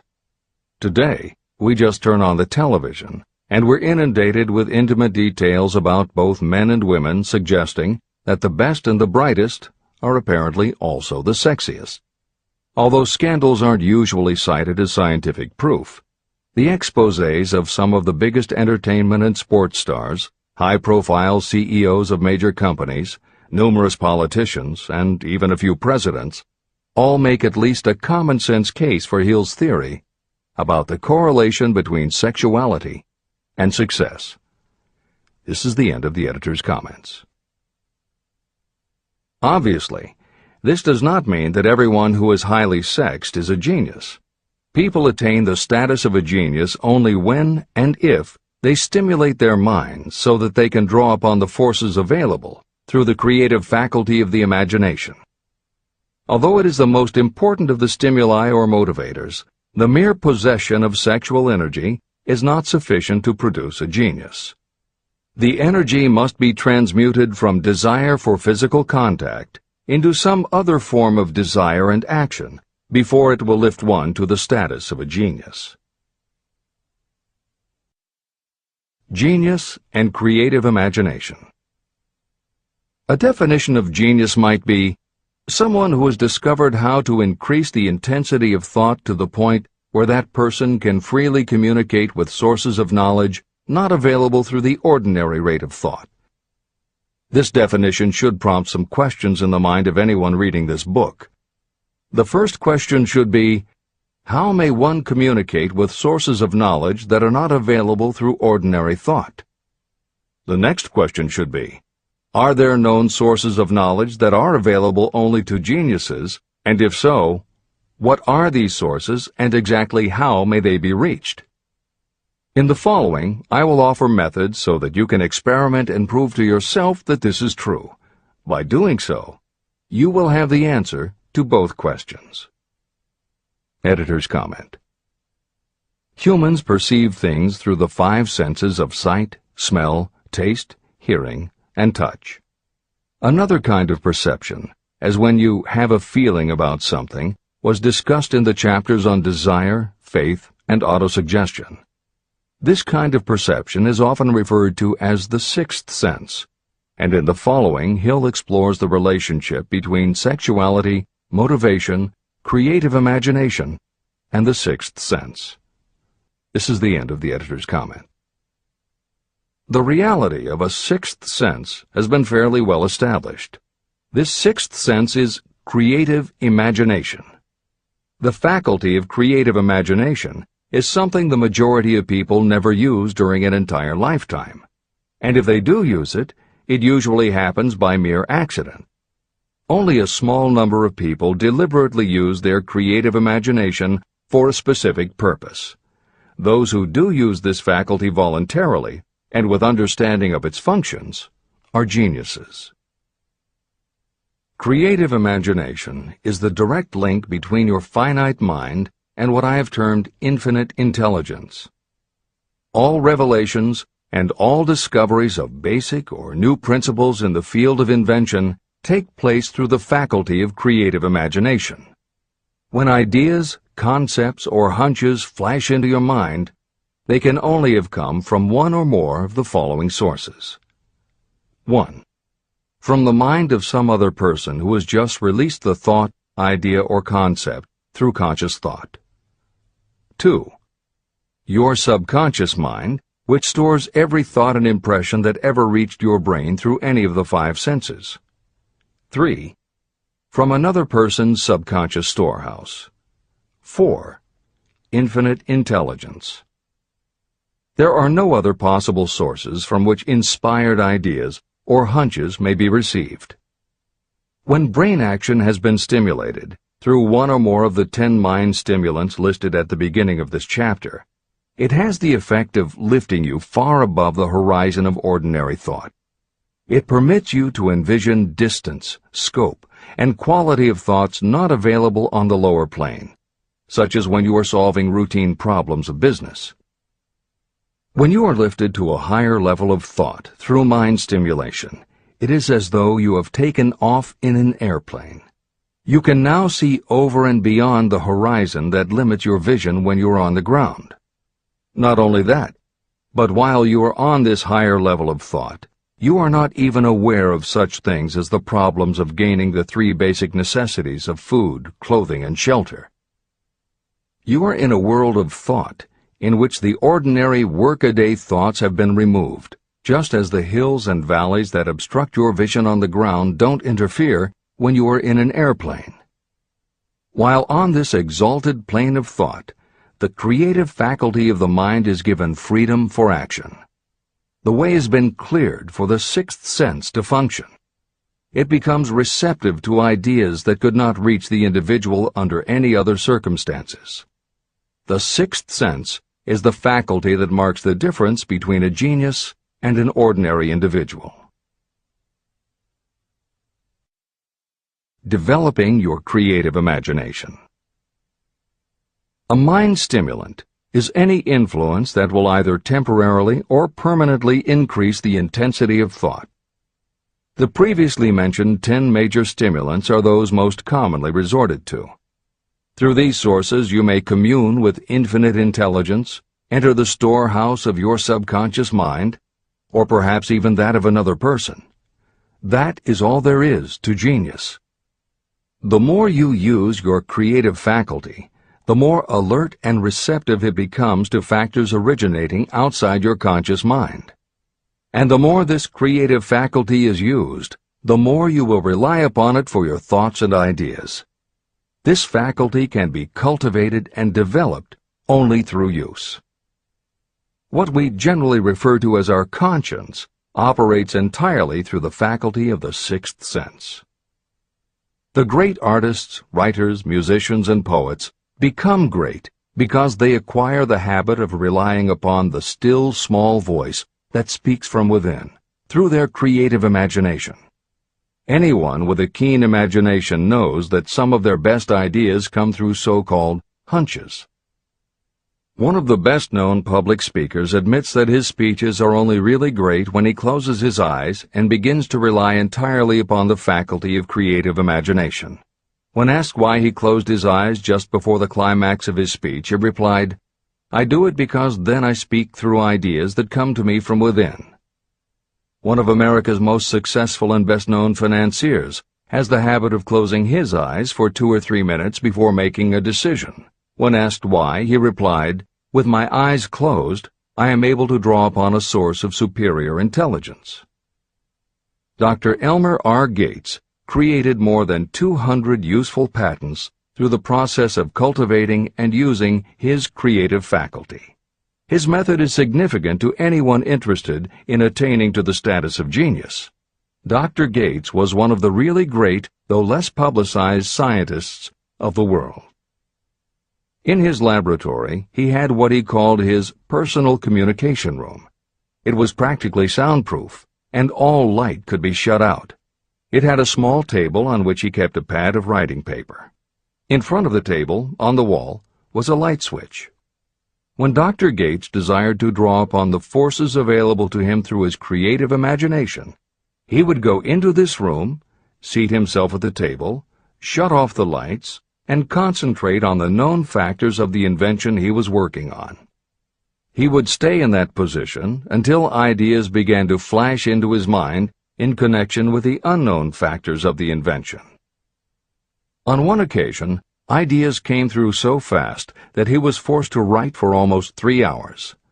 When the thoughts stopped flowing, he examined his notes and found they contained a minute description of principles that had no parallel in the known data of the scientific world. Moreover, the answer to his problem was right there in those notes.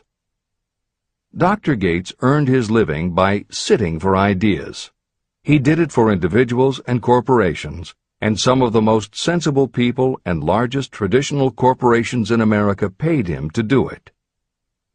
The part of your mind that you generally use for reasoning may be faulty, because it is largely guided by your accumulated experience. Not all knowledge that you have learned through experience is accurate. Many times your creative ideas are much more reliable because they come from sources that are more reliable than those available to the reasoning faculty of the mind. Methods used by geniuses are available to you. The major difference between the genius and the ordinary inventor is that the genius makes use of both the synthesized and the creative faculties of imagination. For example, the scientific inventor begins an invention by organizing and combining the known ideas or principles accumulated through experience through the synthesized faculty, the reasoning faculty. If the inventor finds this accumulated knowledge is insufficient, the scientist then draws upon the sources of knowledge available through the creative faculty. The method by which the inventor does this varies with the individual, but this is the essence of the procedure. 1. The inventor stimulates his or her mind so that it functions on a higher-than-average plane through one or more of the mind stimulants. 2. The inventor then concentrates on the known factors, the finished part of the invention, and creates in his or her mind a perfect picture of the unknown factors, the unfinished part of the invention. The inventor holds this picture in mind until it has been taken over by the subconscious, then relaxes by clearing his or her mind of all thought and waits for the answer to flash into mind. Sometimes the results are both definite and immediate. At other times the results are negative, depending on the state of development of the sixth sense or creative faculty. Thomas Edison tried out more than 10,000 different combinations of ideas through the synthetic faculty of his imagination, before he tuned in through the creative faculty and got the answer that perfected the incandescent light bulb. His experience was similar when he produced the phonograph. Editor's comments. Synchronicity, precognition, intuition, flashes of insight, hunches, gut feelings, symbolic dreams. These are all aspects of the phenomena Napoleon Hill was describing in his two correlated terms, creative imagination and infinite intelligence. And the fact that Hill made a serious study of this function of the mind puts him in exceptional company. The fathers of modern psychology, Sigmund Freud and Carl Jung, recognized and tried to explain this sixth sense. Jung's concept of the collective unconscious, which is the very basis of Jungian psychology, is in many ways identical to Hill's concept of infinite intelligence. Scientists from Archimedes to Newton to Einstein to the team of Watson and Crick, who determined the structure of DNA, all conceded that intuition was instrumental in their discoveries. Duke University created a department for the sole purpose of studying these phenomena under scientific conditions. Many scientists admit to using personalized techniques similar to Hill's method for accessing intuition and creativity. These include Friedrich Kekule, who discovered the molecular structure of benzene through a dream symbol; physiologist Otto Loewi, who had a hunch followed by a dream that won him the Nobel Prize in Medicine; and as mentioned above, James Watson's breakthrough in the structure of DNA. Mozart, Shelley, Coleridge, Huxley, Descartes, Robert Louis Stevenson all claimed intuition played a role in their creations. William Blake learned the secret to a copper engraving process from a dream. British Prime Minister Winston Churchill firmly believed a premonition saved him from being killed by a bomb during the Blitz of London. As was noted earlier, psychiatry, clinical hypnosis, and affirmations all had to overcome considerable skepticism before they were accepted. That is also true of those phenomena Hill terms infinite intelligence. However, in the 1970s and 80s, the public's interest was piqued by well-researched books such as The Intuitive Edge by Philip Goldberg, Creative Dreaming by Patricia Garfield, and The Right Brain Experience by Mary Lee Zdenek.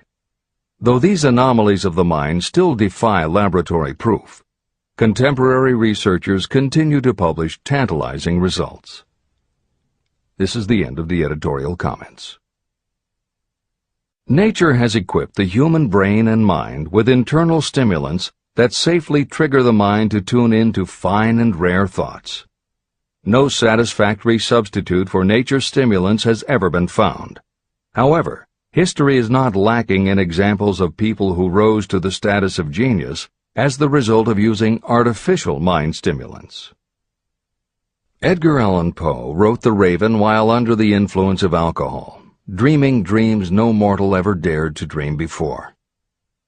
Samuel Taylor Coleridge wrote Kubla Khan during an opium-induced dream, and Robert Burns wrote best when intoxicated.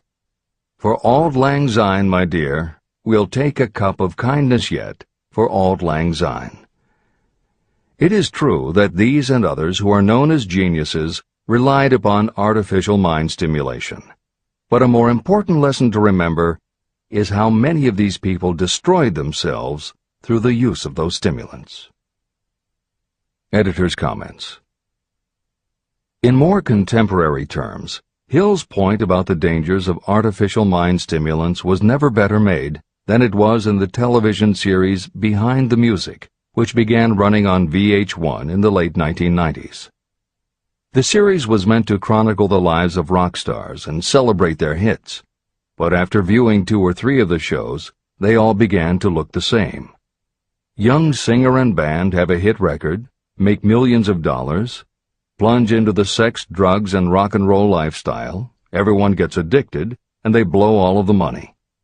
By the end of the show, at least one band member overdoses, the band breaks up, the singer hits the skids, meets someone who inspires him or her to go into rehab, the ex-star makes an anti-drug TV spot and professes newfound faith and family values while announcing a comeback tour. Although the shows played like a bad parody of themselves, the fact that the stories were so similar, that so many talented singers and songwriters who depended on drugs ended up burning out, should be telling you something, especially if you don't just want to succeed, but want to keep and enjoy your success. This is the end of the editor's comments. Every intelligent person knows that stimulation in excess through alcohol or drugs is a destructive form of intemperance. For some, overindulgence in sexual expression may become just as destructive. A sexually obsessed person is not essentially different from a person addicted to drugs or alcohol. Both have lost control over their faculties of reason and willpower. Human sexuality is a mighty urge to action, but its forces are like a cyclone, almost impossible to completely control. When an individual is driven solely by emotions related to sexuality, that person may be capable of great achievement, but their actions are often disorganized and destructive. It is true that a person may pursue financial or business success by harnessing the driving force of sexual energy without self-control. But history is filled with evidence that such people likely have certain traits of character that rob them of the ability to either hold or enjoy their fortunes. Ignorance of this potential pitfall has cost thousands of people their happiness, even though they possessed riches. From my analysis of over 25,000 people, I found that those who succeed in an outstanding way often do not hit their stride until they are beyond the age of 40 or 50. This fact was so astounding that it prompted me to go into the study of its cause most carefully. My investigation disclosed that the major reason why many people do not succeed early in life is their tendency to dissipate their energies through overindulgence. The majority of people never learn that sexual energy has possibilities other than physical expression. And many of those who make this discovery only do so after having wasted many years during the time when their sexual energy was at its height. Most people come to the realization by accident, and many don't even know they have tapped into this power. They may recognize that their power of achievement has increased, but they have no idea what caused the change. They are just vaguely aware that nature begins to harmonize the emotions of love and sex, so that they may draw upon these great forces and apply them as stimuli to action. The importance of love. Love, romance, and sex are all emotions capable of driving people to heights of superachievement. When combined, these three emotions may lift you to an altitude of a genius. Every person who has been moved by genuine love knows that it leaves enduring traces upon the human heart. The effect of love endures, because love is spiritual in nature. Those who cannot be stimulated to great heights of achievement by love are hopeless. They are dead, though they may seem to live. If you believe you are unfortunate because you have loved and lost, you are wrong. One who has loved truly can never lose entirely. Love is whimsical and temperamental. It comes when it pleases and goes away without warning. Accept and enjoy it while it remains, but spend no time worrying about its departure. Worry will never bring it back. Dismiss the thought that love only comes once. Love may come and go times without number, but there are no two love experiences that affect you in just the same way. There may be one love experience that leaves a deeper imprint on the heart than all the others. But all love experiences are beneficial, except to the person who becomes resentful and cynical when love makes its departure. Even the memories of love can lift you and stimulate your mind. Go back into your yesterdays at times and bathe your mind in the beautiful memories of past love. It will soften your worries and give you a source of escape from the unpleasant realities of life. And maybe, during this temporary retreat into the world of fantasy, your subconscious mind will yield to you ideas or plans that may change the entire financial or spiritual status of your life. There should be no disappointment over love, and there would be none if people understood the difference between the emotions of love and sex. Love is an emotion of many shades and colors, but the most intense and burning of all is that experienced in the blending of the emotions of love and sex. Marriages or committed relationships that are not blessed with love properly balanced with sex cannot be happy ones, and seldom endure. Love alone will not bring happiness, nor will sex alone. Love is spiritual. Sex is biological. No experience that touches the human heart with a spiritual force can possibly be harmful, except through ignorance or jealousy. The presence of destructive emotions in the human mind may poison it in a way that destroys your sense of justice and fairness. Just as a chemist can take certain chemical elements, none of which are harmful in themselves, and by mixing them together create a deadly poison, in a similar manner the emotions of sex and jealousy, when mixed, may turn just as lethal. Love is the emotion that serves as a safety valve and brings balance, reason, and constructive effort. Love is, without question, life's greatest experience. It can bring you into communion with infinite intelligence. When love guides the emotions, it may lead you well on your way toward creative effort.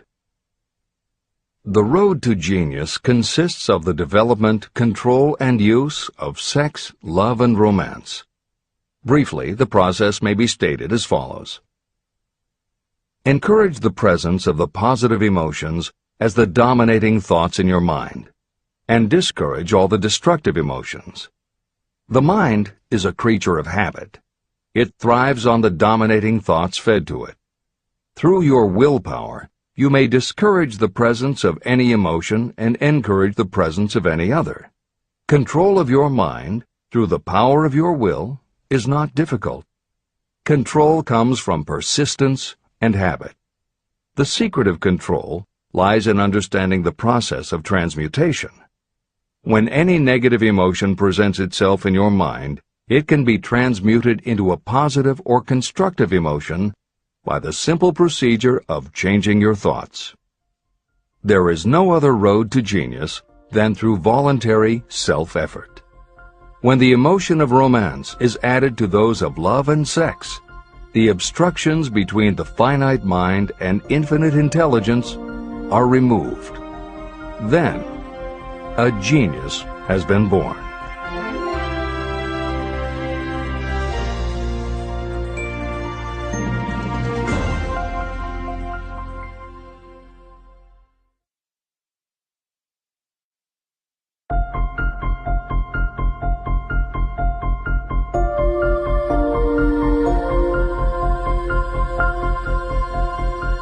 Success requires no explanations. Failure permits no alibis. Chapter 13. The Subconscious Mind. The Connecting Link. The 11th Step Toward Riches. The subconscious mind consists of a field of consciousness, in which every impulse of thought that reaches the conscious mind, through any of the five senses, is classified and recorded. The subconscious receives and files sense impressions or thoughts regardless of their nature. You can plant in your subconscious mind any plan, thought, or purpose that you desire to translate into its physical or monetary equivalent. Those desires that have been mixed with emotional feeling and faith in your ability are the ones that are strongest. Therefore, they are the first to which the subconscious responds. The subconscious mind works day and night, and in some way which is not fully understood, the subconscious seems able to draw upon the forces of infinite intelligence for the power to transmute your desires into their physical equivalent. And it does it in the most straightforward and practical way. You cannot entirely control your subconscious mind, but you can hand over to it any plan, desire, or purpose that you wish transformed into concrete form. Refer again to the instructions for using the subconscious mind in Chapter 5, Autosuggestion. Editor's comments. In the chapter on autosuggestion, the four primary methods for planting and reinforcing suggestions in your subconscious are: 1. The formulation and writing out of your desire. 2. The repetition of positive affirmations. 3. The creative visualization of your goal. And 4. By acting as though the goal is already yours. This is the end of the editor's comment. From my research, I have concluded that the subconscious mind is the connecting link between the finite mind of man and infinite intelligence. It is the intermediary through which you may draw upon the forces of infinite intelligence. From my research, I have concluded that the subconscious mind is the connecting link between the finite mind of man and infinite intelligence. It is the intermediary through which you may draw upon the forces of infinite intelligence. Only the subconscious mind contains the process by which mental impulses, thoughts, are modified and changed into their spiritual, energy, equivalent. It alone is the medium through which prayer, desire, may be transmitted to the source capable of answering prayer, infinite intelligence. How to energize your subconscious mind for creative effort.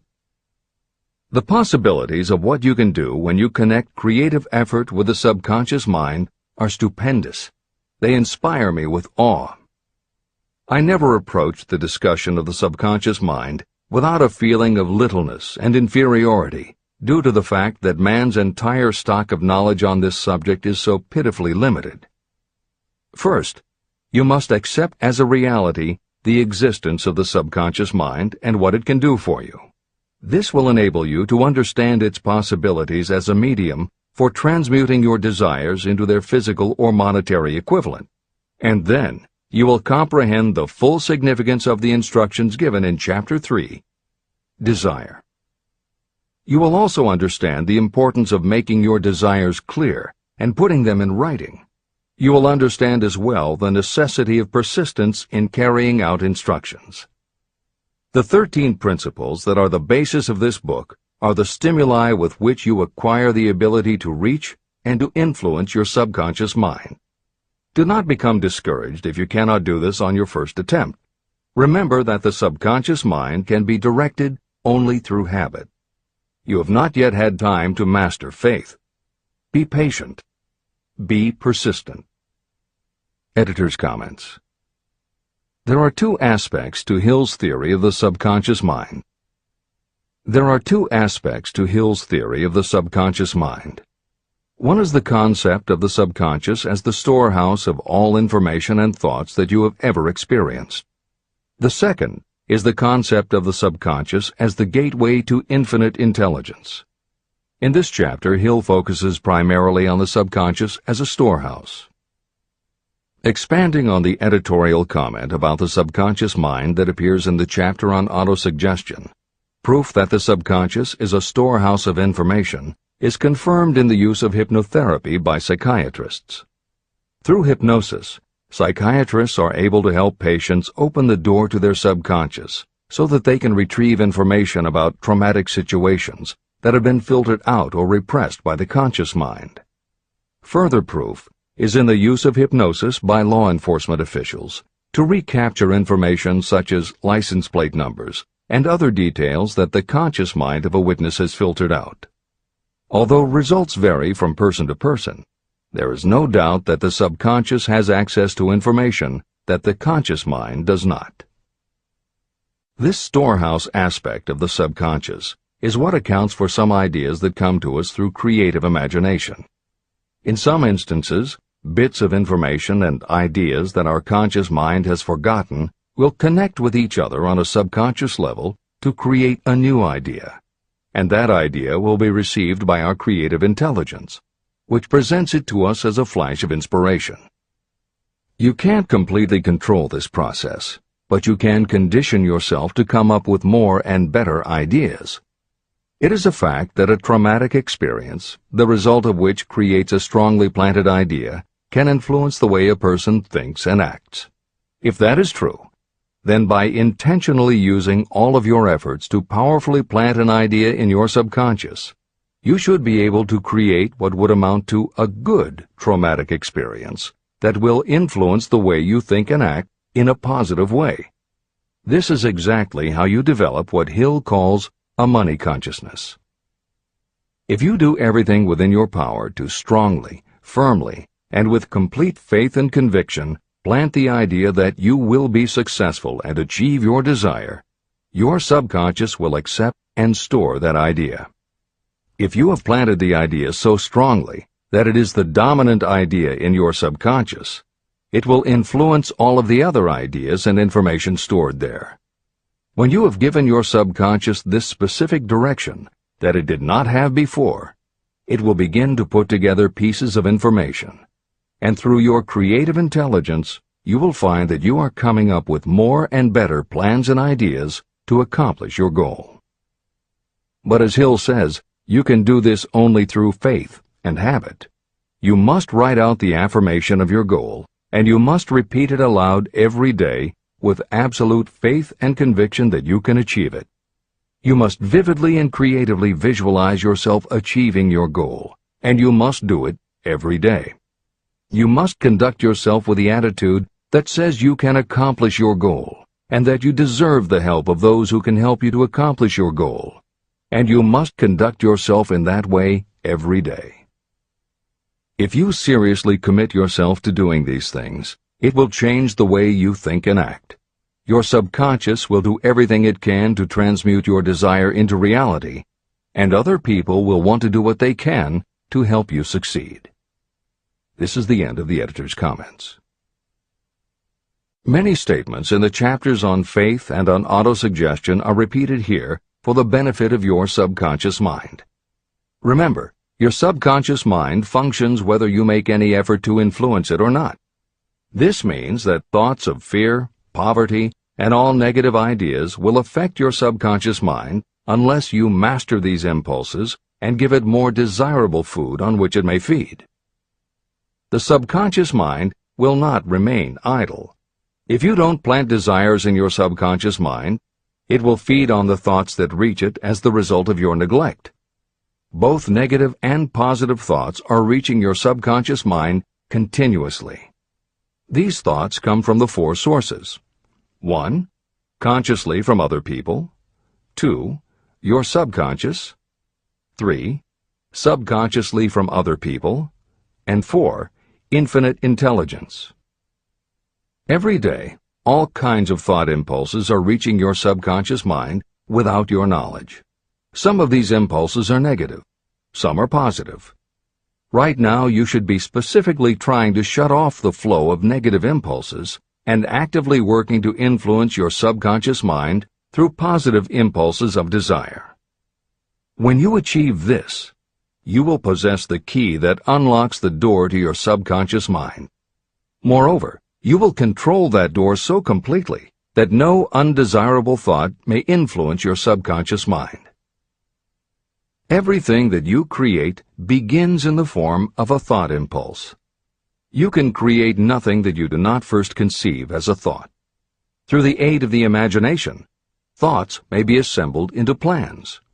The imagination, when under your control, may be used to create plans or purposes that lead to success in your chosen occupation.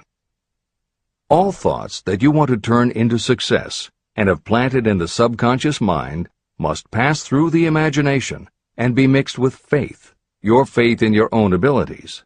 The mixing of faith with a plan or purpose intended for submission to the subconscious mind can only be done through the imagination. From these statements, it should be clear that if you want to make use of your subconscious mind, it will call for the coordination and application of all 13 principles of success that are the basis of this book. Make your positive emotions work for you. The subconscious mind is more susceptible to influence by thought mixed with feeling or emotion than it is by thoughts originating solely in the reasoning portion of the mind. In fact, there is much evidence to support the theory that only emotionalized thoughts have any real influence on the subconscious mind. It is a fact that emotions or feelings rule the majority of people. If it is true that the subconscious mind responds better and faster to thoughts that are well mixed with emotion, it is essential to become familiar with the more important of the emotions. There are 7 major positive emotions and 7 major negative emotions. The negatives get into your thoughts naturally and go directly to your subconscious without any help from you. The positive emotions must be injected by you through the principle of autosuggestion into the thought impulse that you wish to pass on to your subconscious mind. These emotions or feeling impulses may be likened to yeast in a loaf of bread. They are the action element which transforms thought impulses from the passive to the active state. That is why thought impulses that have been well mixed with emotion are acted upon more readily than thought impulses originating in cold reason. Editor's comments. W. Clement Stone, Napoleon Hill's friend, mentor, and business partner, arranged for the publication of many of Napoleon Hill's later writings. The following is adapted from material that appears in 2 of these books, Napoleon Hill's Keys to Success and Believe and Achieve. Enthusiasm is a positive mental attitude, an internal impelling force of intense emotion, a power compelling creation or expression. Being enthusiastic is an impelling external expression of action. When you act enthusiastically, you accentuate the power of suggestion and autosuggestion. The sales manager, public speaker, minister, lawyer, teacher, or executive who acts enthusiastic by speaking in an enthusiastic, sincere manner develops genuine enthusiasm. If you act enthusiastic, your emotions will follow. By filling your conscious mind with enthusiasm, you also impress upon your subconscious mind that your burning obsession and your plan for obtaining it are certain things. Then, if your conscious enthusiasm dims, your subconscious will be there, full of images of your success, to help you stoke your conscious fires of enthusiasm once again. This is the end of the editor's comments. You are preparing yourself to influence and control the inner audience of your subconscious mind in order to hand over to it the desire for money, which you wish transmuted into its physical, monetary equivalent. It is essential, therefore, that you understand the method of approach to this inner audience. You must speak its language. It understands best the language of emotion or feeling. Following are the 7 major positive emotions and the 7 major negative emotions. I am listing them here so that you may draw upon the positives and avoid the negatives when giving instructions to your subconscious mind. The 7 major positive emotions. The emotion of desire, the emotion of faith, the emotion of love, the emotion of sex, the emotion of enthusiasm, the emotion of romance, the emotion of hope. There are other positive emotions, but these are the 7 most powerful and the ones most commonly used in creative effort. Master these 7 emotions. They can be mastered only by use, and the other positive emotions will be at your command when you need them. Remember that you are studying a book that is intended to help you develop a money consciousness by filling your mind with positive emotions. The 7 major negative emotions to be avoided. The emotion of fear, the emotion of jealousy, the emotion of hatred, the emotion of revenge, the emotion of greed, the emotion of superstition, the emotion of anger. Positive and negative emotions cannot occupy the mind at the same time. One or the other must dominate. It is your responsibility to make sure that positive emotions constitute the dominating influence of your mind. That is where the law of habit will help you. Form the habit of applying and using the positive emotions. Eventually, they will dominate your mind so completely that the negatives cannot enter it. Only by following these instructions literally and continuously can you gain control over your subconscious mind. The presence of a single negative in your conscious mind is sufficient to destroy all chances of constructive aid from your subconscious mind. Editor's comments. Napoleon Hill's concern about the susceptibility of the subconscious mind to negative thoughts, emotions, and comments is well known to professionals who work with these techniques. In clinical hypnotherapy, there is an axiom referred to as the law of reversed effect, which states that whenever there is a conflict between imagination and willpower, the imagination wins. When you attempt to plant an idea, if the subconscious already harbors a negative, trying to force the new idea has the reverse effect, because the subconscious becomes obsessed with defending its established negative idea.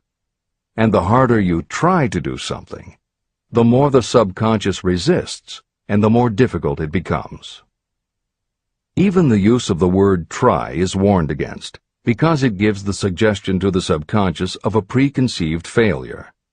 The concept of trying implies an ongoing effort. You don't want to try.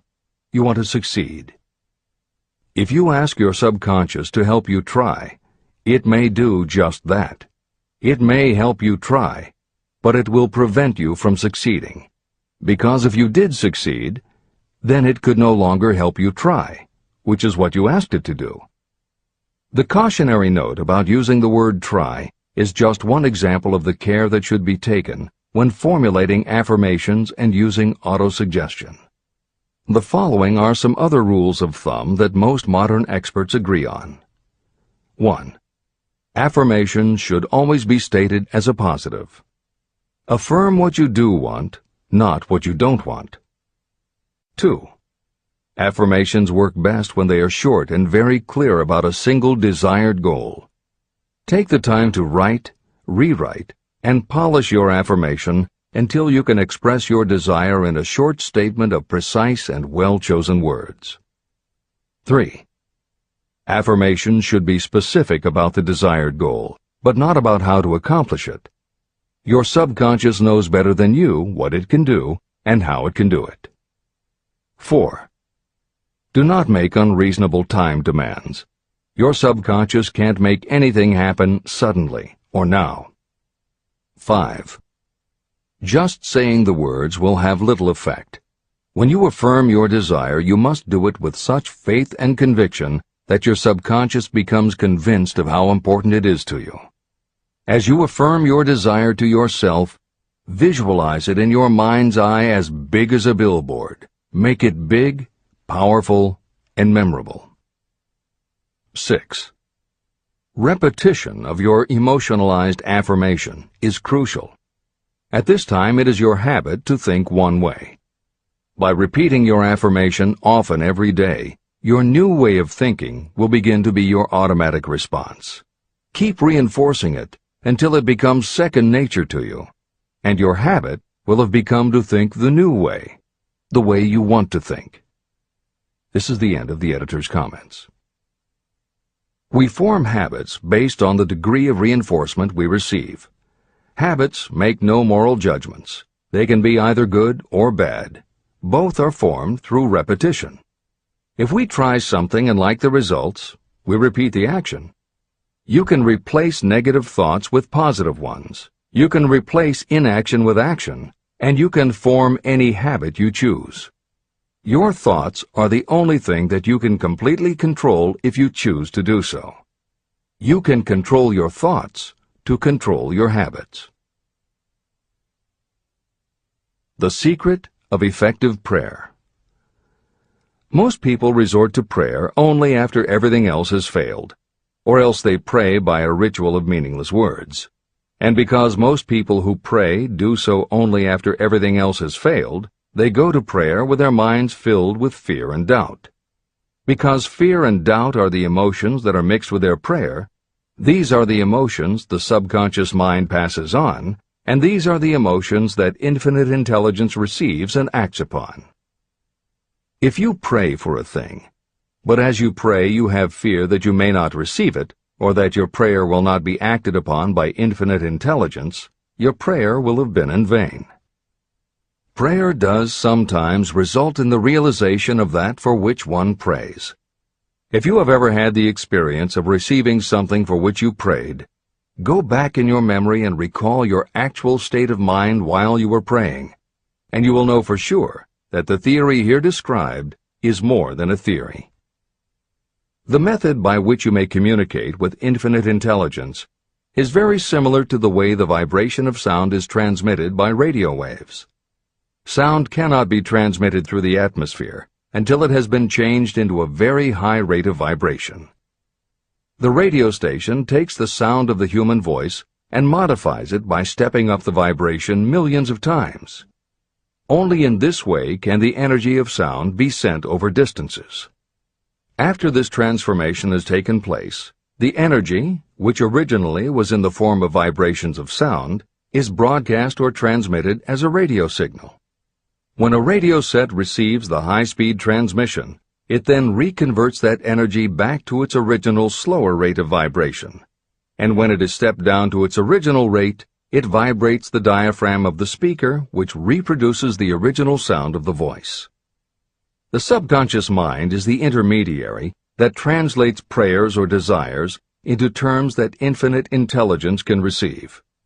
The answer comes back to you in the form of a definite plan or idea for procuring the object of your prayer. When you understand this principle, you know why mere words read from a prayer book cannot serve as an agency of communication between the mind of man and infinite intelligence. Do not expect troubles, as they have a tendency not to disappoint. Chapter 14. The Brain. A broadcasting and receiving station for thought. The 12th step toward riches. It was while I was working with the late Dr. Alexander Graham Bell and Dr. Elmer R. Gates that I first proposed the idea that every human brain is both a broadcasting and receiving station for the vibration of thought. In some way similar to the principle behind the operation of a radio receiver, every human brain is capable of picking up vibrations of thought that are being released by other brains. These are received as hunches and flashes of intuition. As was explained in previous chapters, it is your creative imagination that is the receiving set of your brain, which receives thoughts from your subconscious and, under certain circumstances, receives thoughts released by the brains of others. Your creative imagination is the interconnection between your conscious or reasoning mind and the four sources from which you receive thought stimuli. 1. Consciously from other people. 2. Your subconscious. 3. Subconsciously from other people. And 4. Infinite intelligence. When stimulated, or stepped up to a high rate of vibration, the mind becomes more receptive to thoughts that reach it from outside sources. This stepping up process takes place through either the positive emotions or the negative emotions. Through the emotions, the vibrations of thought may be increased. The brain that has been stimulated by emotions functions at a much more rapid rate than it does when that emotion is quieted or absent. The result is the increase of thought to such a pitch that the creative imagination becomes highly receptive to ideas. On the other hand, when the brain is functioning at a rapid rate, it also gives to your own thoughts the emotional feeling that is essential before those thoughts will be picked up and acted upon by your subconscious mind. The subconscious mind is the sending station of the brain, through which vibrations of thought are broadcast. Autosuggestion is the medium by which you may put into operation your sending station. The creative imagination is the receiving set through which the energies of thought are picked up. Editor's comments. The following combines the above concept with the related materials from previous chapters to provide a step-by-step recap of Napoleon Hill's view of the process. 1. The brain is simultaneously both a broadcaster and a receiver. 2. Emotion affects both your ability to send and your ability to receive. When under the effect of strong emotion, the more powerfully you can send thoughts. When under the effect of strong emotion, the more receptive you are to receiving thoughts. 3. When you send thoughts, to where do you send them? You send them to your subconscious by using autosuggestion. 4. When you receive thoughts, where do they come from? They come from your subconscious and you receive them through your creative imagination. 5. Your subconscious mind has two aspects. Your subconscious is a storehouse of information, as explained in the previous chapter. Your subconscious is your connection to infinite intelligence. 6. Infinite intelligence is the medium through which you receive thoughts from other brains. Infinite intelligence is Hill's term for describing the following basic law of physics. Because everything in the universe is made of time, space, energy, or matter, and because matter is just energy in a different form, then everything is actually different parts of the same thing. This means that your subconscious mind, energy, has a common base with every other subconscious mind, energy. 7. Thoughts from other brains come to you as follows. When you are under the effect of a strong emotion and your receiver is especially receptive, sometimes its pull is so strong that it attracts a thought from the subconscious mind of another brain. It is able to do this because infinite intelligence interconnects your subconscious with the subconscious of the other brain. 8. These thoughts from other brains are what we refer to as intuition, hunches, déjà vu, and foreknowledge. Although Hill's explanation depends on the action of an intangible force that cannot be isolated and dissected in a laboratory, neither medical science nor psychology can offer a better explanation for those thoughts that depend on knowledge or information that we do not have. This is the end of the editor's comments. The greatest forces are intangible. In the past, we've depended too much on our physical senses and have limited our knowledge to physical things that we could see, touch, weigh, and measure. I believe we have entered the most marvelous of all ages, an age that will teach us more about the intangible forces of the world about us. Perhaps we shall learn that there is an other self that is more powerful than the physical self we see when we look in a mirror. Many people do not take seriously such intangibles, the things that they cannot perceive through any of their five senses. However, to belittle the idea of forces that are intangible or cannot be explained is to ignore the fact that all of us, every day, are controlled by forces that are unseen and intangible. The whole of mankind has not the power to cope with nor to control the intangible force wrapped up in the rolling waves of the oceans. We still do not fully understand the intangible force of gravity, which keeps this little Earth suspended in space and keeps us from falling from it, much less have the power to control that force. We are entirely subservient to the intangible force that comes with a thunderstorm, and we are just as helpless in the presence of the intangible force of electricity. We do not understand the intangible force and intelligence wrapped up in the soil of the earth, the force that provides us with every morsel of food we eat, every article of clothing we wear, and every dollar we carry in our pockets. Last but not least, with all of our culture and education, we still understand little or nothing of the greatest of all the intangibles, thought. However, we have begun to learn a good deal about the intricate workings of the physical brain, and the results are stunning. We know that the central switchboard of the human brain, the number of lines that connect the brain cells to each other, is written as the figure 1, followed by 15 million zeros. Dr. C. Judson Herrick of the University of Chicago says, "The figure is so stupendous that astronomical figures, dealing with hundreds of millions of light years, become insignificant by comparison. It has been determined that there are from 10 billion to 14 billion nerve cells in the human cerebral cortex, and we know that these are arranged in definite patterns. These arrangements are not haphazard. They are orderly. It is inconceivable to me that such a network of intricate machinery should be in existence for the sole purpose of carrying on the physical functions connected with the growth and maintenance of the physical body. Is it not likely that the same system, which gives billions of brain cells the media for communication, one with another, also provides the means of communication with other intangible forces?" Editor's comments. In the time since Hill wrote the above comments, we have learned a great deal more about the physical brain and how it operates.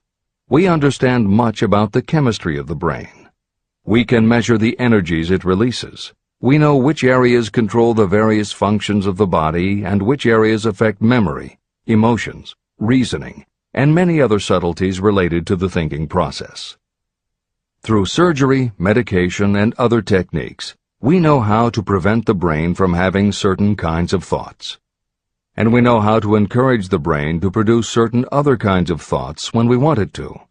For instance, a specific area can be stimulated and you will have pleasurable thoughts. But we cannot yet control what those pleasurable thoughts will be, and we have no idea what the bits and pieces of information are that go into your pleasurable thoughts. With all of our advanced knowledge about the physical brain, we still don't know how to make it have a specific thought or idea, especially not an original thought or a creative idea. And medical science offers no better theory than Hill's as to how we could have an intuition or hunch made up from information that we don't have and were never exposed to. In short, the physical properties of the brain confirm that it is where the thinking process takes place. But it does not offer the answer to the question of how it happens, or how thoughts from one brain might travel to another. In previous commentaries, we pointed to the laws of physics as they relate to Hill's theory about the interconnectedness of all things. And although this is not meant to be a science lesson, it may reassure you to know that the work of renowned scientists lends support to the idea. Quantum theory deals with subatomic particles so minuscule that they are almost at the level of the basic stuff from which everything is made. Albert Einstein developed what is called the EPR effect. Einstein, Podolsky, and Rosen, and Irish physicist John Stuart Bell proposed Bell's theorem, both of which pertain to the concept that when two linked subatomic particles are separated from each other, when a change is made to particle A, the same change will instantly happen in particle B, even though the two are distant from each other. Another related concept is called the holographic brain or holographic universe, and is named after an unusual quality of holograms. It is a fact that if you cut a hologram in half, you don't get two halves of a picture. You get two separate but complete pictures. Cut either one of those in half, and you get another two complete pictures. Cut other pieces, and again you get whole images. Every part of a hologram has the whole of the information in the original. In the 1970s, Carl Pribram, a neurophysiologist at Stanford University, announced the results of his studies which suggest that memory is not in a specific part of the brain, but is spread throughout the brain like the image on a holographic plate. At almost the same time, renowned physicist David Bohm proposed that the workings of the universe were like a holographic image, that among all things there is total interconnectivity, and that all things influence all other things. In effect, every part of the universe contains the whole of the universe. That is probably more than enough science for most readers. The point is, Hill was not alone in his conclusion that through some intangible force, your subconscious shares interconnectivity with everything else in the universe. Previously, the example was given of the folds and bumps in a tablecloth, all being different, but all still tablecloth. Here is another way to envision the intangible interconnection of all things. Suppose you were to drill 5 holes in a wall, and have someone outside the room put their fingers and thumb through the holes and wiggle them. If you then bring into your room someone who only believes in tangible things that he or she can see, that person will see 5 separate objects that can move independently of each other. You may tell the person that behind the wall the objects are connected and all part of the same hand, but because they cannot see the connection and disbelieve anything they don't understand, the person will not be convinced. Neither modern medicine, nor psychiatry, nor technology can yet conclusively show us behind the wall. But the fact remains, we have all had a hunch about somebody, and it turns out to be right.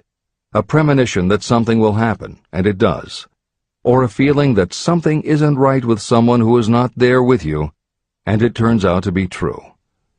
How does this information come to us? As mentioned previously, psychologist Carl Jung called the intangible connection the collective unconscious, also called universal subconscious. Others call it the totally unified theory, the great first cause, the universal mind, or spirit, and some see it as another way of describing God. Napoleon Hill calls it infinite intelligence and offers a common-sense explanation that allows you to work with a phenomenon, even if it is not completely understood.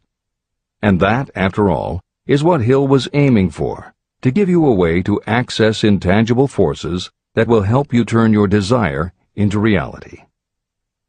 This is the end of the editor's comments.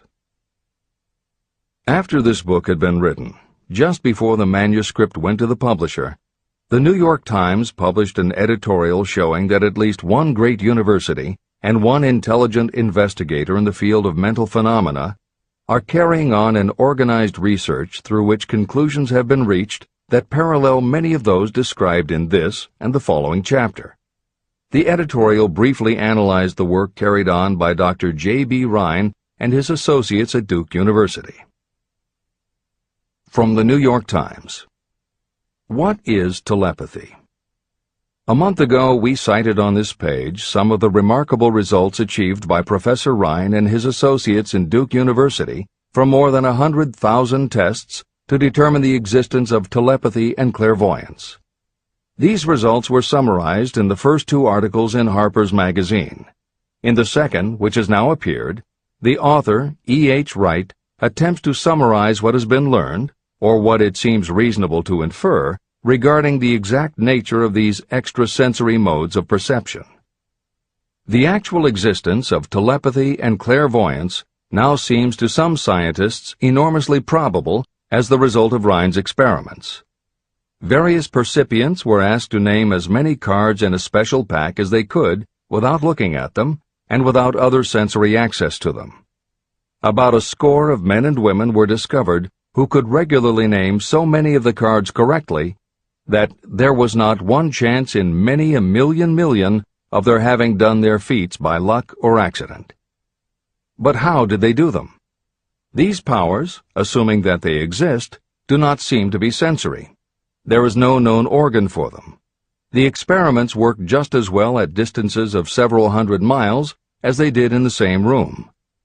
These facts also dispose, in Mr. Wright's opinion, of the attempt to explain telepathy or clairvoyance through any physical theory of radiation. All known forms of radiant energy decline inversely as the square of the distance traversed. Telepathy and clairvoyance do not. But they do vary through physical cause, as our other mental powers do. Contrary to widespread opinion, they do not improve when the percipient is asleep or half asleep, but on the contrary, when he is most wide awake and alert. Rhine discovered that a narcotic will invariably lower a percipient score, while a stimulant will always send it higher. The most reliable performer apparently cannot make a good score unless he tries to do his best. One conclusion that Wright draws with some confidence is that telepathy and clairvoyance are really one and the same gift. That is, the faculty that sees a card face down on a table seems to be exactly the same one that reads a thought residing only in another mind. There are several grounds for believing this. So far, the two gifts have been found in every person who has either of them. If you have the abilities, both seem to be of equal strength. Screens, walls, distances have no effect at all on either. Wright expresses his hunch that other extrasensory experiences, such as prophetic dreams, premonitions of disaster, and the like, may also prove to be part of the same faculty. The reader is not asked to accept any of these conclusions, but the evidence that Rhine has piled up must remain impressive.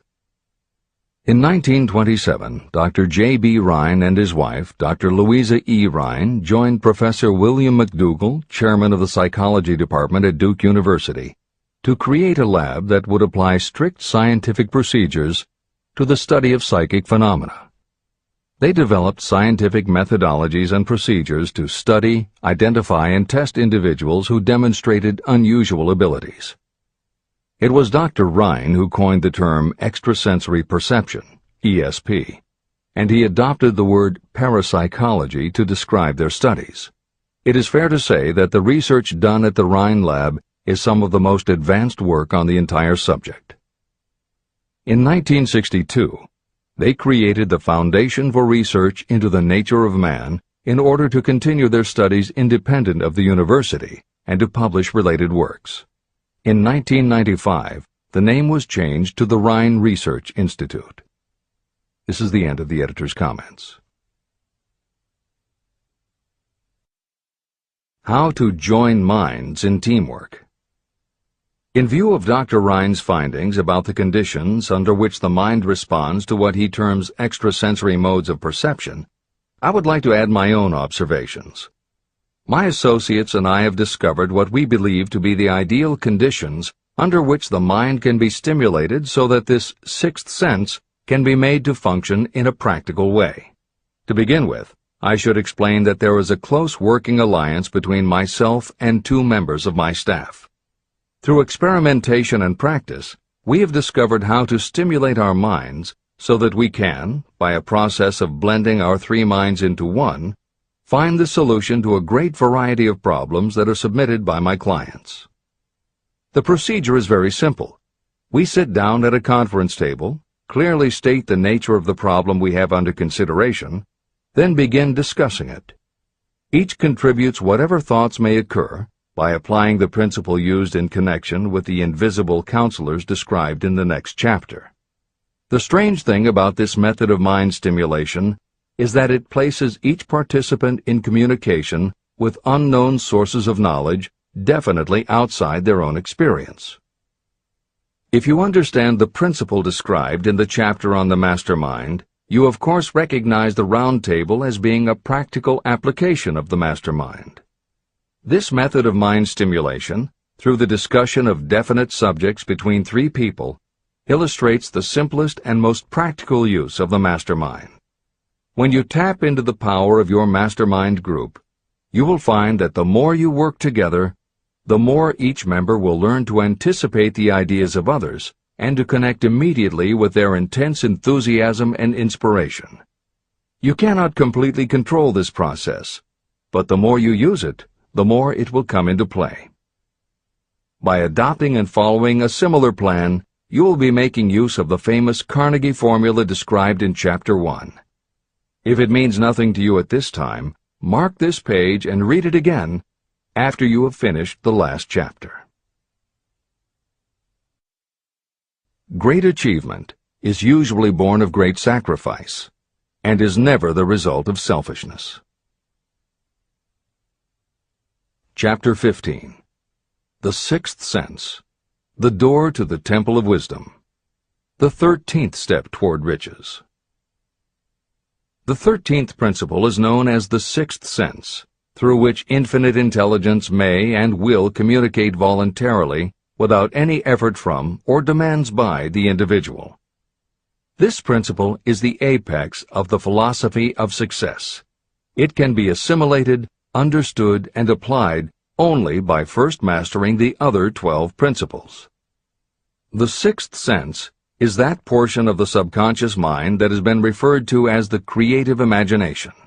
It has also been referred to as the receiving set through which ideas, plans, and thoughts flash into the mind. The flashes are sometimes called hunches or inspirations. The sixth sense defies description. It cannot be described to a person who has not mastered the other principles of this philosophy, because such a person has no knowledge and no experience with which the sixth sense may be compared.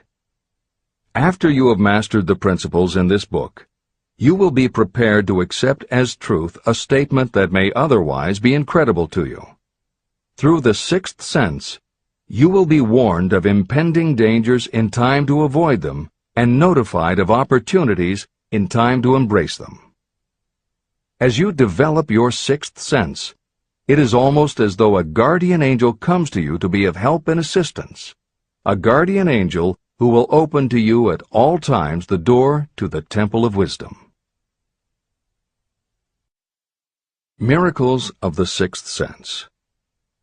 I am not a believer in, nor an advocate of, miracles, for the simple reason that I have enough knowledge of nature to understand that nature never deviates from her established laws. However, I believe that some of nature's laws are so incomprehensible that they produce what appear to be miracles. The sixth sense comes as near to being a miracle as anything I have ever experienced. This much I do know, that there is a power, or a first cause, or an intelligence which permeates every atom of matter and embraces every unit of energy perceptible to man. I know that this infinite intelligence is the thing that converts acorns into oak trees, causes water to flow downhill in response to the law of gravity, follows night with day and winter with summer, each maintaining its proper place and relationship to the other. Through the philosophy explained in this book, this intelligence can help turn your desires into concrete or material form. I know this because I have experimented with it, and I have experienced it. Step by step through the preceding chapters, you have been led to this, the last principle. If you have mastered each of the preceding principles, you are now prepared to accept, without being skeptical, the extraordinary claims made here. If you have not mastered the other principles, you must do so before you may determine definitely whether or not the claims made in this chapter are fact or fiction. Let great people shape your life. I have never completely divested myself of the habit of hero worship. While I was passing through the stage of hero worship, I found myself trying to imitate those whom I most admired. My experience has taught me that the next best thing to being truly great is to emulate the great, to try to act like them, be like them, and feel like them as much as I could. I discovered that the faith with which I tried to imitate my idols gave me great capacity to do so quite successfully. Long before I had ever written a line for publication or delivered a speech in public, I followed the habit of reshaping my own character by trying to imitate the 9 men whose lives and life works had been most impressive to me. These 9 men were Emerson, Paine, Edison, Darwin, Lincoln, Burbank, Napoleon, Ford, and Carnegie. Every night, over a long period of years, I held an imaginary council meeting with this group, whom I called my invisible counselors. This is how I did it. Just before going to sleep at night, I would shut my eyes and see, in my imagination, this group of men seated with me around my council table. Here I had not only an opportunity to sit among those whom I considered to be great, but I actually dominated the group by serving as the chairman. I had a very definite purpose in using my imagination in this way. My purpose was to rebuild my own character, so it would become a composite of the characters of my imaginary counselors. Realizing that I had to overcome the handicap of being born and raised in an environment of ignorance and superstition, I deliberately assigned myself the task of voluntary rebirth through the method I have described above. Building character through autosuggestion. I knew, of course, that we all become what we are because of our dominating thoughts and desires. I knew that every deeply seated desire causes a person to find a way to turn that desire into reality. I knew that self-suggestion is a powerful factor in building character. In fact, it is the sole principle through which character is built. With this knowledge of how the mind works, I was fairly well armed with the equipment needed to rebuild my character. In these imaginary council meetings, I called on my cabinet members for the knowledge I wished each to contribute. I would even speak out loud to each of them as follows. Mr. Emerson, I desire to acquire from you the marvelous understanding of nature which distinguished your life. I ask that you impress upon my subconscious mind those qualities you possessed that enabled you to understand and adapt yourself to the laws of nature. Mr. Burbank, I request that you pass on to me the knowledge that enabled you to so harmonize the laws of nature that you caused the cactus to shed its thorns and become an edible food. Give me access to the knowledge that enabled you to make 2 blades of grass grow where but 1 grew before. Napoleon, I desire to acquire from you the marvelous ability you possess to inspire men and to arouse them to greater and more determined spirit of action. I desire also to acquire the spirit of enduring faith, which enabled you to turn defeat into victory and to surmount staggering obstacles. Mr. Paine, I desire to acquire from you the freedom of thought and the courage and clarity with which to express convictions which so distinguished you. Mr. Darwin, I wish to acquire from you the marvelous patience and ability to study cause and effect without bias or prejudice, so exemplified by you in the field of natural science. Mr. Lincoln, I desire to build into my own character the keen sense of justice, the untiring spirit of patience, the sense of humor, the human understanding, and the tolerance that were your distinguishing characteristics. Mr. Carnegie, I wish to acquire a thorough understanding of the principles of organized effort, which you use so effectively in the building of a great industrial enterprise. Mr. Ford, I wish to acquire your spirit of persistence, the determination, poise, and self-confidence that have enabled you to master poverty and to organize, unify, and simplify human effort so I may help others to follow in your footsteps. Mr. Edison, I wish to acquire from you the marvelous spirit of faith with which you have uncovered so many of nature's secrets, the spirit of unremitting toil with which you have so often wrested victory from defeat. The startling power of imagination. My method of addressing the members of my imaginary cabinet would vary according to the traits of character I was most interested in acquiring. I studied the records of their lives with painstaking care. After some months of this nightly procedure, I was astounded as each time my imaginary counselors started to become more and more real to me. Each of these 9 men developed individual characteristics that surprised me. For example, Lincoln developed the habit of always being late, then walking around in solemn parade. He always wore an expression of seriousness on his face. Rarely did I see him smile. This was not true of the others. Burbank and Payne often indulged in witty repartee, which seemed at times to shock the other members of the cabinet. On one occasion, Burbank was late. When he came, he was excited with enthusiasm, and explained that he had been late because of an experiment he was making, through which he hoped to be able to grow apples on any sort of tree.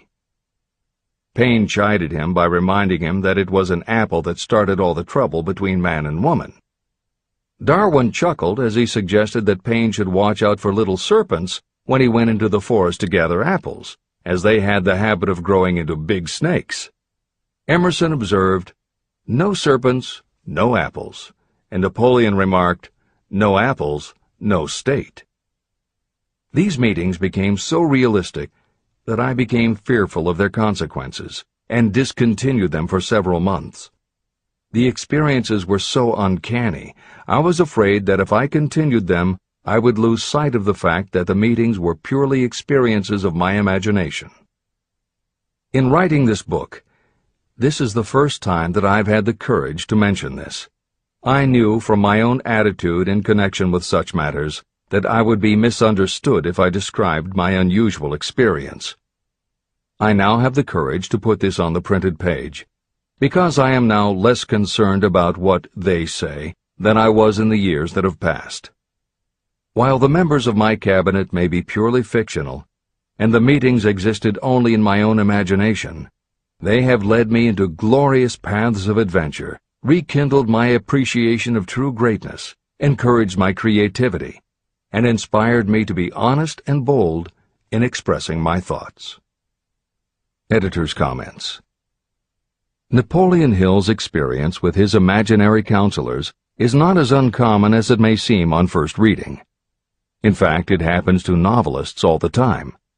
As an author proceeds with the writing of a book, there will come a point when the characters in the novel become so well defined in the author's mind that the personalities of the characters themselves begin to suggest plot points and dialogue that the author never planned. Often the thoughts that come to the author when he or she is in the character are completely original, and in real life would never have occurred to the author.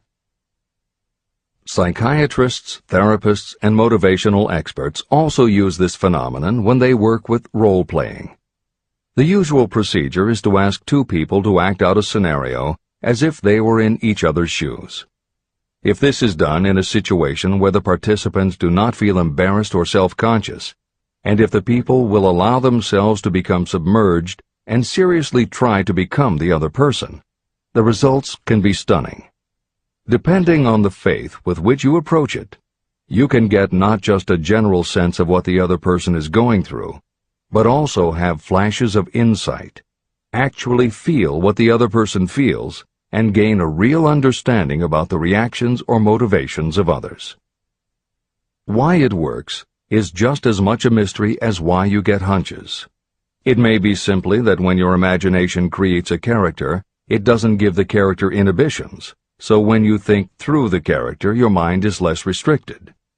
Regardless, the fact is that by using your imagination to project yourself into other characters, you can open yourself to ideas that you don't normally have access to, and you can use this mental phenomenon as one of the tools that will help you turn your desire into success. This is the end of the editor's comments. Tapping the source of inspiration.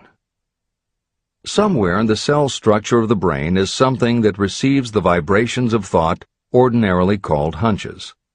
So far, science has not discovered where this sixth sense is located, but this is not important. The fact remains that human beings do receive accurate knowledge through sources other than the physical senses. Generally, such knowledge is received when the mind is under the influence of extraordinary stimulation. Any emergency that arouses the emotions and causes the heart to beat more rapidly may bring the sixth sense into action. Anyone who has experienced a near accident while driving knows that the sixth sense often comes to your rescue and by split seconds helps to avoid the accident. I mention this as background to the following statement of fact. On many occasions when I have faced emergencies, some of them so grave that my life was in jeopardy, I have been miraculously guided past these difficulties through the influence of my invisible counselors. My original purpose in conducting council meetings with imaginary beings was solely to use autosuggestion to impress upon my subconscious mind certain characteristics that I wanted to acquire. In more recent years, my experimentation has taken on an entirely different trend. I now go to my imaginary counselors with every difficult problem that confronts me and my clients. During my meetings with these invisible counselors, I find my mind most receptive to ideas, thoughts, and knowledge that reach me through the sixth sense. The results are often astonishing, although I do not depend entirely on this form of counsel. The sixth sense is not something that one can take off and put on at will. Ability to use this great power comes slowly, through application of the other principles outlined in this book. No matter who you are, or what may have been your purpose in reading this book, you can profit by it even if you don't fully understand how or why the principle described in this chapter works. This is especially true if your major purpose is that of accumulation of money or other material things. This chapter on the sixth sense was written because the book is designed to present a complete philosophy by which individuals may unerringly guide themselves in attaining whatever they ask of life. The starting point of all achievement is desire. The finishing point is the kind of knowledge that leads to understanding. Understanding of yourself, understanding of others, understanding of the laws of nature, and the recognition and understanding of happiness. Full understanding of this comes only through familiarity with and use of the principle of the sixth sense. In reading this chapter, you may have found yourself lifted to a high level of mental stimulation. Splendid! Come back to this again a month from now, read it once more, and observe that your mind will soar to a still higher level of stimulation. Repeat this experience from time to time, giving no concern as to how much or how little you learn at the time. Eventually, you will find yourself in possession of a power that will enable you to throw off discouragement, master fear, overcome procrastination, and draw freely upon your imagination. Then you will have felt the touch of that unknown something that has been the moving spirit of every truly great thinker, leader, artist, musician, writer, or statesman. Then you will be in a position to transmute your desires into their physical or financial counterpart as easily as you may lie down and quit at the first sign of opposition.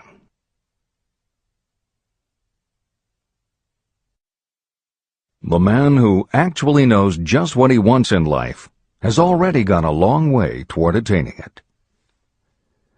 Chapter 16. The Six Ghosts of Fear.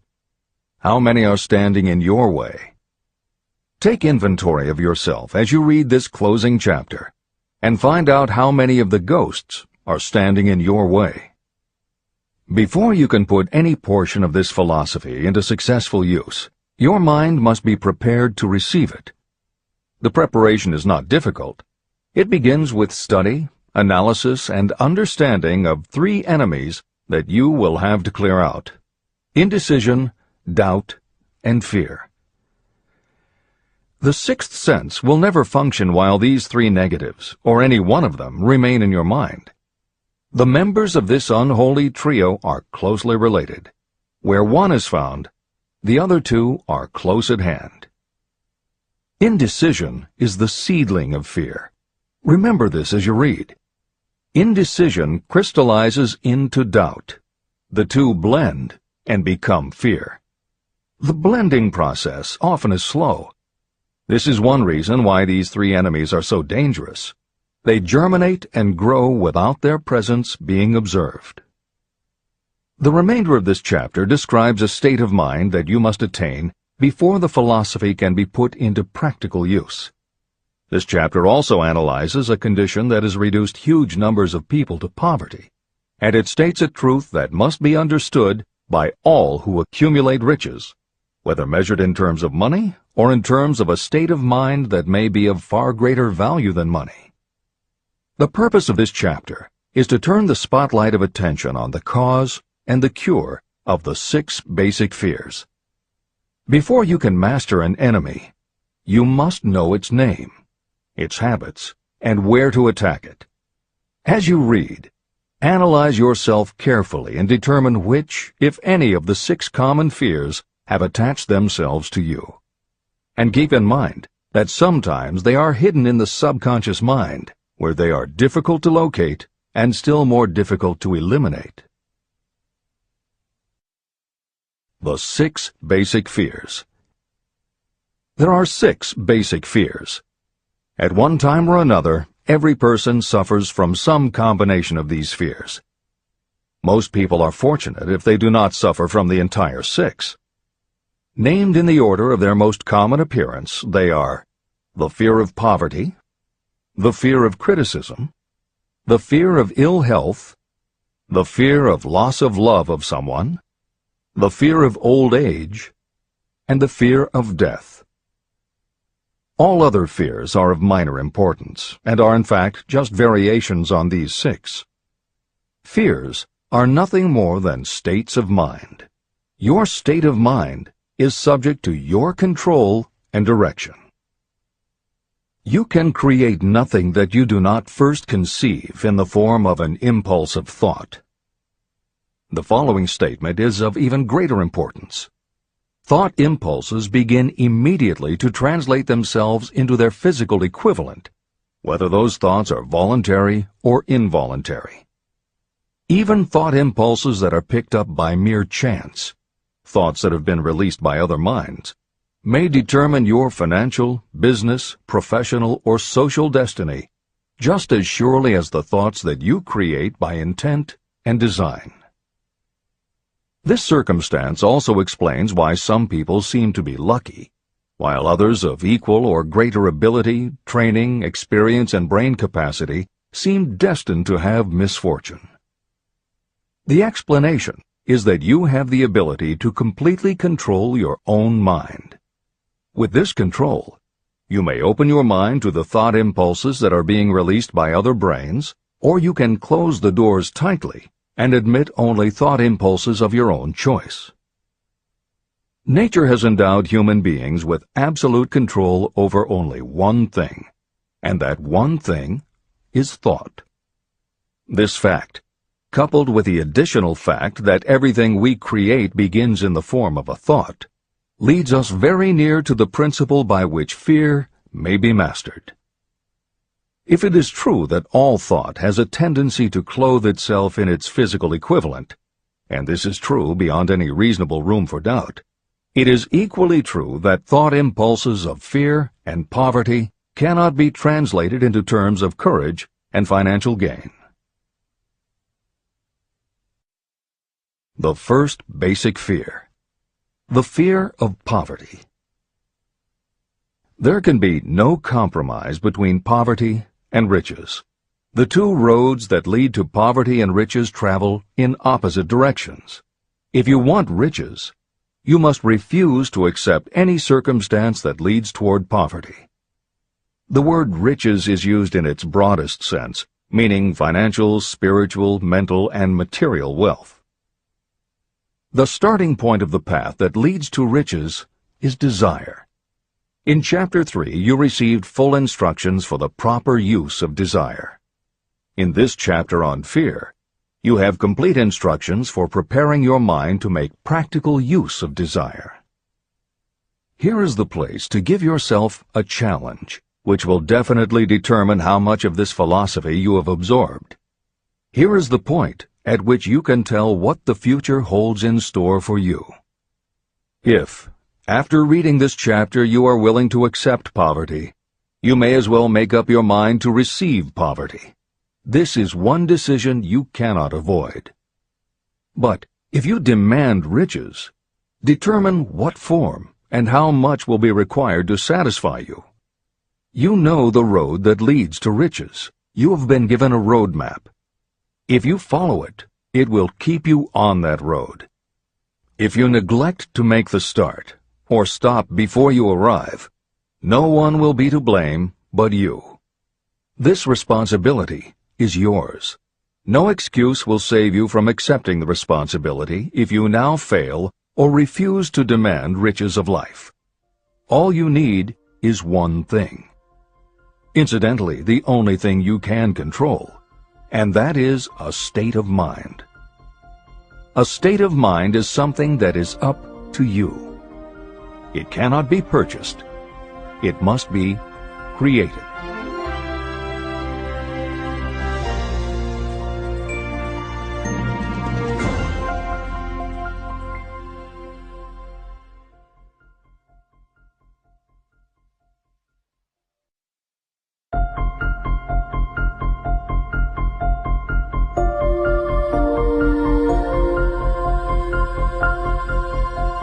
The most destructive fear.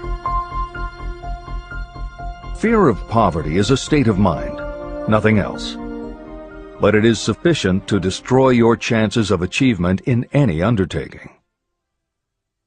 This fear paralyzes your ability to use reason, destroys the imagination, kills off self-reliance, undermines enthusiasm, discourages initiative, leads to uncertainty of purpose, encourages procrastination, wipes out enthusiasm, and makes self-control an impossibility. It takes the charm from your personality, destroys the possibility of accurate thinking, diverts concentration of effort. It defeats persistence, turns willpower into nothingness, destroys ambition, clouds the memory, and invites failure in every conceivable form. It kills love and assassinates the finer emotions of the heart, discourages friendship and invites disaster in 100 forms, leads to sleeplessness, misery, and unhappiness. And all this despite the obvious truth that you live in a world of overabundance of everything your heart could desire, with nothing standing between you and your desires except lack of a definite purpose. The fear of poverty is, without doubt, the most destructive of the 6 basic fears. It has been placed at the head of the list because it is the most difficult to master. The fear of poverty grew out of our inherited tendency to prey upon our fellow human beings economically. Nearly all animals lower than us are motivated by instinct, but their capacity to think is limited, and therefore they prey upon one another physically. We, with our superior sense of intuition, with the capacity to think and to reason, do not eat others bodily. Human beings get more satisfaction out of eating others financially. Humans are so avaricious that every conceivable law has been passed to safeguard us from one another. Nothing brings so much suffering and humility as poverty. Only those who have experienced poverty understand the full meaning of this. It is no wonder that we fear poverty. Through a long line of inherited experiences, we have learned for sure that some people cannot be trusted where matters of money and earthly possessions are concerned. So eager are we to possess wealth that we will acquire it in whatever manner we can, through legal methods if possible, through other methods if necessary or expedient. Self-analysis may disclose weaknesses that you do not like to acknowledge, but this form of examination is essential if you are going to demand of life more than mediocrity and poverty. Remember, as you check yourself point by point, that you are both the court and the jury, the prosecuting attorney and the attorney for the defense, and that you are both the plaintiff and the defendant. You are on trial. Face the facts squarely. Ask yourself definite questions and demand direct replies. When the examination is over, you will know more about yourself.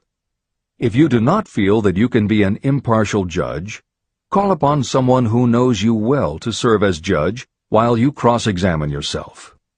You are after the truth. Get it, no matter at what the cost, even though it may temporarily embarrass you. The majority of people, if asked what they fear most, would reply, "I fear nothing."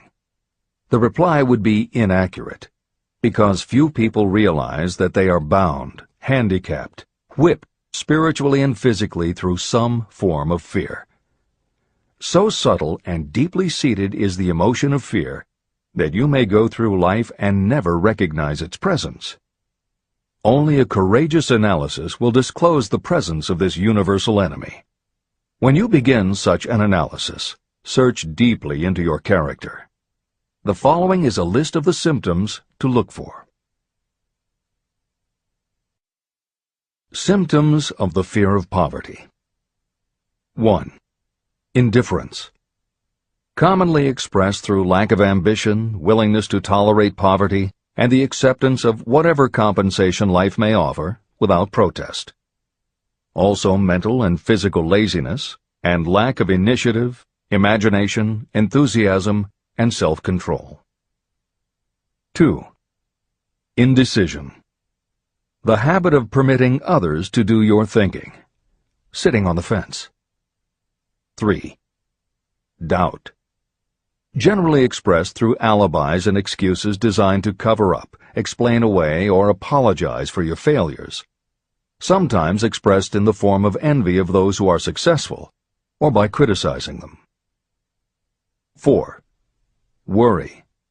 Usually expressed by finding fault with others, a tendency to spend beyond your income, neglect of personal appearance, scowling and frowning, nervousness, lack of poise, self-consciousness, and often the use of alcohol or drugs. 5. Overcaution. The habit of looking for the negative side of every circumstance. Thinking and talking about possible failure instead of concentrating on succeeding. Knowing all the roads to disaster, but never searching for the plans to avoid failure. Waiting for the right time to begin, until the waiting becomes a permanent habit. Remembering those who have failed and forgetting those who have succeeded. Seeing the hole in the donut, but overlooking the donut around the hole. 6. Procrastination. The habit of putting off until tomorrow that which should have been done last year, spending more time in creating excuses than it would take to do the job.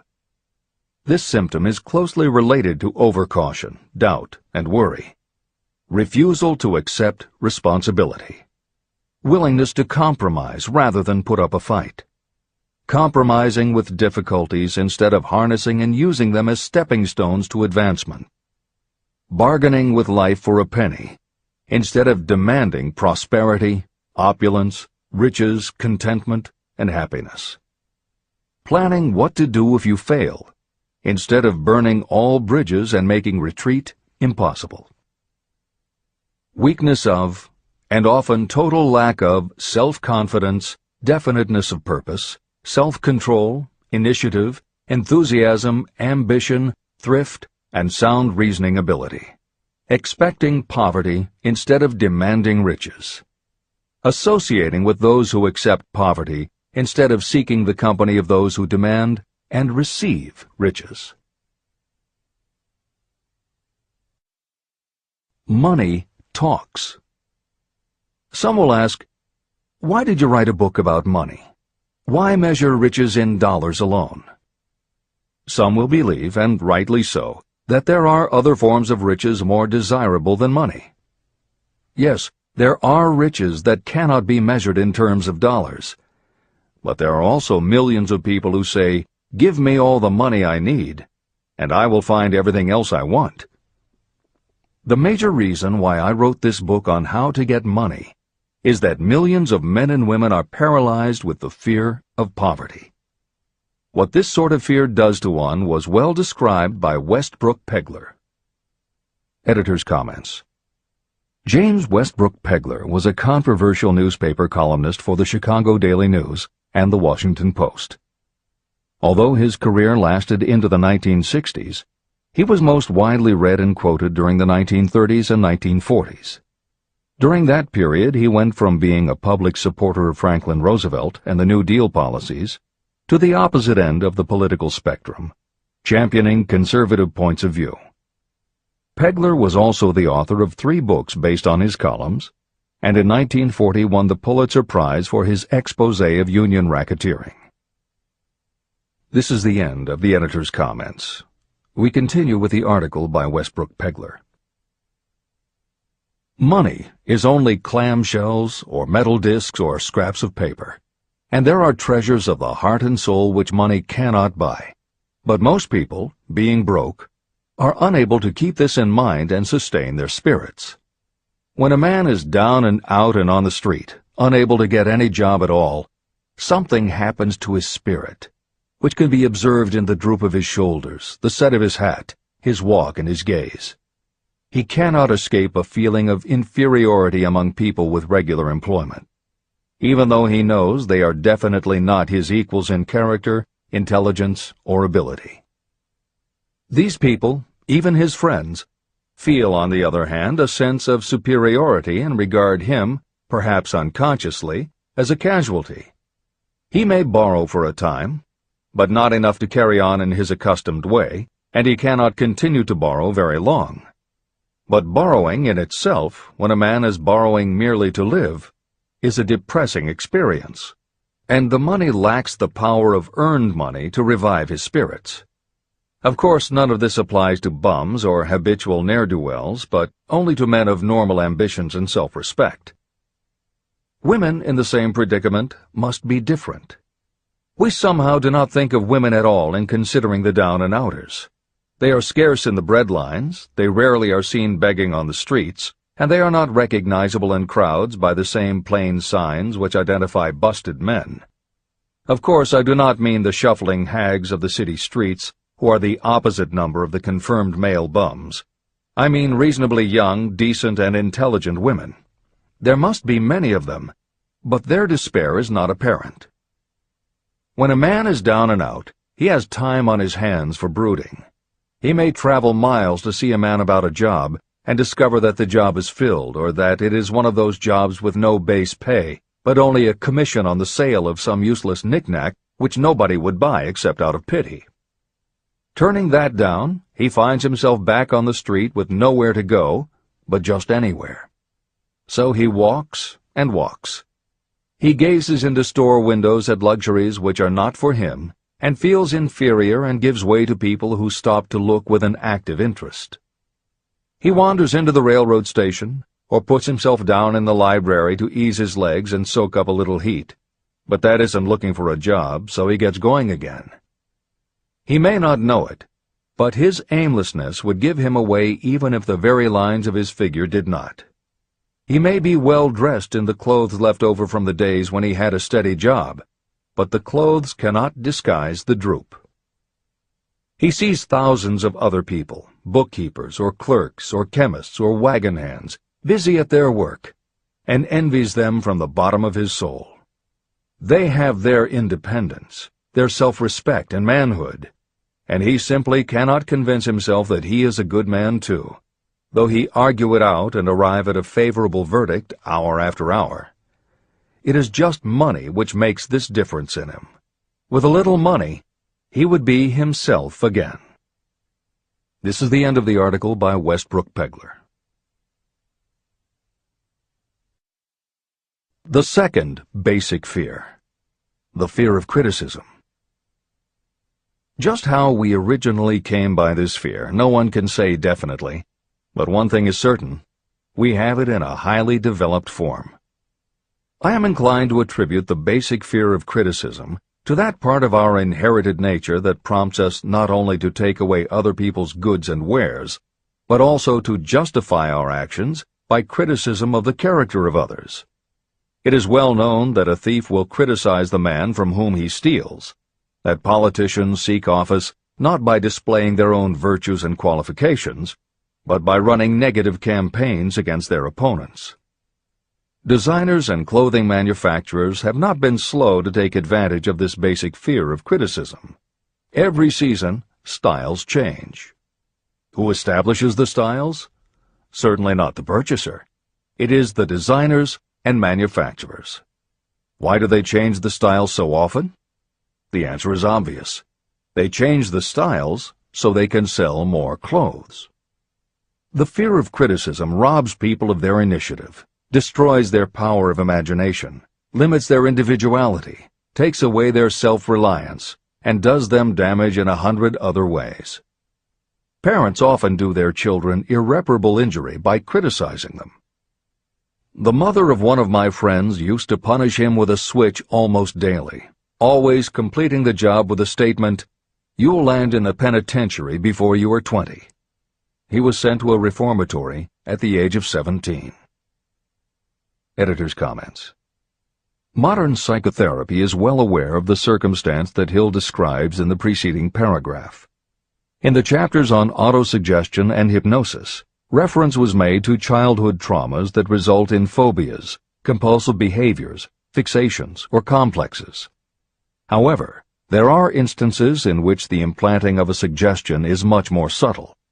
Hypnotherapists have found that common phrases such as, "Don't you ever say no to me again," "I'm afraid she'll never get over it," or "You're just like your father," can hamper a person's abilities later in life if such phrases were said often enough, or at a time when a child was particularly vulnerable.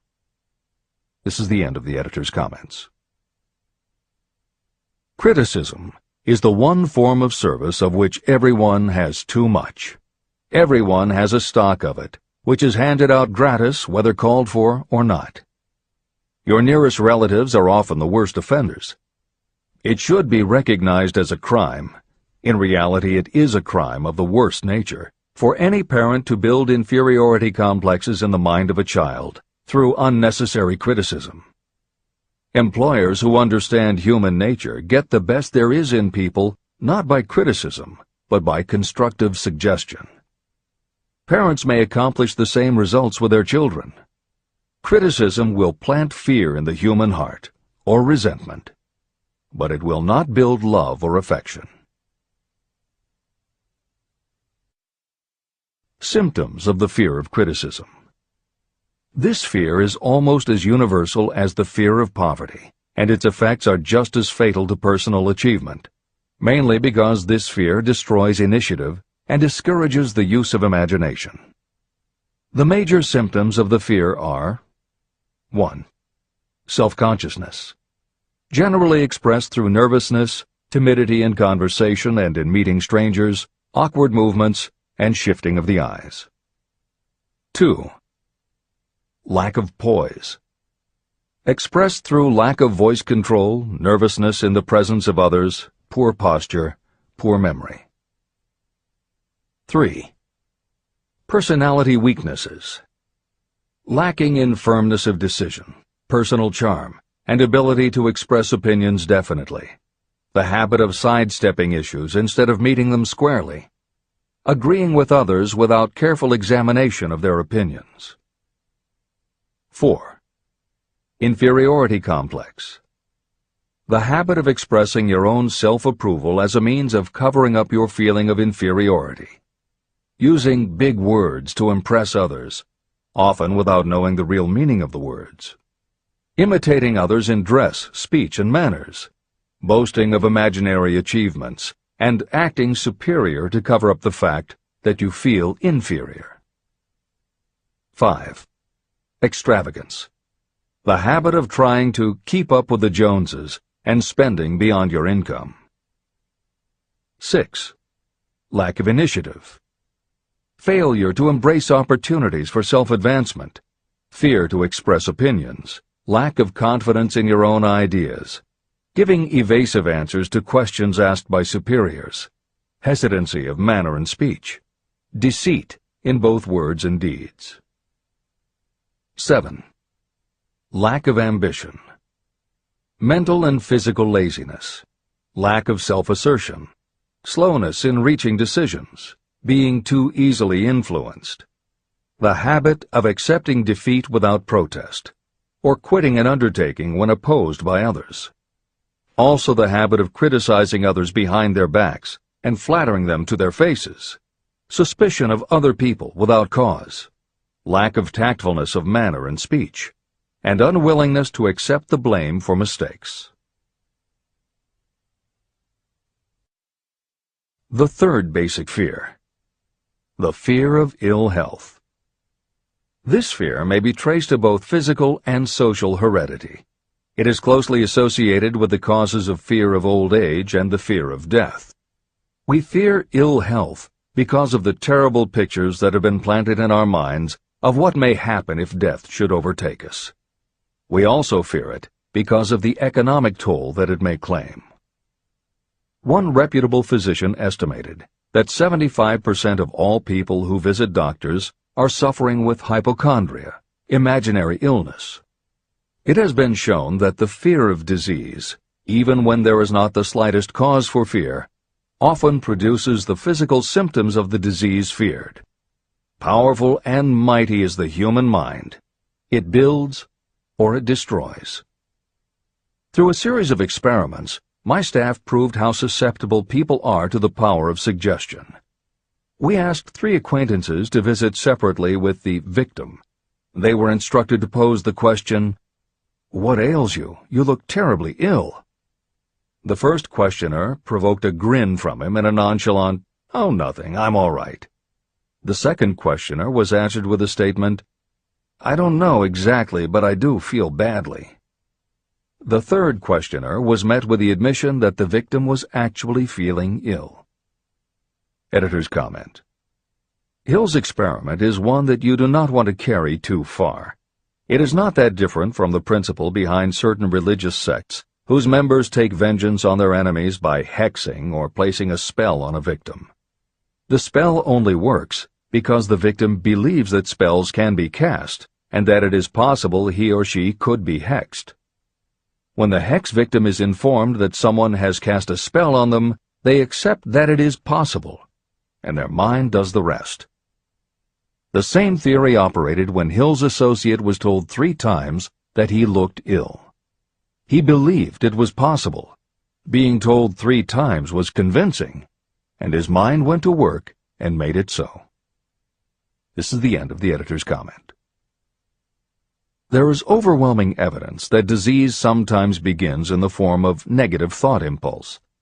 Such thoughts may be planted in your mind by suggestion or created by you in your own mind. Doctors send patients to new climates for their health because a change of mental attitude is necessary. The seed of fear of ill health lives in every human mind. Worry, fear, discouragement, or disappointment can cause this seed to germinate and grow. Symptoms of the fear of ill health. The symptoms of this almost universal fear are 1. Autosuggestion.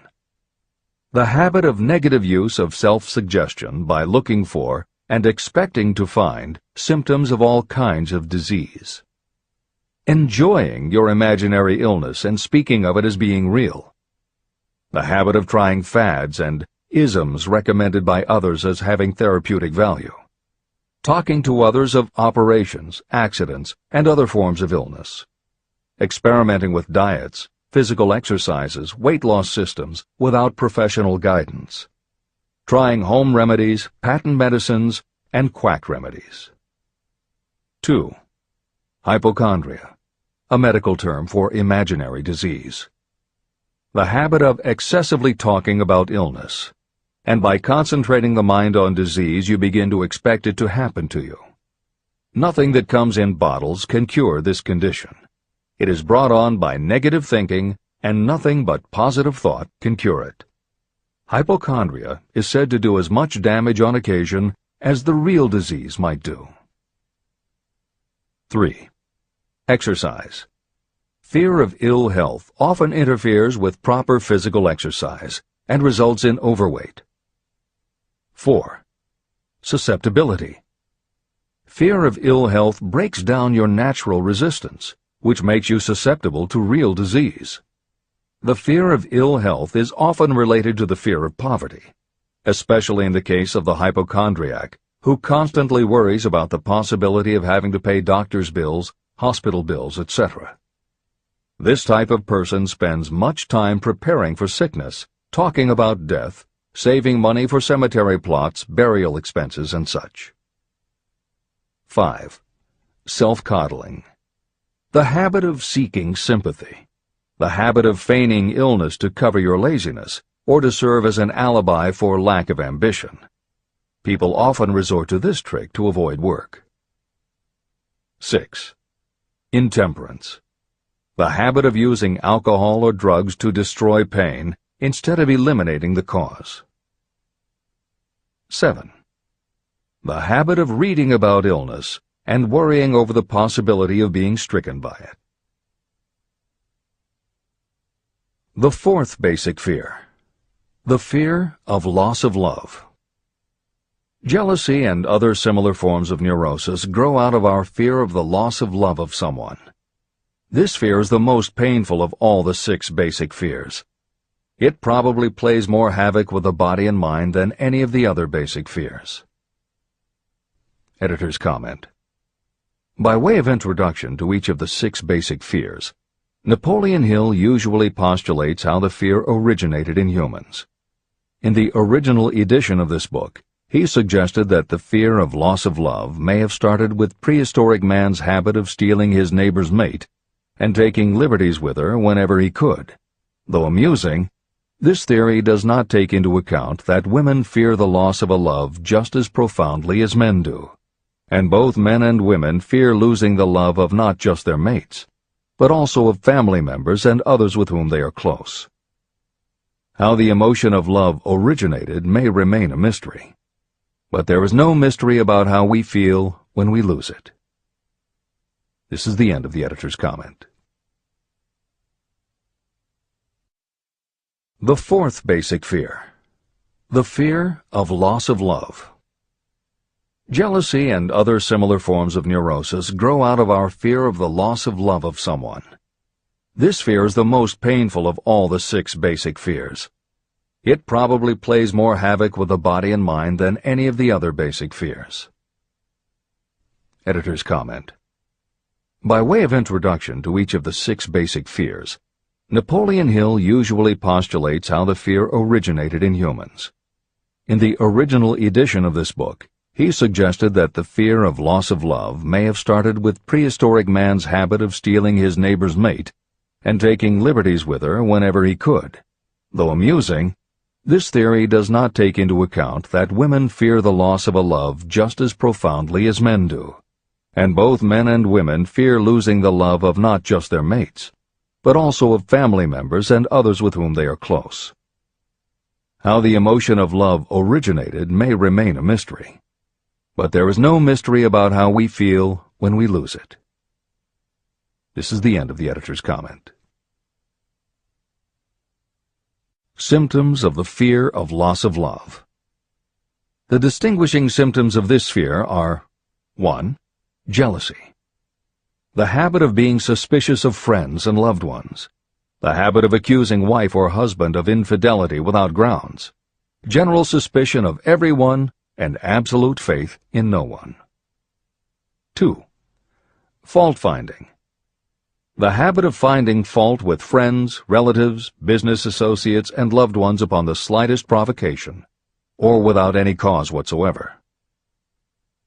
3. Gambling. The habit of gambling, stealing, cheating, and otherwise taking hazardous chances to provide money for loved ones, in the belief that love can be bought. The habit of spending beyond your means, or incurring debts to provide gifts for loved ones, in order to make a good impression. Also insomnia, nervousness, lack of persistence, weakness of will, lack of self-control, lack of self-reliance, bad temper. The fifth basic fear: the fear of old age. In the main, this fear grows out of two sources. First, the thought that old age may bring with it poverty. Second is the concern that many have for what may await them in the world beyond. The most common cause of fear of old age is associated with the possibility of poverty. Poorhouse is not a pretty word. It throws a chill into the mind of every person who faces the possibility of having to spend declining years having to live on some form of charity. The possibility of ill health, which is more common as people grow older, is also a contributing cause of this common fear of old age, as is concern about diminishing sexuality. Another contributing cause of the fear of old age is the possibility of loss of freedom and independence, as old age may bring with it the loss of both physical and economic freedom. Symptoms of the fear of old age. The most common symptoms of this fear are: 1. Lack of enthusiasm. The tendency to slow down and develop an inferiority complex, falsely believing you are slipping because of age. The habit of killing off initiative, imagination, and self-reliance by falsely believing you are too old to exercise these qualities. 2. Self-consciousness of speech. The habit of speaking apologetically of yourself as being old merely because you have reached the age of 40 or 50, instead of reversing the rule and expressing gratitude for having reached the age of wisdom and understanding. 3. Inappropriate dress and action. Trying to appear much younger than your age by going overboard in your attempt to keep up with the style and mannerisms of youth. The sixth basic fear: the fear of death. To some, this is the cruelest of all the basic fears. The reason is obvious. The terrible pangs of fear associated with the thought of death, in the majority of cases, may be charged to religious fanaticism. So-called heathens are less afraid of death than the more civilized. For hundreds of millions of years we have been asking the still unanswered questions: where did I come from? And where am I going? During the darker ages of the past, the more cunning and crafty were not slow to offer the answer to these questions for a price. Come into my tent, embrace my faith, accept my dogmas, and I will give you a ticket that will admit you straight into heaven when you die, says the religious leader. Remain out of my tent, says the same leader, and the devil will take you and burn you throughout eternity. The thought of eternal punishment destroys interest in life and makes happiness impossible. While the religious leader may not actually be able to provide safe conduct into heaven or send you to hell, the possibility of the latter seems terrible. The very thought of it takes hold of the imagination in such a realistic way that it paralyzes reason and sets up the fear of death. The fear of death is not as common now as it was during the age when there were no great colleges and universities. People of science have turned the spotlight of truth upon the world, and this truth is rapidly freeing men and women from this terrible fear of death. The young men and women who attend the colleges and universities are not easily impressed by fire and brimstone. Through knowledge, the fears of the dark ages that grip the mind have been dispelled. The entire world is made up of only four things: time, space, energy, and matter. In elementary physics, we learn that neither matter nor energy can be created or destroyed. Both matter and energy can be transformed, but neither can be destroyed. Life is energy, if it is anything. If neither energy nor matter can be destroyed, of course life itself cannot be destroyed. Life, like other forms of energy, may be passed through various processes of transition or change, but it cannot be destroyed. Death is mere transition. And if death is not mere change or transition, then nothing comes after death except a long, eternal, peaceful sleep. And sleep is nothing to be feared. If you can accept the logic of this, you may forever wipe out your fear of death. Symptoms of the fear of death. The general symptoms of this fear are: 1. The habit of thinking about dying, instead of making the most of life. This is generally due to lack of purpose or lack of a suitable occupation. This fear is more prevalent among the aged, but sometimes the more youthful are victims of it. The greatest of all remedies for the fear of death is a burning desire for achievement, backed by useful service to others. A busy person seldom has time to think about dying. A busy person finds life too thrilling to worry about death. 2. Sometimes the fear of death is closely associated with the fear of poverty, where death would leave loved ones poverty-stricken. 3. In other cases, the fear of death is caused by illness and the breakdown of physical body resistance. 4. The most common causes of the fear of death are ill health, poverty, lack of appropriate occupation, disappointment over love, insanity, and religious fanaticism. The disaster of worry and destructive thinking. Worry is a state of mind based upon fear. It works slowly but persistently. It is insidious and subtle. Step by step, it digs itself in until it paralyzes the reasoning faculty and destroys self-confidence and initiative. Worry is a form of sustained fear caused by indecision. Therefore, it is a state of mind that can be controlled. An unsettled mind is helpless. Indecision makes an unsettled mind. Most individuals lack the willpower to reach decisions promptly and to stand by them after they have been made. We do not worry over conditions once we have reached a decision to follow a definite line of action. I once interviewed a man who was sentenced to be electrocuted 2 hours later. The condemned man was the calmest of the 8 men who were in the death cell with him. His calmness prompted me to ask him how it felt to know that he was going into eternity in a short while. With a smile of confidence on his face, he said, "It feels fine. Just think, brother, my troubles will soon be over. I've had nothing but trouble all my life. It has been a hardship to get food and clothing. Soon, I will not need these things. I have felt fine ever since I learned for certain that I must die. I made up my mind then to accept my fate in good spirit." As he spoke, he devoured a dinner sufficient for 3 men, eating every mouthful of the food brought to him, and apparently enjoying it as much as if no disaster awaited him. Decision gave this man resignation to his fate. Decision can also prevent one's acceptance of undesired circumstances. Through indecision, the 6 basic fears become translated into a state of worry. Relieve yourself forever of the fear of death by reaching a decision to accept death as an inescapable event. Eliminate the fear of old age by reaching a decision to accept it not as a handicap, but as a great blessing that carries with it wisdom, self-control, and understanding. Master the fear of loss of love by reaching a decision to get along without love, if that is necessary. Defeat the fear of criticism by reaching a decision not to worry about what other people think, do, or say.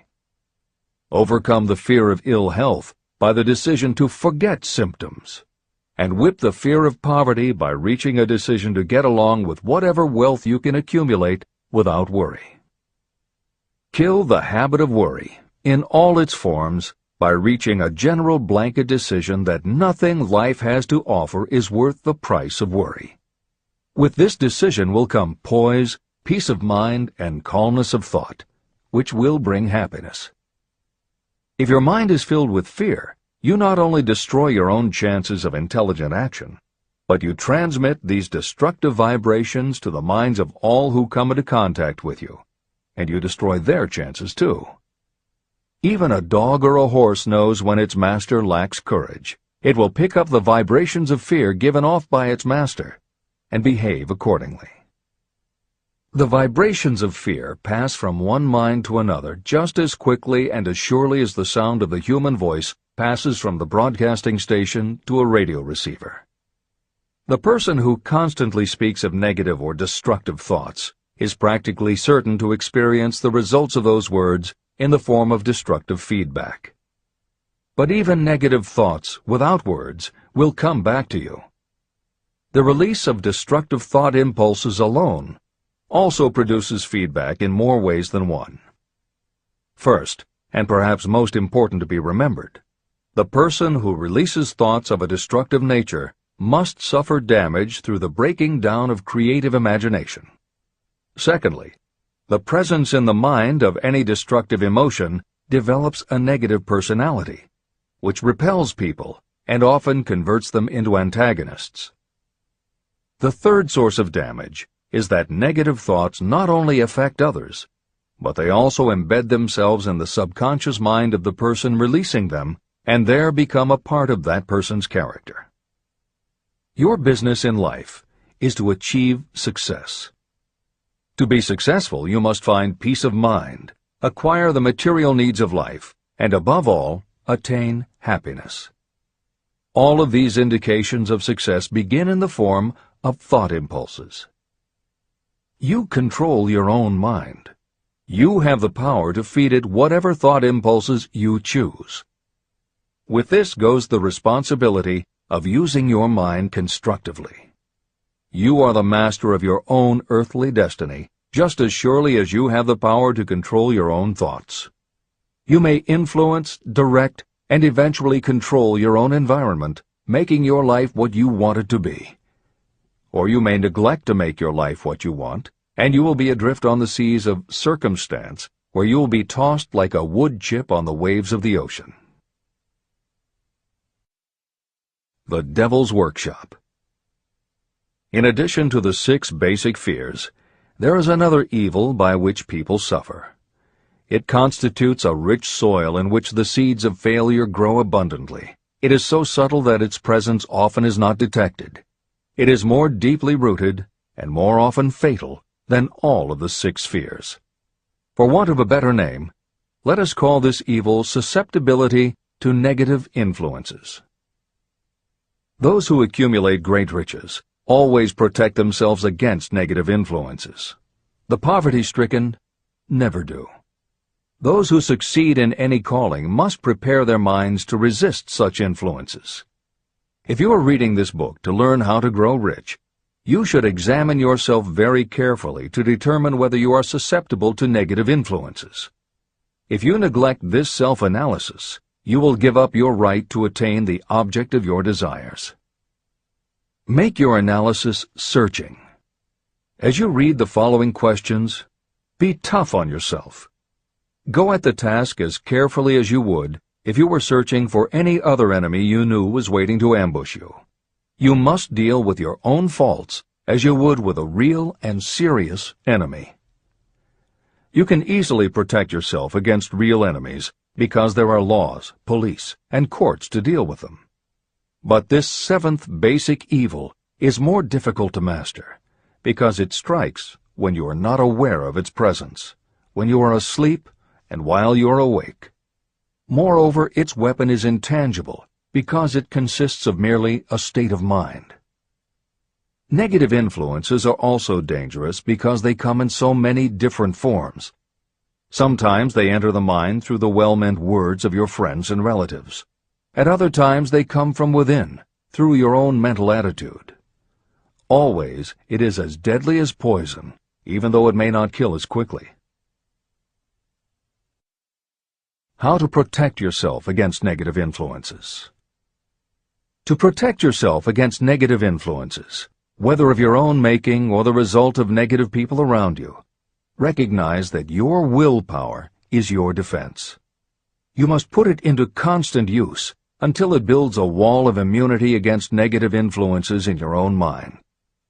Recognize that you and every other human being are, by nature, lazy, indifferent, and susceptible to all suggestions that reinforce your weaknesses. Recognize that you are, by nature, susceptible to all of the 6 basic fears, and you must set up habits to counteract all these fears. Recognize that negative influences often work on you through your subconscious mind and are therefore difficult to detect. Keep your mind closed against all people who depress or discourage you in any way. Clean out your medicine chest and stop pandering to colds, aches, pains, and imaginary illness. Deliberately seek the company of people who influence you to think and act for yourself. Do not expect troubles, as they have a tendency not to disappoint. Without doubt, the most common weakness of all human beings is the habit of leaving their minds open to the negative influences of other people. This weakness is all the more damaging because most people do not even know they do it. The following list of questions is designed to help you see yourself as you really are. You should read through the list now. Then set aside a day when you can give adequate time to go through the list again and thoroughly answer each question. When you do this, I advise that you read the questions and state your answers aloud so you can hear your own voice. This will make it easier for you to be truthful with yourself. Self-analysis questions. Do you complain often of feeling bad, and if so, what is the cause? Do you find fault with other people at the slightest provocation? Do you frequently make mistakes in your work, and if so, why? Are you sarcastic and offensive in your conversation? Do you deliberately avoid the association of anyone, and if so, why? Do you suffer frequently with indigestion? If so, what is the cause? Does life seem futile and the future hopeless to you? Do you like your occupation? If not, why? Do you often feel self-pity? And if so, why? Are you envious of those who excel you? To which do you devote most time, thinking of success or of failure? Are you gaining or losing self-confidence as you grow older? Do you learn something of value from all mistakes? Are you permitting some relative or acquaintance to worry you? If so, why? Are you sometimes excited about life, and at other times in the depths of despondency? Who has the most inspiring influence upon you, and for what reason? Do you tolerate negative or discouraging influences that you could avoid? Are you careless of your personal appearance? If so, when and why? Have you learned how to ignore your troubles by being too busy to be annoyed by them? Would you call yourself a spineless weakling if you permitted others to do your thinking for you? How many preventable disturbances annoy you, and why do you tolerate them? Do you resort to alcohol, drugs, cigarettes, or other compulsions to quiet your nerves? If so, why do you not try willpower instead? Does anyone nag you, and if so, for what reason? Do you have a definite major purpose? And if so, what is it, and what plan do you have for achieving it? Do you suffer from any of the 6 basic fears? If so, which ones? Have you developed a method to shield yourself against the negative influence of others? Do you use autosuggestion to make your mind positive? Which do you value most, your material possessions or your privilege of controlling your own thoughts? Are you easily influenced by others against your own judgment? Has today added anything of value to your stock of knowledge or state of mind? Do you face squarely the circumstances that make you unhappy, or do you sidestep the responsibility? Do you analyze all mistakes and failures and try to profit by them, or do you take the attitude that this is not your duty? Can you name 3 of your most damaging weaknesses? What are you doing to correct them? Do you encourage other people to bring their worries to you for sympathy? Do you choose from your daily experiences lessons or influences that aid in your personal advancement? Does your presence have a negative influence on other people as a rule? What habits of other people annoy you most?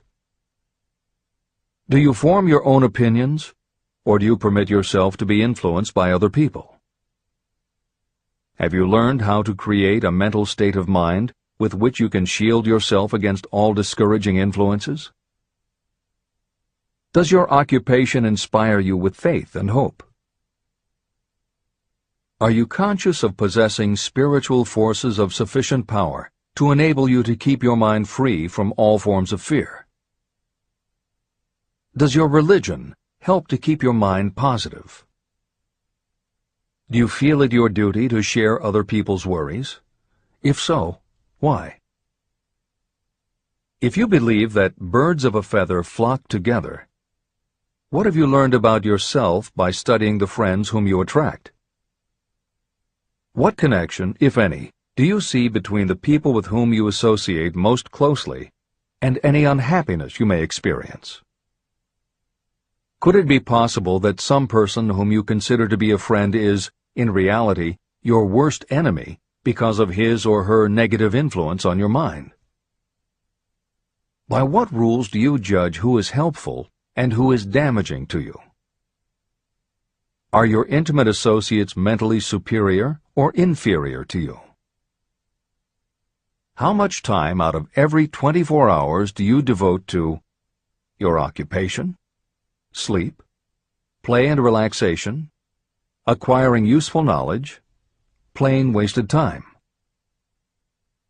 Who among your acquaintances encourages you most, cautions you most, discourages you most? What is your greatest worry? Why do you tolerate it? When others offer you free, unsolicited advice, do you accept it without question, or do you analyze their motive? What, above all else, do you most desire? Do you intend to acquire it? Are you willing to subordinate all other desires for this one? How much time daily do you devote to acquiring it? Do you change your mind often? If so, why? Do you usually finish everything you begin? Are you easily impressed by other people's business or professional titles, college degrees, or wealth? Are you easily influenced by what other people think or say about you? Do you cater to people because of their social or financial status? Whom do you believe to be the greatest person living? In what respect is this person superior to yourself? How much time have you devoted to studying and answering these questions? At least one day is necessary for the analysis and the answering of the entire list. If you have answered all these questions truthfully, you know more about yourself than the majority of people. Study the questions carefully. Come back to them once each week for several months, and be astounded at the amount of additional knowledge of great value to yourself you will have gained by the simple method of answering the questions truthfully. If you are not certain about the answers to some of the questions, seek the counsel of those who know you well, especially those who have no motive in flattering you, and see yourself through their eyes. The experience will be astonishing. The one thing over which you have absolute control. You have absolute control over only one thing, and that is your thoughts. This is the most significant and inspiring of all facts known to humans. It reflects our divine nature. This ability to control your thoughts is the sole means by which you may control your own destiny.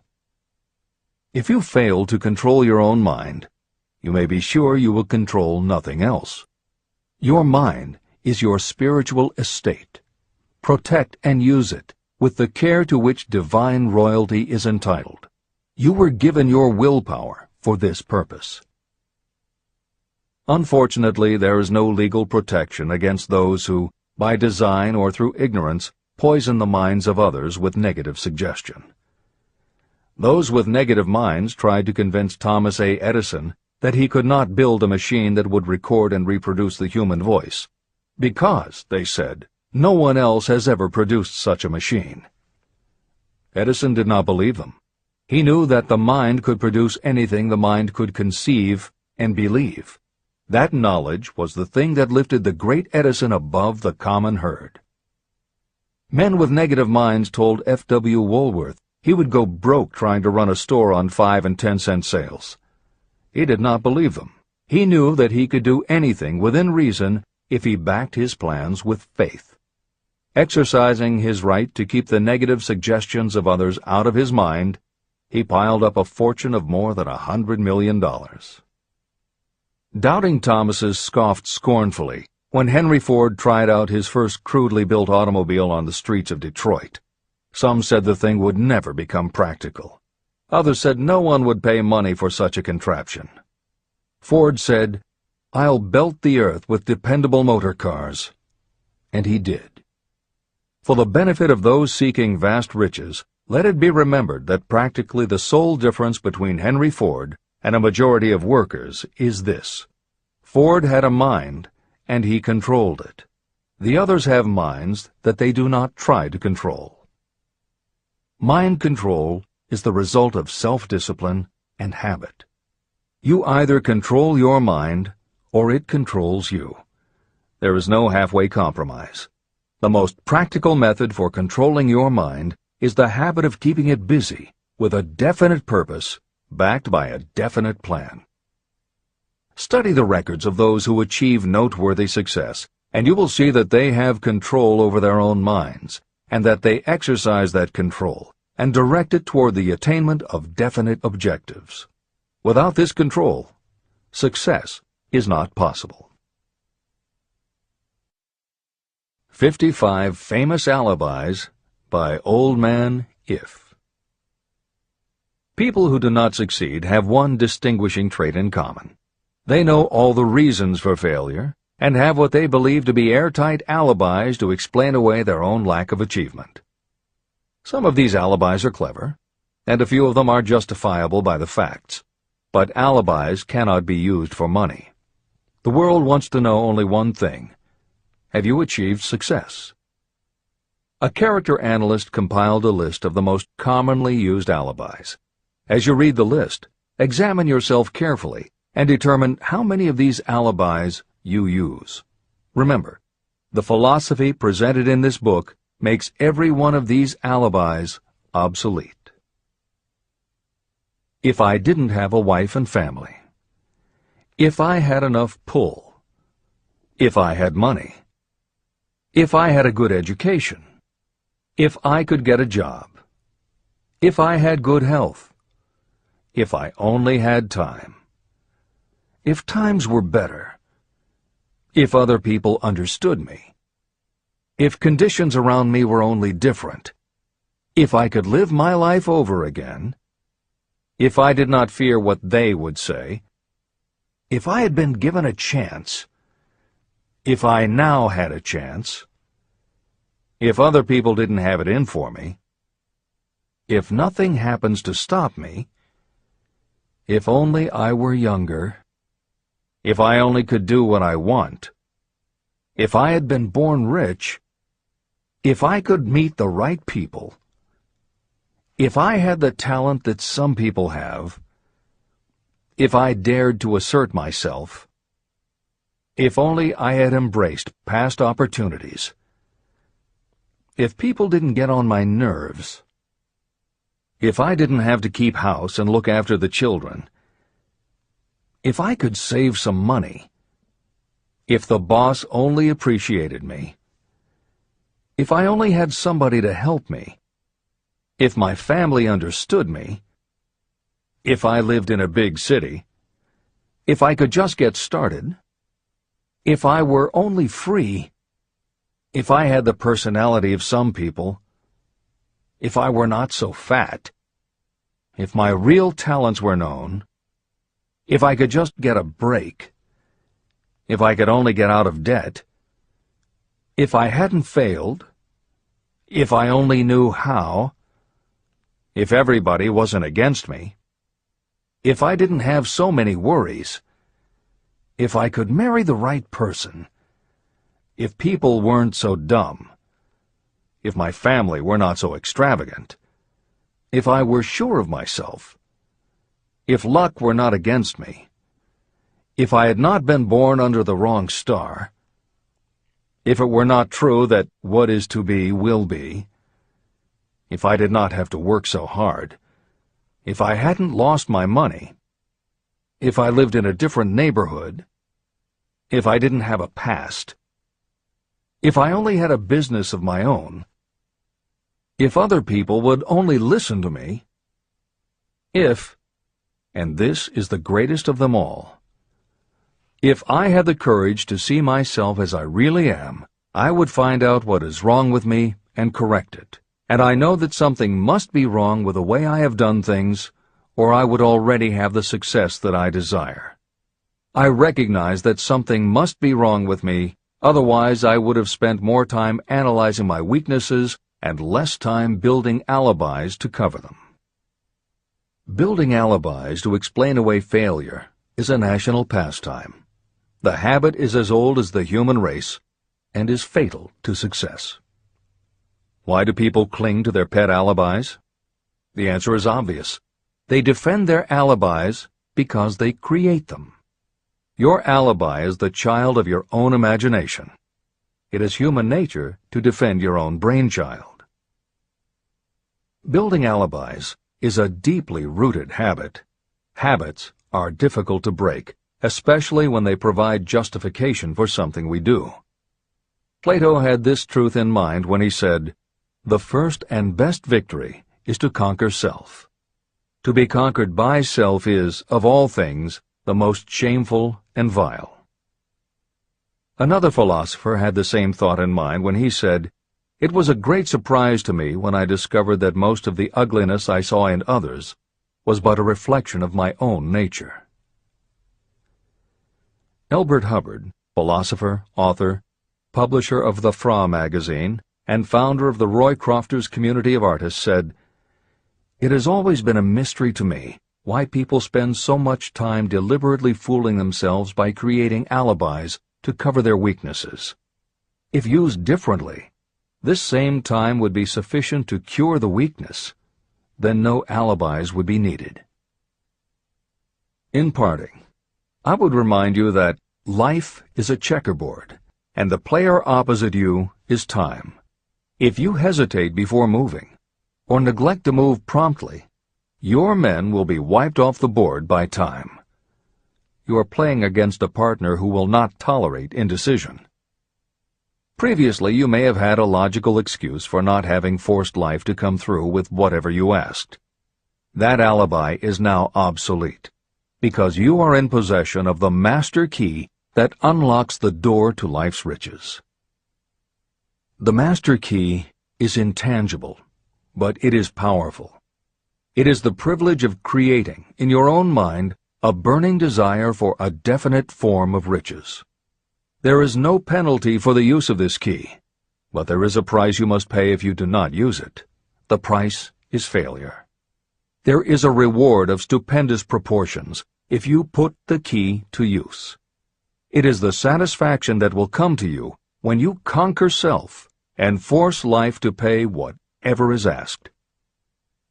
The reward is worthy of your effort. Will you make the start and be convinced? "If we are related," said the immortal Emerson, "we shall meet." In closing, may I borrow his thought and say, if we are related, we have, through these pages, met. Remember that your real wealth can be measured not by what you have, but by what you are.